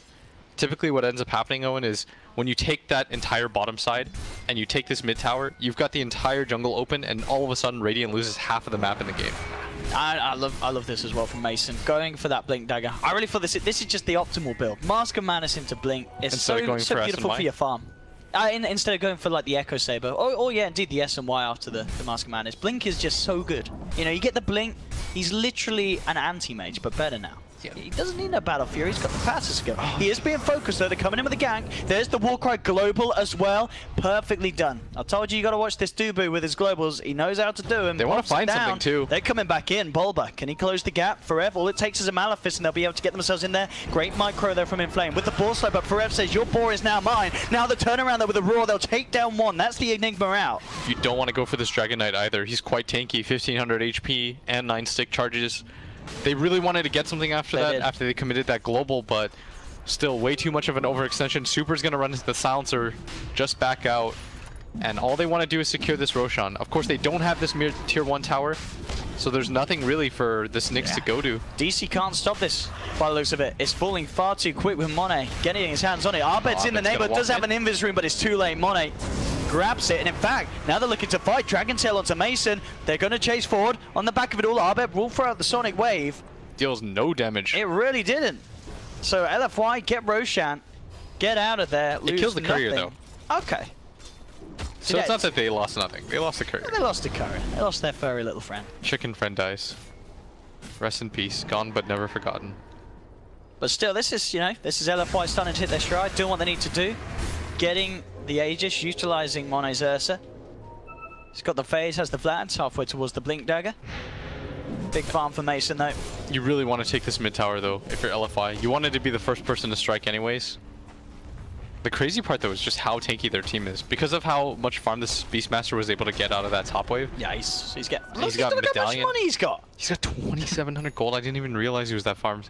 I knew he was farmed, but yeah, that's taking it to another level. I mean, I nearly T-toured that, and probably for Forev's sake, he would have preferred that I did. I think that was the shortest black hole I've seen in a while. Instantly cancel cast it, and he is going to pay for his sins as LFY clean him up. I'm not quite sure what happened down there, but it was not the way that Digital Chaos wanted to play that, as now they're in threat of losing another tower. I mean, LFY, they're grouping up, they're getting ready to go, and maybe the pressure's a little too much for DC. I mean, Mason does pick up the bit link. If they can keep the game going, this Sven can get to some amazing place. But with the pressure that LFY are putting on with this full Solar Crest now picked up on Inflame, it's getting pretty scary. This is incredibly fast, and if you look at DC's lineup, this Sven does not like going against the Solar Crest, especially at this speed. The 20% evasion and 10 armor. What is this Sven supposed to do when he blinks in, even when he gets in there? They have a lot of different control for him. He can't burst down any of the cores. The Ursa, of course, can just pop the ultimate. They've got the Beastmaster Roar to control him up. If you look at LFY's team, they're just so hard to kill. You've got Gravekeeper's Cloak on the Visage. You can always pop the Spiked Carapace on this Nyx Assassin. Dragon Knight, of course, naturally tanky. Ursa has his ultimate, and this Beastmaster's got the Solar Crest. So, of course, Abed, when he goes in, ults wasn't even to try to harm them. He's like, this isn't going to do anything. He does get the courier, but in terms of raw damage, DC just need a lot of farm before they take any sort of engagements. They need at least the BKB on Mason. But even then, as was said, there's a lot of ways still to deal with the Sven. From the lineup of LFY, bottom lane, Forev in trouble, straight up with the Ron. Look at those familiars go to work. Now Mason, can he do anything in return? This is a Solar Crested Beastmaster, He's looking for it. It's such a tanky man. I mean, surely they get it with the curse ticking down, and indeed, with Arbet jumping forward, they will kill him, but you saw how much it took. And Bulba, he's going to get run into. This Ursa does have Blink Dagger and the Aegis, but the rest of the team isn't quite here yet, and Afu, they know he's up there. He's spotted by the ward. He's going to try to get out of here. 5 seconds until his ulti. Yeah, it should be fine, unless they're prepared with detection. They actually want to go for it. They just turn and take him. Despite the fact that they knew that he was there, still leads to a kill in favor of LFY, and LFY, this is exactly why they're the top seed in this group. They play so fast. They really are. They have stepped up the speed. Meanwhile, look at top. While this happens, it's also simultaneous. Can they kill this? They have got the vision on him. Beautifully done with the stun. They'll take him. Nice read from DC. They spot the Nyx Assassin coming down from the north, set up in the lane and get it. He's saying to them, guys, we can't just give up this tower. It's a tier 2 tower that completely won the uncontested. Yeah, they're not going to have a decision in this. It's already gone. LFY. There's no rebuttal plays is the problem for DC. Because they already pushed that bottom tier 2 tower, that's essentially an empty tower for free.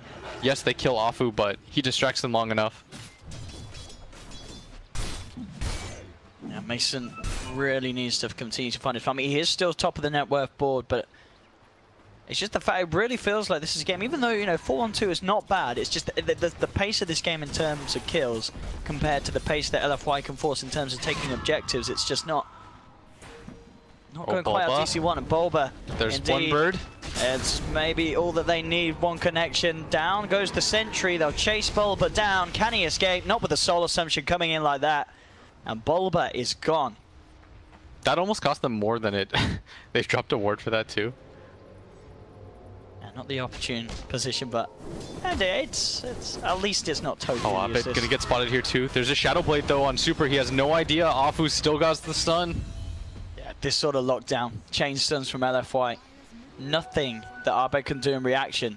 They need to stop going in their jungle, Owen.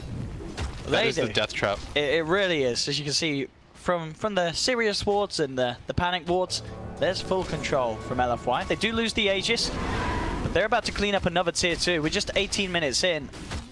And LFY has not had the chance to see them in some of these performances, but they are showing me why these guys are in the spot that they are, not dropping a game so far. It's just pretty perfect. I mean, the laning stage, sure, that DC got something out of it as well, but as soon as it comes out of that, LFY are just making the superior movements, and then they're never messing around. You know, it's always clear what the next objective is. Exactly. And something I want to point out on top of that is, you notice how they use the Aegis. They immediately use it to take objectives. On top of that, they don't just 5-man immediately, they split up. They show this Ursa with Aegis mid, so they're thinking to themselves, okay, we can't fight it. The rest of his team is likely behind it. While that's happening, the DK and the Nyx are setting up on the opposite side, killing Abed. By the time they realize that's happening, this Ursa's already taken this mid tower to half. We noticed at bottom when Afu was dying, again, the DK was accomplishing something on the map. There's always something happening for their team. Nobody's just farming quite aimlessly, and with all but one tier 1 tower or tier 2 tower down in the game, they've got so much map control. They're just going to wait for the next Aegis. They can make the same play and then go high ground. DC themselves really feels like they need to get these key items. Bulba is closing in on the Blink Dagger. Hasn't quite got it. Getting the Sand King Blink, getting the Mason BKB. That could be when things start to turn. Abed nearly has the Yule Scepter, which is, it's going to help him a little bit, but at the same time, we've seen, you know, if they can get the jump on him with the Vendetta, they've got so much control between the chain stuns. Oh, that courier almost died. Something I want to point out, by the way, if you look at the map, everyone on LFI for the most part, they're near enough, but they are split up in farming. And if you take a look at DC, they're so afraid right now. They are 4-manning down here. Forev even making his way down here, so they're all just sharing this one area of creeps. Nobody's even farming neutrals anymore because they're almost certain that Afu might be there. And this is the power of Nyx Assassin. This is why he's got something like an 80% win rate. Been picked over 20 times. Shout out to Nahaz. Here we have it. They are going to try and utilize the fact that they're kind of forced to group together. They'll go for a smoke play. If you got a 5-man, you might as well make something happen out of it. But they're so late to this. Look at this. LFY already sense something's coming. They're going to group up themselves, take the high ground on top of the shrine. Diffusal's done on Monet. That war cry ain't going to do anything Who's DC anymore. going to run into first? Are they going to commit? Bulba indeed sees the chance. They're going to jump forward with Forev, holding onto the Black Hole now. He pops. Oh, he whiffs! Doesn't catch anybody in it. Sonic Wave flies out, only gets onto Afu, and now the turnaround comes. Dubu's down. Bulba as well in a lot of trouble. He's gone. Mason on the retreat, but look, Super trying to chase it down. The blink out just in time. Mason, can they catch him? I think he should be safe. Oh, that is... War Cry and blink up again in a couple of seconds because Super closed this gap. It's going to be close. He's fine. Mason will get out, but yeah, that's... There's no black hole? You said it yourself, Will. You've not been too impressed by some of Ferrer's black holes, and he's yet to hit a big one this game. They're going to chase him down. Straight in. One stun, here's the second. Oh, can they punish this DC? I don't know if they can. And the Nyx, yeah. They're pushing down each of these lanes. And with bots level 2, as soon as you get the creeps into the tower bottom or mid, you can just head top. Do you want to go for Megas here or T4? I guess you have enough time to go for T3s. Or sorry, to go for Megas or... Yeah, oh, bottom lane, no, here. They're going to be able to open up already at the start. Sakata, he ends up getting cooked. They don't have a Hurricane Pike up on him, but they will be able to force out with another. That's a long duration, though. And looks like they're able to force out the buybacks, not resolutions. How the buybacks have turned. This game is insanity. 105 minutes. And while it feels like we've been on the brink of elimination for this entire time, yeah, you still don't know who's going to win at all.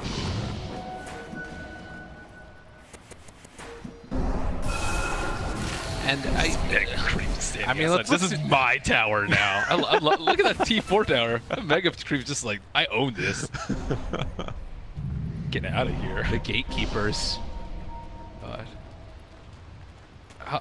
What's the timer for when creeps are equal to Mega Creeps?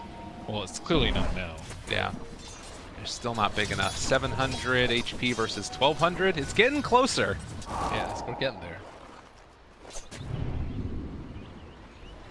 And look at the ancient apparition. This is my life now. 12 centuries and just throwing them everywhere. Wow! Brutal, savage, wrecked. Oracle stash?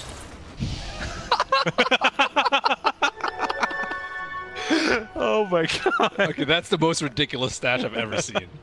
All right, that has to be, like, the game has to go on for so long to actually have that many in your stash. That is great. That is beautiful. One from Roger, one from Paparazzi, one from Reza, one from Roger, one from Resolution. Oh, man. The game has to be going on... Well, I guess if they're from multiple sides, it doesn't have to. Still. I mean, how many gems are on the ground, too? I guess. Yeah, I'm not seeing any. I see 2 Helmet Dominators. Base IGV. Oh my god. This game. Yeah, and Oracle, he's going to be having a Mjolnir as well in a short period of time.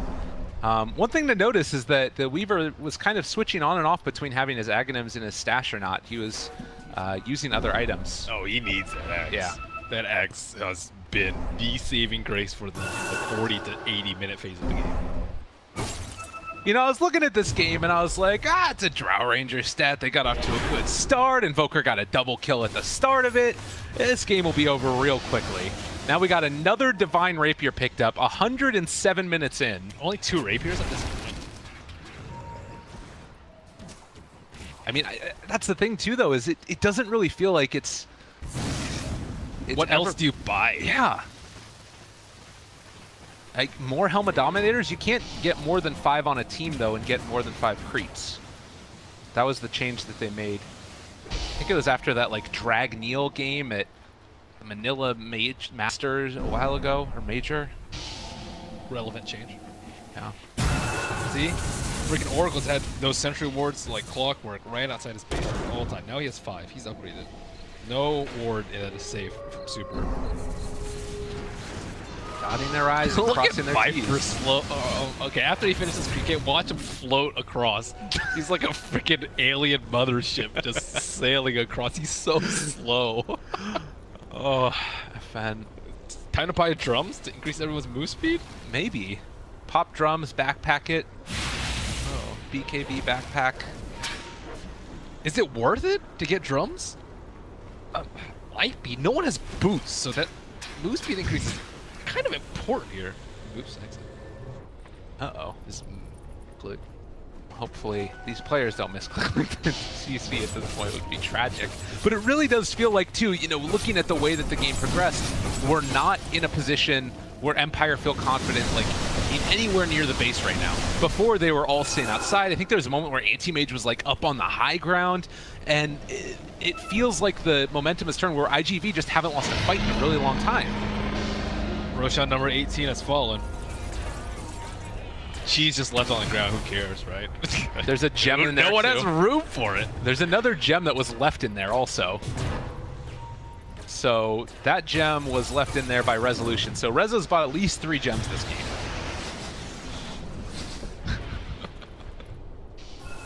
Okay. Who has moon shards? Does everyone have moon shards now? We still haven't even gotten to that point where everyone has moon shards. Oh, now there's an Alpha Wolf creep. Damn. Oh, hey. Hey, they're progressing, man. That's pretty great. The Gatekeeper melee creep is still there, in case you guys were wondering. Takada has his trusty Alpha Wolf. That's pretty nice for him as well. Would you prefer a kobold creep or an alpha? What does the kobold do? It gives you the moose speed. I think moose speed, because then you can drop your boots for a huge damage item. Right. I don't know. I don't know, man. I don't actually think they have the choice because they still have to kill the thing. Wow. Is the swiftness orb aura better than the kobold aura though? Yeah, but you don't have to have a slot for it. But I mean, from the one's percent based, one's flat based. Okay, 12% versus 20. There is a Foreman. I see you, Foreman. Here, buddy. It's over there. I can't see where you're pinging. It's bottom radiant. Yeah, they'll be able to get there, I'm sure, if they want it. I don't know if they want it. I wouldn't. I'd say go for it. That thing's great. Yeah. 12% move speed. Why not? Affirmative. Dude, you're gonna be like twice the speed of the Viper. So he's at 459 on Paparazzi with max Wegs. So you're putting him at like 500 plus. Yeah, you're putting him at like 500 plus. Can the Kobold keep up at that point though? Yeah. That's a Helmet's Elf Creep. It's gonna be super fast. Oh, right, all right. That's fair enough. Yeah, and then Viper's at... Oh, wait, he couldn't take it anymore. He couldn't take the slow line. Now he actually looks like he can fly. But he has to switch it off with the MKB too, and I know. But he was tired of it, man. That is very tilting, okay? When you're 2 hours into the game and you have to run around slower than you were at the very start of the game, or equal to 0 minutes into the game. You know, I don't know if that's the only thing that's tilting about this game for Empire. Dude, that is one of the most tilting things. Okay. Like, you think about it, you're like, I don't really need boots. I want MKB. And then you try it out, you're like, okay, I can't take this. I'm tilted. I'm triggered. I can't take this. It's awful. You feel like Crystal Maiden. And then you can't even attack anyone because you can't move around. And they're all just going to kite you around. They got Force Staffs and Hurricane Pikes. You're up against a Weaver with the plus 200 Sakuchi movement. All right, I'm with you. Yeah, dude. This is awful. Okay, how many items now is this for resolution? He bought a Satanic as well. He's just standing still. He's trying to figure out what the heck to do. A DD or top rather. There's an Illusion Room bottom. Dude, your fantasy points have to be out of control in this game. I know, it really does. I had Ghost Stick on my fantasy team. I think I had Paparazzi. He has 44 points. Yeah, that's pretty nuts. Where do you get him from? I mean, what? I guess Runes grabbed? You probably have like, how many bounty do you have? I have no idea. God, I can't even imagine. Oh, I guess it's simple that. Times 4 rough. But, okay. So some of them skirted by, unpicked up. Third Rapier purchase, this time for the Anti-Mage, which means he swapped out the Battle Fury and the Manta. He has BKB for defensive items right now. He actually just dies. Yeah, that's a 5-second BKB. And it's not like they have Aether Lens for cast range. Like Ancient Apparition, the Lotus Orb cast range is pretty low. Yeah. Especially in the Anti-Mage who has to blink into the fight. So, yeah, he has Rapier. So do few other heroes. That's not cool anymore. That was so 20 minutes ago. Yeah, so there's a new meta evolving inside this own individual game. Yeah. You're a hipster if you don't go Rapier. That's right. So here's the other thing. Keep in mind, everybody, this game, we talked about at the beginning, but that was so long ago at this point. The winner of this is going to be in a much better position to try and challenge for TNC to get into the upper bracket matchup. Right now, Team Empire is sitting at 6 and 7, and IGV is sitting at 5 and 6. So if they're able to win it, then it would end up being even on par, and Empire would be caught up with them finally. But if they don't, it's going to be really hard for them to push out either IGV or TNC for their spot in the upper bracket at TI. And still, it just there's just nothing. Wow. Refresher orbs. We have gotten to the point of multiple chickens. Only 2 now. One is loaded with the gems. They probably didn't want to bug Super. Hey, give me that gem for your stash. Now you hoard your secret stash, underground stash of gems. It's peddling gems now. So when is that point where they do go for like the BKB rush of the towers? They don't. They can't do it ever? They can't do it anymore. They died trying to fight them, okay? Yeah. So imagine them not fighting them and just tanking the damage, they would just die. They would just get 5-0s like so fast. It's because of the T4 defense though. Like if they didn't have T4s, I think it's a realistic possibility if the glyph is down. Or you can like bait out the glyph with like Aegis maybe. Go for it. But remember back when they got megas? Yeah. And I said the good thing about it is that they only have to worry about a T4. That was being serious. Like, you actually, it's so much easier to defend when you're right here and you have region on both of them. And like in July, he's still in his little burrow form. This is his home now. He has this like little tiny block of habitation where he's just burrowed out. And I'm surprised it hasn't collapsed yet with the ground he's dug up. I mean, the other thing here too is like he's going to get disconnected from match inactivity pretty soon. The waves have been pushed out almost enough. He's not getting a ton of experience. Wow, what if that happened in lobby games? That'd be so sick. IGV in July has abandoned the game. You are free to leave. All right, look, he's standing on the thing now. He's not quite lined up perfectly, but it's pretty close. Come on, get up, man. Get up. Get out of there. All right, what do they need to pause for now? A little bit of a huddle session. Talk about what the game plan is. There is no game plan. That's the thing. It's like... the Roshan doesn't matter, Agents doesn't matter, buybacks do matter. Items, like pretty much everyone has their pick of 5 items, let's say, or 6 items, 5 being, I don't know. That's just so many. How many heroes have gems right now? Brutal, God, savage, dude, this is this is like the high roller game. Look, you pull on the item chart, just everyone has BOTs and rapiers, like all the like 6,000 gold items. This is definitely the high rollers game, man. Yeah. Some of Empire's still on that bots level too, but it's all those lower net worth heroes. Plebs. Bots 2. We do have the halberd on Clockwork. You know, that type of item, I feel like that would be much better to start smashing out. I guess that there's still so much damage from Invoker too. Disarm? Disarm's good, man. Yeah. Cicada hits for like 1,000. Yeah. A hit. If he gets a disarm on Cicada while they have Resolution Hexed, that's better than a Lotus Orb. Oh, not bad. It's almost better than Lotus Orb because he actually just sit there and attack. It's still really good. And it's 5 seconds on the ranged hero as well. So it's like, I mean, the fights are over in less than 5 seconds. There's a Blade Mail too on Ghostic. Not that it matters that much because there is a Satanic on Drow Ranger. Right. But it still forces him to keep the Satanic. The Halberd kind of forces him, or at least makes him reconsider dropping the MK.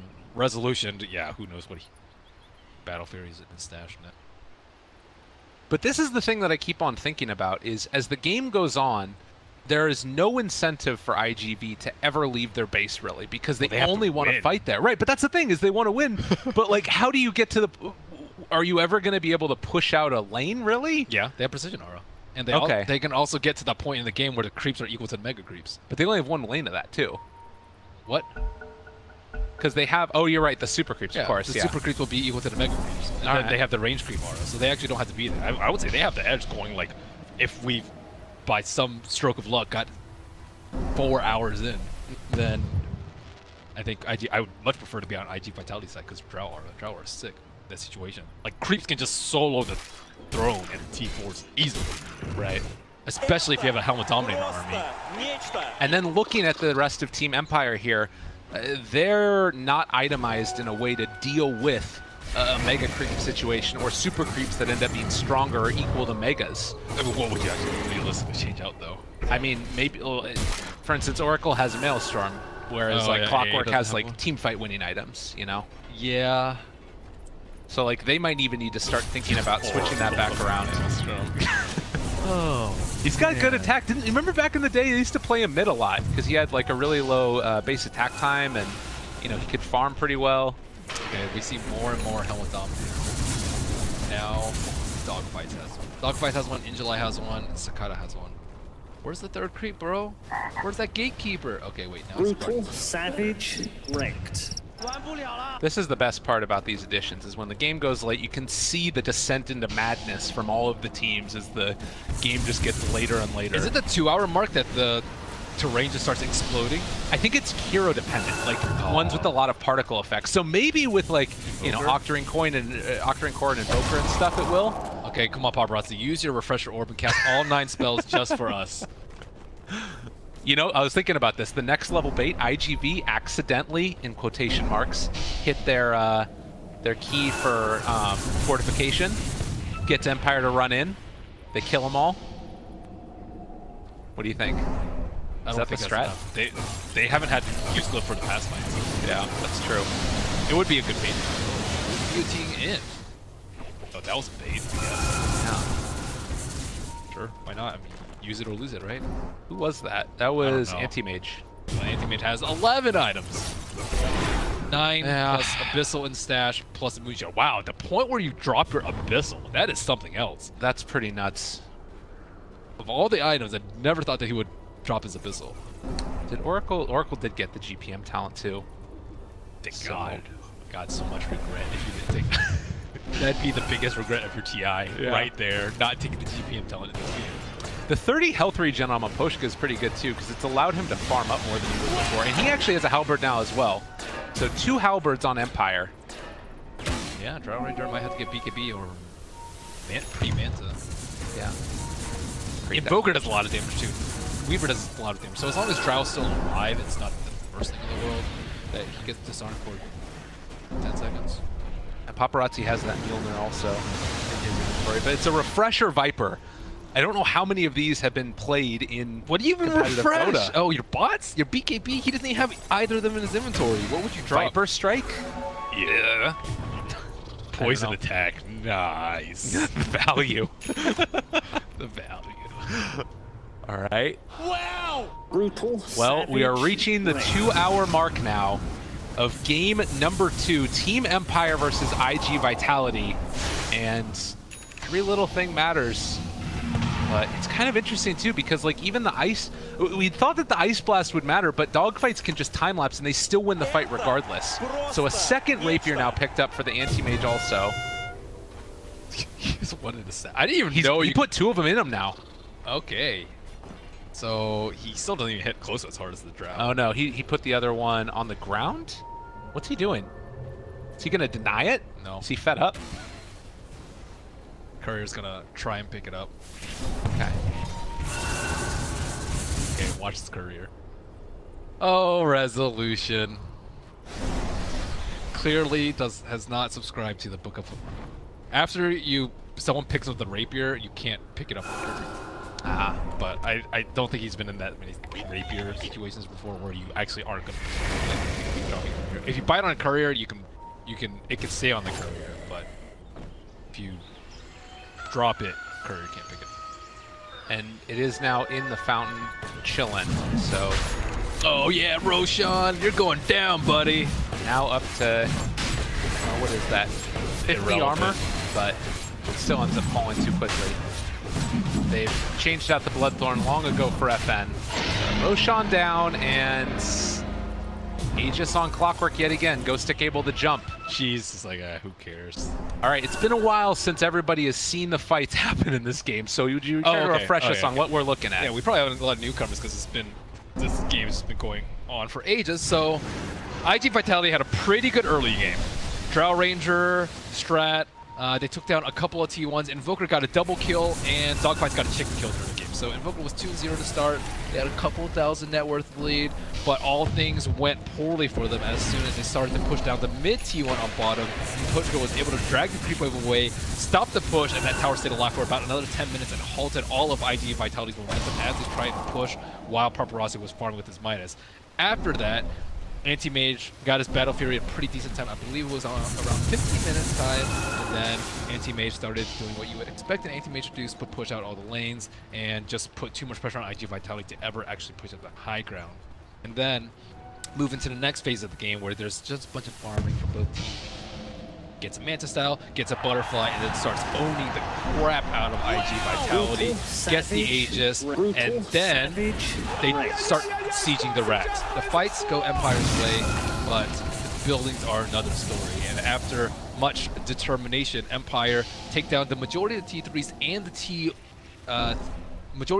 and the range and melee racks out on top. However, that wasn't the end of it. They were desperate to finish off the last 2 set of racks, but it probably took them another 10 minutes to do so, and only after an Aegis sacrifice from Anti-Mage, he pushed the right racks, baited them all to go over there while FN sieged the mid racks. He sacrificed the Aegis, and then as soon as they switched over to Viper, he got Megas on the right side, but that was, I don't even know when they got Megas, maybe 50 minutes in? Was it later than that, 60 minutes? It was around there. 50 or 60 minutes in, but jokes on them, because IG Vitality were like, oh wow, well now we have less buildings to defend, even better. We don't have to spread ourselves thin, which actually mattered because Injuline has been parked in this mission probably for a good 40 minutes of the game, right in between those two lovely towers in the T4, and he has just been sitting there as the eternal sentinel guardian of dire T4 towers. And Empire have just been throwing everything, just like this, as they're going to hook shot in, but in a little bit of trouble, and Ancient Apparition starting to drop low again. The Deafening Blast comes out. Ghost Stick still just beating away at Sakata, but they're able to turn it back around again. Ghost Stick is going to fall. That's only the Aegis. If any of you guys were wondering why it is Merlini goes to every event, it's because he has a lock, trap, tight memory. My goodness gracious, I can't believe you remembered all that. Holy shit. I'm not even done, bro. I know, that's what's nuts. Okay, and then after the Megas started happening, Empire tried all these tactics to tackle their base. Rezo bought a Shadow Blade into a Silver Edge. They tried to all smoke up the high ground, pick off these heroes that didn't have buybacks, and then IG Vitality had this... What is going on? They're actually taking it down, but I don't think they're able to do it. This could be the end. Time lapse. Wait, there's still 2 buybacks. Oh yeah, Rezo got crushed. I think another big kill. The thing is, the Aegis doesn't really matter, so they actually decided to push with the Aegis. Oh, Dogfight's almost got it. He was scared. Yeah. Now they have to defend their base. Okay, so after that, Empire tried everything. They tried going on an Invoker, he would get time lapse. They tried going on the Oracle, he would get time lapse. They tried going in on the Weaver, and then Weaver got false promise into a time lapse. And they tried killing Injuli, and then Injuli constantly heals himself because they didn't have a Hex on Empire. And then eventually, Empire gave up pushing. And they're like, okay, we'll just farm, get all those 6 slots. However, Anti-Mage has had like 10 different items, 2 Rapiers, and still he hasn't been able to right-click people at all because Drow Ranger has been hitting like an absolute truck. Now he has DD running down mid. Let's get that Rezo buyback out of here. See if they can actually make it happen. He does so much freaking damage. And they passed by a second ago. They do manage to find that Hex from very long range from Roger. So he just jumped back. But with DD here, with Sakata starting to hit, they might be able to do this. Oh, they aren't going to buy back on AM. They are just conceding. Oh, buyback now comes a little bit late, but they're able to push back onto 1 again. Roger catches it. That's Divine Rapier down and Drow Ranger dead. Now they've been able to find themselves another pickoff as Nyx Assassin controlled and killed. They don't even sacrifice Megas for that. Only the tier 3 tower and the melee barracks. Oof, they actually need the Drow Ranger alive. She did pop her Precision Aura, but they can do the same thing and force buybacks out. So how many people don't have buybacks? Just Viper and AM. That's, I would say, roughly equivalent to Drow and Nyx. But that we talked about too is that IG Vitality, they need everybody to be able to hold. They need all 5 for sure.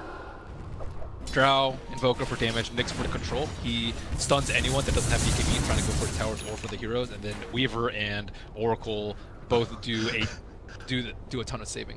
Oracle has the Rapier now as well. Wow, okay. He does have one of the lowest base attack times in the game. Yeah. Value right there. He's going to do actually like a decent amount of damage. He needs to be so careful. Okay, they're smoking in right here, actually. So he has a moment. Okay, wait, he has 30 sentries. So I was about to say that he had a moment of lapse in his centering around the base. Oh, God, they need to be so careful, though. Like, any time if they happen to jump forward, that BKB actually pops from Roger is kind of important. They still have buyback there. Was it important? I think he just was like, might as well use it. Ghost Stick, he doesn't actually end up hitting. And Invoker is sheeped, but he's just going to be able to walk away. Has Roger gone too far? Ooh, and they only use 1 buyback. All right. Nice play, but now Empire have 30 seconds to make a power play. This is spooky. Still a very tense moment for sure. Resolution hitting up front and center. He has his Manta Style and BKB ready with the Rapier. They are so hesitant. They know they don't have buyback. If they die right now, they lose the game. So they don't even get the drop buyback. Man, IG Vitality with the late game plays, man.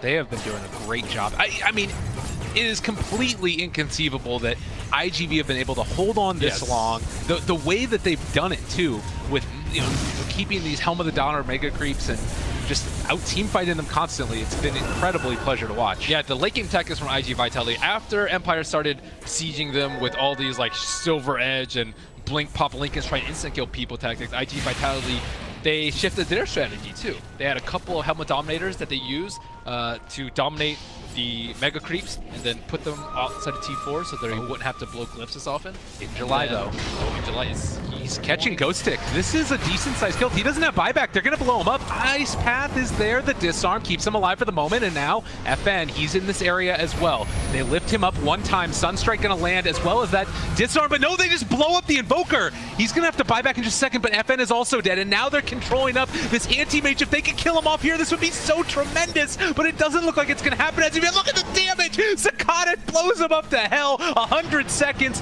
No anti-mage. And now looking for more. Can they kill off Ghost Stick as well? It might finally have done it. IGV, after 128 minutes, GG has called FN's had enough. Dogfights MVP, for sure. I don't know. Well, how about all 10 players for not losing their minds? I can't believe it ends like that. That's insane. IGV held on for so long. That was one of the most brilliant Mega Creep defenses I've seen. Or actually just high ground defense. Really. Yeah, Dogfights and Super, that tandem. The saves, no missed clicks. Some of them were a tad bit late, but they also like shifted their heroes without buyback to be out in front and most vulnerable. But at the end of the day, IG Vitality, I don't even remember who won the first game. Empire, I guess? Empire won the first game, which means that IGV go up one or ostensibly 2 games ahead of them in the standings, which means they have a very good opportunity to try and knock out TNC from the upper bracket. If Empire would have won this, they would have had a great opportunity to go for it, but it's going to be a lot harder. They're going to have to win out the rest of their matches and hope for some upsets across the rest of the rest of the groups. GG! GG. We're going to be back in just a little while with our second series because we've only got to cast 2 games so far. It's going to be Cloud9 versus Execration.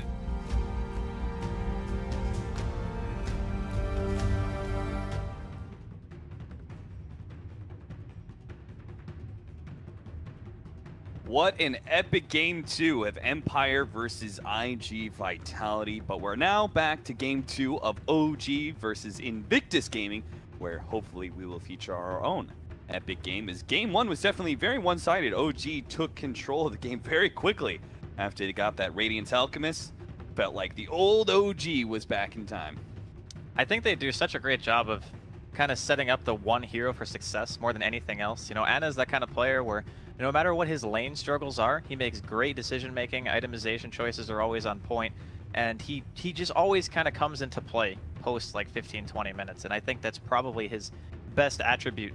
So when you have these 4 heroes as a supporting cast for an Alchemist like that against IG, it was just too much for them to handle, and it even looked fairly promising for Invictus Gaming in the early parts of the game. OP had a pretty good laning phase, they were invading the jungle a bit, and then little by little, it just seemed like OG were finding pickoffs and Ana wasn't being killed for a while, and suddenly he goes from like being 1k ahead to 5k ahead, then 10k, and eventually he just smothered IG with an insane gold lead. So like you said, game 2, a little bit into the draft already, as we were all eagerly watching the what, 130-minute game? Yeah, was it? Something like over that? 2 hours.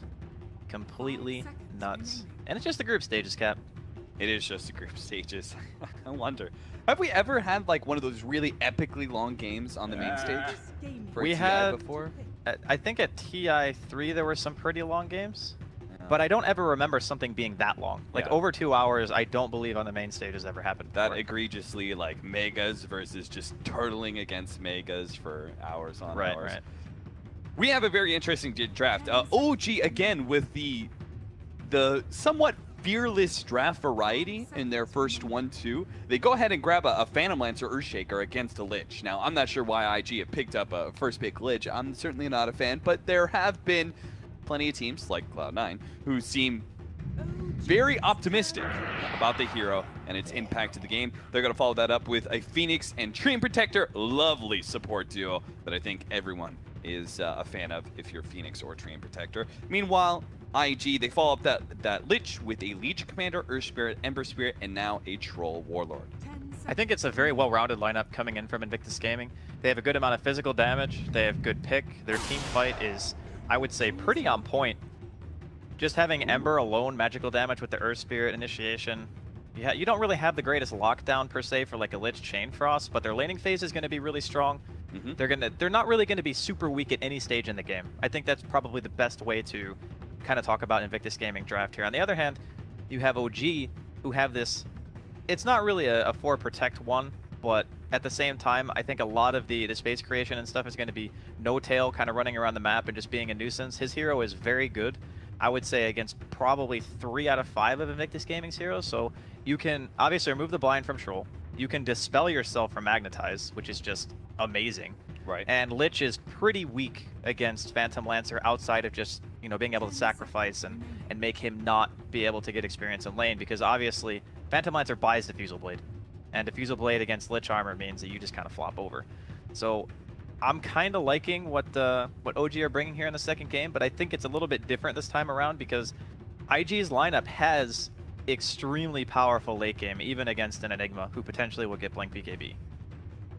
OG have given IG the old EG switcheroo. That's a lot of Gs. It's Jesus. a lot of Gs. But they gave him the EG switcheroo. So they pick up the Earthshaker, I think the most versatile hero of the current patch that can operate in the 2, 3, 4, and 5 positions, respectively. And they head the early Earthshaker. You pick up the Ember Spirit. All right, that's a really good matchup for the Earthshaker in that 1v1. Let's go ahead and change from an offlane Earthshaker to a mid-shaker and get us a different offlane hero. And as you said, BKB Enigma, super value here. There is just Chain Frost to stop the BKB Black Hole. So if he gets BKB Lincolns, that's going to be the, I guess, the penultimate team fight for either team, really. Yeah. Just going to be down to S4's positioning and team fights, which, you know, showing the last game, his Batrider is always just a treat to watch. Played it very well. This time around, he's going to have a little bit of a different role, but still kind of the one who maybe waits a little bit, finds his opportunity, and then just goes in, which I do believe that S4 of all people would excel at. So game starting off here. Ember versus Earthshaker mid. I think a lot of heroes against Ember who are melee suffer a bit because you don't really have a good way of dispelling Flame Guard. But because of how much damage Enchant does, you can kind of just go in and joust. You know, if he's harassing you a bit, you enchant Totem, you hit him. It's a tremendous amount of damage, even at just like level 2 or 3. Yeah, we see in those oftentimes the first like 3 levels, the Earthshaker just positions himself between the Ember Spirit and the Creep Wave. He just kind of sits forward, and if you ever come forward as the Ember Spirit, he's going to hit you with the Aftershock, and he might hit you with the Totem, depending on like what the creeps are doing and whether or not he wants a certain CS. So it's going to be an interesting matchup for sure. But later on into the levels, right, it does get a little bit dangerous for the Earthshaker. He may be tanky, but the higher levels of Flame Guard chains, and then eventually the Remnant does provide such a significant amount of burst damage that just even one support, which they do have a really good one for punishing melee heroes in the mid lane, Bulbaca's Earth Spirit, just one support can do a lot to kill the Earth Spirit mid. He's definitely going to need a lot of support, I think, once the Ember starts to get to like that 5-6 range, like you're talking about, just the immediate kill potential that comes out once you have Fire Remnant available. His kill potential goes from pretty good to ridiculous in one level. Something that Ana himself is going to have to be very aware of. This is, I'm not sure how many times Ana's done the mid-shaker so far here at TI, but it's usually him playing the heroes that come into their own during the late game and kind of just take over. Yeah. This is a bit of a different flavor, I think, for him. Yeah, this is a hero that you really want to make sure that you win your lane. And then actually transition into being a kind of a space creator of some sort, initiator, and be willing to die and all that sort of thing. You're not going to be that hard carry. Jarek's is going to come in. They are going to be able to kill the sentry before it fades away from them. So that's definitely a big win for Jarek's and being able to keep back this really annoying Lich Legion commander duo. You can see they start going on a Q just barely outside of the tree, so they don't get the entangle. That may prevent them from getting the kill. We'll have to see a little bit of body blocking from XXS. And sure enough, if he had actually been hit by the entangle from Nature's Skies, then they probably would have killed that Lich for first blood.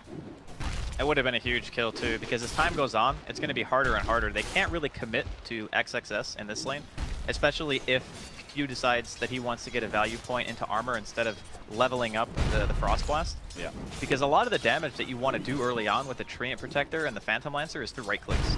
So that bonus armor is going to help him just pretty much live through anything. And the longer you're alive as Lich, you're sacrificing constantly.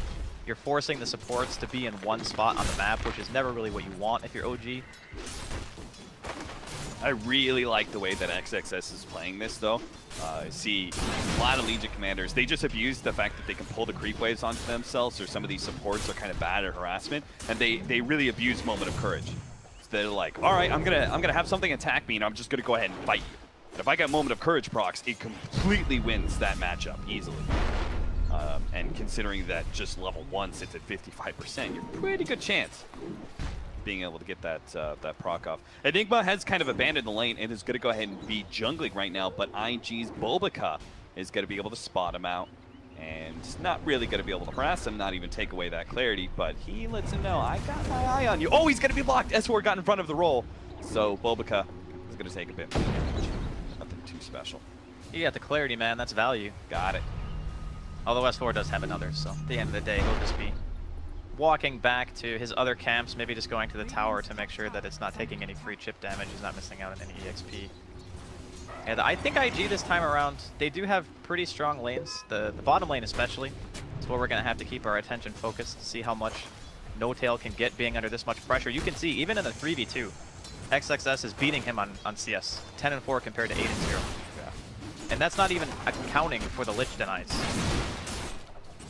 This is particularly scary for OG's No-Tail, since Legion Commander is going to be one of the better heroes versus the Phantom Lancer. And some of those early levels where your nuke is going to do so much against him and the illusions that potentially catch the real hero with the duel. Mid lane, Anna's been doing quite well for himself. He's been doing that thing. He kind of sits forward, enchant totem, hit him with the aftershock, then uses the extra damage to be able to kill a creep. Oftentimes a deny. You can see he's 23-9 right now compared to the Ember Spirit's 17-4. I think this is kind of what you want when you're the Earthshaker mid. You want very little outside influence. You don't want people coming to your lane. You just kind of want to do your 1v1 thing. Bulbaka's going real hard here.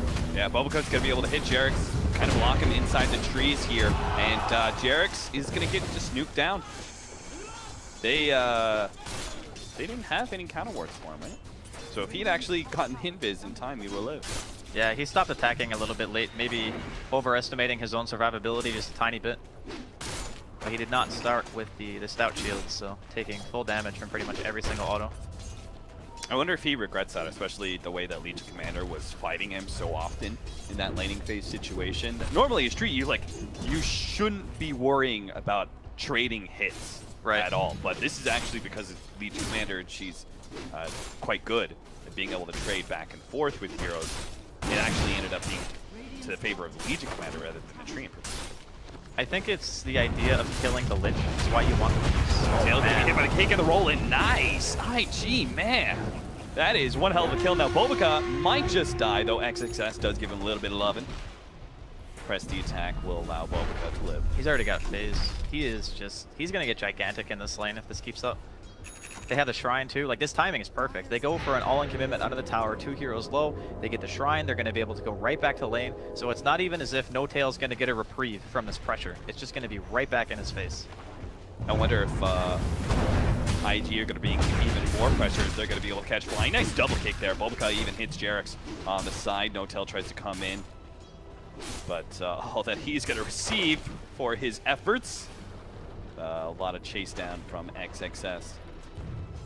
Anyway, I was wondering if OP, if he's going to rotate once he hits level 6, if he actually puts even more pressure in that bottom lane, but he's actually going to receive the Echo Slam here, and it doesn't quite have enough damage till the Enchant Totem and the extra hit does manage to get that kill. So important. See, this is the thing about the Earthshaker mid lane. He'll always secure a CS advantage over you. He hits level 6 first, has that Echo Slam ready to go. It's such a big kill combination, while the Ember Spirit didn't have his level 6. So even though he didn't have the straight up instant kill chain stun combination to finish off the Earth Spirit, it didn't matter because he didn't have the escape mechanism at the render. Oh, it was a really nice bait from Anna. I'm not sure if he intentionally walked into tower range, but that kicked off by him eating his Searing Chains into Flame Guard into eating about 2 or 3 tower shots in a row. And just even more benefit having the Arcane Rune when he threw out the first Echo, so that means it's just going to be up that much faster. And again, there's not really a lot of outside influence on this lane. It's pretty much just a strict 1v1. This is looking like, to me, the way we're seeing these lanes play out, pretty clear IG victory in part of this early draft, because I don't think this is going to turn around pretty quickly. I mean, OG do have all this amazing team fight potential, but it's going to be heavily based on execution. They need some great black holes or some great supernovas combined with the overgrowth, and it's going to be at a disadvantage. Like, very likely IG are going to walk away from this 10 to 15 minute marker with, like, I would say at least a 5K gold lead. Might even be more than that, to be honest. Like, I think you might be being a little bit generous. That's probably true. Because Burning's free farming. We've seen Burning Troll turn up. And then XXS, he's free farming and keeping No Tail down. I wouldn't be surprised if this tower. Oh, look at this cap. In the jungle of IG. Wow. Huge stack being taken. Wow. Giving it all to OP. Yeah, OP is so happy with this. He had a lane against an Earthshaker, but now he is back in business, almost level 8 to match Ana as well. Actually, Ana's almost level 9. But still, some healthy recovery. The real benefit that IG currently have is not only is their offlane winning really hard, but they have a hero that's great at rotating. Top, speaking of rotations, Burning. They do have Black Hole, but he doesn't have the mana for it on S4, and I don't think they had the damage anyway. Even if they did have all the other prerequisites. It would have been pretty close, because he had the Eidolons out. Yeah. I think if maybe they had the mana for Black Hole, that they probably would have been able to get it, but it would have been close. It's all up for OG's Ana to turn this early game. And you don't really say that too often about the lineups. You know, you don't usually say Ana needs to go on, have a great laning phase, and win the early game for the rest of OG. But that's exactly what he has to do here. Once he picks up his Blink Dagger, he's going to have to relieve some of the pressure on No Tail and create some space for both him and S4. Because S4 is kind of a slow roller as well with this Enigma. I think he'll have his blink timing at such a point where they should be able to handle it. Roll forward for Boboka. Boboka is going to be able to get the stun in. Silence as well, so Earthshaker's not going to be able to go for the Echo Slam, and I don't think he really wants to here. He realizes he is dead. Better to hold. Oh, okay, he's actually going to use the Echo Slam to see if he can actually get away from all of this one, see if he can hide in the trees or something, but he's still going to be caught. That's 4 heroes. Yeah. That was a lot of reaction. I mean, he does end up losing a little bit of money, but at the end of the day, when you see that many heroes of IG in the middle lane just to kill one hero, No Tail is going to be having a little sigh of relief at least. Here, Jarex. What have you done? Just giving a kill to Burning. That's what he's done. Believe me, you haven't seen the Burning Troll. You really don't want to give him any extra net worth, because this guy actually knows how to farm expertly with the hero. It's Mask of Madness builds. You also have to watch out for the early Roshan. He did this around 10 minutes last time, and it's going to be jumped on once again. They're just going to keep this Blink Dagger out of the game. Because after all, if you're putting all this pressure on mid, yeah, you're rotating a lot of heroes, what's really changing about the game? Like, what, No Tail's going to get a little farm? It's not like No Tail picks up an item in the next 10 minutes that changes the game at all. I agree. It is...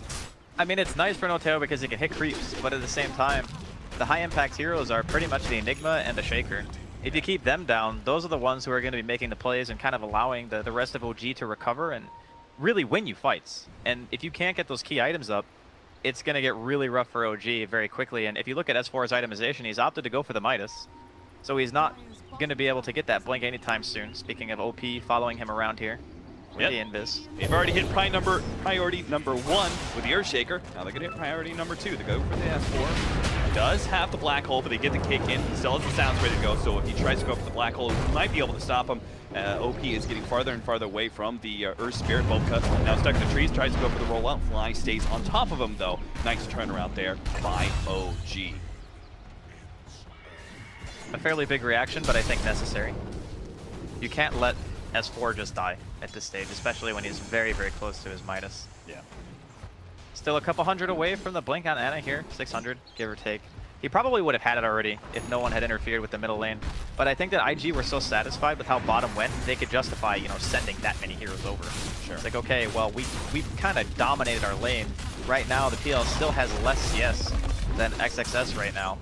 And he's kind of left the lane for a little while. Sure, they eventually take the tier 1, but it's not like it's been under constant pressure. A lot of the supports of IG were rotating. Big nuke on No Tail and some of S4's Eidolons. Now, X6S does have to be kind of careful here. He's going to try and take off the Malphus. No Tail still pursuing. He's going to turn and fight. Does have the Sunray out. That's going to actually add a lot. They're going to throw down the Black Hole too. So a big kill for OG. Now, they're in deep. So OP might be able to punish this. He's going to be the only one TPing, however. He really doesn't have any backup, but he believes in himself. And he looks for the kill onto S4. Nice little doppelganger there for No Tail to dodge the damage, but it won't save No Tail, that's for sure. Now they have to make sure that OP can actually get out, but he's still good. He's going to keep on moving forward. Now that he's got the backup of Q with the extra nuke, they'll manage to finish off the Phantom Lancer as well. So they do indeed punish OG for that very deep dive and heavy commitment to kill XXS. That was such a nice judgment of how strong OP was at that given point in time. Like recognizing, okay, there's no Midnight Pulse. S4 is gone for the 440 build, so they couldn't clear out the trees, which means he has to pretty much commit Black Hole to ensure they get the kill on XXS. And then he's like, okay, how do you break my Flame Guard? You have no magical damage besides like a Spirit Lance and Malefice, which is not really that impressive. Just ensures that he gets the full benefit of his newly purchased Veil. Are actually two-man smoked up here. Anna's coming in with a Blink Dagger. This could be huge. They're going on to S4. This is a perfect kind of setup for Anna to be able to get a big kill. Leads with a Fissure. Follow up. Enchant Totem hit. Enchant Totem number 2. Does manage to get it without using the Echo Slam. That is perfect for OG. Yes, they lost S4, and that's sad, but they'll gladly trade the 1-for-1 trade-off, especially if they don't have to use their big-time ultimate. But Anna may not have the opportunity for a second chance to use Echo Slam. He immediately gets dueled up by XXS. And a winner for him, plus a tower for dinner. Very good stuff. I like it. I'm a fan. Of IG or am I wrong? Well, both. It would be both, right? Bottom lane. Burning, going in here. Onto No Tail, chasing him down with the Mask of Madness. No Tail, no Doppelganger. He's going to have to juke in the trees a little bit more. 6 more seconds. Nice loop around the trees, but Burning is onto him. Burning is a Bloodhound. He's just not going to let No Tail juke him. He's going to stay on top of this hero. Does manage to take away the living armor. He has Doppelganger up, but it's going to cost him. He's actually missing the mana for it right now. He'd have to pop the Soul Ring, and that's just going to be too hard. Good silence from Bobacut, plus the Urn. And 4-11 now, with a 6K advantage before the 15-minute mark. So you're right, I was given top as a little bit too much credit. S4 going to be chased down, but oh man, this Sunray's doing so much damage, they actually win him. The percentage-based duo of both the Phoenix as well as the Enigma, they're going to be able to take not just one to kill, but also set up Anna, the extra one on the ledge. And we definitely take those. That's another TP in middle lane, actually canceled. Jerix is sitting around here, but he doesn't have Overgrowth, so I'm not sure what he can really do to stop OP. Meanwhile, OG, if they could take this tier 1 tower, that would be absolutely ecstatic. That would bring S4 super close to his Blink Dagger after his Midas was kind of delayed from... Oh, I guess he didn't die earlier, huh? They attempted to kill him, but... He was the only one who didn't die. Yeah. The other 2 heroes did. XXS. Goes out the nuke, does manage to get the duel onto the real No Tail, but there isn't the follow-up damage. Still there's OP. Finally gets there with a remnant, so it may not be a 1 duel, but it's still death, and Anna's here. He's got the Echo Slam, but he chooses to go for the Enchant Totem instead, but now the Chains does! It's a problem! Anna, he pops to the Invis, hopefully be able to get away, but the Sentry's already there, so he ends up dying. Hubris from Anna. He doesn't throw down that Echo Slam, and it costs him dealer. He doesn't even pick up 1 kill, and now his teammates are in trouble as well. Fly does manage to get away with the trees. He'll be okay, but it means Burning will gladly take that tier 1 tower away from OG. And now they actually caught Jerix as well. They laid down another sentry behind the tower. He kills it, but it won't save his life. It was a very greedy play from Anna, going for the enchant into Echo, potentially. Just trying to get like the extra little bit of stun and damage out to ensure a more efficient combo. But in those situations where you blink into 2 heroes, I think when you're this far behind, you can't afford to hold your spells. You know what I mean? You kind of have to be willing to just throw them out and ensure that you get the kills on point. I guess at the same time, they didn't have vision of the high ground, so maybe they were unsure about how many of Invictus Gaming were reacting. So he thought he could get away with playing it a little bit greedy because he did have the Invis rune as well. Invictus Gaming, though, punishing real hard, getting that tier 1. And now Roshan is going to be on the table here. We've seen Burning do it in the past during the group stage. Just gets an opportunity to walk into that Roshan pit with a Mask of Madness. And that Roshan is just going to die. Rotation down to bottom lane. XXS is really giving No Tail 0 quarter in this game. He's just sitting on a Soul Ring and Ring of Aquila. He's trying to get that diffuser blade, and that's where things finally do start ramping up a little bit for the Phantom Lancer. He farms a bit faster, but he does finally contribute in team fights a bit more with that build. That's why we were talking about, right? It's like you leave No Tail alone. It's not like he's going to get an item that changes the game, because that's not really until diffuser blade, if not +1 after that. Yeah, he's going to need a lot this game. It's very tough, and he's going to want like Lincolns too for the Legion. There's a lot of items on that checklist that No Tail's looking at, and he's got like $5 in his wallet, and he's going, how do I afford all this stuff? Yeah. Mid lane, that tower is deniable. They are smoked up right now. They really just going to let the creeps take that? They're not going to go for the dying? Oh, never mind. Creep aggro will prevent that from happening. I do kind of like the fact that they can stick around for bottom lane and try out for that Phantom Lancer. It seemed like a little obvious. That being said, their rotation doesn't result in much because OG actually had a 4-man smoke down to bottom lane. We were kind of baiting No Tail as he realized that there were heroes in his lane to shut him out. It seemed like IG figured perhaps showing one hero on the top lane was where OG were going. And we could see the reveal. He's going to go for it. Echo Slam, and there's a huge amount of damage with double Enchant Totem hit. They are going to be able to take down XXS, but now he's in trouble. They do have a Sunray out. That's going to be a nice kick from Bobica onto 2 with the Chain Frost right there. It's going to bounce between the two. The Doppelganger's a little bit late to save Anna's life, but No Tail might still be able to get out, especially with the Black Hole onto 2 with no Chain Frost to be able to stop that one. Both those heroes are dead. OP, low on Remnants, can't actually return fire, and OG will walk away with one team fight. Nicely done. That is probably the best way that team fights can go down for OG. They commit to a hero like Phoenix, or they're going on pretty much anybody but the Enigma. So S4 gets to watch this whole fight. You can see the ward on the hill after the fact that gave him a vision, knowing that pretty much all he has to do is go in and get that black hole after the overgrowth. They were taking so much damage. Just having the egg down, the midnight pulse, the black hole combination after the overgrowth. Right. It's very, very scary for IG to fight into that prior to having BKBs. Now, I'm not going to blame Q for that instance. It was very juicy opportunity for Chain Frost. But going forward, after seeing that kind of fight, do you think he holds on to his Chain Frost no matter what until he shows? Yeah, I think that's probably the safest play. But, you know, when you have the vision advantage, that's kind of what happens. You know, OG just had the vision of the fight, so they knew exactly when S4 could come in. We see the 4-man overgrowth. Look how close he came to killing that Supernova, or killing that Phoenix. If you got a bash at the right time, anywhere in those swings, then the Phoenix dies and doesn't get the Supernova off, and maybe the Black Hole isn't so well set up. Well, this time it's going to be another smoke, potentially looking for a Roshan here. Oh, this is not the time to hit Roshan. Second illusion comes into the pit, does manage to reveal the troll, but they manage to get Anna with the duel. That is huge. They get the burst damage, they can even get XXS the extra bit of duel damage, but not here. And it looks like IG, I mean, this is kind of fair. It's worth it. Yeah. I think here they're looking at this like Black Hole's down, Supernova's down. They really can't fight us, right? So who cares if they know we're roshing? If we're bringing all our heroes there, they actually can't 5-on-5. They do have overgrowth. Oh, No Tail, you tried to doppelganger some of your illusions over, but instead himself is actually going to be caught. The hero is revealed, and now OG Jarex is also going to be caught. Fly tries to help him out, but OP actually goes straight for Fly. Fly is going to be ensnared a little bit and silenced. Beautifully comboed up by Bobica. He waited till the tail end of that entangled from Searing Chains was at an end, and then followed up with a silence for maximum disable on the Phoenix. Very nice punish here from IG. Having vision, knowing they can go for the kill onto Anna, recognizing the discrepancy in team fight without the use of the 2 ultimates. Just making sure that they get every single possible advantage they can.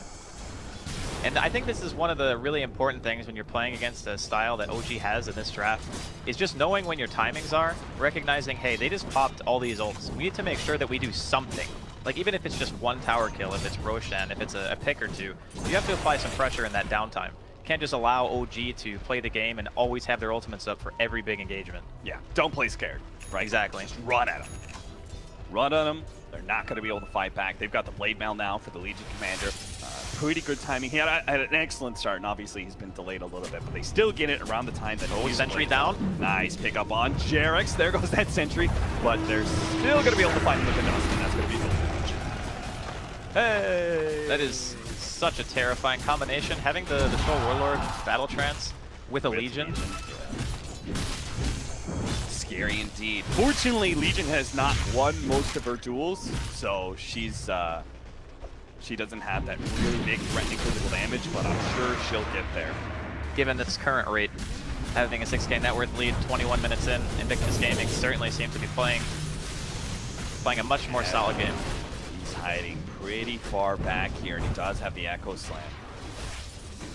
I think he can pretty much 3-shot any of these heroes, right? He goes in, hits the Enchant Totem, then Echo Slams, Enchant Totems again, hits. I think that pretty much kills anybody. I believe so. And don't forget that True Strike. So even Troll, not going to be able to stop the damage output. Granted, if you don't kill him in that combo, and Burning is able to pop a BKB, then you're going to have a really bad time, because you're not going to get to move anymore. Yeah, he's just going to start lifestealing up. His Mask Madness swings. He's hitting for almost 200 damage a hit already. He's actually going to pick up the Blink Dagger here. And I like this a lot because it creates a lot of chaos in these team fights, and it's hard because OG have a very clear game plan set up. You know, we go in, we set up the Supernova, then we get the Overgrowth Entangle. Somewhere there's going to be a Black Hole. They don't like chaotic fights. They like very clean, precise team fights with this kind of lineup. And this Blink Dagger to the back lines for the Troll is just going to create a lot of chaos because the IG team is going to be very split up and kind of focusing, you know, individual heroes. OP's going to be over here targeting some support. Burning's going to be going for a core on the side or in the back lines or something like that. And there's not going to be a clear opportunity for that big black hole. Just kind of building on what you're saying about the Blink before BKB. He has the Aegis to fill the timing to where you would normally want the BKB anyway. Oh yeah, that's so true. If IG were to take a fight right now and Burning dies once because they have to commit Black Hole and Echo to him, then he just comes back anyway. So regardless of, it's a more efficient farming item because it gets you across the map faster. Yep. You don't have to worry about the BKB just yet because your Aegis is still in your inventory, and then, you know, later on into the game when he feels like he needs to finish it up, which I'm guessing is going to be his next choice, then they'll have that really strong peak in being able to fight into the ultimates of OG. The only thing that I guess he might want in addition to that BKB is maybe thinking about disassembling the SNY and going for a Manta, because he's playing against Tree. Yeah, and if you BKB too early and you get Overgrowth, it can feel real bad. Yeah, especially if you popped your ultimate in your Battle Trance, but then you get it Overgrowth. Yeah, that's like the worst feeling in the world. No-Tail is still trying to get his Boots of Travel, but the Enigma does hit his level 15. That's a very big peak for the Enigma because he now gets the cooldown. No-Tail. No-Tail is going to be dueled up in serious trouble, especially against that Blade Mail, the Chain Frost. They throw everything they have at him. These picks don't come along very often for IG at this point, simply because OG are trying to play a keep-away game. It's a lot of hero commitment. I guess that's the one thing that OG can take solace in, is having to have 4 or 5 heroes in the vicinity to make sure that they get that kill. But if XXS keeps getting this dual damage, eventually what's going to happen is he won't need his team anymore. He'll be able to just kill you on his own. And that's where it becomes really problematic, because then you're not being able to account for multiple heroes in the same spot. Black Hole, OP. Going to be able to catch. They're just full-on commitment. Take down OP. That's got to be worth it. I mean, now IG are obviously just going to head straight into OG, but the difference is that one time they used Supernova and Black Hole to be able to win this team fight. OG could still win a fight without Black Hole based on the Supernova, Overgrowth, plus Echo Slam combination. So IG can't be too fearless in just charging into OG once OP's back in. At the very least, until they have BKBs. Yeah. That's going to be the one point where OG's team fight is going to feel, I guess, a bit underwhelming. Unless S4 gets, you know, he has the BKB now, but he's going to need, you know, that Midnight Pulse down. Maybe he even needs damage from Aghanims. Blink Blade Mail here. Just Sun Ray to be able to help keep Anna alive and might even be able to win this fight. Look at this, XXS dropping lower and lower. They are going to be able to win it. Supernova goes out immediately afterwards. Burning's going to try and focus it down. Jarex is also quite low. He managed to kill the Supernova and finish up Jarex as well. And he gets a bash on to No-Tail. Just the extra little bit of help. Fortunately, a Fisher will buy No-Tail the time. The kick lands. Bobica gets the goal. And now Anna, he's going to be in trouble too. He tried to turn on the Burning. My friend, you don't challenge B-God. He's going to be chased down underneath the tier 2. That's 4 down from OG. And all it cost them was a measly XXS Legion Commander. A big win for Invictus Gaming. Bobica is just crushing it this game. What an Earth Spirit player. This is kind of what we talked about the other day. Earth Spirit's not really seen as much as he used to be seen play, but if you have a person who plays the hero at the level of like a Bobica or a Jarex, you're doing yourself a disservice by not playing it. Like, he's had a lot of clutch silences, clutch stun there onto No-Tail to get the kill after it looked like he was going to get away, ensuring that Anna couldn't get the Echo out. He probably would have killed Burning. Like, he was at about 1,000 health. We'll get to watch it again here. XXS goes in. We can see how good Phoenix is against Legion in this specific instance. Just the Sunray dealing damage and also healing. I have to wonder, like, they focus so much on saving Ana, using that overgrowth there. It comes back to bite them later on when they pop the Supernova and unable to control Burning as he just goes straight for the egg. Yeah, we'll get to see it again.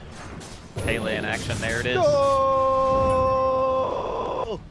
Very nicely done. And then there's not really much that they can do once the ultimates are down. They kind of have to just go on full retreat, wait a little bit longer. You know, No-Tail's still making his way towards those boots of travel, man. It is 27 minutes in. What is with the mass dual scepters that OG is trying to build? They got one on Ana, that's fair enough, but they're also building one on both the Tree and Protector as well as the Phoenix. It's super value this game. Like, you can dispel a lot of what Ember Spirit does to you. You can dispel Magnetize off of yourself, a Silence as well, coming out from the Geomagnetic Grip. There's a ton of things that you can remove from yourself. You know, you get Searing Chains, for example, or they pop a BKB and the Troll's hitting you. You're just trying to buy time, you know? Because when Invictus Gaming start the fight, they throw out all their old abilities very quickly, and if you can kind of stop that momentum during the fight, and you get your counter initiation with an Overgrowth and an Echo, sometimes the Yules is all the time you need to get that chance. What about the difference, though? Because, like, Yule Scepter can't really save allies in that regard, especially if the enemy is BKB. That's true. What about, like, a Force Staff on one of these heroes? Do you think it just doesn't really save these heroes? I don't, not at this point, no. I don't think it saves them. Control is super fast. That's the thing. Yeah. That one little burst, you could like, oh, you get a little bit of distance. Troll just like in half a second closes the distance again because he even went for the movement speed talent at level 15. Yeah, Burning's build on Troll is pretty much always the same from what I've seen. It's 4-1-4, so he gets the maximum movement speed from the Berserker's Rage, and then he goes for the movement speed talent as well, and he gets Mask of Madness. So between those three things, you're almost at movement speed cap anyway. Yeah, and then the late game Butterfly as well. Yep. Can activate the Flutter if he chooses to. Now, IG, they've got bottom lane push in really well. Mid is over the river, so they're actually going to go for a 5-man smoke. Now, 5-man smokes are kind of rare unless you've got that kind of wave push in. Or, you know, there's some sort of impending 5-on-5 team. And it's going to be the first one spotted here. Bulba's going to be able to get the kick onto him. They manage to get the duel off as well. And it doesn't matter if there's a sun right there. Burning will rip apart Ana. Now the Yule Scepter onto Burning to try and slow him down. Ana's going to try and make his way away, but Bulba's is there. Keep him in his place. 11-26 now at 29 minutes in. Invictus Gaming showing they're no slouches. They won't just give a free 2-0 to OG. They're going to try to end this series with a tie. 13k net worth advantage here, just under the 30-minute mark. IG looking really solid here in game number 2. No overgrowth thrown out there. I believe that Jerax just assumed, even if he had. Roll in, Doppelganger, what a time for that one, but no telling. Oh my god! He just evaporated. Oh, sweet poor No-Tail. Sweet young boy. I think the Veil hit after his Doppelganger, right? So he just it did. Exploded. It took so much magic damage from that. There might have been a Maelstrom proc in there as well. The Sleight of Fist and the Remnant landing. The gem on Boboka has been doing a ton of work. Like, if you look at the map right now, OG have no vision whatsoever. Yeah. Like, it's very hard to anticipate movements like that when you just cannot see anything. Your lanes are all pushed past the river. Very hard to get out on the map right now if you're OG. You're really looking for that. I think that's why they did the movement top, right? Because you just don't see anything. So you kind of have to be together. And if you're going to be together, you want to push. You want to try to get an objective. So you're not just like farming jungle as 5. It doesn't feel very good to do that. Just share a neutral creep experience, which has already got nerfed. Yeah, this is very quickly getting out of hand. They do have such a wombo combo that I would say that it is possible for them to make a comeback. Sure. It just requires IG to kind of overcommit to something. I think IG are doing a really great job at making sure that even if they do get into a bad team fight, like it's not going to be the end of them, they're not like running at OG that often. They're actually spreading apart and farming very efficiently, so that even if they do run into like, oh, okay, we lost to a 3-man black hole or something, like they'll still have a significant advantage. They'll still be controlling the map because, again, OG just kind of have to stay 5, and at all times they're so scared of the pickoff potential. They're going to be able to get an initiation on Bulbacup, but a 4-step actually managed to save Black Hole. Oh, They come forward, managed to catch 2. No-Tail's there on the side. They're going to be able to get the Supernova on top of that one, but Burning is not actually in that one. He's going to be in the Roshan pit, beating on the egg, and he does manage to kill it. Though on to the... Now, that's going to be No-Tail going down with Phantom Lancer now, and it's going to be caught as well. Bulbacup may have missed the roll, but it doesn't miss the kill. Actually, Tess is still fighting against that 40, stays alive. The heal as the procs come off on the Moment of Courage against the Eidolons, and he will stay alive. That's going to be a full 5-man wipe. 12-32, Invictus Gaming go right back to the Roshan pit. OG tried to contest, grab themselves Aegis, and they can keep going with no Black Hole available for OG for the next minute or so. Oh man, it was really close to being a fight win for OG. They got the 2-man Black Hole, the Midnight Pulse was down, the follow-up egg came in, but Burning was so far into the Roshan pit that the Black Hole didn't end up hitting him, so he was able to just attack the egg, and Fly just ends up dying after the fact. XXS is so farmed that he just duels No-Tail, just knowing that he's going to be able to survive through that at the very least, and Enigma can't kill a Legion without Black Hole. There's no way. Dual Scepter sets up the Kick Stone, but IG are not going to bother messing around with Phoenix. Got their mind on objective. XXS actually, there's an Echo Slam. Oh, that actually knocks down 2. Instantly, the Agent's gone, but Anis may have to give up his life for this one. Fortunately, the Sunray keeps him alive, and the Shrine will get him back to full, but Burning on his 2nd life finishes up the melee racks. He wants that objective, even if it costs him his life. This early on in the game, it's a huge win, but it looks like Burning is still going to be able to get out thanks to the help of a Glimmer Cape. OG have no way to be able to stop his retreat. That was a nice echo. They did make him burn through the cheese, but of course a tier 3 going down means the Shrines are available to go ahead and take out. A little bit of bonus golden experience. Also the map control. Invictus Gaming probably don't need much more of that at this point, but they'll take it.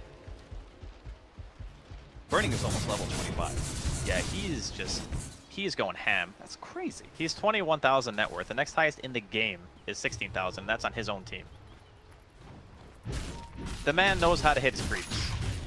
Just for the viewers, real quickly, can we pull up the fantasy points? I know some people have been kind of hoping to look at that. You see, Burning's actually sitting at 23 fantasy points. Bulbacu's at 17. It's a 33-minute game. That's a lot of points. That's a lot of points for this early on. It just goes to show how much destruction Invictus Gaming have put into this game. Burning sitting at 655 gold per minute. There's still maybe, I would say, 1 or 2 really big fights left for OG to kind of get everything together. You know, the Echo, the Egg, the Black Hole, the Overgrowth to kind of take a team fight. But the longer the game goes, we haven't really talked about much of it, but the split pushing potential, I think, of IG, given how strong their cores are at this stage, just seems to be a little bit better than what OG can potentially do. Because A, you're scared. If you show heroes in a lane, you could potentially just die to the Legion Commander, for example. And B, if you were trying to pick a hero yourself, you gotta commit so much. Like, you gotta send in a Black Hole, you gotta echo somebody. Man, No-Tail just looks so weak against these heroes. When you start so far behind, and there's no part of the game where I can see No-Tail finally feeling comfortable against this Ember Spirit, you know? Like, Ember Spirit's always going to be farmed enough that one sleight of fist is going to do so much damage to both him and clear out the illusion. Same kind of goes for XXS's nukes. Just because the Phantom Lancer isn't going to be tanking up very quickly anytime soon. He's going to be able to get his Manta, but it's really that third item where maybe you get Scotty, maybe you get Hard, something like that. Yeah. Seen a couple of Assault Cuirasses on Phantom Lancer. I like the Hard choice just because, you know, Hard Butterfly is one of the better late games because you kind of need the sustain too. You kind of want to be in and out of the fights, like a Slark would be, for example. Just go out, regen, come back in with full health, try to drag out the fight as much as you can. It doesn't really play that well with how your team fights, though, because you're so ultimate reliant. It's kind of like you throw your ultimates, and if you haven't won the fight by then, you're just not going to win the fight. Late game talents for Phantom Lancer, is there anything that could really change? I mean, you've got 15% magic resistance or evasion. That's a pretty good little buff up there. Then the 25 plus 20 strength could help out a lot if he chooses that route. Just trying to see where can OG really peak out here in some way that gives them a little boon, because I'm just not seeing the opportunity. I don't think IG will ever make that mistake that gives the game-winning or at least fight-winning black hole to OG. That's kind of what they need, though. Oh, XXS is going to find Jarex. They do. See you later. I agree that it's very difficult at this point to force Invictus Gaming into a situation where they feel the need to clump up that much. Normally, if the game was closer, you could possibly force it by No-Tail being, you know, 1 or 2 items ahead of where he is right now, and the enemy team needing to kind of congregate around him to get the kill. That's when the Enigma really shines, when you can bait heroes in like that and get the return black hole. But they just don't have the net worth on their heroes to force that kind of fight. So it's like we were saying, Invictus Gaming just need to make a mistake. Like, they need to either overcommit to a push and start diving, and then that's where S4 can go in, because he has the Lincolns in the BKB. So there's no way that even the Lich can stop the ultimate at this point. It's just a matter of, are they going to be able to hit enough heroes to make that black hole win them the engagement?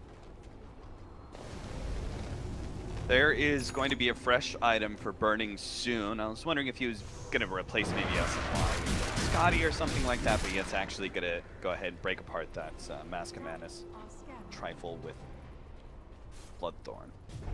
I like it. I think that at this stage in the game, if you have a duel on somebody and you Bloodthorn them, and you just beat them down with Battle Trance, I don't think any hero can ever live through that. No. I don't think so either. OG are going to go for a 5-man smoke up here.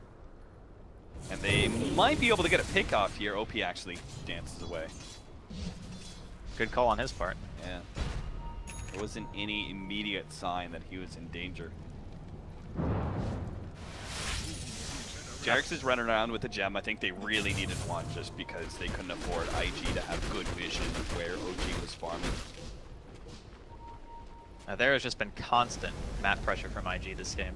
I think they tried to run something similar in game number 1, but just No-Tail having a much better lane matchup, and also being one of those heroes that is more of the supporting cast, and everyone kind of working towards a common goal of getting Ana farm seemed to work a lot better for them. I mean, at least in hindsight, right? Because this game so far, Ana's been on more of a playmaking mid-hero who really needs to contribute a lot during the mid-game. And for a multitude of reasons, it just really hasn't worked out for them. Yeah, there was already enough pressure on him to perform and create the space. You combine that with like maybe one error, say that blink in mid where he does an Echo Slam on 2. That just costs you so much. Yeah. It's tough though, because you get into these situations where you feel like you're behind, and part of you wants to try to play it as effectively as possible so you can keep your ultimates for later on. Yeah, I mean, it was a huge win earlier times where he was able to kill heroes without the Echo Slam. It's like, oh, sick. He got that with just double enchant totem. Like, he maintains that offensive stance on the enemy team because he still has Echo Slam. Yeah. But then trying to be a little bit too efficient may have cost him more. They were going to have a 4-man smoke up from IG. Look at this warding in the top lane. They are going to see everything. Yeah, this is really sick. They're going to be able to run into Jarex first. Where's the... well, they're going to be able to actually catch S4 first. They can get the duel off after the Lincolns, control him up. There was really good control of the Overgrowth. They actually delayed that quite a bit. OP looks for more. Managed to kill the Phoenix. Now looks to grab Ana while Bulbaka finishes off the Tree Protector. Ana does get spotted by OP, and farther down, looks like they're going to try and catch No-Tail. Well, this could be a full-on wipe here. They actually get No-Tail inside the base. XXX charges after him, goes for the Bloodthorn. They manage to get him, and that is going to be a pop. Back over to top lane. Ana still trying to make his way away from OP, and he will manage to survive. It's not much of a win, though. Without a TP scroll, he can't actually get back to base in time. IG are just going to demolish OG's buildings. Yeah, they're going to at least use the entirety of mid and bottom. They do have a tier 2 top, so this might be some tier 4 damage, but I don't think they're going to be able to mega off of it. Regardless, that ward in top, like the lane ward, it saw like the entirety of OG walking down the lane. They knew they were split, and they managed to... Oh, and he got the duel anyway, oh, so Ana still dies. All that time, Kev. All that time running home. It actually would have been better for him just to die earlier, so he would revive sooner. Because IG, they're not really going to mess around with that tier 2. They say, whatever, let's just hit tier 4s. He can still go for the buyback when No-Tail's alive. I guess that's going to be the last-ditch effort here. They have Black Hole. He's going to have to blow it even before No-Tail's here. They don't want to lose these tier 4s too early, so IG force what they wanted, will back away. Those creeps are actually going to maybe take the tier 2 for them. 1 or 2 more Cardi hits. Got the living armor though. Jerix with the save. I think it, yeah, okay, the catapult's gonna die. In the meantime, Roshan's up. IG can just go ahead and walk back into the pit pretty much whenever they want. I mean, this is probably the scariest point for them when they know that OG have everything. And fighting around the Roshan pit, you know, historically against heroes like Enigma and Earthshaker and stuff, you've seen some pretty drastic comebacks. This is a 43k net worth lead at 41 minutes. That means they are 1,000 GPM per minute or more than what OG have right now. I think that's one of OG's characteristics though, right? Like, even when they're behind in games, they still manage to make it last a really long time. It is kind of crazy. I think some of it is the respect that teams have for OG, and then combined with the OG's just resilience. They never give up. For some reason, they just find ways to execute team fights and make them kind of even despite a gigantic net worth deficit. XXS running around with Shadowblade, hoping to be able to find any hero at this point. Because even the heroes with Lincolns, like S4's Enigma, you can just halberd that off and get the duel anyway. Oh, Burning just manning up here. It's like, yeah, I got a lot of farm. I got like AOG. Oh! S4, why? They didn't see that though, right? They're out of the Roshan pit, so... They saw the Midnight Pulse. I don't know if they saw the... Just act cool, S4. Act like nothing happened. But No Tail's already dead, so something's happened. IG. He's giving himself the well played. At least he can laugh about it. Ooh, that's a rough one.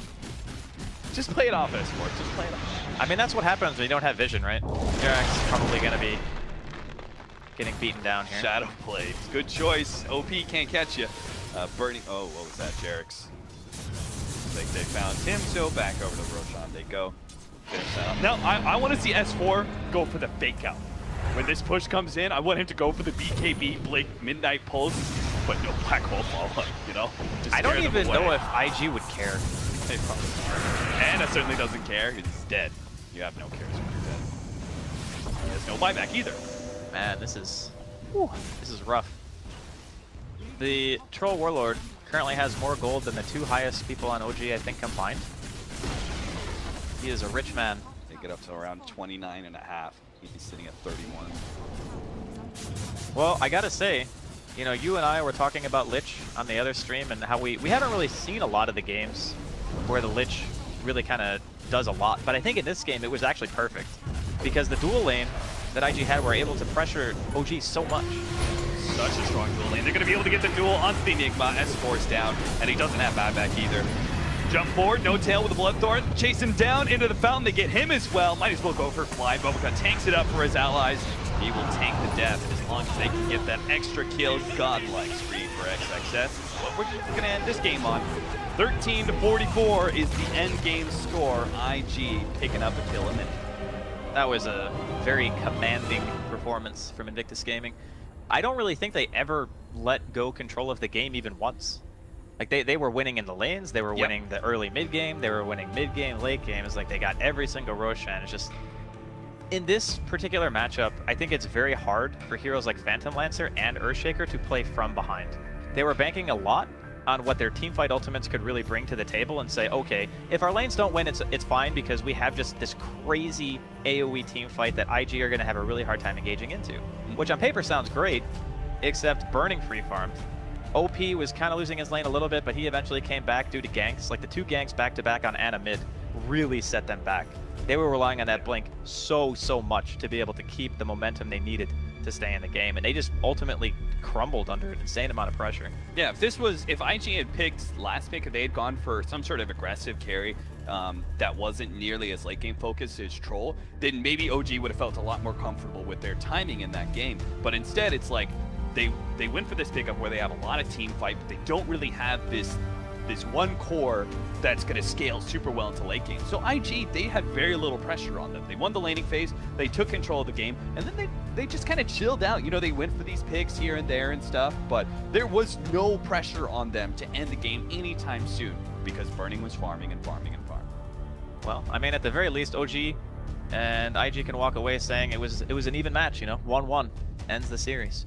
Yeah, they certainly can, and that puts our what were they, both 6-4, right? So they're now it's pretty much the same. Yeah, 7-5.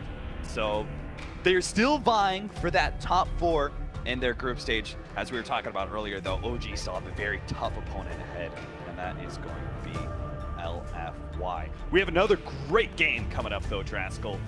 Evil Geniuses in LGD is right around the corner. So please, don't go anywhere. Stick around on this mainstream as we have another great series coming up.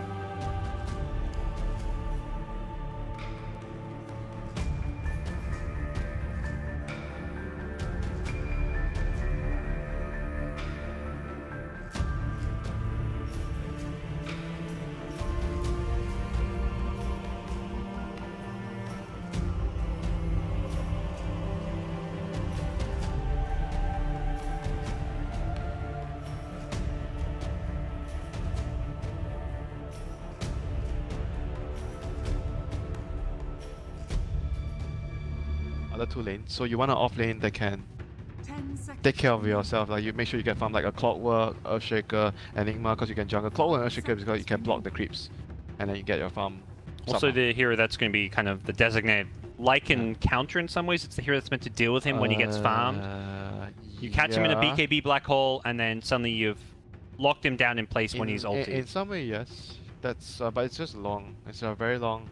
I wouldn't say like a hard counter. Hard counter would be like some Bloodseeker. Bloodseeker, I think, is a hard counter. Counter in the sense you've now got a way to kill him in the mid to late game. Like in a team fight, there's a very clear goal for the Enigma, which is to catch the Lycan and anyone else, if possible, in the black hole. That's going to be the main target for the Enigma to black hole. For me, the hardest hero is definitely Bloodseeker for Lycan to play against. Bloodseeker is just like you don't want to play against that as Lycan. So right now, they are going to round out their draft with T-Burn having a last pick. How times have changed. T-Burn's hero. I wonder if they want to go for the push and get like a shaman. They want something to stop Black Hole, I guess. Warlock. Okay. This is the first Warlock pick. There was one other Warlock pick. I saw a tweet about Warlock being picked for the first time. Silencer was banned, so this is the other hero that can stop. It's a good choice. And they banned, because they banned Rubik as well. And I mean, Infamous banned Rubik. Rubik was a pretty good ban considering their last pick because they have Weaver. Weaver and Enigma, both heroes, will give Rubik a lot of good things to steal. I think I like this overall last pick for TNC. It gives them a cancel for the black hole, BKB black hole. It gives them solid lanes because like Warlock always like stabilizes your lane a lot. It helps the carry farm, the heal, and it gives you very good lane presence, but it doesn't give you too much catch. But on the other hand, Earthspirit is their catch. Earthspirit and Bear Rider. So more or less the whole draft is very balanced throughout. Everything is available for TNC. Whereas Infamous, they're going to have to rely on their laning prowess. They're going to have to do very well. They have Night Stalker, which is really good in the lane, early lane. And Enigma can take care of himself. So they have to focus on at least winning one of their break even. Like Enigma is going to break even or just do whatever he can on there. The other 2 lanes are the crucial lanes. They need to be able to do well in the other 2 lanes. Shut down the Bat Rider. I think Bat Rider is going to have a hard lane against Weaver plus Disruptor. So the Night Stalker, he needs to make sure that mid lane is good for Team Ado. Because PL against Corp, I think if you help him a little bit, PL can actually do really well in this lane. So I think that is the primary game plan for Infamous. Win the other 2 lanes and let Enigma get whatever he can on the off lane and try to snowball from there. Night phase will be, if they snowball from, I think if they get a good laning phase, they snowball from the night time, everything could be good for Infamous. But if that doesn't happen and you reach a point where, oh no, TNC has all their ultis up, they have Rock, they have Magnetized, they have definitely that first. The Radiant were able to get one there, as well as up here on the high ground by the Bounty Room. Lemek looking for an opening. No. Oh, there's a Sentry Ward. He's inside of it right now. And now with the range creep going on him, he needs to play a little bit more careful. There's a second ward right there. All right, X into nothing. They're going to back out. Nice try. This is kind of neat, though. I like this way of dealing with Nyx. It's like a sentry ward on top of a trap. Oh, yeah, that's pretty cool. Passively right into him every now and then. Okay, so yeah, TA has the butterfly now. Now they have the damage, they have the evasion, they have the BKB. They can maybe do a lot of damage. It's a lot of equivocations there. Yeah, maybe they can possibly do enough damage. Maybe. Yeah. I think it's based on whether or not they can lock down Ember, which is always a big question mark. Are you going to get the long duration Hex on him? Are you going to get the Echo on him? Are you going to get the Fissure? Who knows? He did go for that armor like you were talking about. Yeah. Armor on armor, dude. 9. Magic resistance talent for the Nyx Assassin as well. They're all just building defensively. They should. I think once they outlast the BKB on Templar Assassin, outlast the outlast the Sunder on TB and the BKB on TA, they should be in. Roshan's gonna be up pretty soon. There's no trap inside there just yet. TA will not know that it's gonna be in. And Pylai Dai actually had to go for the cast range talent instead of the XP gain. Dude, that cast range talent is awesome. Yeah. I like the thing way more than the cat. The thing about it is XP is also at 15, not 10. So right. It's, like, it's level 25 is pretty good. I like the Ether Shock damage. The Serpent Ward is also not sure if he's going to get there. Does feel like it might not happen. And Envy's still been able to keep up and farm himself, only slightly behind where the Lycan is. And as the game goes on later and later, do you feel like the Execration heroes fall off at all? Is this just sort of... If he switches Abyssal to MKB, I just saw him do it. He sees 2 butterflies. You have to get MKB. Cloud9 were camping the Ember Remnant here with both Pylai Dai, Fata, and Aoi. Make sure that if he did come back, they'd be able to find a quick kill. Execration looking for an opening again. They haven't really been able to find that many heroes. They have Gem on RR, so they're going to be able to start to get these D wards of the Psionic traps. It's this Roach fight that's about to brew. However, Cloud9 do not have their top shrine. That's a big loss in their team fight prowess of this upcoming Roach. 50 seconds left. Now he's also trying to save up for a gem right now, which would help out a ton since they've constantly had issues with Lemic just owning them all over the place. Instead, they're sort of having to resort to these sentry wards. I think they're trying to set a trap. Trying to set a trap at the shrine. It's very common for heroes to walk up, especially the so now, time to group up. Roach is just closing in. Let's see if this wolf catches the spawn. Not sure if it... And looks like Cloud9 will decide to go for a smoke. I think that was scouted out by the wolf that was right there as well. There's a wolf right on top of him when it happened. So they might realize it and... Oh, look at the Nyx Assassin spot. What a place to be. They also need someone to pop it from the north side. So it looks like James will be the one to pop it from the north side. And... Nyx... Walk in. They're not going in yet. There's another wolf that's right here also. So the scans, Dire trying to see if they were heading up that direction. They're not. Raging Potato must be a little bit afraid. They found one though. The Echo Slam turnaround, is it enough? No, they got another Spike Carapace and now able to steal Echo Slam. Rubik ready to jump back in if he wants to, and they're taking them down ever so quickly as MSS should fall in just a second. Yes, indeed he does. 3 dead for Cloud9. Execration knew everything. Very unfortunate sentry placement by them. They had that as a reward right next to where that wolf. A little bit to the top left, and you mentioned it, they needed a gem. They need a gem to get rid of the wolf and get rid of the purely because 80% of the reason why Execration hasn't winning these team fights is just because they see them first. And also that was super patient. They didn't really leave their shrine, and Nyx Assassin was in perfect place in case they were trying to approach the shrine. That was a really smart play. Now, free road. Maybe finding more as they get the Yule Scepter lift up, and Kunkka also going to die. I mean, you got to make plays at this point to try and catch yourself back out. 22,000 net worth lead and spiraling towards 30,000 experience. Just Nyx with the Carapace too. The second time he's Carapaced an Echo. What a baller. Lemic making the plays. Execration ready to start trying to finish this game. Wow. And look at that, like, Raging Potato goes in, he uses 2 spells, and all of the illusions are dead. It's just like, he can't do anything against all this magical damage. Alright, Nando hitting the tower. He is not afraid right now. Aegis and Cheese online for him. Just need to be careful about all those heroes on top of them. There's the stun, Mana Burn, and Impale, all connecting. Execration rotating top. Envy gonna figure out a way to stop this pressure, as already one barracks is down, and soon to be more as well. They probably need to shrine up before they go back in. Nyx is out of mana, Lycan's out of mana. They're probably trying to go back. They used the illusion to actually take out the range racks. Pretty smart play from Nando right there. Gather for shrine. God. They're doing it, man. They are all over the place right now. MKB has done Fernando a full like item advantage over all of Cloud9 right now. Execration are able to win. I'm not exactly sure what the numbers are on it, but if they win at least one here, they're in a much better position. Whereas Cloud9 also only need to win one, so they can try and create a little bit of separation between them and Hellraisers to not be the first team knocked out of TI. Execration is 3-9, Cloud9 is 1-9. The Execration wins, they should be, I would say, in the clear. There's what, 19? Wow.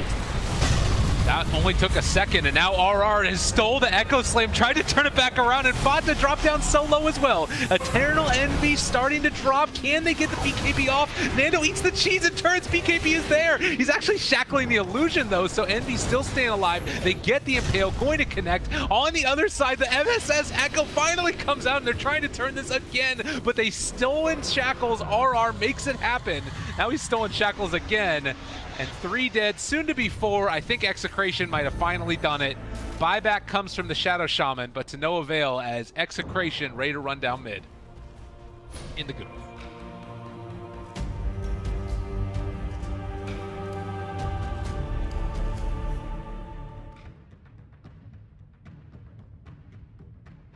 Welcome back. It is the final series here on the mainstream. LGD versus Evil Geniuses. Another one of those series where we have two teams that are in the top 4 of their group who are looking to solidify their placement. Both Evil Geniuses have been running around going tied with a lot of teams and then kind of 2-0ing some of the lesser teams. And LGD have actually pulled some big wins and then also lost or maybe tied against some teams that you probably wouldn't have expected. So maybe some inconsistent performances by LGD, where I've heard a couple different players refer to Evil Geniuses. This maybe isn't their kind of group stage, because they're definitely people keep referring to they're a best-of-3 team for sure, and that you could definitely see it in the results of their ties. It's also very common, I think, for EG to end up being in the lower bracket at some point, and then making their way through the lower bracket to like grand finals or 3rd place, whichever. They have a tendency to do that, but this match, this is Group A, obviously, so you have like 5 teams within 1 game of each other right now.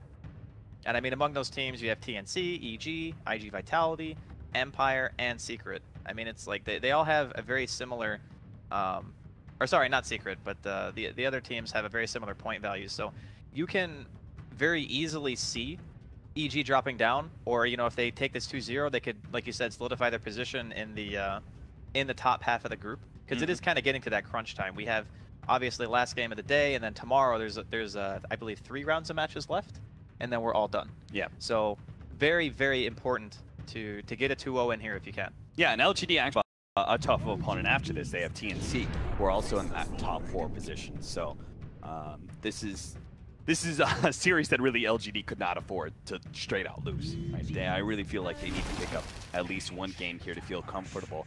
Drafting style has been really interesting. LGD, I was looking through their drafts, they have only picked up 1 core in their first 1-2 in 1 single game, and that was the Magnus, but they're actually going to go for the Faceless Void here, because Evil Geniuses have actually been valuing that hero quite a bit. It actually feels like this is a more of an EG draft, this Void Ancient Apparition combo that they're running.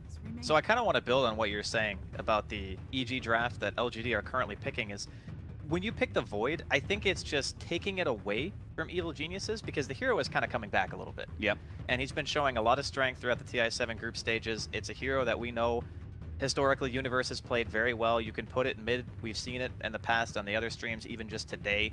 There have been a couple of mid Voids. So yeah, the enemy team picks up like a mid puck, and you're like, all right, we could switch that Void to a mid. No problem. Exactly. It's a lot of strength, and Evil Genius is going to go to something that we've seen before here during the group stages. The Naga Siren can always transition into the core. We've seen Zai play it mostly, I believe. And it's just proven to be a hero that still offers a ton of laning potential in the early game. Very fast, 320 base movement speed. And Snare is a great tool along with Rip. Not a lot of people think about, but it's a very cost-efficient nuke. It's kind of like an AoE Void, but instead of slowing you, it reduces armor.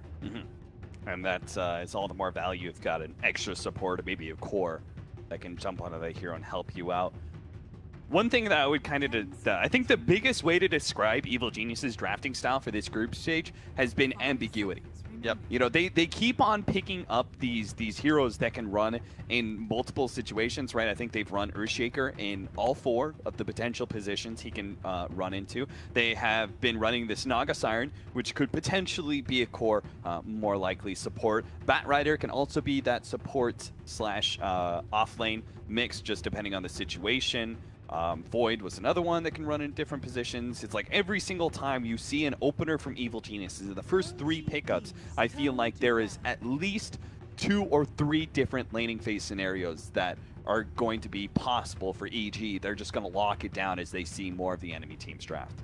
I think it kind of lends itself to be worried about what your own strategy is. You know, don't worry like a ton about what the enemy team is doing, because if you trap yourself into this thinking of, okay, where's this hero going, where's this hero going, and sometimes you can't see the forest through the trees, and you end up picking some draft that doesn't have enough synergy, and you kind of fall flat. I think we've seen a handful of those types of games during the group stages so far. But I believe the last time that we saw the Batrider and the Naga together, it was a dual support.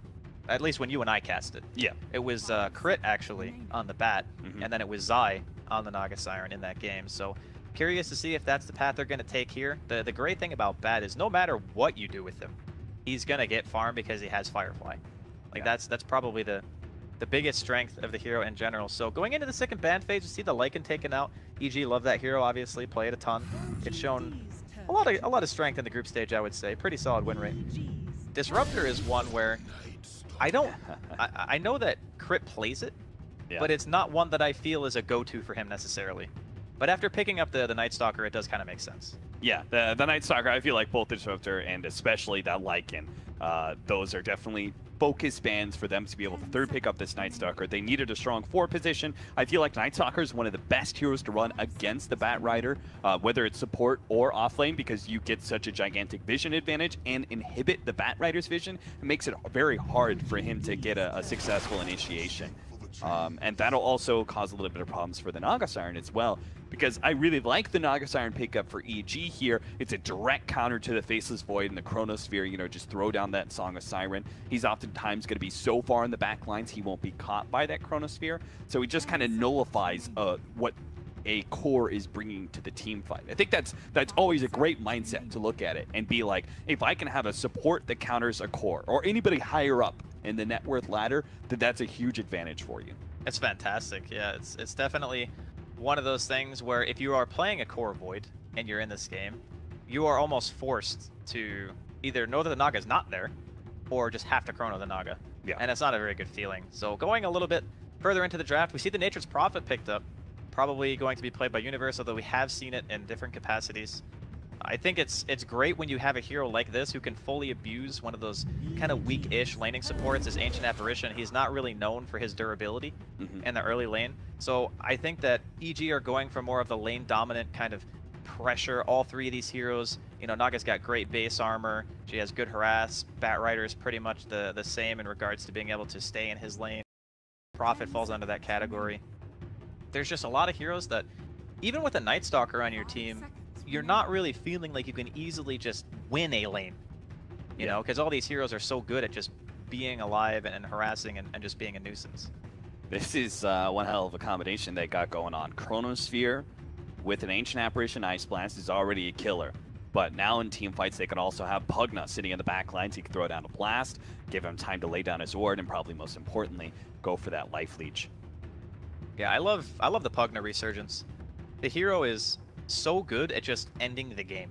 Yeah. There are not really a lot of heroes in Dota where you can be in a 20-minute match and say, we can just go high ground, you know? Unless you're like 10 or 15k net worth ahead at that stage in the game, which is very uncommon. You have to like win all 3 lanes. It's just so annoying to play Batrider, like in a defensive capacity against Pugna when he's sieging against you, because he lays down that ward, and then you're obviously going to pop Firefly before you go for the initiation, but then you get pinged by the ward, that delays your initiation, gives a heads up to the enemy that you're looking for it. Visage, though, for Evil Geniuses, feeling that safe lane Visage like we saw last time from EG? It's definitely possible. The hero is incredibly strong now with the change to the Gravekeeper's Cloak and allowing the birds to be just that much more tanky inside of the fights. I would even say in this game, it's pretty hard for them to kill birds, right? Yeah, it is. Very hard. So how does the Ancient Apparition, for example, deal with a Visage core if it ends up being like that very farm-centric, I have a really early Solar Crest and an Aghanims? That hero is going to have a hard time just staying alive in general. And then you have Pugna, who, outside of the Crepify, he doesn't really have a self-save either. So I think of Visage as this hero. If you don't have an innate escape mechanism and you have low base armor, you're just not good against Visage. Like, he's just going to kill you. I haven't seen the Ancient Apparition versus Visage yet. I wonder, because before the Ice Vortex change, this would just be obviously Ancient Apparition like chain that's all true. the time. That's true. I wonder if the Ice Vortex will help him out a little bit against that. You could just lay it down on top of him and then get a little bit of a boost of movement speed while slowing down the birds. We'll have to see. It could be he just still dies too quickly, right? With Solar Crest and the birds focusing you down, it just takes like half a second to be able to bring the Ancient Apparition to near the kill zone. They're going to have the Templar Assassin be the last ban out here from LGD. I like that a lot, especially since they already have the Visage. It would give them Roshan taking potential, and they have great Roshan inhibitors already with the Batrider and Naga Siren, so if they have the Rosh taking hero of their own, that would add a lot for Evil Geniuses, and being able to kind of stymie the timing that LGD is looking for. I look at this lineup and I see very much like they're going to hit hard at 20 minutes, and they're going to keep hitting you until like 35, and later on to the game, we're going to start having some more issues with Furion really coming into his own as a major right clicker, and who knows what that mid laner is going to be. But I think LGD's timing is very solidly focused in the early to mid game. So I guess the follow-up to that would be, what is the hero that allows them to continue their push? Because it feels like if the game stretches out too much, that Evil Geniuses will just have the flat-out lineup advantage because of how good their heroes are at splitting up the map, how little catch LGD have. I mean, sure, in the early game, Night Stalker's great, because you can walk in, you can void someone, you have, you know, your Ancient Apparition follow-up, or Pugna, or even a Chrono. But later on, it's pretty much just Chrono. And then you're looking at trying to stop a Bat. You know, Naga Siren, we saw, even though it wasn't played in a core capacity, Zai still did a really good job at pushing out lanes all the time. And then you have Visage Birds pushing, and then obviously the Nature's Prophets. So the last pick here looks like it's going to be a Sumail Shaker. A classic. LGD, they can do a couple things here. They still have, since they have the last pick, they had second pick, so they have the very last pick, they can change their lineup by a lot. They can run like Pugna mid, offlane faces Void, and like a different carry like a Troll or something if they want more late game. And they don't have to necessarily go all in on the pressure of winning that mid game and taking away objectives. They can still go for a Faceless Void safe lane or a Pugna safe lane. You can make a different mid. Anti-Mage, last pick. That is definitely a hero that grants them the late game here, right? There's no way a Visage Earthshaker core is going to be able to stop that one. That is a very, very good pick. I'm all, you know me, I love Anti-Mage. Yeah. I mean, I'm always a fan of a good old-fashioned hit creeps game. You're a fan of farmers, man. Oh, I love them. I mean, I play safe lane. Can you blame me? Disgusting. You and I are like natural enemies. You know that? Like, I'm the off laner, you're the safe laner. I like to be very aggressive with my off lane. You like to hit creeps a lot with your safe lane. Listen. They've nerfed safe lane so many times. They removed they removed Four-Man Shield from the side shop. You can't buy Slippers of Agility. Give me those sweet, anymore. sweet safe laner tears. They taste so good. Before they changed the shrines to be 5 minutes before you could use them, that 7.0 was the greatest patch ever for off laners. I was so sad. All I hear all the time with the safe laners at 7.0. This Shrine is killing me. Off lane is better than safe lane. Oh, it's a great patch. Great patch, Ice Frog. I loved it. You don't understand our pain. and then after that, I lost like 500 MMR. The classic. All right. LGD versus Evil Geniuses, our final series. of the day here on this stream. We've got to Old 11 already TPing out, getting a good aggressive ward for him. A Void versus a Visage. That doesn't sound like the most fun matchup in the world if he has a little bit of support, but I'm sure he's still going to be able to get a decent amount of farm. We'll see where Victoria kind of ends up. Maybe he's going to be playing the mid Pugna up against Sumail's Earthshaker. I imagine that's going to be okay for the Earthshaker, right? Yeah, being I a think melee so. against the range, I don't think that's too terrible. Poor Man's Shield is usually enough. You know, you have the bonus damage from Enchant. You can use even Aftershock to CS now because it does 75 damage at level 1. Yeah. I think Sumail, he's notorious for, like, it doesn't even matter what his matchup is. He usually just does well unless the enemy team is focusing him with a lot of roaming. And this game, you're probably really only going to see Victoria moving around the map. He's the kind of the only hero equipped to do that, whereas the rest of LGD are looking at a very static laning phase, just sitting there trying to get what they can and hoping that Ame gets enough space to be able to really get that timing of the anti-mage before EG are able to pressure the map, get their Roshan, and take those towers down. LGD protect their bounty rune from the evil universe. He tries to snatch it away with the treants, but is going to be pushed back. Top lane, actually. Old 11 was able to challenge RTZ for that one, so they're able to get 3 of the bounty runes. Cha-ching! Looks like he wanted to try to go for the creep wave there, but realized that crit's in the area. Not going to be able to stick around. Faceless Void hates Batrider. I think most heroes hate Batrider. True, but Faceless Void more than others, right? Because you time lock, but you don't get rid of the sticky, and you're just still going to be chased down. The support Batrider is really hard to play against this Void. I think any kind of incremental harassing damage is what Void hates the most. Yeah. Anything that you can't just time walk off. Those 1v1 Ursa lanes kill me. Universe going to be gone on the bottom lane. They slow him down with a Void and get the extra damage from the Ancient Apparition. Failing to actually get that kill, they just turn around and throw the rest of the damage at Zai. Really good use of that first chilling touch. It's one thing you can't underestimate, just that bonus damage coming in. Even at level 1, it's 50 extra damage a hit. Normally, Zai playing on the Naga Siren, you have the 6 armor, you're super tanky because you start with a Stout Shield too. Yeah. Now they don't have the chilling touch. Evil Gene's just going to be able to come back and force. This is really reminiscent of that Planet Odd lineup that they ran in Dream League, where they put the Tidehunter support with Gush level 1 with a Furion. It's just a better version of that, basically, because you're running a tanky support that kind of sits on the front line that gives you minus armor possibilities for Ryu to really abuse the fact that you're running a ranged core offlaner with a lot of physical damage, as well as a summon that does a lot of physical damage as well. You're just really abusing this minus armor mechanic in lane. A lot of this pressure, too, is going to be forcing LGD supports to either sit here, or Ame, even with the poor man's shield, is still going to experience a lot of trouble, just like CSing in the lane in general. The last time we saw this combination, I believe it was also in a 2v3, this time Yao getting the net. Early ensnare onto Yao, might just be able to get the first blood. They do manage to kill him first before Universe dies here. In fact, Universe not even going to die. Victoria gives up on that chase as Zai is getting a lot of damage in on these heroes. He even throws an extra ensnare onto Victoria just to get a couple extra right clicks. It's got a clarity, so may take a bit of a break from the laning phase. Meanwhile, Ult 11. That's 9 stacks. That's 9 stacks. Crit, is he really going to be able to dive into the tower to finish off Ult 11 here? He's going to give up on it. 5 seconds till the time lock is up. That looked a little risky. You don't normally see that many stacks. No. Like after 2 or 3, you're thinking to yourself, okay, maybe I should just get out of here. Yeah. Well, that's excellent advice from EG Sumail. Destroy the barracks, then get back. 2.5 minutes in, Evil Geniuses have already crafted their game-winning plan. I mean, that's why they're such a good team. Personally, I never thought to kill buildings, Cap, as long as you're not getting chain stunned because of how good Life Drain is.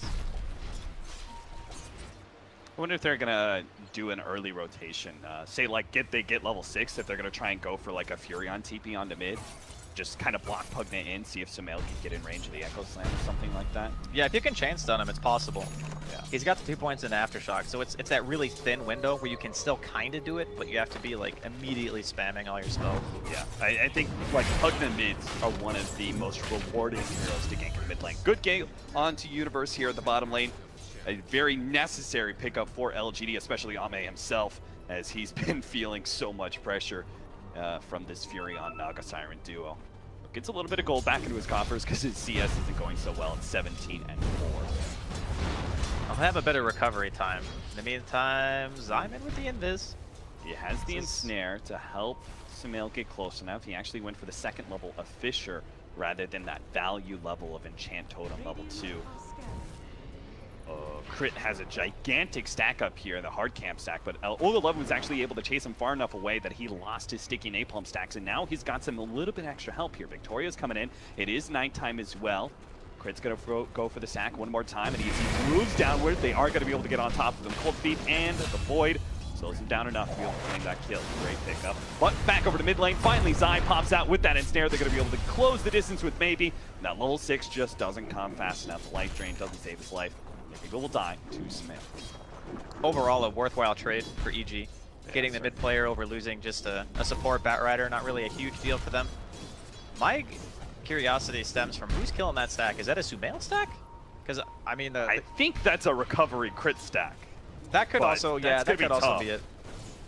He's only got like 1 point in a Firefly. I guess eventually he'll take over the lane. Like maybe Arteezy decides to rotate with his birds, try to go for a kill. Like taking out the Pug is great. Yeah, I think going bottom lane would also be really good, just to pressure the LGD Ame out of lane.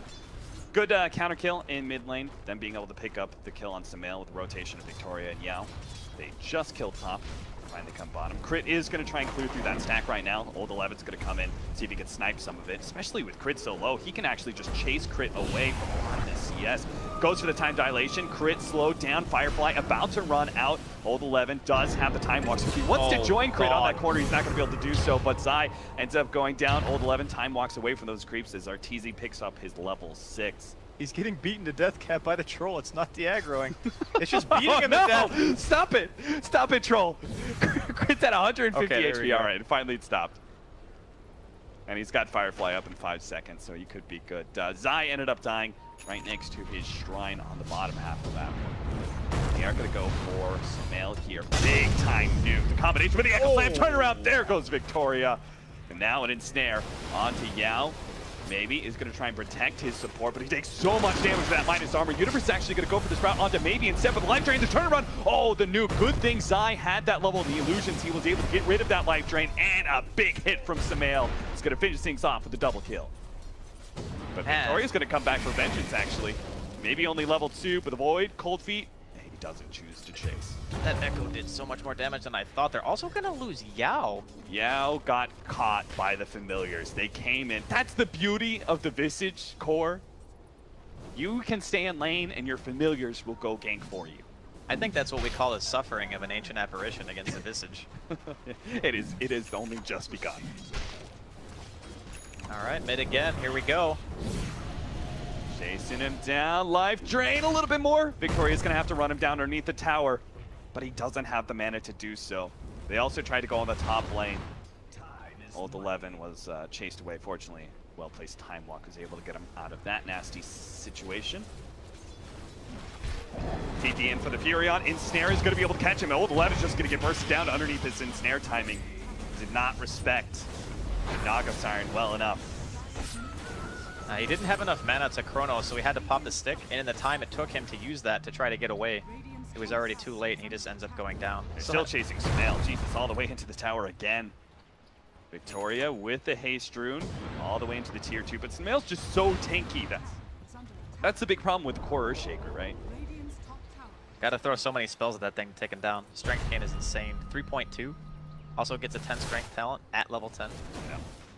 Meanwhile, Evil Geniuses have this really cool combination where they familiars for damage, and then they've got Treants as well as Naga Siren illusions to be able to tank tower shots. They're going to be able to get another ensnare onto Old11. He's going to be able to get the time walk away this time around.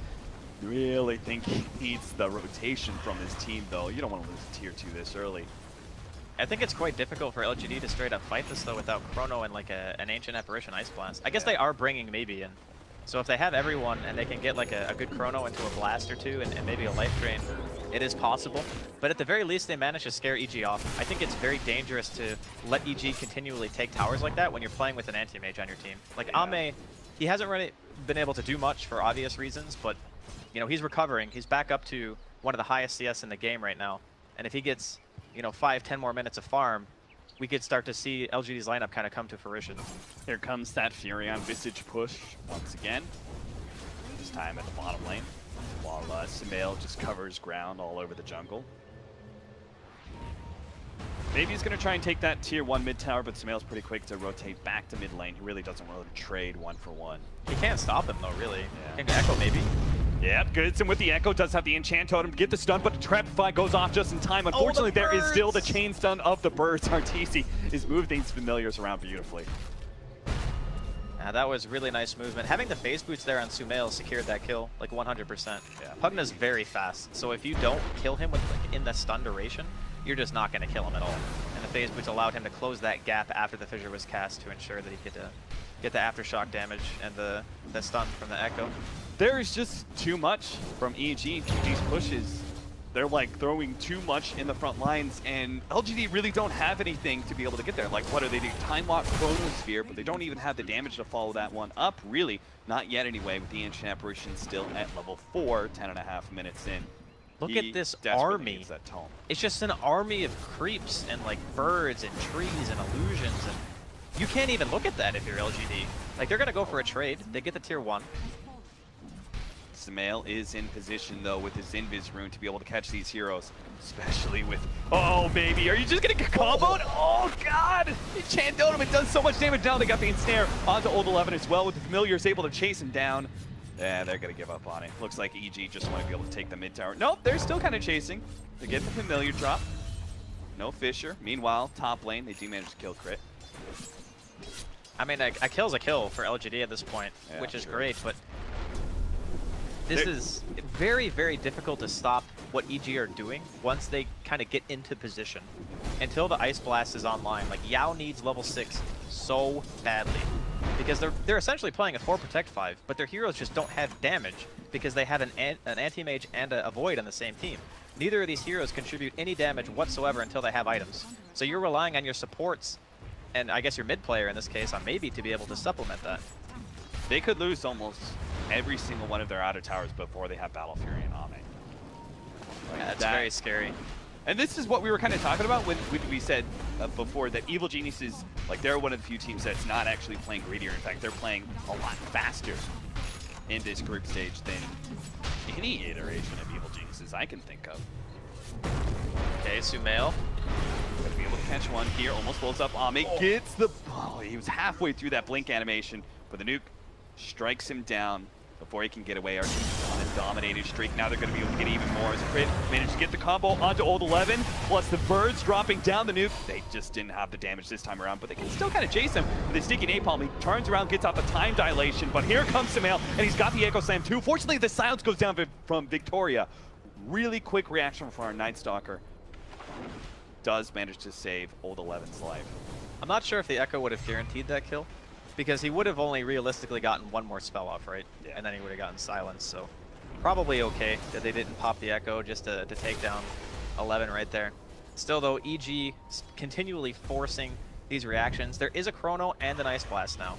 The only other piece of the puzzle they need is to make sure that Maybe's in the area if they really want to contest this.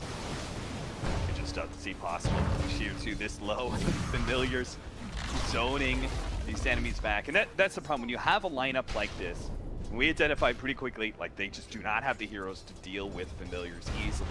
These Familiars can just be up in your face constantly and just drop before you can actually kill them. The Visage pick is coming huge here so far for EG. I think in game 2, you know, assuming that EG walk away from this with a win, that they're going to have to balance their lineup a little bit better, because right now it's kind of like this Pugna turned into some kind of last-ditch anti-mage pick to try to even the game up, and it really hasn't been working for them. Like, picking Void and anti-mage together means that the other 3 heroes in your team need to be able to create a tremendous amount of space or offer a ton of lane pressure, and so far it doesn't really seem like LGD have really been able to accomplish either of those things. Yeah. I think the Faceless Void Ancient Apparition opening also kind of signals that, right? Where if the laning phase goes bad, like, Void's not going to give you any damage in those first couple of rotations. And the Ancient Apparition will be far enough behind. He doesn't have Ice Blast. So it was definitely a weakness in their draft that they kind of exposed pretty early. It just kind of got exacerbated by the fact that they went for this last pick AM, which both you and I liked. It looks to be a good AM game if he can actually get to that point. And they're struggling to actually get the farm for him. He's trying to take this tier 1 tower to get the Battle Fury, but the high ground push is already coming from Evil Geniuses. Look at Arteezy, and these Treants and Familiars go. Already down to almost half HP on a tier 3 tower at 15 minutes. He's got the items to frontline as well. He's got the Hood of Defiance. He's got the Medallion, almost the full Solar Crest. Once he gets those, killing him is going to be just... I don't even know if they can. Okay, so this is the way the siege goes down from EG. They have Universe potentially and Arteezy hitting a tower, and then the way that you want to engage is you want to chrono the frontline heroes, but you can't because there's a Naga Siren. Yep. So as soon as the song comes out, your form of initiation that is supposed to guarantee like this follow-up damage is just completely nullified because you won't be able to finish the tankiest hero on the team. Like 4 stacks of Gravekeeper's Cloak, a Hood and a Medallion, soon to be Solar Crest. There's just not enough damage. Yeah, if anything, that positioning is turned against you, right? You're going to be a little bit forward past the tower, trying to follow up on that Chronosphere. The song goes down. Next thing you know, you're in a bad position in front of your tower, set up for a big Echo Slam or something from the Earthshaker. There's just so much counter initiation while Evil Geniuses siege that LGD, I think, have to go for like the smoke wraparound if they have a hope and a prayer of being able to defend against these early sieges. Catching the Naga, I think, would probably be the best. Because if you catch anyone else, no matter who it is, you just can't kill them. It's just, they don't have the burst damage, right? They can't kill that hero fast enough before the Song of Siren comes. Right. That's the biggest issue. I mean, obviously, if they can hold their high ground for an extended period of time, Ame now with the Battle Fury, there's a good chance that they can kind of, I guess, split push their way back into the game over time. But it's not necessarily just about the Battle Fury timing that matters in this case. It's also about how fast can he get his Manta. Because the Manta could be a stage in where he forces EG to use their abilities suboptimally. And that's really what you need to do to kind of throw a wrench into their plan. Another push comes forward from Evil Geniuses. Sumail, he realizes a little bit far forward, so he starts backing away. Doesn't want to get caught in the Chronosphere. And lets Arteezy do all the sieging. How are LGD going to be able to do this? Especially since it's daytime. Because Victoria, I think one of the objectives of the Night Stalker in this matchup is to be able to get to that back line and silence the Naga Siren, or if you're going on the Naga Siren, silence the Earthshaker. But he just can't get over there. He pops the Darkness now, but the tier 3's already gone, and Evil Geniuses are just going to back up, play on this high ground, and maybe just full on back, but they could just go in again if they really wanted to. I really like the... I don't want to call it abuse per se, but I like the way that Arteezy's using his birds. So obviously, you and I had a discussion about this on one of the other streams, but essentially the way the Gravekeeper's Cloak works for the birds is that it counts as if you have the same amount of stacks as the hero, which means that they're taking 80% less damage from all sources all the time. So when they're like blasting the birds and right-clicking them, they're just not taking any damage because Arteezy's not getting hit. No one's breaking through the Gravekeeper's Cloak because it takes a minimum of 50 damage to go through one charge. And the tower doesn't even hit him that hard. So it's like, how do you break through the defense of this hero? There's a lot of time that LGD need to buy, like creep cutting or getting across the map and split pushing to keep EG out of your base is really the only play that LGD have right now.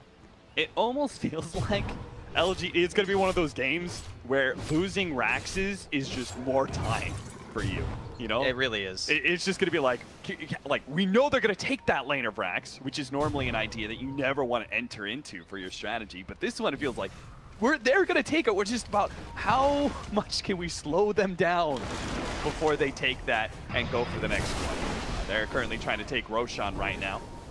First one of the game. That'll be real easy. Yeah, especially with the Solar Crest and all the different damage. This is probably just the high ground push as soon as this ends, or as soon as this dies, because the tier 3 bottom is exposed or dead, I guess. Coming in hot fast with the smoke. They're going to be able to jump onto old 11. They'll get the chains done. Will he have to use Echo Slam? Yeah, he'll blow it just to make sure. That just guarantees... Yao, get out of there, Yao. Ooh. It just guarantees that they can't fight. Yeah. Like, without Chrono, there's no chance. Looks like hero, take Roshan, Evil Geniuses. They're just very quickly checking all the boxes in the to-do list. The crazy thing about this game is Ame is still sitting atop the net worth, despite everything that's happening so far. Yeah. If EG, for whatever reason, blunder their push, there is an opportunity for LGD to come back into the game, for sure. The question is, how like with the way their pushes go, might have to hold that thought. Wow, they're really committing for this one, even though they don't have Echo Slam. Good silence. And Crit doesn't have Lasso. Good silence out. No, and the cold feet, plus maybe almost finish them off, and they do manage to get the last little bit of procs. Or staff forward. Maybe he's trying to get away to Crepify for the extra damage, but it doesn't actually kill that Sumail Earthshaker, and the Ice Blast doesn't land, which might have just been able to finish him off, but no such luck. LGD will trade maybe's Pugna for the Bat Rider, and considering like the net worth lead by AM, there's not even that big of an overall net worth disparity. So that trade wasn't actually like, you know, when you're really far behind, you can actually kind of trade a 2 position for a 3 position, be okay with it. Yeah, just because the net worth discrepancy makes up for it. Yeah. This time it's not really the case. It's more about EG's lineup just is so difficult for LGD to handle with the tools that they currently have. Yeah. What they're lacking is items. That's what they need more than anything else, because they do not have damage, whereas EG have the capability of Orchid already. Hold 11. Chant Totem, and the Orchid will pop him. This is, well, I guess he has buyback. There is a Chrono available. I was going to say that could just potentially be Rax since they have the Aegis anyway, and they can just casually walk down that bottom lane and just hit the tower, but you never know. Alright. The old offensive GG from Evil Geniuses. Quick little mistake from EG, as I'm sure they're spamming their chat wheel all the time. Right back. Well, let's see. Can EG deal some damage here? Oh, I guess the Void spent his money. Crit's gonna start moving forward with the Firefly while they're hitting on this melee Rax. Ame's just gonna keep on pushing. He'll TP in if they get a really sick Chronosphere or something, but that seems unlikely at this point. All these heroes in the back. Crit actually gets the initiation on Old11. They give the Decrep Vibe a little bit of heal, but the magic damage is enough to be able to finish him off, and that just kills the whole entire team fight. There's no way LGD can defend this lane of Rax, so they give up on the idea. The rest of them go back to Shrine, except for the Night Stalker, who's gonna be caught by the Yule Scepter. Good hit by Sumail. That'll be 2 down. And a quick rotation by EG into mid lane push now. I'm not entirely sure if Ame even TPing home at this point matters that much. No. Like, look at this just army. Back line, Sumail jumps again, catches maybe an instant buyback there. But they're not going to be able to take advantage of the very aggressive stance from EG. They're just surrounding this tower. There's nothing LGD can do about it. Void's back up now. See if he can get the jump in. Chronosphere managed to catch 2 there, especially with Arteezy here way on the front lines. But there goes that Song of the Siren. Does manage to clip maybe at the edge of it too to stop that life drain. And now they're going to get on top of Baby as he's really far forward. Sumail goes for it, actually backs himself away with BKB. Animates, they're going to be able to take down Sumail. He goes for the next one. Looks for Zai. He's Decrepified up. Old 11's in some serious trouble though. He time on forward and instantly is jumped on by Arteezy and the Birds. Now with the drops onto Ame, they're bringing him lower and lower. He's going to have to fling himself backwards, but Victoria can keep on moving forward with the Ice Blast landing on multiple heroes. Maybe they can actually take down Arteezy as well. Maybe another nuke with the Ice Blast. They finally take him down. That Aegis is gone, and so are the Familiars as the Gravekeeper's cloak ends. Arteezy's going to come back up, but he doesn't have that cloak or not a whole lot of charges on it. But fortunately, the sticky napalm makes it hard for Ame to chase. That's all they're going to be able to get off of that is 3 heroes from EG. That was huge for LGD to get that kind of defense in that situation. The thing that really made the fight was Ame recognizing the fact that this was an all-in moment. A Manta style may not be enough to keep you alive during that one fight, so what does he do? He buys BKB. 10-second magic immunity, goes in, gets the free auto attacks, and basically anyone he wants, we're going to get a chance to see it again. At this point in time, there was no AA blast to be able to be thrown out. We saw Zai with the counter initiation and the song. And you kind of think at this point, okay, well, EG can probably just run, but they don't. And now they're going to be going for more kills here on the side of EG as they manage to secure the kill on maybe. No buyback for a full minute. This is a bit of a bummer. They may catch Old 11 as well. Sumail in range for the Yule Scepter. Victoria's got to stop this Enchant Totem, but he's not going to be there in time. There's even Crit with the lasso, so that is another death. No matter how many times you time walk, my friend, there'll always be another EG member in place. Ame not going to be hit by that Fissure. He's really hoping to be able to pick up his Manta before this next push, but doesn't look like it. EG are relentless here. Another lane of racks is space for Ame to get his next set of items. It's so painful that they ended up losing the Void. He would have had Chrono for this. Yeah. Chrono just came off cooldown about a second ago. The BKB was up as well for Ame. There was potential for them to defend, but they went out of base and weren't expecting EG to be across the map that fast. End up losing 2 integral heroes for the base defense, and now there's a gigantic push coming in at top lane too. Yeah, that's 4 range creeps. That is pretty spooky. I don't know if EG want to try to force it too much. Yeah. What's the... Wait for... Well, Roshan's still a ways away. Yeah, I was just going to say that, but it's 2 minutes until we know when it's going to spawn, not just 2 minutes until it's going to be up, so... It does buy time for the anti-mage to finish up the Manta style. That means he won't have buyback, but at this point, you kind of need to not have buyback anyway. If you don't have every item in your inventory as the anti-mage right now to defend, then your buyback is meaningless because your team is most likely going to be dead. He's about to hit level 20. You get the 15% evasion, right? Yeah, I think so in this game. Yeah, for sure. A lot of the time you want stats, but against like the right-click damage, and because of the fact that he has such an early BKB, I feel like the evasion is just more useful. Yeah.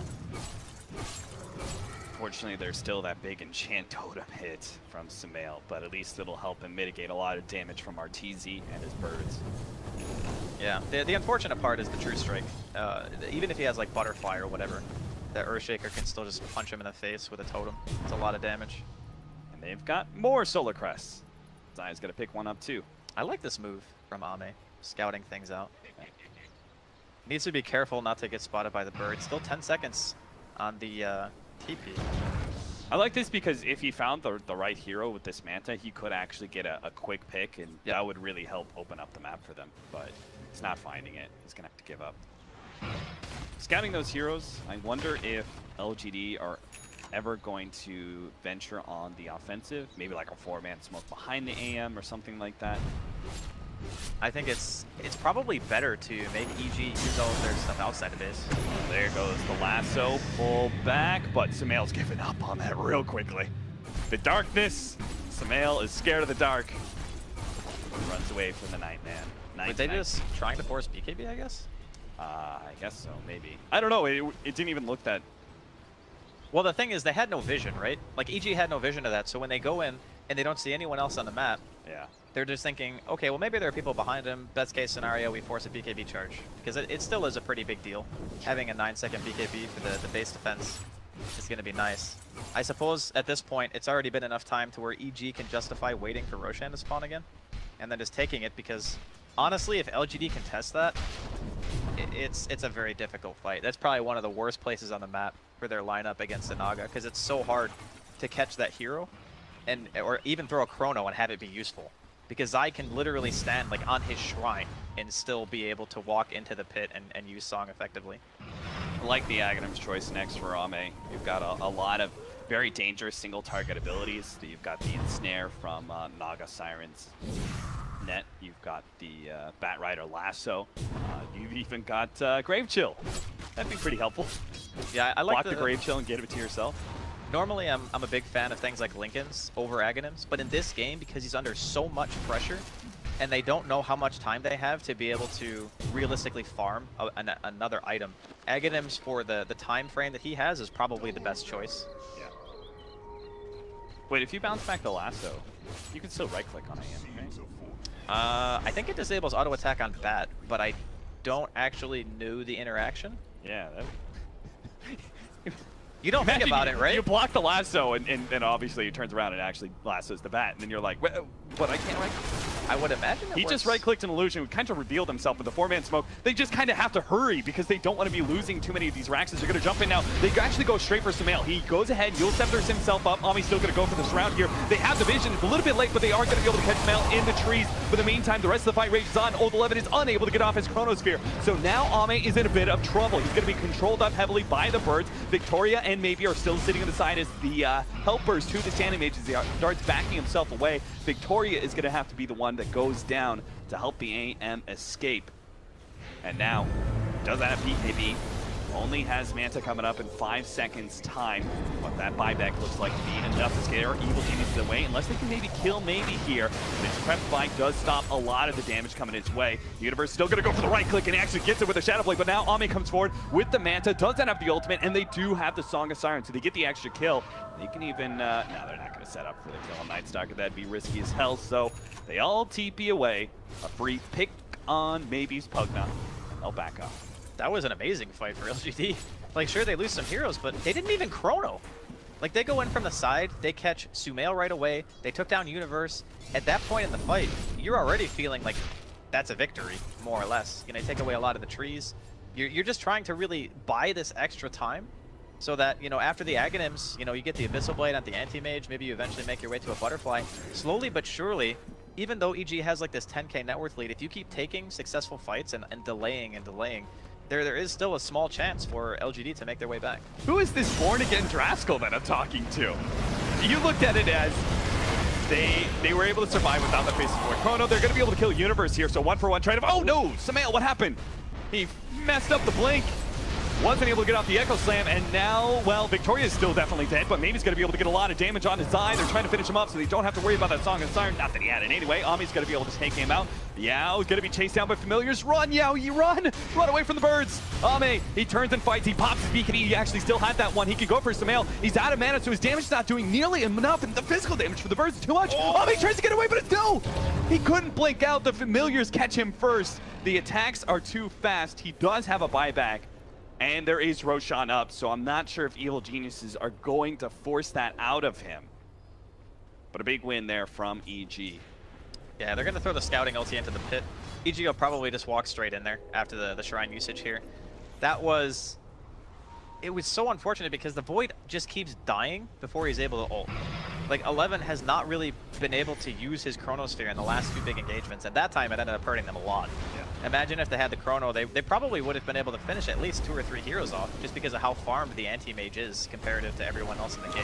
What do you think about this Helmet Dominator choice by him? Because that would pretty much be a Blink Dagger, and that would help him get off Chronosphere in these nasty situations.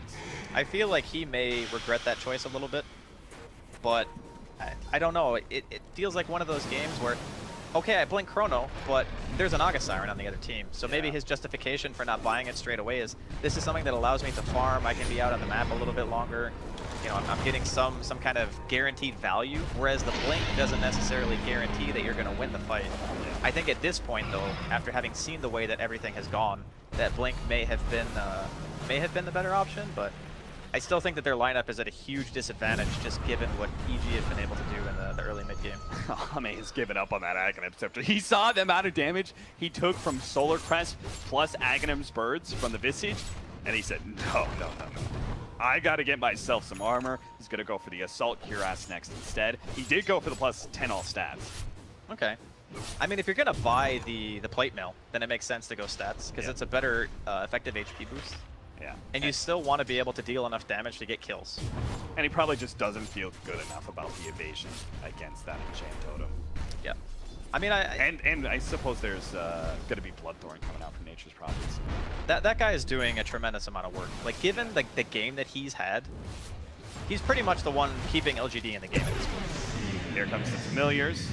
They'll be forced to pop Darkness. You can see Old 11 on hard left-hand side here, looking for a free opening into a Chronosphere.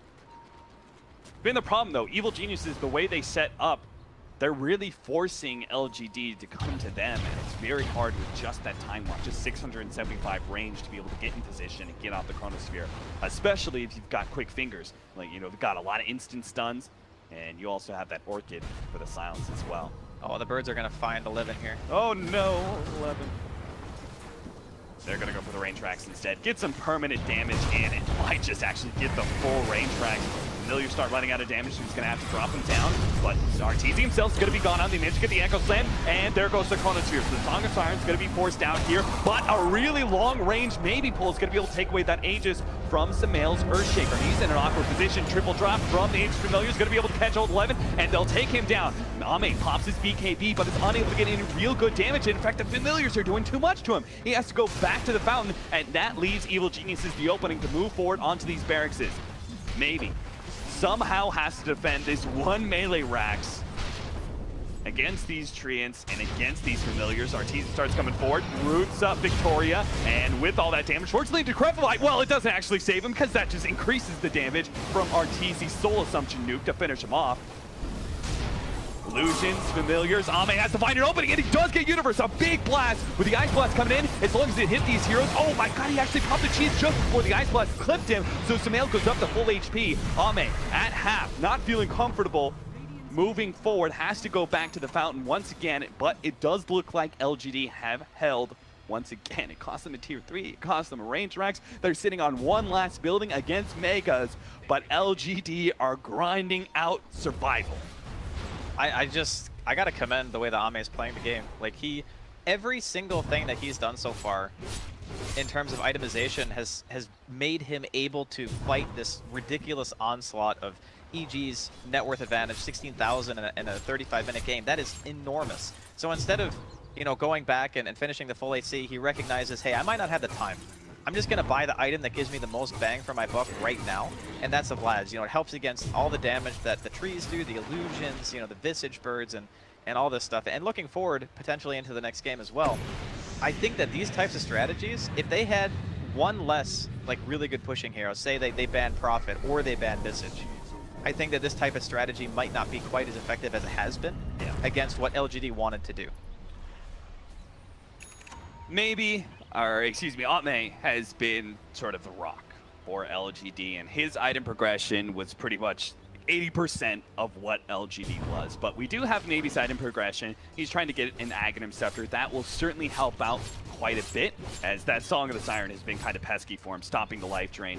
If he gets the Aghanim Scepter, he can just restart it up again after the song is finished. And Old 11 still working towards that Blink Dagger. I just can't imagine he's going to get it before this next potential game-ending push, but I really love what they're doing. They're coming outside of the base. They don't want to let EG be able to get to the base. They want to fight outside of it. Here comes the Ice Blast coming in with the BKB. Timing is going to wear out. They hit the Ice Blast, but it's just not good enough. Song of Siren will allow EG to be able to kind of reset this fight, and Sumail just blows up the Night Stalker instantly. Ame in a questionable position, not really sure where he can go. He actually gets ensnared up by the Naga Siren and just kited around constantly. Sumail comes in, gives him a hit. GG is going to be called by LGD. They don't even wait for the end of it. They see there's just no way for Ame to be able to carry this one out. The nail on the coffin there, Sumail with the Enchant Totem crit right into the face of that anti-mage. I just think that the way that EG draft right now, like their love for the Naga Siren, having the Nature's Prophet off lane, we spoke briefly about the minus armor strategy with a ranged physical damage dealer, having those Treants as well pressuring so hard. LGD safe lane, like, when you have that kind of pressure and it's an anti-mage in the lane that you're really having to worry about, like, securing farm for, and all you have is an Ancient Apparition and the Night Stalker, it just feels impossible. Yeah. Like, how do you do enough in the laning phase to give Ame the game that he needs? And, you know, again, going into game number 2, maybe you think about just banning one of those heroes. You know, maybe the Naga Siren, if you're going to be first picking Void, might be the better choice, because then at least you can rely on Chronosphere a little bit more. But just always think about, we need ways of dealing with this early game aggressive push that EG are bringing. Yeah. If I'm LGD, it's either one or two ways. I'm either banning Naga if I want to take Void in the first one too, or I'm taking away that Visage. Like, I personally feel like that core Visage just gave Evil Geniuses such a strong timing window, because not only he was using the Familiars to go and put pressure on mid and stuff, but also just being able to siege high ground so effectively with just the birds. But that's going to be it for game number 1. We'll be back after a short break with game number 2 of LGD versus Evil Geniuses.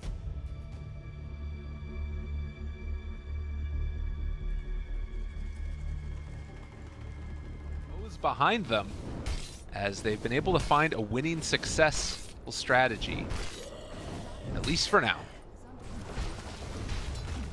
Yeah, I think they're sufficiently held for the 18. Because of that, they can rest easy going into the mid-game stretch, where Faces Void combined with pretty much any hero can kill the anti-mage right now. Maybe even solo if he gets a couple of lucky bashes. Well, and it's not really like the other heroes are lacking for the follow-up either. You've got Blink Dagger that's there for MSS, and if you pull him into range, I mean, he's getting closer to a Force Staff too, almost has it completed. Uh-oh, Owie. Shadow Blade does not have Doom though, so Raging Potato will not be the one who ends up falling right now. Look at Witch Doctor's build too. No points in the Voodoo Restoration, just all damage. Good versus Medusa, bad versus Doom can heal up a lot through Scorcher, so now they won't hit. And also, he can't heal it from there. And they don't have the Aegis to play around. Biggest issue. Like, you can't take Doom.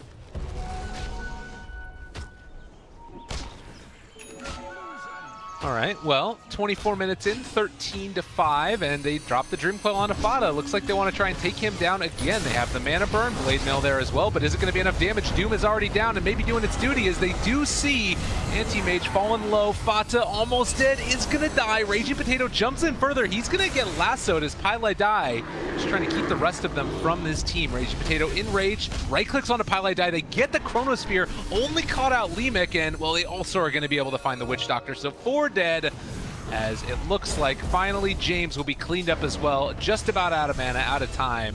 And Cloud9, dominant. They threw everything they had at Medusa, but she was able to get her Blade Mail off. She even got her Stone Gaze off after popping her stick.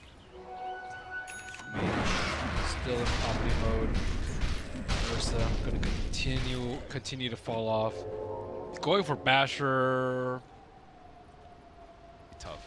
They're gonna have damage issues. I mean, is there anything else that you can really do though besides just hope that Anti-Mage gets farmed out of control? Like, you hope. Make you make it happen. Make him the man that you want him to be. Be a man. That's a great song. Oh, Owie's the Mulan song. Yeah. Well, Nando certainly needing to make that happen for himself. Is trying to go towards the Manta style, but Medusa now with Lincoln's Blade Mail and a decent amount of the way towards the Butterfly. But this Shadow Blade on Owie is just so hard to contend with. Let's say Devour Cold. There you go. Really nice talent. Thing is insane. Better than GPM talents. I think it's better than every level 10 by a large margin. You get, if you cast it every single time on cooldown, it's like 100. Oh, look at this. Owie, he's moving in right now, and they're able to Burrow Strike, jump him down. They have the Sentry as well, so he's already gone. Now they get the Coil onto 2. Envy is still here. Does have Chronosphere back up in 7 seconds. They can wait that long. Witch Doctor ultimate out as well, doing a lot of damage to MSS with that maxed out Maledict. Could be enough to find the kill. Burrow Strike connects onto 2 as well, as Envy was time walking forward. So Leemic creating that space for his team to get out. They thought about the Chronosphere. Dual Scepters himself. Sand King going to die because of it. A little bit awkward, but still fine. He thought he could have wasted like half the duration of the chrono. Because Faces of Void has actually been chronoing Sand King most of the time. That's scary. That's scary if you're Execration. They can get away with their... Bottom lane, Ursa got the Enrage off and is going to be able to try and run away at least for the moment, but he doesn't have a TP, so he will be killed in the end. A high price to pay for the Lich kill. Probably just desperate. He's the mentality, I need to create space for Anti-Mage. Yeah. What do you think about the Faceless Void going for the Aghanim Scepter next? It's good. I think it's their limiting factor in team fights, is how often they can cast Chronosphere. It's perfectly fine. And it gives them a lot of HP. HP plus Frost Armor against a lot of physical damage. Excellent. Excellent. So, would you be worried at all the fact that we haven't seen too many towers fall by Cloud9? It's been Execration like throwing bodies into them on the Cloud9 side of the map. Nope. Not at all? Nope. All right. They have pretty much all their heroes are good against like BKB physical damage. You have Faces Void, great lockdown versus BKB. You have Medusa, scales better than any hero here. You have Stone Gaze, goes through BKB. You have Bat Rider Lasso, goes through BKB. You have Doom, goes through BKB. You have Lich Armor, also like very good versus just tanking up versus these physical damage right-click melee heroes. So inherently, at an advantage going into the later game, and you're not really worried at all. Medusa has gotten past that hard phase of the game. It's just a Soul-Word Snake, just 10 damage. Now she's a full-grown, over-headed snake. Up in the top lane, they are going to doom the Ursa, but might not actually be a clean kill as they are going to drop the Dream Coil. Aoi in trouble. They find a nice pickup for them, and Ursa will live by virtue of that shrine. So Cloud9 feeding away a kill here, a rather important one, and Nando gets +10 to all stats and has his Manta done. A little risky doing that right before Roshan respawns. If he had, I don't know, gotten off one more Infernal Blade maybe? Maybe thought EE was going to follow up as well. He was right next to him, but didn't decide to go for that and put himself in harm's way. James getting towards the Aghanim Scepter for himself again. Nando actually is going to be able to spot out Envy there for a moment. He does have his Aghanim Scepter done, but they have full vision over this right now, and Envy walking forward. See, it's just illusions. Lich is coming in as well. They're going to decide to back out. Wood has so much HP. He went for strength and armor, so very unlikely that he's going to die, even if it jumped by multiple heroes. It's going to be able to get that chrono off. That's for sure. Likewise, Fata, very tanky as well. Has decent armor right now, sitting on 24. Not to mention the fact that he gets that 600 mana talent, so much survivability built into this hero. All the better to blow my team up with. Yeah, that's something they got to be a little bit careful about. And it looks like Nando is getting closer and closer to a Lincoln Sphere. I mean, he is catching up, and the farm rate is going to continue to be accelerated as the game goes on. Do Cloud9 need to think about trying to take down the rest of these tier 2 towers now, or do you wait for the Roche to respawn in a minute? Yeah, he's chill. Farm up, play safe around Roche Pit. No pressure. Smoke up. Who are they gonna catch? They are looking right now for the mid lane. RR heading back home, and he is going to make it to high ground. It's a butterfly done from Medusa. And I've seen so many times in these Cloud9 games where they get one of these heroes to just like, he just chrono the, okay, he got the Witch Doctor. It's a Scepter. Yeah. Raging Potato might get scared out by AY. He could get doomed right here. Oh no. In trouble as well, and no way out of this one. He didn't get the Enrage off or anything. So double kill coming in from Envy, and now maybe a third as well as they found the puck. Everything in the kitchen sink thrown their way as Envy gets a triple. Same time, Anti-Mage is pushing bottom lane. They do force MSS back, as well as Fata on the Medusa. And Nando actually going to go forward again. He blinks aggressively. He has the cooldown reduction. He actually is going to run into the Medusa and decides to jump away again.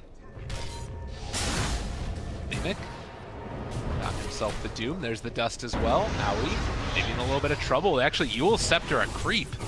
Not on the menu, and Aoi almost going to get there with the Mana Void, the blink, and they will use it, find themselves another one. So Execration, it looked bad for a second, but they start pulling it back together, and now Nando has a Lincoln Sphere. And Roche's up. And Ursa's up. Lasso... actually, Lasso's back up. Everything's back. But they really need Roche. Raging Potato actually TPing down bottom, going for a kill on Fata, but Fata's out. Could have been really scary for them. And he's going for that BKB as well. It looks like right now, Cloud9, they've had enough of this anti-mage. They want to try and put a kibosh on all his split pushing. That being said, though, they're already there, and the Chronosphere is available. They're going to land it on the anti-mage. Do they have enough to take him down, though, throughout the course of this? I'm not so sure. He is going to be able to get the blink away for the moment. Long cooldown. Lincoln Sphere already off the mark. And it is going to be an anti-mage kill. Envy finding it.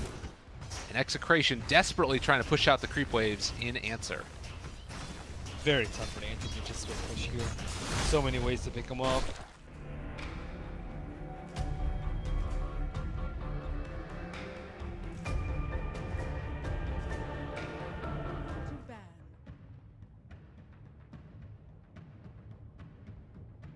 Evil Geniuses versus LGD Gaming. Game 2, our last game of this stream. We're going to be moving forward into the draft. Evil Geniuses obviously taking that first series. A big win for them. If they can close it out 2-0, that would definitely solidify, hey, we've got that top 4 pretty much in the bag. LGD, meanwhile, would be feeling a little lackluster, especially since they still have another tough opponent in TNC ahead of them. It would be quite the fall if they went from, what, they're top of their group right now, right? They were, yeah, coming into the series. Yeah, and getting 0-2 or 2-0 by EG, and then potentially having a nasty series ahead of them could be quite the fall that LGD may take. So time to change things up, right? We learned a lot from the drafting from game number 1, and what exactly Evil Genius is going to be playing with that kind of lineup. You have some key bans, and we already see one of them. LGD will take away the Naga Siren in the first one, too. I really do like that, and EG's response, they take out the Void, because they know, obviously, LGD opened with the Void in game 1 anyway. And Naga is like the hardest counter to Void just possible. So instead of wanting to deal with that, they take it out. Both heroes offer a tremendous amount of team fight. They're pretty solid during a laning phase, and more than anything, the Naga Siren also enabled EG to play this kind of relentless push without much way for LGD to punish it, because the song, more than anything else, even just barring the fact that it was a Void counter, also just allows them to run away if they need to. It allows them to get away from those pushes where maybe they overextend just that tiny bit without losing anything. And this time, EG, they're still going to go with the Visage. They're still going to open up with the Shaker. I think that there is some flexibility room for the Shaker and the Visage here, but Visage is one of those heroes where you kind of have to have a player for it, you know? You can't just haphazardly throw some other person on the Visage if you feel like it's not going to be a good core game.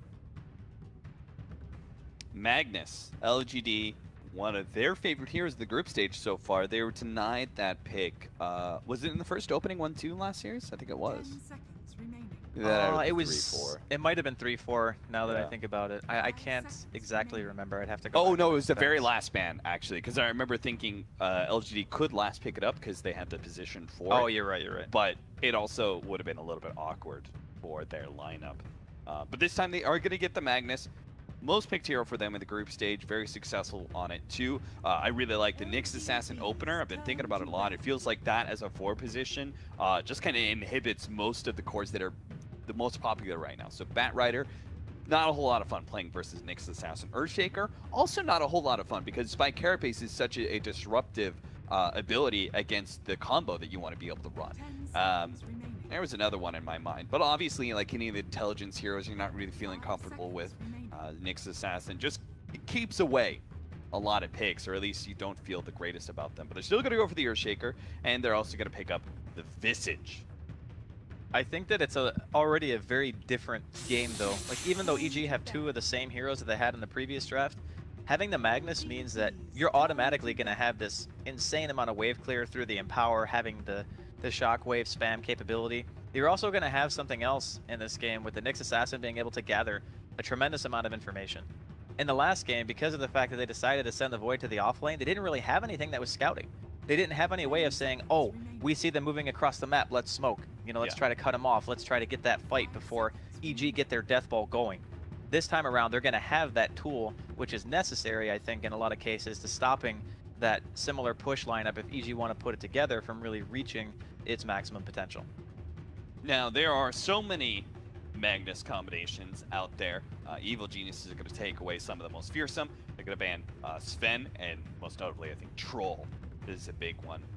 Ember Spirit is another hero, though that is, I think, a little bit questionable because you don't feel real good about running the Ember Spirit versus the Earthshaker in that mid lane. It's a bit tricky. I mean, I looked at this and I think of stuff like MVP used to run like PA, for example. I think PA is great against Visage because you avoid so much of the incoming physical damage, and you can stick on the hero like very, very easily. Once you have BKB, I mean, Earthshaker can still pose somewhat of a threat just by having the True Strike of the Enchant Totem, but I don't know if LGD necessarily play that hero, but it's just something like any hero that's kind of mobile, gets a lot of armor, can benefit from the cleave of the Empower, because that's really what you want. You want the ability to amplify someone else's farming capability and kind of get them to become out of control and make EG not able to deal with it. Third pick for Evil Geniuses. is going to be the Pugna. So despite the failure on LGD to really make use of that Pugna the last game, Evil Geniuses are going to pick it up for themselves here. It could also still be a support or a core. I think that it's interesting that the Pugna pick is coming out now. Primarily looking at Nyx, you think, okay, an int core that goes mid is not something that you typically like to see against Nyx Assassin, yeah. But there is something very important to note, and that is the way that Pugna plays the game around the 5-man is a counter to what Nyx wants to do. Sure. A lot of the time, if you're in a side lane by yourself, sure, the Nyx is going to kill you. But if you're with your team, and you have a Nether Ward down and a Sentry, the Nyx can't freely just walk into you and say, oh yeah, I'm going to get this quick pick. So even though the hero on paper in a strict 1v1 scenario might not be ideal against Nyx, I still think if your game plan is to play this hyper-aggressive push, that it still fits the bill. Yeah, Pugna is particularly susceptible to those kind of 4 positions that are able to provide that really fast blink initiation and disable. And since you're running an Nyx Assassin, you're not going to get that from the 4 position, but LG are still going to find a hero that can counter the Pugna in the puck. But now the Earth Spirit's picked up by Evil Geniuses. It's looking like a very dangerous mid lane, no matter what the situation is. It's Pugna mid with the Earth Spirit. That's a lot of aggression that can come out. Any sort of misstep by the mid laner could result in death. We still don't know exactly what the combination is going to be for LGD, because I'm presuming we're looking more at a Magnus mid and or a Puck mid and a Magnus off lane, and then our big safe laner that's going to combo up with the Magnus. But I'm not sure what kind of heroes you want to run against Visage and Pugna, because now if you say like the PA, for example, any of those heroes, they're going to have a problem with Decrepify. They will have some issues, but PA is kind of a natural diffusal carrier now. Yeah, that's true. Mean, a lot of people, what I've been seeing is like the standard Deso, BKB, and then diffusal right after, if they need it, and if they don't need diffusal, they just go Basher instead. So I think that the PA pick just kind of fits. It's going to be one of the I buy BKB and just come at me, bro, PAs, because it's so hard to deal with that mobility and the fights, just being able to stick the target that you want and getting that quick kill. So the way I'm looking at this is that Earthshaker is definitely a core, right? Because it's so good versus Puck and Phantom Assassin. You have True Strike, and then you also have just quick initiation, which is really good against Puck in particular. So I'm not sold on that, to be honest. Really? I'm not sold that it's a mid shaker for the sole reason that it could be offlane. Yeah, it could be offlane as well. Oh, you just mean like a core in general? Yeah, either offlane or mid. Okay, yeah, that I'm more in tune with. Just because if you pick Pugna and you see an opportunity to take these early game pushes and get the map control, EG are very good at doing it. Like, I think you really want to play to your strengths, and they know how to push their limits on their heroes and say, okay, yeah, we can get all these outer tier towers. They're very methodical about how they get their map control and keep it. So I think that if you're going to play that kind of style when you have the safe lane Visage and you have this mid Pugna as well, it's still going to be a really hard push to stop. And LGD are still going to have to find these openings and kill heroes, get pickoffs, try to stop the 5-man from really getting together. They stopped the potential mid Broodmother that we've seen a couple times. Liquid have been running that. I know RTZ's played it at least once pub recently. Lich is going to be last grab for LGD. I like it.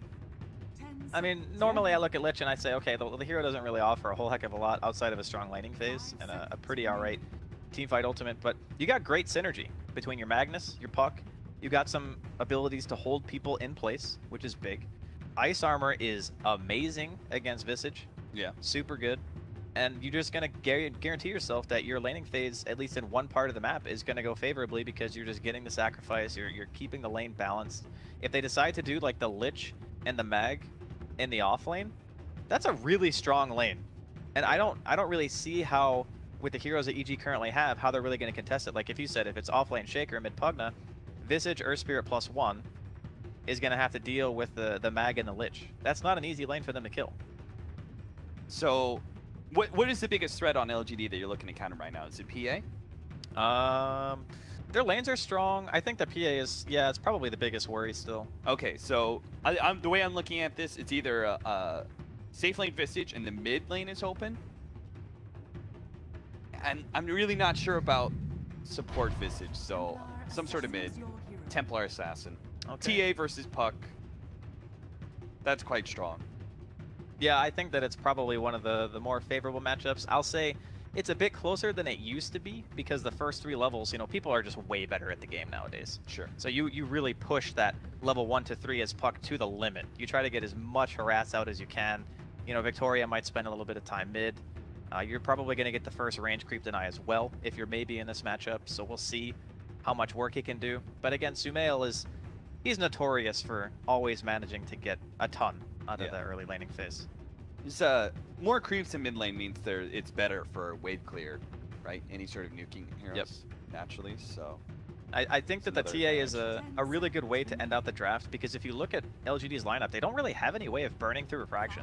So once you get that MKB, you know, BKB, sure, it's down the road a bit, but if you do get to that stage, the TA becomes very difficult for a Phantom Assassin, and I would even say like the rest of LGD's lineup doesn't really have great tools at killing a farm's TA. Yeah, and the space that Evil Genius's lineup's going to be able to create, like with Artesia coming online pretty early and pushing down towers, I think that's a lot of space for Sumail to get to that. I feel like Templar Assassin is more of a late game threat than she used to be. You know, just because she farms up those Ancients so fast and is able to just kind of like build and build and build, and then you get that big peak. Blink, BKB, Desolator, and you just like go in there and you take out heroes and you kind of like guarantee get at least 1 or 2 kills every team fight, barring some sort of magical counterplay by the enemy team. So I think in that case, you're kind of putting some pressure on LGD to find some way to shut the Templar Assassin down, but they're going to be kind of hard pressed too, right? They don't have this lineup that really effectively takes towers. They have killers. They have Puck, they have PA, those are definitely killers, and they can farm up really well and push into late game okay with thanks to the fact that it's just a Magnus lineup, but they won't be able to, I think, really take map control and take those farming areas away from the Templar Assassin. It's going to be all down to the mid game, I feel, right? Because you have, like, PA mid game is still pretty strong, and once the BKB timing comes out, the Deso BKB, you have the Empower too, they're going to be able to stay, I would say, pretty consistent and farm. The Puck and split push, you know, the Nyx is going to be gathering information, and Powered PA is going to be hitting creeps. I am in the same boat as you, thinking that the late game TA is going to be a real issue, but they do have the tools necessary to be able to pressure on the side of LGD. And I guess we'll have to see how the lanes are shaping up right now, because Ame is the one currently on the PA who is standing mid. I'm not sure if this means that they're going to go for the duel off, or if they maybe have some other plans, because at the moment, you know, maybe he's kind of chilling around here, but he's not at the mid rune, he's at the safe lane rune. So if Puck is bottom, he gets a 1v1 against Earthshaker. And that frees up Nyx Assassin to kind of go into mid lane, and Lich can go into the top lane. Is that how you're thinking? Are you thinking the same way I am? 2-2-1 scenario? Most likely, I think, is what is going to transpire. And just having that, the favorable matchup for the Puck is nice. You know, you're still going to get a little bit less EXP because Victoria might be hanging around a bit, but as long as you don't really have to worry about the TA getting out of control. This is like the anti-Sumail strat, right? You just send the Lich mid. He's already taken one range creep away, and between the range harassment of Yao and the dagger harassment, Sumail is not going to be able to rely on refraction very much, even when he does get level 2, because currently he's rocking just side blades. Level Bottom 1, trying lane. to keep his distance. Trying to go in, Zai gets quite low. For a successful impale from Victoria. Jeez, look at Sumail, man. He's going to have to blow through his healing salve already. Well, there's not really much you can do about it. I mean, he's just lucky that Stifling Dagger is not the old Stifling Dagger, where you could throw it from like max range at level 1. Yeah. Nowadays, it scales up in overall distance, so he actually has it a bit easier. Yao, thanks to sacrifice, gets level 2 before Sumail does. I guess about the same time. Oh, interesting that he opted to get armor. Oh yeah, I really thought he was going to just get the nuke and just continue to press Sumail against the wall. Yeah, right, because Frost Blast is 2 instances of damage. There's like a single target portion and then an AoE portion.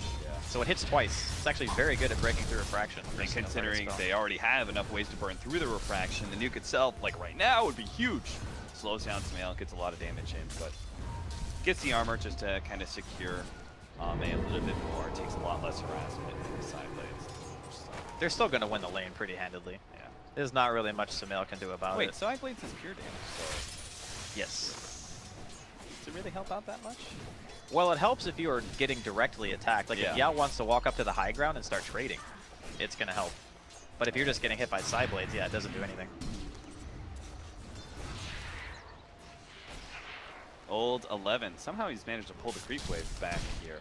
He's farming right next to his tower. That's a pretty good thing. The offlaner against Visage.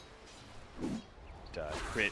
While the creep wave is pushed in so heavily, he's going to roll on in, take that bounty rune away from the Magnus. Doesn't get himself to level 2. I'm kind of wondering when he starts heading to mid lane. It's just like Templar Assassin against this duo, especially with the armor. There's not a whole lot of opportunity to get aggressive. They can maybe kill the Lich if Yao ends up getting a bit too far forward. But other than that, like killing Ame is good luck. And he can just save his Phantom Strike if he really wants to. Victoria tried to come in, but wasn't really in the range for an impale. He has gone level 2 mana burn. I particularly feel for the mid laners when you get like Templar Assassin or something, and like a Nyx Assassin comes in and just mana burns you. You're like, oh, that's one refraction. Well, there is one bright side for EG, even though the mid lane is going to struggle a little bit. It's the I can always fall back on my Ancient stack strat because I'm TA. Probably the best hero at killing Ancients besides like Tidehunter, you know, without the use of items. You can just kite it out, pop your refraction, and get your recovery that way. Earthshaker's having a bit of a rough time here in the bottom lanes. Completely out of health regen, maybe still has 2 tangos to work with. So Earthshaker's actually going to head out of here, and Zai will take over next dawn. You know, all things considered, like, Sumail's still 14-4. It's not like the PA is like trashing his CS or anything. It's 21-9. Yeah, you would expect that Ame would be ahead in this situation. But it's not as if Sumail is even really getting forced out of lane. He's got the stick, so between the sacrifice, the ice armors, the frost blast, the daggers, he's gonna always have mana for refraction, more or less. Starting to play it around jungle. He's got 3 stacks of ancients. Start going through a hard camp right now. Oh, nice. Crit barely snacks that regen rune ahead of Ame. Every little bit helps. Certainly. Yeah, and it kind of looks like LGD, maybe they're not winning every lane like handedly, but they are winning every lane, right? Like, I would say even top lane, this is kind of a win for Old 11. He's very close to Artesians. Yeah, 16-5 compared to 21-4. You don't expect that out of your offlaner mode. I think a lot of it is just because the supports of EG can't really find a kill in a lane. Like mid, if Crit's sitting here soaking XP, it's probably the most efficient place for him to be. Because even if you roll in on top, there's a skewer. If you roll in on mid, if it's not the Lich, Ame's going to blink out. There's not a reliable place where Crit can go and find a real kill. And the other hero's a Pugna, so how is I going to kill anybody? I mean, right now, he's been stacking some Ancients for Sumail. But yeah, it's looking a little rough for EG and kill potential. Ame jumps forward, pushes Crit back even further, and will cut the creep wave as a result. Seems like LGD, like, this laning phase is great and everything, they just really have to make sure they maintain control. Oh, nice stun there. Impale lands on his eye with Nuke coming in. They bring Zai very low, and Ame's just looking to be able to finish him up with a couple right clicks, but Sumail is here for a little bit of vengeance with a Bishop block. Maybe they can get Ame, but manage to make the leap over to Yao, and the roll is going to miss from Crit as a result. Great play by Yao moving forward to give Ame that blink opportunity. Nice movement there, forcing the reaction out of the offlaner as well. So Universe is going to have to hobble his way back towards bottom. Now this is a way, way better start for LGD than game number 1. I mean, they have just completely shut down the possibility of these rotations of EG really doing much of anything. Like Puck, PA, Mag, all with their own inherent escape mechanisms. There's just nowhere for Crit to go. Well, 11 almost has reverse polarity. So he can actually maybe set up a kill. Maybe support rotates to him. Maybe he rotates to mid or something. He hit level 6 before Arteezy did. It's kind of surprising. Yeah. It's the power of Empower denies. Universe in this bottom lane in some trouble. Foil holding Universe in for a little while. Maybe not going to be able to chase that one down, though. But I think maybe... Oh, top as well. 11. The nuke. Oh, and it is enough to finish him off. He gets a raindrop immediately after he dies. He realizes that when he comes back to lane, he just cannot afford to be missing that raindrop. I think a lot of people kind of underestimate just level 6 usage in general. Yeah. Zai is going to be slowed down by the dagger, which leads to Victoria. Spree and Paleland.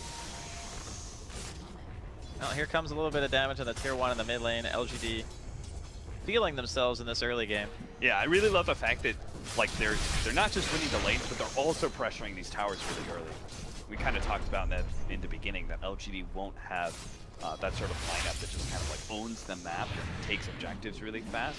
So the fact that if they can actually take some of these outer towers during the laning phase before EG actually get their team fight potential ready to go, I think that's a gigantic win, particularly when it comes to controlling the Ancients. Yeah, it's going to be struck by the long-range boulder kick from Crit, helped out by the trap slow from Sumail, and the familiar birds from Arteezy. And now we're getting to see the little bit of group up from Evil Geniuses. Same situation last time. Arteezy can sit in his lane, continue to farm away, but bring his familiars to these other lanes to gank for him. Situations like this, where you can't do anything to Crit. Those birds are like stronger than heroes at this stage, man. They do so much damage. And in the meantime, Zai's just continually been stacking. On the right side of the map, we have the Ancient stack. We've got the medium camp stacked as well. There's a lot where Sumail can look to that and go kill it. I mean, heck, the top Ancients above the mid tower are also stacked.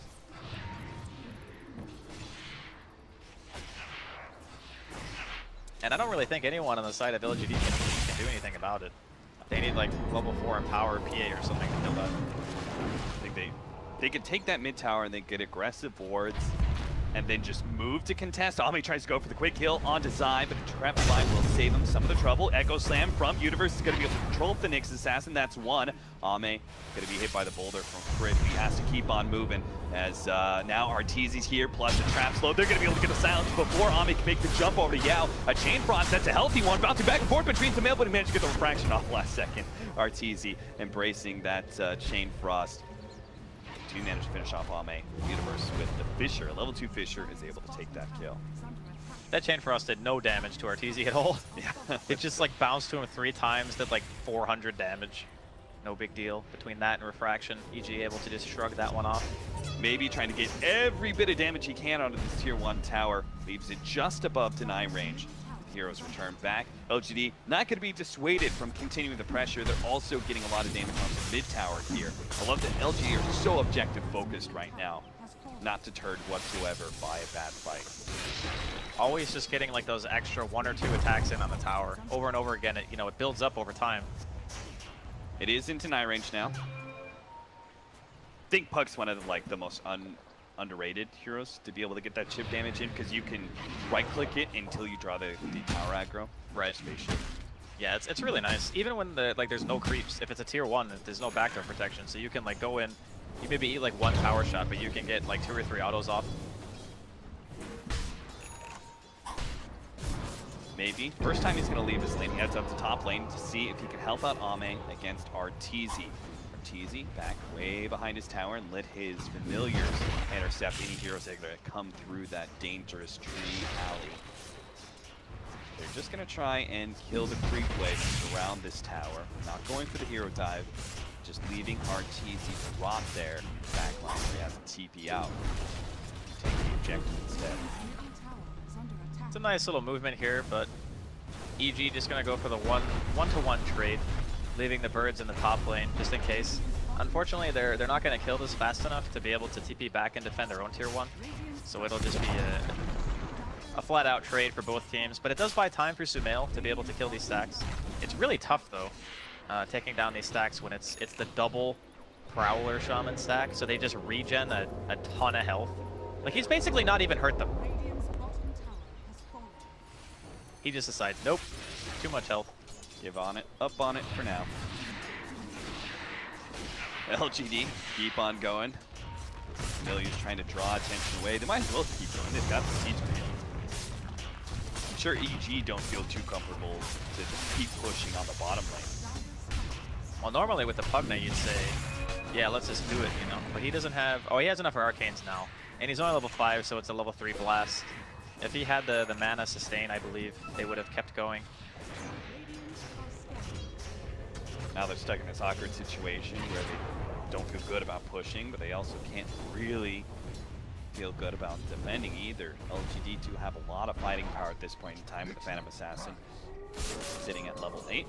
Ame does go down to bottom lane, so they've done these kind of chip, and they've left 2 different towers very low. The bottom lane off lane tower from Evil Geniuses is actually still sitting in that deny range, and top only at 400 HP. So those towers will fall eventually. It just takes a little bit of a fortuitous team fight for LGD to push, turn into an objective. A 3-man smoke up from Evil Geniuses wrapping into the bottom lane.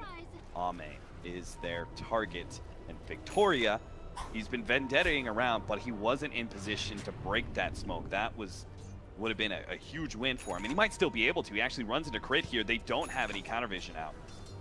So EG's rotation does indeed fail as Ame backs up. Great read by LGD. I think that LGD are going to be in for a real big surprise soon, though, because that smoke on Universe did not end up breaking, and he has a Blink Dagger. It's 12 minutes into the game, and he's got the Soul Ring, the boots, the Blink. The showcase of this could have huge implications for EG getting momentum back. There's the Echo Slam. It's going to go onto an Nyx Assassin, take that free kill before the Spike Carapace can go off. But maybe he wants to fight this. Maybe he doesn't. We'll see. The Familiars are coming in hard. The Universe already takes 1 crit worth, and they're just going to be able to burst him down. Now they try and back up, but the Familiars is here with the silence, and the stuns are going to be able to control maybe for a really long time, but they do have the Chain Frost, and Arteezy could take it, but Zai cannot. It actually bounced over to hit crit as well, so maybe he's going to be able to get away a little bit farther, dodges some of that damage over time, and I think he's going to be okay. Ame just looks for his next victim. Now, he doesn't like fighting into Arteezy, but he really wants to be able to get on top of crit, but he just can't do it. He's going to have to back up. It's too much magic damage taking from these blasts. Victoria's coming in with his Vendetta, though. This hero is so hard to kill, man. Like, he's got the hood, the medallion. Saw this build in the previous match. So much armor and survivability on the Visage. You kind of have to throw the kitchen sink at that hero if you want him to die. Yeah. And that's why I think LGD just kind of avoided it, right? And just kill all the other surrounding heroes. Crit! Whoa, that was pretty fortunate, but he's still gonna die. Completely mana burnt out by Victoria. It looks like they'll finally claim the Ancient stack here since we have a bit of a lull in action on the map. Zai helping out, and by that I mean stealing the majority of the creeps. The thing is, when you have the double Prowler stack, they regenerate 40 health a second. It's so much that it actually takes a long time for even TA, who does a ton of physical damage, to be able to kind of chew through that. So LGD still with an incremental lead, about 3,000. Nothing to necessarily write home about, but I think the longevity of their lineup and just how much they're going to be able to do with the late game PA, Ame working his way towards that Desolator and having the Empower to fall back on, that's the thing that I feel EG are most scared of at this point. 2 Initiators ready to go. Old 11 has a Blink Dagger. He's smoked up with maybe. May not have a Blink Dagger, but it doesn't really matter. Nyx Assassin are already set up on Arteezy. As you said, kitchen sink. That's what they got to bring over here. They are going to start the initiation before most of the team's over here, so Nyx Assassin is going to be stunned up by the Familiars. I think that Vendetta healed him. Like, he took like no damage at all. He just casually walks away or floats or... So much damage reduction that you actually get healed. And it seems that way. Samael is actually clearing through the enemy Ancients. He's so desperate to just farm away because he really wants that Desolator. That's one of the bigger peaks for the Templar Assassin. LGD are cutting out a larger part of the map for themselves. They've taken all those outer towers. They just need creep waves to push in. They'll own a good 60% of this map, if not more. A very close game this time around.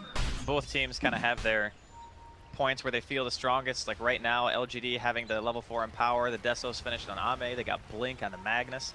There's a lot of things that LGD currently have at their disposal to be able to take the fights to EG. Whereas, you know, last game, they had this anti-mage they were kind of consistently waiting on to get going. Smoke up here from both teams. Smoke is going to be able to run into Old 11. He's been silenced up, but he might just be able to dodge this long enough to get off the RP. Tries to position for 2, instead goes to the skewer back, and they actually just slay The Earth Spirit, maybe more. The dagger's going to be able to land onto Zai. Victoria's just going to go for the nuke.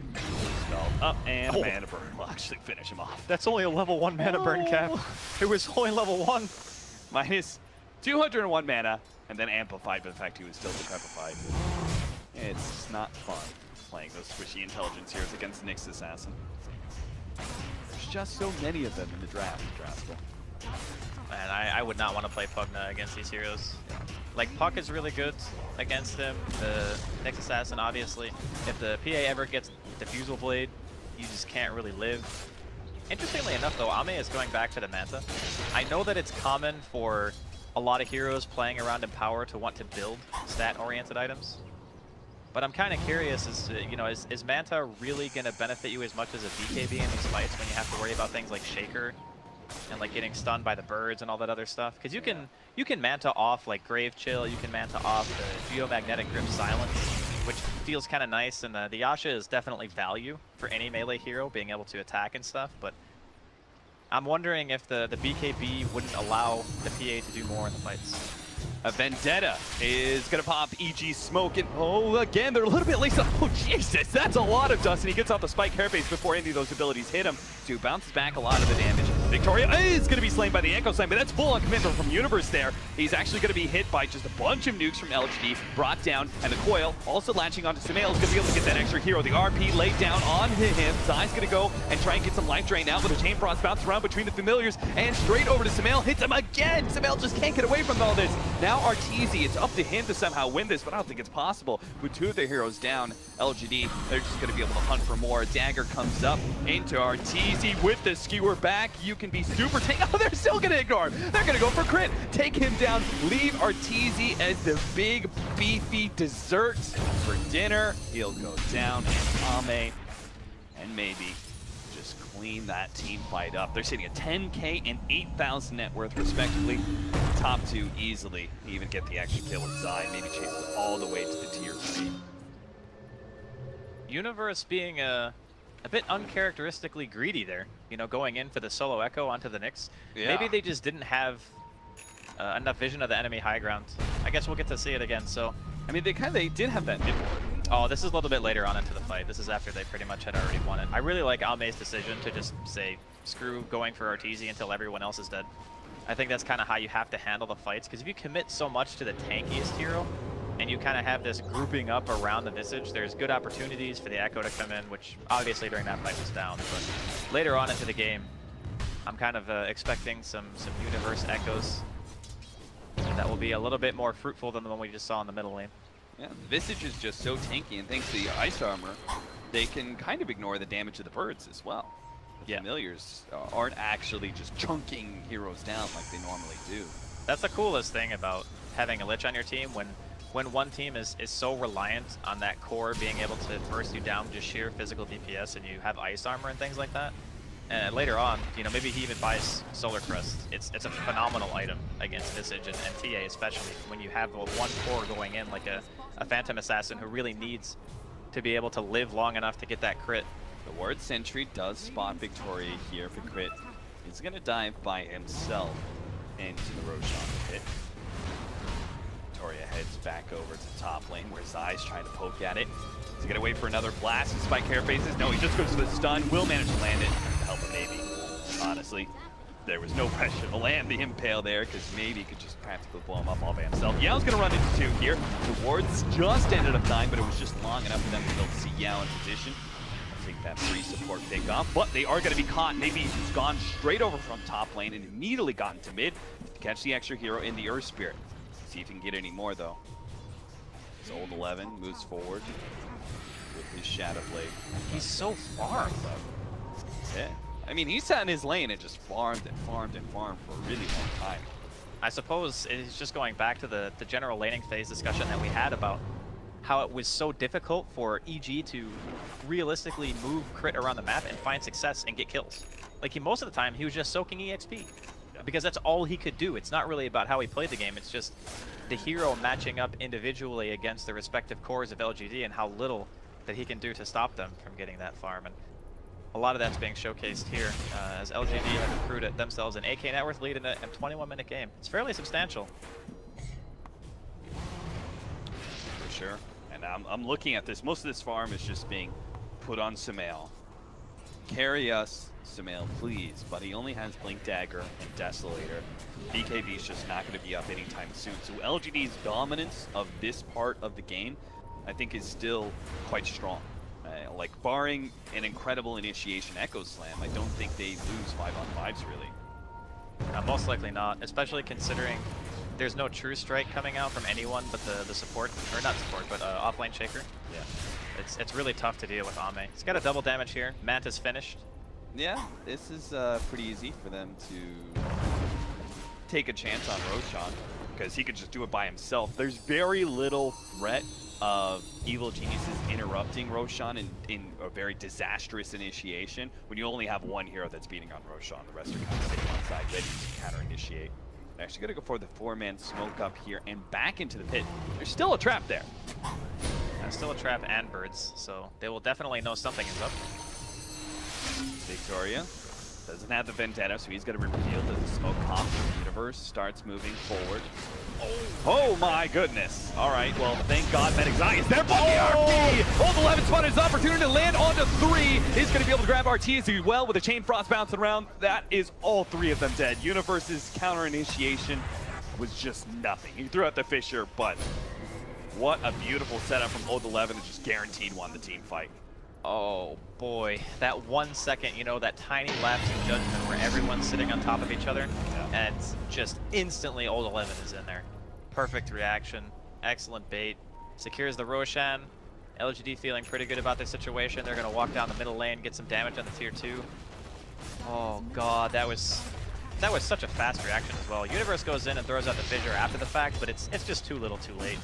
Ame already had the Empower, just shoot through everyone, and here we are back at the mid-tier 2.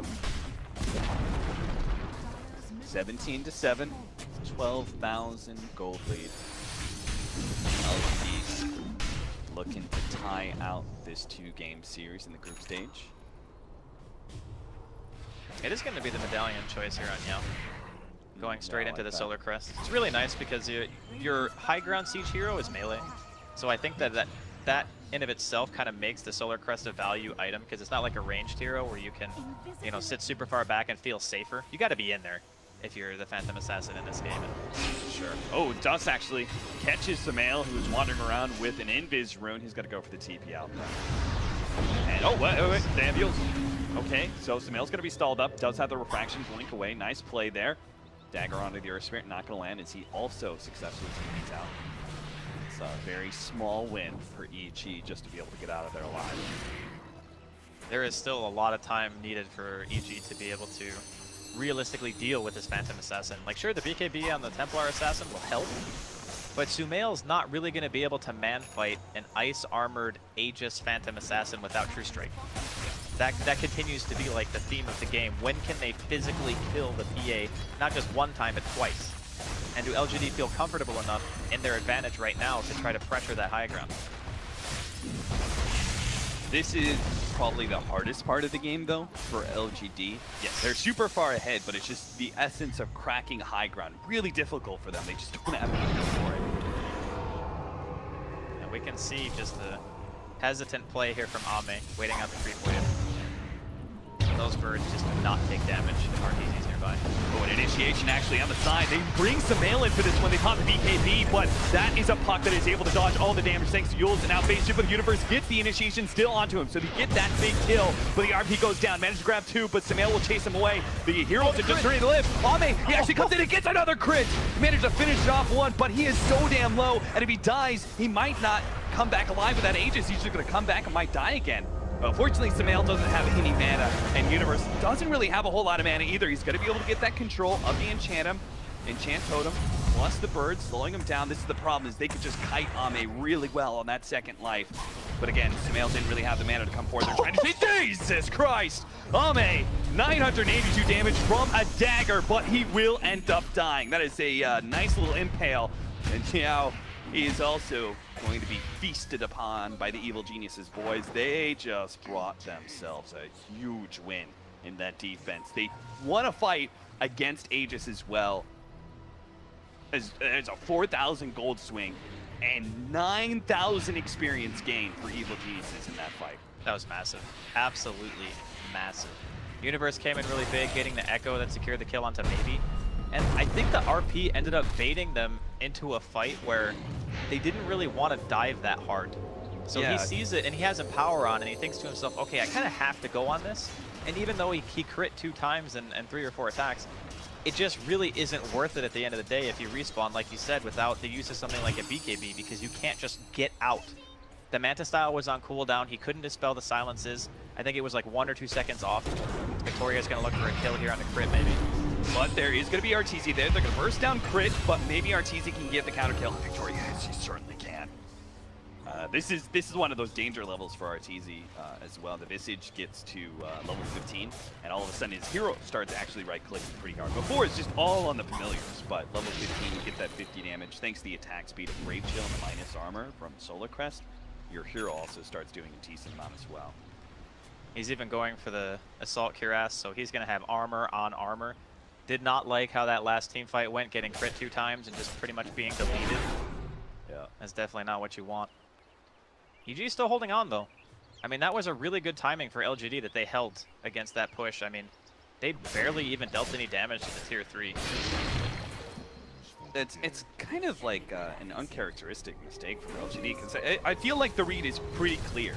Like, you can't really go high ground until BKB on. Well, I mean, we say that, but he didn't even buy BKB after his Manta. He bought Diffusal instead. Yeah. So he's going for like the later timing, where he's going to have another item to supplement his magic immunity and say, okay, if you decrep or you glimmer or whatever, I'm going to be able to just kill you anyway. Yeah, and I think that's fair enough.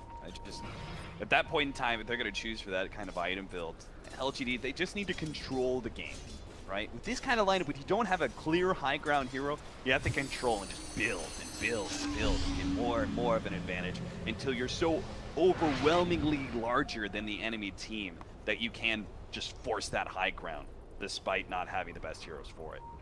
And instead, they try and go a bit too early, and that 12,000 gold lead that they had gets cut down to only 9k and only a 5,000 experience lead after that. They're going to push through top lane, though. Highly doubt they're going to go high ground again without an Aegis and BKB. Plus, they almost have Shivas. Yeah, it would be a little bit silly, I think, to try to force this after what happened in the bottom lane. And in the meantime, EG are feeling good about being out on the map right now. They're kind of positioned defensively around Sumail, who's going to hit the tier 2. So this movement, I still think kind of favors EG, just in the sense that they're getting an actual objective, where LGD were more just about placing that one ward right outside of Evil Genius's base and then saying, okay, let's go ahead and back off after we force a little bit of a reaction. What do you think about the Bloodthorn over the MKB? Now, the Bloodthorn has been really heavily valued over MKB. It's been sort of a lost item, but this PA will have both the Manta as well as the BKB to deal with the Bloodthorn on himself. I think that it's good in the sense that not a lot of heroes on the side of LGD can get rid of it. I think it's just the Puck and the PA. Right. So maybe if Sumail in the fights is thinking to himself, I don't really want to directly fight the PA, I just want to kill everyone else, then it's a pretty good choice. And it also allows you to stay out on the map pretty much indefinitely. You know, you're always going to have mana because of the Orchid component. Shiva's reveal onto Earthshaker. Stuck up on the cliff, but Sumail is going to try and fight this one. He blinks forward with the BKB, the Yule Scepter onto Maybe. Buys a lot of time where Sumail's just not doing anything with his BKB, so he's forced to retreat. That halberd, man, that was like perfectly timed from 11. Cast it on him, just can't do anything. Like even a 10-second BKB, it's a 5-second disarm regardless. Great choice of an item too for him. I mean, like at a certain point, you just think to yourself as Magnus, like, do I start building as a core? Do I actually start building as damage, which is kind of rare nowadays? Or you just most of the time get a lot of utility after your Bleak Dagger and Shadow. And Heaven's Halberd, I think, is the perfect like third item for him when it comes to utility against this team. It makes a ton of sense because the biggest threat to his carry player is the TA. And if you really are only worried about like the potential Bloodthorn / MKB and killing Ame in the fights, then the best thing you can do if you're playing this kind of hero who supports as an offlane for your core, then Halberd is, like you said, it's pretty much the ideal choice. Because if Sumail is slow on the BKB pop and he gets disarmed again like that during a fight, 5 seconds is a really long time to not be able to hit somebody. Yeah. I mean, a PA could get 2 crits in that time and take out 2 different heroes. Lotus Orb's going to be a great follow-up as well. Great Chill's time. Yep, Black bounce back. There's a lot of things. The Lotus Orb's utility is going to be very valued for. The Manta Illusions are pushing out for Ame while he takes up Ancients. That's one of the really nice things about these Manta pickup. Just kind of continues to build up his farm a lot in a very safe way. It is a little bit of a different build, but it's working out for him so far in this game. I guess he's not going to go for the lockdown choice. He's opting for the Assault Cuirass. Maybe just itemizing more around the idea that he has to be the high ground sieging hero and not the I'm going to kill everyone hero, which is classically what Phantom Assassins like to do. Because you always, well, not always, but you sometimes have that other hero on your team that can reliably hit buildings. It's not just you. Red alert! Red alert, LGD!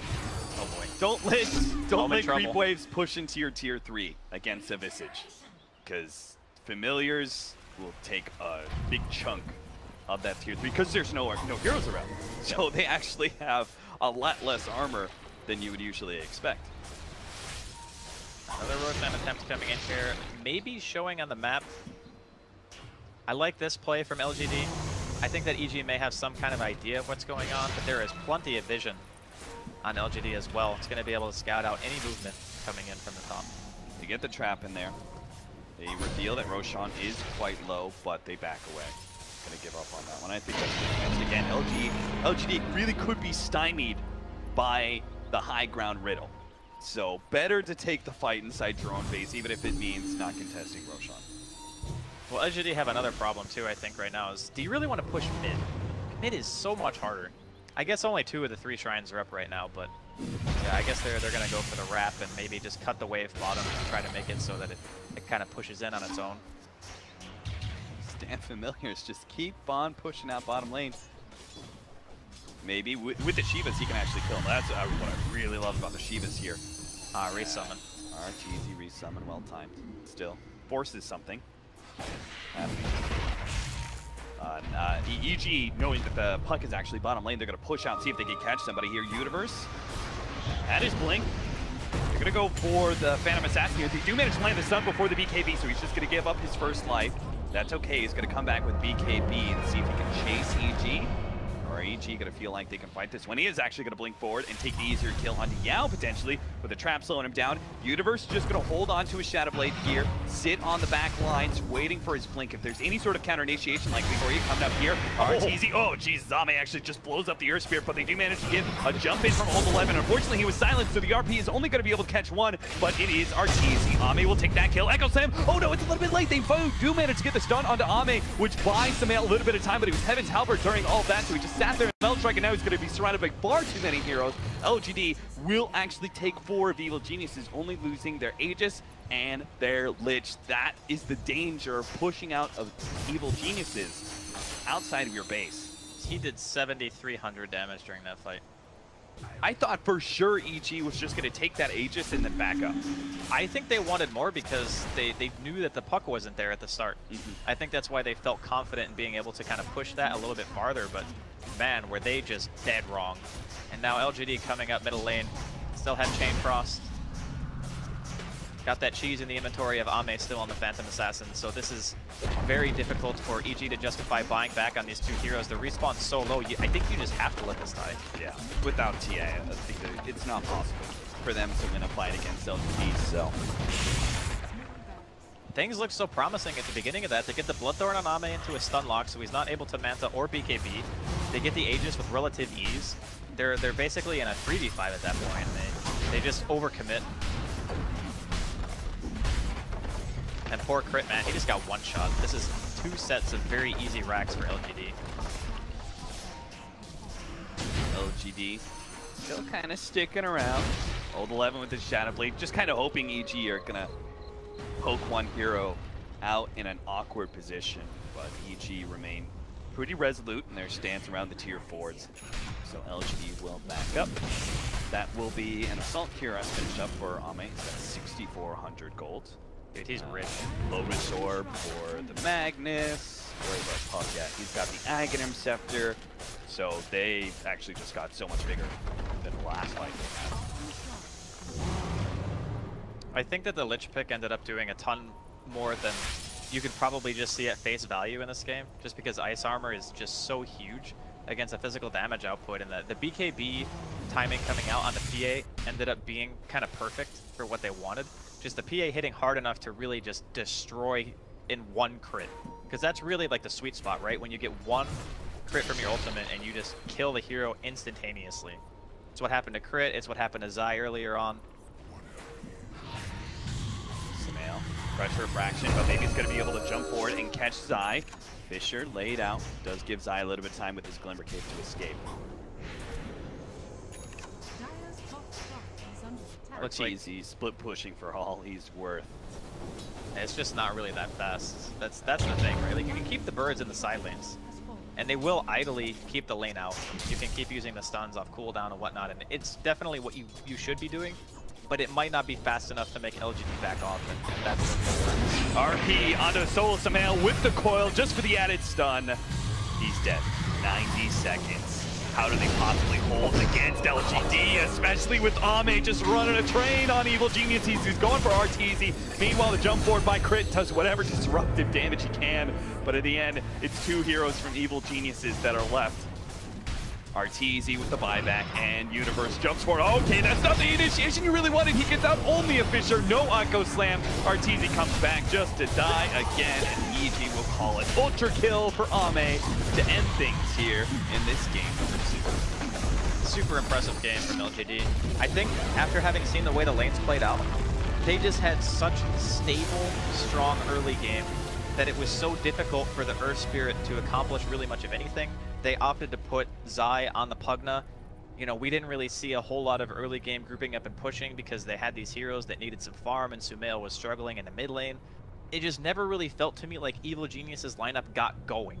It was always LGD pressuring, LGD fighting, getting the objectives down, and eventually when push comes to shove, you can't just let that keep happening, and LGD never really let up. LGD, they still have their match against TNC. Who is EG's last opponent that they have to face? EG have to play Infamous, I believe. Infamous. Oh, according to this, they haven't played Fnatic either. Oh, okay. Yeah.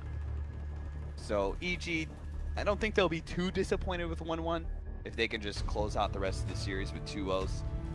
Meanwhile, LGD, I think, are pretty thankful that they managed to tie out that series. If they could just force a tie versus TNC, I think they still guarantee their top 4 position. Yeah, I'm really looking forward to seeing both these teams event, though. Oh, absolutely. I mean, LGD is showing here, once again, why they are the top of the group coming into the series. Like, they showed in the second game how easily they can bounce back, and sure, every once in a while you get this kind of funky draft where you kind of just get outpicked and you're not really sure how you can play out the game after you have your heroes, but game number 2, they just take out the Naga, and that seems to be like the Achilles heel of that particular style of draft that EG ran in the first game. Yep. And off the back of that, LGD are able to just bounce back and take a pretty clean game 2 victory. All right, well, that's it for us here, Capitalist and Draskell. Thanks for watching, guys. We'll see you tomorrow.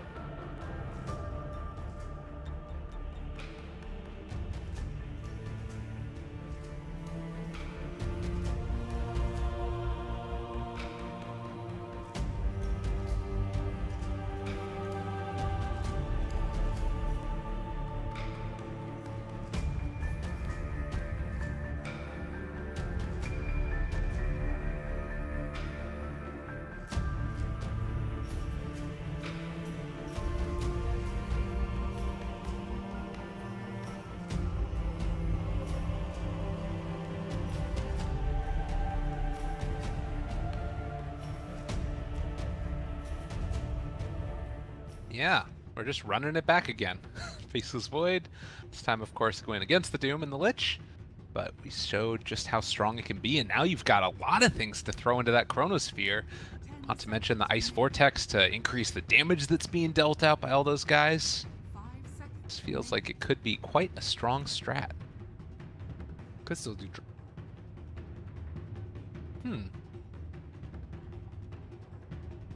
seems like it could be cool. They did that, well, and this was the amazing game that we saw earlier from them as well, was when it was dogfights that ended up getting switched into a position for Weaver. Nope. And it is going to be in July, playing the Doom as well, unless we see something very strange happen. So we are waiting for a Cicada hero, unless it's Invoker last, which also would be weird, so I don't think it's in. 5 seconds remaining. And also Spell Steal is pretty high tier as well. Yeah, boat's actually very easy. Because the normal way you catch a combo is X Torrent boat.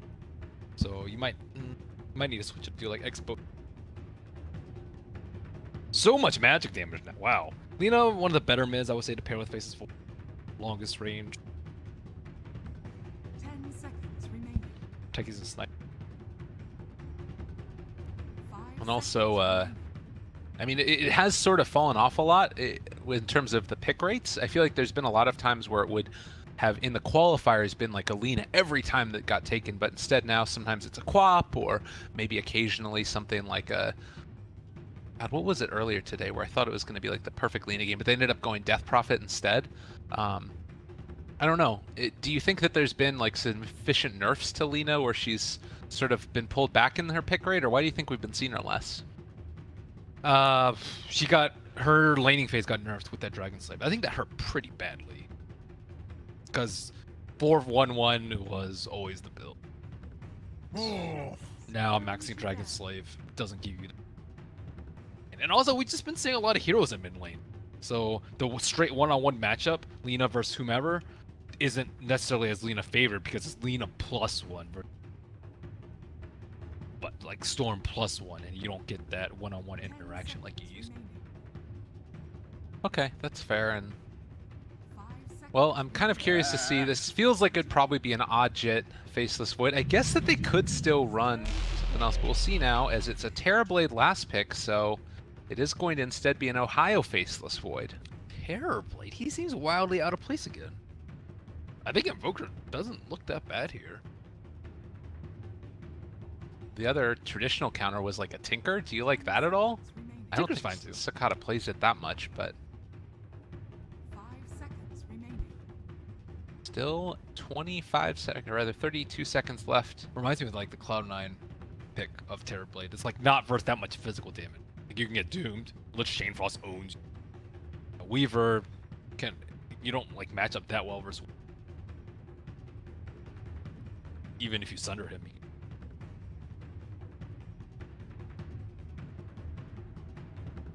Here, but I guess he has a rain, quote unquote rain 1 position that can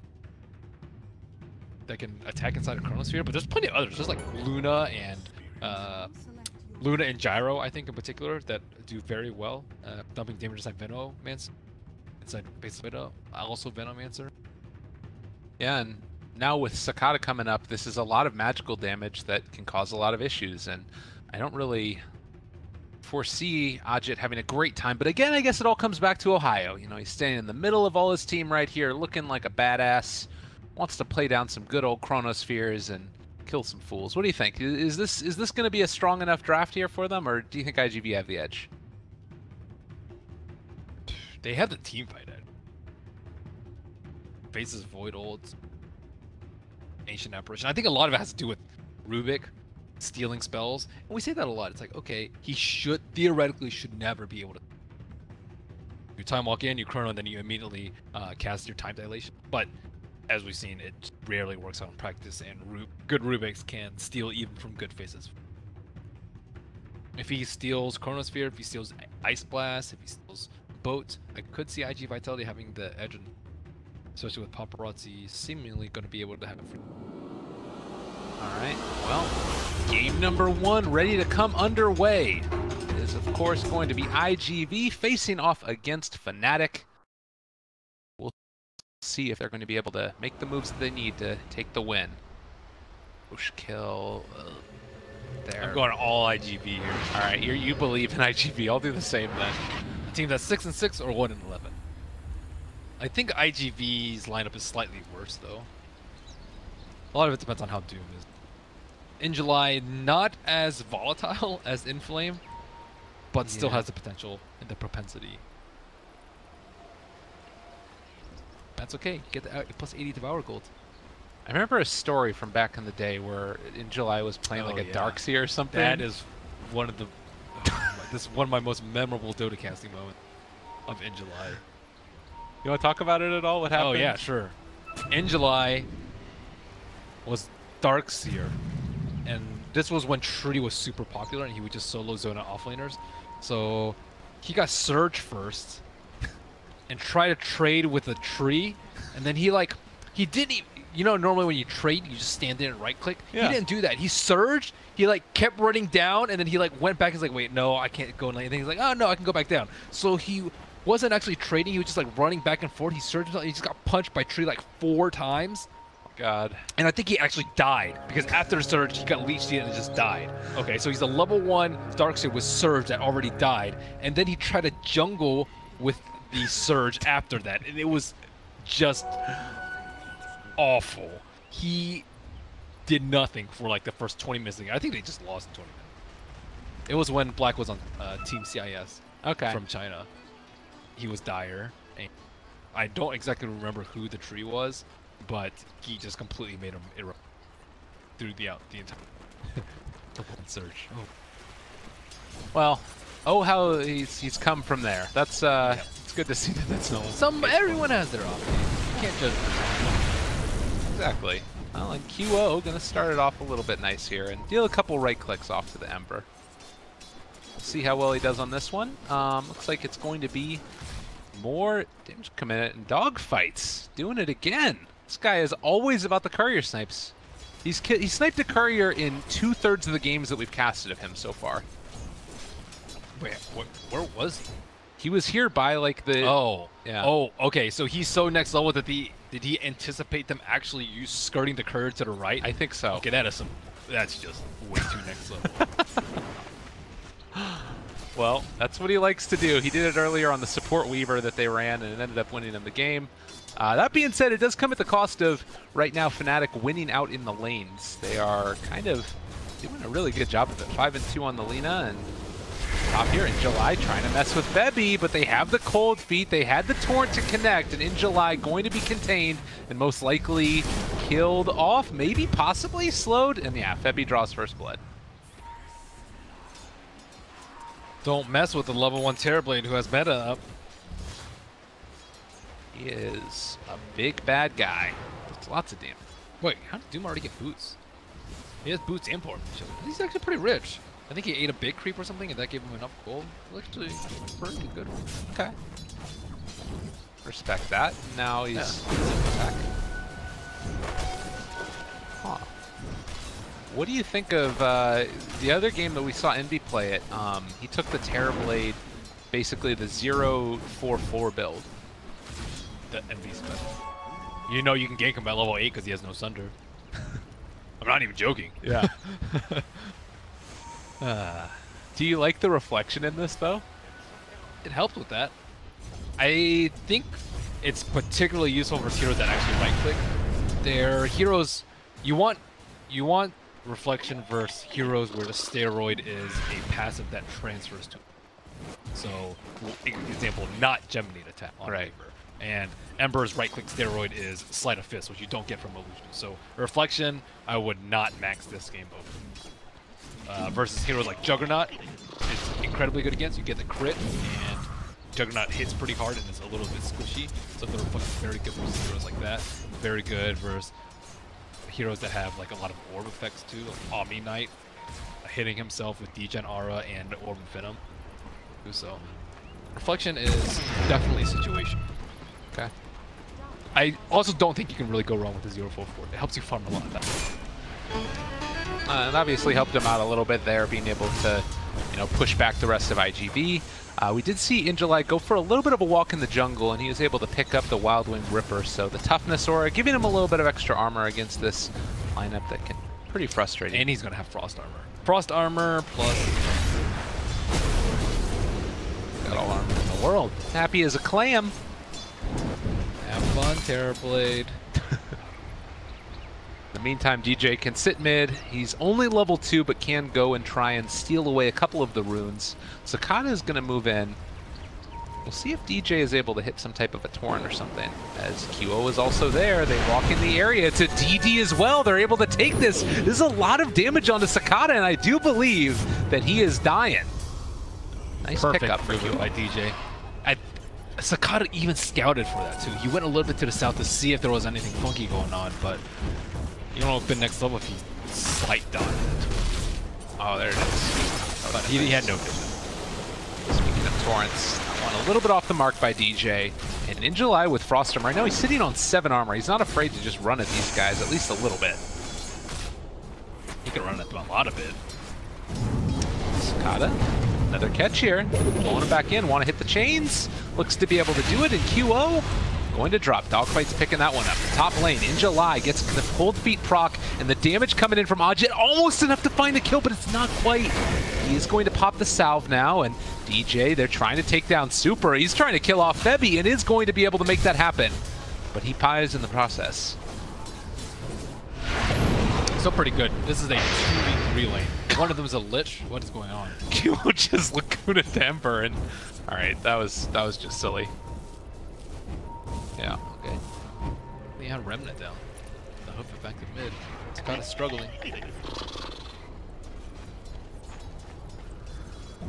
5 minutes in, they're gonna push the Lina back down to the low ground, and Terrorblade looking to start to deal some damage to the tower, but in July will force it back again. Fnatic's all about those taunts. DJ in Ohio constantly can. Yeah, Dogfights was too, though. I think the Rubik taunt is amazing. Giddy up. Yeah, that was good. Moving in again, Ajit pressuring. July is going to be able to be that guardian at the tower to make sure nothing goes down. It's sort of this continued one-on-one matchup, though. Paparazzi versus Ohio. And it's come to the tune of 33-9 on the Weaver versus 20-3 on Ohio. Things going well there. Another catch. July in trouble. We get the clap as well, and they actually turn to fight this. They might be able to bring down Ajit. Does not have level 6, so there wasn't going to be a turnaround, and now DJ also in trouble. Right clicks from Dogfights. They are going to find that kill, and maybe 2 will be able to bring down Febby, but they don't have enough mana. Instead, they're just going to have to back out. Doom with armor buffs. That's great. Yeah. It's ridiculous. The synergy. As a Doomy, you just want to be able to walk in. That's constantly what he's been doing. He's even been like Cold Feet, Torrented, Metamorphosis, and 3 heroes with Chilling Touch waiting on him. That's a lot of damage, and he absorbs all of it. No problem.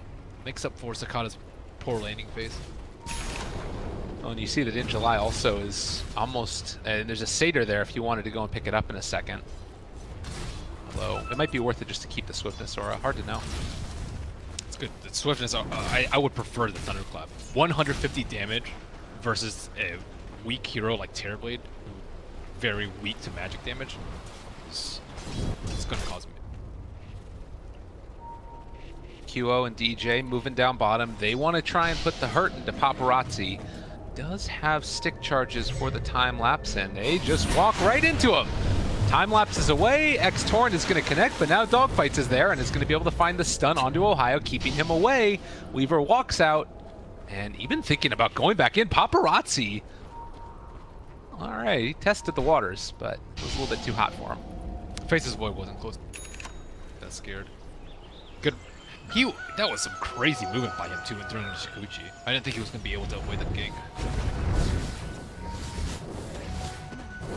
Look at Super. He's just like shadowing this Ajit Terrorblade.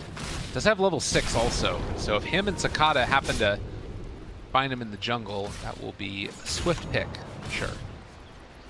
Yeah, and they have the Veil too. So even though Sakata wasn't doing that well in the mid lane, death-wise, he's 0-2, he still has more CS.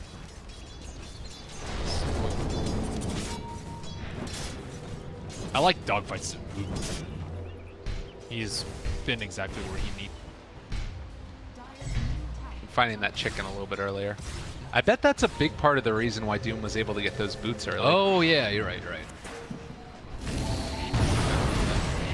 Well, speaking of Doom, that is going to be a dead Ohio, and the glue and the catalyst that makes all of their team fight work is going to be ripped asunder by In July. The thing about Dogfight's position here is it's extremely difficult to play a roaming support when you have a Lich, because the Lich doesn't move around with you. So you're just a solo support who has very little damage that has to try and salvage the other 2 lanes. And he kind of just completely ditched Sakata, just left him on his own and just constantly going in between mid and, or top and bottom. And he has his arcane boots already, just because he's been at the exact right place, exact right time. I mean, that's the thing, too, is that as the game goes on, he's even going to become better, I would imagine, because he can start building into survivability and mobility items also. We did see the Ember just root up QO, and even though there is the Laguna Blade that can come out from QO, he's not a very tanky guy yet.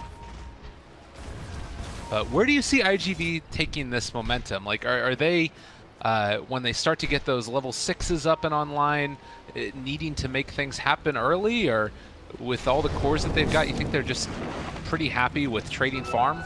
For IGV? Yeah. They're going to get their items soon. They have a Veil soon on Ember Spirit, they have the Lance soon on Weaver, so this is way different than like a, alternatively, very common builds, BOT's first on Ember, and Lincoln's first on Weaver.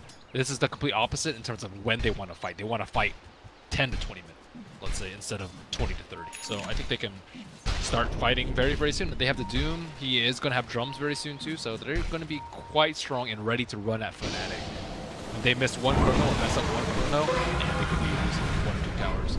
Oh man, and just look at that. They brought in QO, they brought in DJ, they had Ohio already down here, and they wanted to try and find a pickoff onto the Weaver, but it's just not going to happen. And now Dogfights has also been able to steal level 4 Time Walk, so that mobility is just built into his hero now. Yeah, you can even steal Dragon Slave too from QO and then just immediately annihilate people with the Dragon Slave. So him having this much farm is a big deal. Oh my goodness, and he's able to just lift up and oh my goodness, wow. They kill him off. I didn't even catch that one because in the meantime, In July was running at top lane Lich. He doesn't have any answer. Now they're going to be able to taste down DJ as well. I think he is dead. Dogfights with the double kill on top of it, and In July does indeed run them down up in the top lane. So, Ancient Apparition dead, Kunkka dead, QO dead. What the hell's going on? What happened with Ajit? Or what happened with Sakata? How do you... to Terrorblade. He was in between the mid T1 and T2. I'm not sure what happened there, but on the bottom, I did see what happened. He time walked into the Lina, dragged her into the tower, and destroyed her. Febby needs level 6. This Doom has to be addressed, and I think the best solution is Ice Blast. And honestly, if Febby's not careful, you can just go for the ensnare and doom him. Like, I don't know what stops them from doing that with the exception of like threat of TPs, but even that... He doesn't have enough mana. It's 300. Okay. Now he got 300. And he probably wants to be able to cast Scorch Earth, but I think without Scorch Earth, it's... They're bringing in the rest of their cores though, and Super is there also. He's going to head away so he doesn't get the Cold Feet proc from him. Drops down a ward as well, and now Febby lifted up, Fade bolted, and beaten in the head a few times before he eventually falls. And what are Fnatic really going to do? They brought in DJ and Ajit to the top lane, but they can't really take this fight. Nope. Drum's ready. They're ready to fight. No Veil yet. Ember Spirit can pop to the side shot again. Ohio is here, and he is over in the trees. Oh my god, another lift of Dogfight. He's just owning them, and now he stole both. He's going to be able to kill off everybody. Ohio looking for a Chrono Spear on someone. There is no Lina to follow up, though. Lina is actually getting a free tower in mid unless Dogfight can be there to stop the push. Okay, Dogfights. Dogfights is back. After that last game, they reinvigorated. Well, I do like the phase boost pickup on Lich.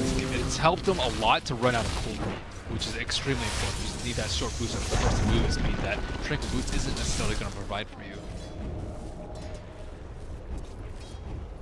Paparazzi, in the meantime, he's been able to farm into a Dragon Lance for himself on top of Aquila. Raindrops there as well. could end up going down if he is not careful with his positioning, but Paparazzi has been so careful. He also has strength treads, lance, stick, raindrops, and the strength talent. So with strength treads, he's 1500 plus HP Febby stuff. I'm just gonna try and take away, but it was never gonna be enough. In the meantime, you can drop an X, you can place a ward. They did, I believe, scout it out as that range creep was chasing the Kunkka. Maybe not. I might not have been looking at that point, but it's the same situation we saw in the last game where the IGV just owned their jungle, and now Doomed, as Faceless Void tries to walk up, there's just no answer. They are getting completely dismantled. It's not exactly what you want from a Terrorblade lineup. They aren't able to even come close to towers, and even if they were, easy anti-push with Rubik, Fade Bolt, and easy defense with the Frost Armor on the tower. So, I mean, Dogfight is right-clicking the mid tower. Doesn't really care. He's cool with that. Look at that. Like, how long have these heroes been down here in the bottom lane? And, oh god, they're all TP'd in. Paparazzi looking to try and take this fight right at the start of it. They are going to be able to get the chains onto both of them. The Remnant forward. Oh my god, Fnatic! They're getting destroyed. IG Vitality, have mercy. But I don't believe they will. Did he X himself? Going for an outplays, man. All right. X marks my corpse. Yeah, this is... They're just getting outclassed. Maybe it might be just the draft, though, too. Do you think that the draft has a lot to do with it? Their early game, surely. I think the Doom Lich lane had to be addressed a little bit better. I don't think Terrorblade's the best solution for that. I mean, QO won his lane. Yeah. QO kills Sakata twice. I think DJ had some successful units, but the Doom also just runs at the boy. You don't really want to go on it. It looks like, oh my god, that bodes. And the Remnant to dodge the Sundercast. What? Oh wow, he's so bold. He's going for the 60 damage. Yeah, dog fights. Of course he is. What else would he do? He always wants to kill people himself. He is. Yeah, they're certainly getting on top of Rubik is just. I can't believe he. All his rotations were he hit level 6 before that push on bottom. The tower's still up, by the way, on bottom. Yeah. Thanks to dogfights being. Okay, QO will have Bloodstone soon. And then. He's pretty high level, so they can get some kills. The problem is he's just not good at killing a very high HP hero like Doom. He doesn't have the right click damage to back it up at the moment. And Legit still needs time for farm. Maybe this is the play, though. Dogfights and Super, if they end up being able to... No, oh god, no, don't let it happen. No, Ohio, oh, he does get the time walk off. Okay, now he drops the Chronosphere. It's caught onto 3. It's pretty freaking good. Boat goes down. They take down Paparazzi. They take down Dogfights. It's a lot of damage. In July shows up. He's going to get X'd. The counter feed is coming out right now from IGV. They do miss the Torrent. They missed the Light Strike right, but I think it's still enough to kill off In July. Super slowed down. He actually kills off Ohio. In July does it with the passive damage, and now Ember coming back in as well. He wants to fight some more. Can they kill off that Lich? They will. But that's going to probably be the extent of it. Still a great combo together for Fnatic. Great chrono. Oof. I don't know if they got unlucky with like one of the bounces, but they just had not enough damage to be able to burst them down. In that situation, I'm not actually sure what the best like sequence of events. You actually wait to lift them up. Like maybe if they waited like 1 second to lift them up, like after the Chain Frost hits for a little bit, they could have killed him. He was probably at about 10%. Yeah. I mean, it's always a little bit scary because if he time walks immediately, and he would know they're casting it because of that stun on cast, but that's tough. We do have another setup here. DJ as well as Febby with Torrent, Boat, as well as the Ice Blast. It might be enough. Kill off this Weaver. It's also still so scary for them. Sakata. Gets first on. Oh, wow. He can potentially make big plays. Blocking a Sunder could win them a team. Blocking Luna also, but although I think blocking Sunder is probably way bigger. I mean, that's that like sort of last result that could just turn it so intensely for Fnatic. But it looks like IGV, they're taking the safer path now. I think that part of the reason that they got caught out that much was they're getting maybe a bit cocky about their play and punished for it. Likewise, though, Ohio is here in 15 seconds till a Chronosphere. In July's being super. Waiting for. Bye. Still a lot of room left to grow on these IGV heroes. I don't think that they have to push this tier 2 tower bottom. Do you think you just wait for that next round of items and then maybe go for like a Roche play, or maybe pick off lineup with like the Shadow Blade that's on Doom now? Yeah, I think you have your Doom out on the forefront. The problem with them last fight is that they had their weak heroes start off the fight and they all got Chrono. You want your Doom to be up in front. Identify the Void. Void has a time lapse away, or else he's going to get Doom. Or you force him to Chrono. He should not perish, I think, because of the Frost Armor and how farmed he is. Fnatic getting a little bit lucky there. They are still going to siege it though, and they can go in for the Shadow Blade, the lift, long range. They caught him there for the moment. Damage coming out, and that will be a dead Terror Blade. Ice Blast connected onto Injuly, but there's no follow-up at all. Another Time Walk by Rubik. He's had the spell very often, and it's working better than a Blink. Or not as good, but in lieu of a Blink this early in the game. Yeah, it always catches them off guard, because normally like you have that expectation of how far you can play forward, but gets thrown off by that. Well, we also see the Centaur Stomp picked up by Injuly, so now he has a 2-second stun on top of the Doom available.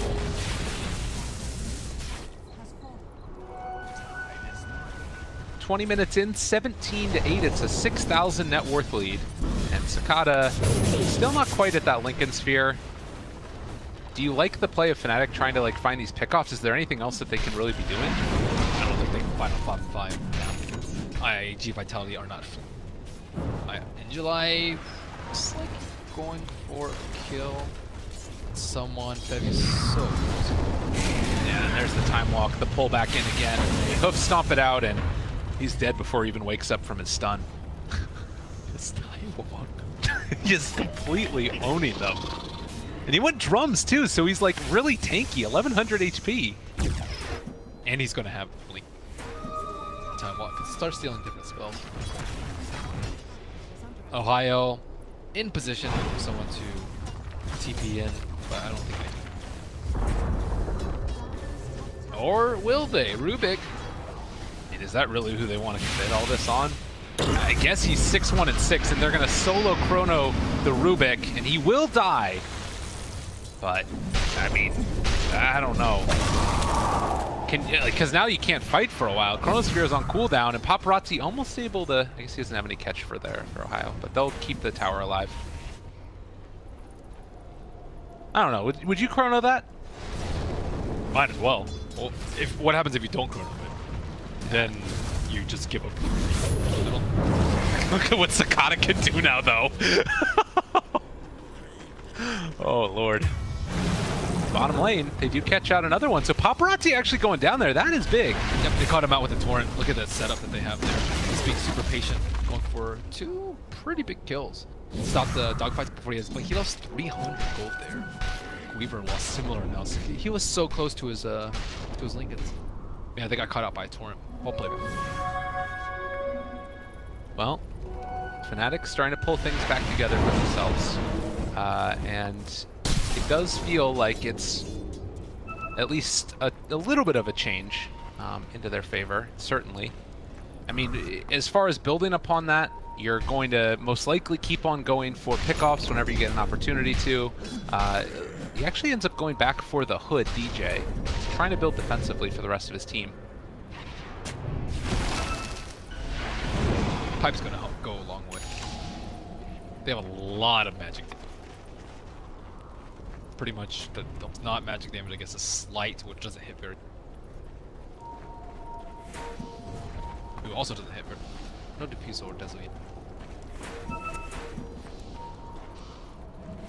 Kind of just like watching the map movements here. Fnatic have to stay together so much, and likewise IGV are doing the same thing. They tried to find somebody with a smoke pickoff. They have 2 Shadow Blades. I think this could be very problematic.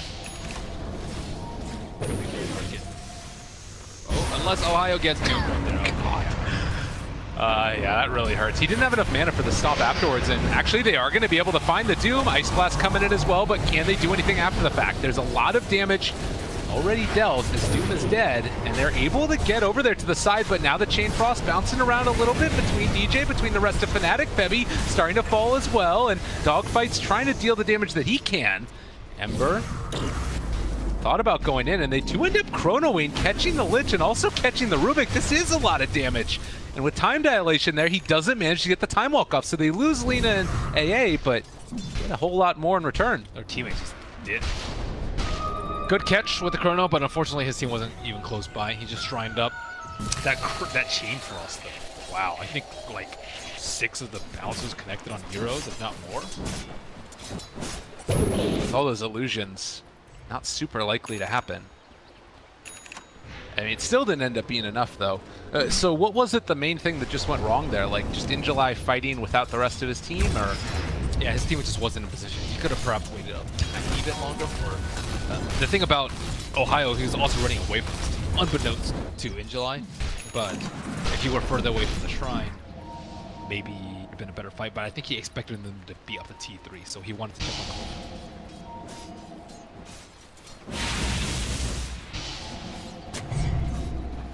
Looks like they'll be able to find that out and take it down now.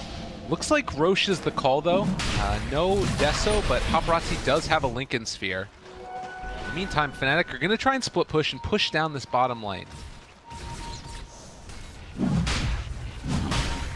AI Ice hits, but Lina shows in the mid lane. She does have a Shadow Blade. They only have, actually they have 2 seconds up. They should be pretty good, but no Obsport over there, so no idea where they are coming from. Looks like Fnatic are actually going to go the super long way around and set up for bottom for going. And now IG Vitality will be like, well, they Ice Blasted us. They know we're in here, but no one is around. So where are they? Looks like Lich may get a free pick off here. Unless he misses the stun. Oh. Yeah, just a little bit off the mark. So QO not able to find that kill.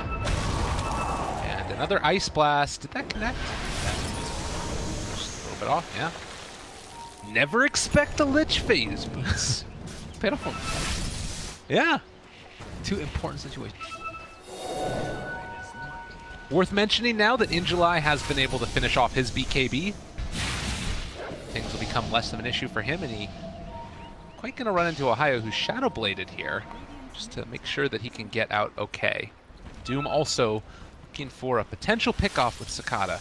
They might run into this Faceless Void, who just right now wears off a Shadow Blade, and Sakata going to TP home. I'm still not sure if this is like for Spirit. You don't farm as quickly as if you had the Maelstrom, and unless you really block like a Luna or a Sunder, I would prefer, because they need some damage to deal with the Terror. I think they actually have slight damage issues because there's a Leakness Sphere on Weaver, not the offensive one, and Doom going for more initiation items instead of damage. It's like Vlad's, I think, would make damage item for the entire team. Well, and I guess the thing that I'm looking at too is like it is like these main big 2 heroes in Lina and Terrorblade that have a pretty substantial net worth for themselves and actually are ahead of the other cores of IGV. The difference maker is really like this Rubik having a lot of farm for himself in comparison to the other heroes from Fnatic who are lacking, specifically the Ancient Apparition. Sakata has Aegis, so he can afford to be out in front. I don't know how they're gonna be able to like get vision on the backlines though. I think that's a big problem with these fights. 2 Shadow Blade heroes running around. Who's gonna spot them out? Who's gonna be able to drop wards in the forefront? Oh wait, never mind himself. Doom has. There's the important, very important pickup right here. Or else I think Fnatic would be able to get a jump in like 3 or 4 consecutive team fights, and then they buy gem and then they don't. Got it out. Ohio's like, I don't really want to do this. Well, they find it there, and that might be more than enough. Oh no, he's gonna remnant away! They do get the Ice Blast out onto him. That might be enough damage, and looks like he's gonna be able to live through it at least for the moment, and everybody TPing out from Fnatic, so... He also remnant dodged the X. That was pretty good. He's a pretty good player at Dota. Thankfully, they did not drop a Chronosphere for that by Ohio. I mean, I guess it's sort of questionable if it's thankfully since they didn't kill him, but they do have it now for the next round of engagements. And the Lincolns blocked the Laguna. Hopefully. Oh, Paparazzi and In July run into Febby, but no. Ooh, there's dogfights. Alright, well, they find the rest of them, and now Dogfights has Icy Vortex. Not the biggest steal in the world. Does he get increased movement speed from it? Let's see if he tests it right now. Yeah, it looks like he does. Nice.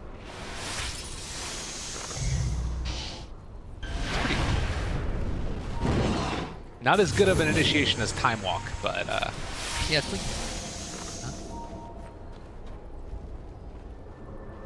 Fnatic. I also think they need Glimmer Cape. Glimmer Cape versus like Boat, AA, Ice Blast, Lina, Burst. Pretty good, I would say. Pretty good. And specifically, since they're always going to have the Chronosphere there, you need to be able to have something to turn it back around. In July, looking for anybody, but Ohio is over here and just going to TP back home before things get too scary. Diffusal Blade coming up for the Weaver now, level 18 for himself, and getting close to that next level of talents. It does feel like IGV has kind of been pulled around the map, though, and not really capable of, like, I guess, keeping the lanes pushed out while simultaneously taking objectives. It's a fair assessment. Yeah, a lot of it's because of the Shadow Blades. They don't want to split up because they have a chance of losing the gem that way, and they also can just get solo pick off by the Lina right now. Looks like BKB's coming out. Speaking of gem, In July pops the BKB, turns and hits it off. That's not going to be a Chronosphere there, but they do get the boat out at the very least, and damage being dealt out. In July is actually already down, so the gem is down on the ground as well. Cicada picked up the Invis rune. He is going to be able to walk away for the moment, but they want to walk in even further. Dogfights gets the lift up, stuns the Lina as well with the land of the telekinesis, but can't Paparazzi live? He's going to be able to Sakuchi away. Go for the time lapse. So he's at very low HP, and Super is also dead, but Sakata doing so much damage with the Remnant forward. Ajit and QO, the only ones that are left alive at this point. Can they do enough? Ajit still has Sunder available. Dogfights is going to die. They're making this work. Paparazzi needs to run away. Terrorblade. Very hard to deal with, but they have found the Lina. He had the gem that he picked back up. Can they catch out QO? Can they kill him off? He does with that slight, but Ajit still very, very tanky, and he had already killed off the Weaver. So Sakata's going to be forced to run. Paparazzi didn't use time lapse the whole fight. I don't think he expected the Terrorblade to pick up the gem, but Doom did get blown up as soon as he went into the fight. Did not have enough armor. I don't know if he had frost armor going into the fight, but it looked like he got ice blasted and just demolished. That was a good initiation. That's a great initiation. You doomed the Fates would kill him at the start of the fight, but they were fighting right on top of him. The classic. How many times have we seen teams like take that fight on the Shrine because it's like the perfect initiation, but then things don't quite go right? I think even with the Shrine, if you like get a good chains into Chain Frost, I think it was just the Weaver was way too low the entire fight, yeah. And also they didn't have the items to clear the illusions. You need to clear those illusions ASAP, so that your support is just. Is that sort of Sakata as well? Like he has the Maelstrom now, but not a ton of damage if he doesn't like fully commit remnants and everything else. Does he need to get bigger? I think there's like, I don't think he, obviously he needs to get bigger, but I think the way they approach the fight is different too. Sakata has the bob and weave strategy in the team fights, like just pick off people with slight chains on the sidelines of team fights, and then wait for a good opportunity to run. Ice Blast, though, a little bit off the mark. We'll see if they can still kill him off in time. Indeed, they will be able to. That is a big one as well. Super in trouble. They do end up blocking the Ice Blast. It's too much damage coming out, though, and that's actually going to be 40 seconds with no Lich, but more importantly, 70 seconds with no Ember Spirit. Fnatic looking to try and push for high ground. Yeah, he didn't go for the 10 armor on the Ember Spirit. It's got chewed up by the Terrorblade. Dogfights gets the lift. They actually find the Doom, and Ohio running in, wanting to try and mix it up a little bit, but I'm not sure if it's going to be enough there, as it does look like the Terrorblade is going to fall. Ajit dead. Doom saving a life yet again, and Paparazzi, does he dare walk up high ground? It's still 60 seconds before Chrono, and Dogfights just runs into everybody. He finds QO in Ohio. He starts to fall. July's dead too. Paparazzi gets bashed as he runs through, and the boat coming out as well. Is it going to be in time? They find another bash and a kill. Fnatic somehow, some way, pull it back from the jaws of defeat. A little speechless right now. IG. That was a great initiation. 3 on 5, they killed the Terrorblade. That's amazing. And then they just threw it all away by running in there, and they didn't even make it up the hill before they all got slaughtered. I love the like jump forward into dust and oh my god, they're all here. But I mean, sometimes these things happen, and they're gonna pull him back again. The Chain Frost bounce in. Ohio trying to run. That was a lot of damage, but he's still not dead. And QO BKB'd. Ohio just walks away. Where did Gem at? Oh, okay. They walk away with their spoils, T3 tower. Paparazzi, I don't think has been getting that much damage out from the team fights. He is constantly getting caught out, even with this like this defensive build. There's a lot of AoE spells that Lincoln doesn't actually help against. Lina combo, faces Void Chronosphere, Kunkka, Boat, Torrent. He's been hitting that a lot on the Paparazzi, and he's just been dying in that 3-4 second window. Yeah, and he went for a lot of the survivability talents, but not all of them. He didn't go for the 200 health, went 15 agility instead. I think it's a lot because of the Link. The Link doesn't actually do that much. It blocked one, like, between Ember and the Weaver, I'd say it blocked one Laguna, whereas, like, now they're having damage issues where the Weaver isn't able to kill the Terrorblade illusions, and they're having survivability issues. Like no armor, for example. He could have had a Shiva's, let's say, instead of the Lincoln Spear on the Ember Spirit, and they aren't able to tank up against this Terrorblade, who's been AFK farming in the jungle for quite some time. And number 1 on net worth. Go Ajit. 18,000 finally has some money after a very, I'm sure, frustrating group stage for him over the past couple of days. QO on the hunt. Know that he likes to go far, and Sakata just barely off the mark, blocks the Laguna as well. Now without Laguna, maybe they can find another fight. The big Chronosphere, it caught the Weaver off to the side as well. Already in July is dead. Can they kill a Paparazzi in time? Time left, trying to run away. He gets the Sakuchi also out of there, but Ohio is still chasing. All the damage coming. Paparazzi in trouble. Is going to be able to run away though. They managed to make that jump. They find the catch on to Dogfights though, and managed to X Ohio to try and actually, X Dogfights and pull him back in. He time walks to the high ground. Blinks over to the side. Dogfights putting on a clinic, but I don't know if it's going to be enough in the end as they run him down, kill him off, and again looking to take down buildings. Ohio with another great Chronosphere to able to pop his beekeeping in time, gets owned at the start of the fight, and I thought that IG Vitality would have to jump in the team fight, but now that they lost a gem a long time ago on the Doom, they're having a really tough time catching out this Faces Void and the Lina. And it's just like that was even a completely botched initiation by Fnatic. Like he misses the Light Strike Array, the Laguna Blade hits the Lincoln Sphere, and still they dominate the fight. I don't know what more you can really do at this point for IGV. Way more armor. Lina went for a Dezo because I don't think IGV itemized appropriately in this situation.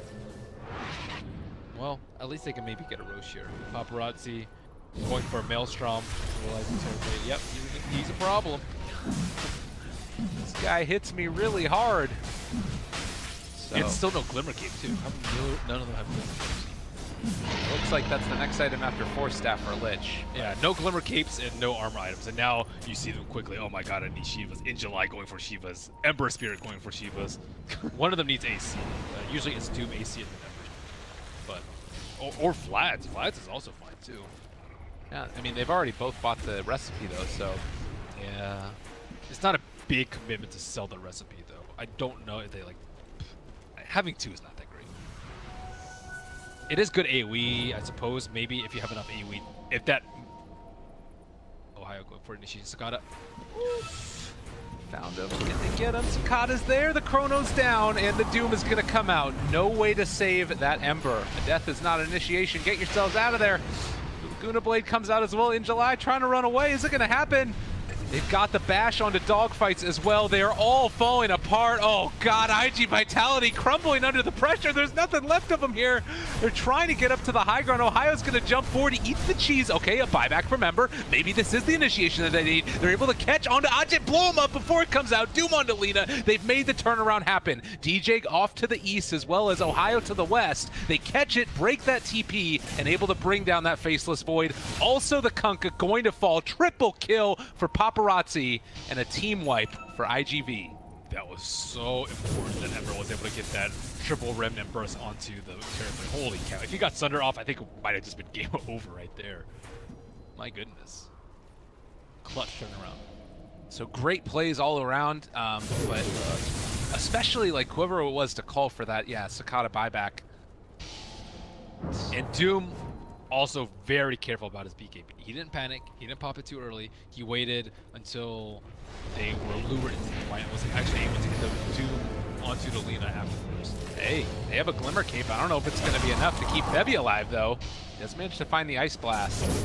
And it looks like, for the moment, IGV still trying to assault. Ohio jumps forward. No Chronosphere for 20. He still gets the bash onto In July. And QO taking the damage from Paparazzi. He needed those deeps, and now he's getting them. And now Ohio in trouble, going to fall as well. No buyback, 80 seconds. In July also going to die, though. Gem on the ground. Paparazzi does have space for it. Drops his boots, picks it up, runs away.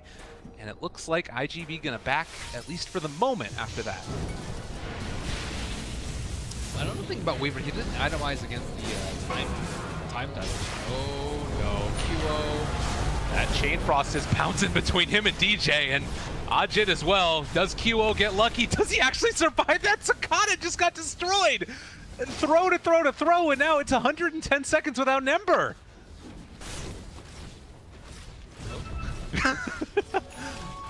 Ben, what's happening? Boat saved QO. Yeah. They just had a lot of confusion as to how to pick up that gem. Like Lich kind of walked up there, and then they were in this really awkward position. They saw a good point for go. Basically, Void getting picked off. It's a pretty good sign. Fnatic certainly never fail to entertain. That is for sure. This team is great to watch. Okay, can they push without Sakata? Faces Void, try and still up, can TP in and provide reinforcements for Chronosphere. They do still have the Aegis on the Weaver as well. Paparazzi level 25, so has that Sakuchi talent. And looks like for now, Fnatic more content with pushing tier 2. Trying to pressure for high ground, at least yet. They still have 50 seconds, and they know that there's no buyback on Ember. Yeah, now they've already taken out both shrines. But they know Ember doesn't have buyback. Yeah. How long is it until the Aegis expires? 1 minute. Just a little bit after he spawns. Maybe not the best time. The fake back, smoke in. Terribly just where he is. Might be aware, maybe not. It might have looked like it just appeared out of the fog, so they are still gonna. Fnatic just looking for any opening. A Chronosphere landed at this late stage of the game could make all the difference. But with 15 seconds before Ember is up, it looks like Fnatic not going to pull the trigger. Wait for that next item. Ajit has a Scotty in his backpack. Need time to pull that guy out. Wait, he canceled his TP though. What? I think he Oh my god, they caught QO, they doomed him. He just goes down, and the rest of Fnatic are coming in, and Ohio is the first one there. Does he end up doing it? He doesn't even throw out the Chronosphere. He can't find anybody. Damage is coming in. QO is back up. DJ trying to stay alive here as well. They have the boat on top of all of them. July need to run away now. And with the X onto Super, they've been able to at least pull back and kill that Lich. Also, the Rubik's starting to fall down low, and he is going to die as well. Up here in the north, the rest of IGV in trouble. In July, going to be brought down as well. So 3 dead for IGV, and they chrono the Ember as well. They caught him. They know that this is going to be no buyback, and he doesn't have a way out of here, I do not believe. Trying to Remnant, trying to juke, trying to jive. But that is 4 dead, and Weaver's going to push, but I think Fnatic are going to push harder. Are they going to get there before this is...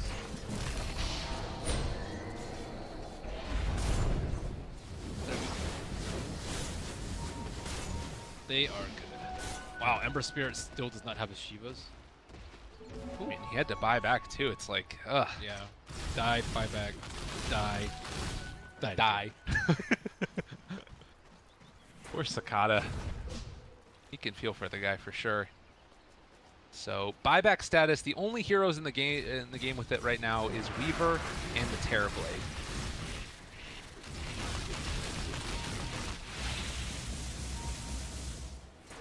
They have great outpush and outspam on IGV.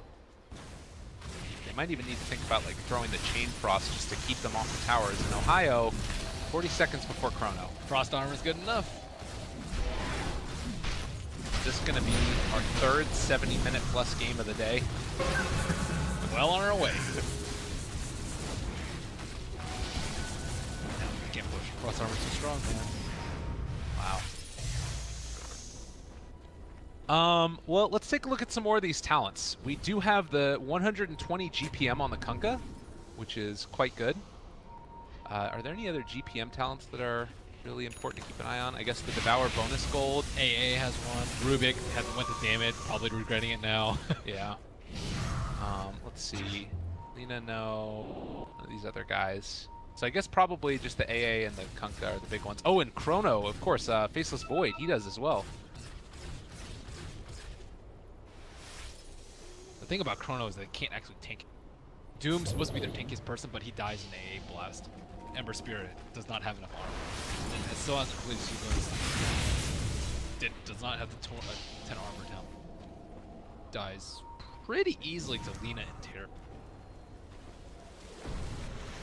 Scanning Roche, still 15 seconds before it's possible for them to come back. And now the lane push with a QO, Xmark, and TP.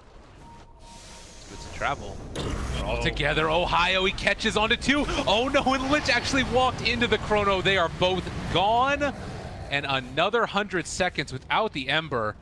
He's been dead more than he's been alive the last 7 minutes of this game, it feels like. Wow. Ohio. Damn. Who is this through the rest of the group stages? They're showing up.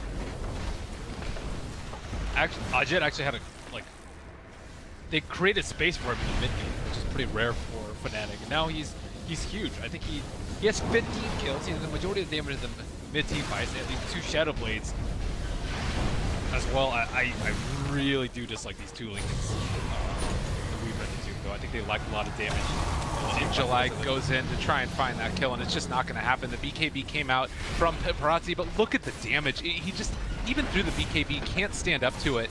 And all of the barracks now down, Mega Creeps online. Terrorblade does not care about being doomed. They are hitting tier 4's Fnatic, feeling good because they're able to pull together potentially at least one game out of this best of 2 series. Big stealing time walk. Ohio walks forward again. Time dilation. Paparazzi gets Laguna. Right clicks there. Time lapse back, making whatever space he can. Might not be enough in the end, as they will finally track him down, take him off, buy back again from the Weaver, doing whatever he can to keep them off of their tail, but QO with the eyes on the prize, focus on the Ancient, will finally take it down, and Fnatic will take game number 1. Close. IG Vitality, a couple of flubs in the mid game, losing the gem, fighting on the Shrine, and just not the cleanest team fights from them. Sakata just dying unnecessarily large amounts, despite going into a very defensive build. Died a couple times in lane due to DJ. Well played, DJ. Absolutely. Ohio, I just totally carried them with the Chrono Spheres in the late game. Yeah, and we'll have to see if they can put together something else like that, if Ajit's going to continue to get the farm, or if things switch up for game number 2. Right around the corner, our last series of the day, IG Vitality facing off against Fnatic. Lyric and Merlini, your 2 casters. We'll be back in just a few.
Ladies and gentlemen, hello and welcome back again to the International 2017 Group Stages, your final match of the night. It's getting late here in Seattle, but there's more Dota to be played. Fnatic versus IGV. And, you know, this one, it's really coming down to the wire. I'm Lyrical, joined as well by Ben Merlini-Wu. Ben, both of these teams, not necessarily in the same place, but on the verge of tiebreakers. Fnatic, they can win this, tie out Execration, and then potentially not get knocked out in the groups. And IGV, if they have any hope of making the upper bracket, they need to win this game here. Fnatic need, what, at least 3 wins, I think. And they're playing EG tomorrow. This win would potentially force tiebreakers tomorrow. Super important for them. Or else they could go out without even a chance at tiebreaker. So AA has gone to the phase of first phase. I actually think AA was a big part to why the Doom didn't work out so well. We've seen Lich Doom a numerous amount of times, and it worked out very well in the laning phase, but fell off towards the end just because of the Ancient Apparition ult owning them. So I think Fnatic need to address whether or not they want the Doom themselves. Unlikely, just because it didn't really work out too well for them, as opposed to someone like the Faceless Void, who Ohio played extremely well despite getting rooted and Doom fight. But I would be very surprised if IG Vitality just didn't immediately respond with the Doom now that AA's out of the pool. Wow, and Oracle taken as well with this. Yeah, so... the Oracle is... It's maybe to protect the Void. Wondering if they're trying to set up for like some type of cheese, like a Huskar maybe. There's also a possibility of taking a DP. Tends to be paired really well together with Void. But Doom, dude. Like okay. Doom ruins Huskar. Like, you can't... Yeah, you can maybe stay alive through Oracle, but you can't do any damage. Like, you don't have any burning spears, so no one actually cares. They'll just ignore you. I have actually seen Doom used like that a few times, most notably against Bristleback. You Doom a hero that does a lot of damage and is super tanky, and you actually just ignore him because you can't get Warpath stacks, you can't stack up close breaks, you can't slow anyone with, and you're actually just useless there. So don't always think of Doom as like, oh my god, you just do to kill this guy. You can actually just use it to ignore him to kill the entire team. So the Death Prophet that you mentioned has been banned out. Good pairing with Oracle. Well, and they've also taken out those other heroes that have proven to be quite good for IGV. Paparazzi's been playing some great Sven. We've seen Puck just run wild in these qualifiers, or rather the group stages as well. Sven's a weird band though.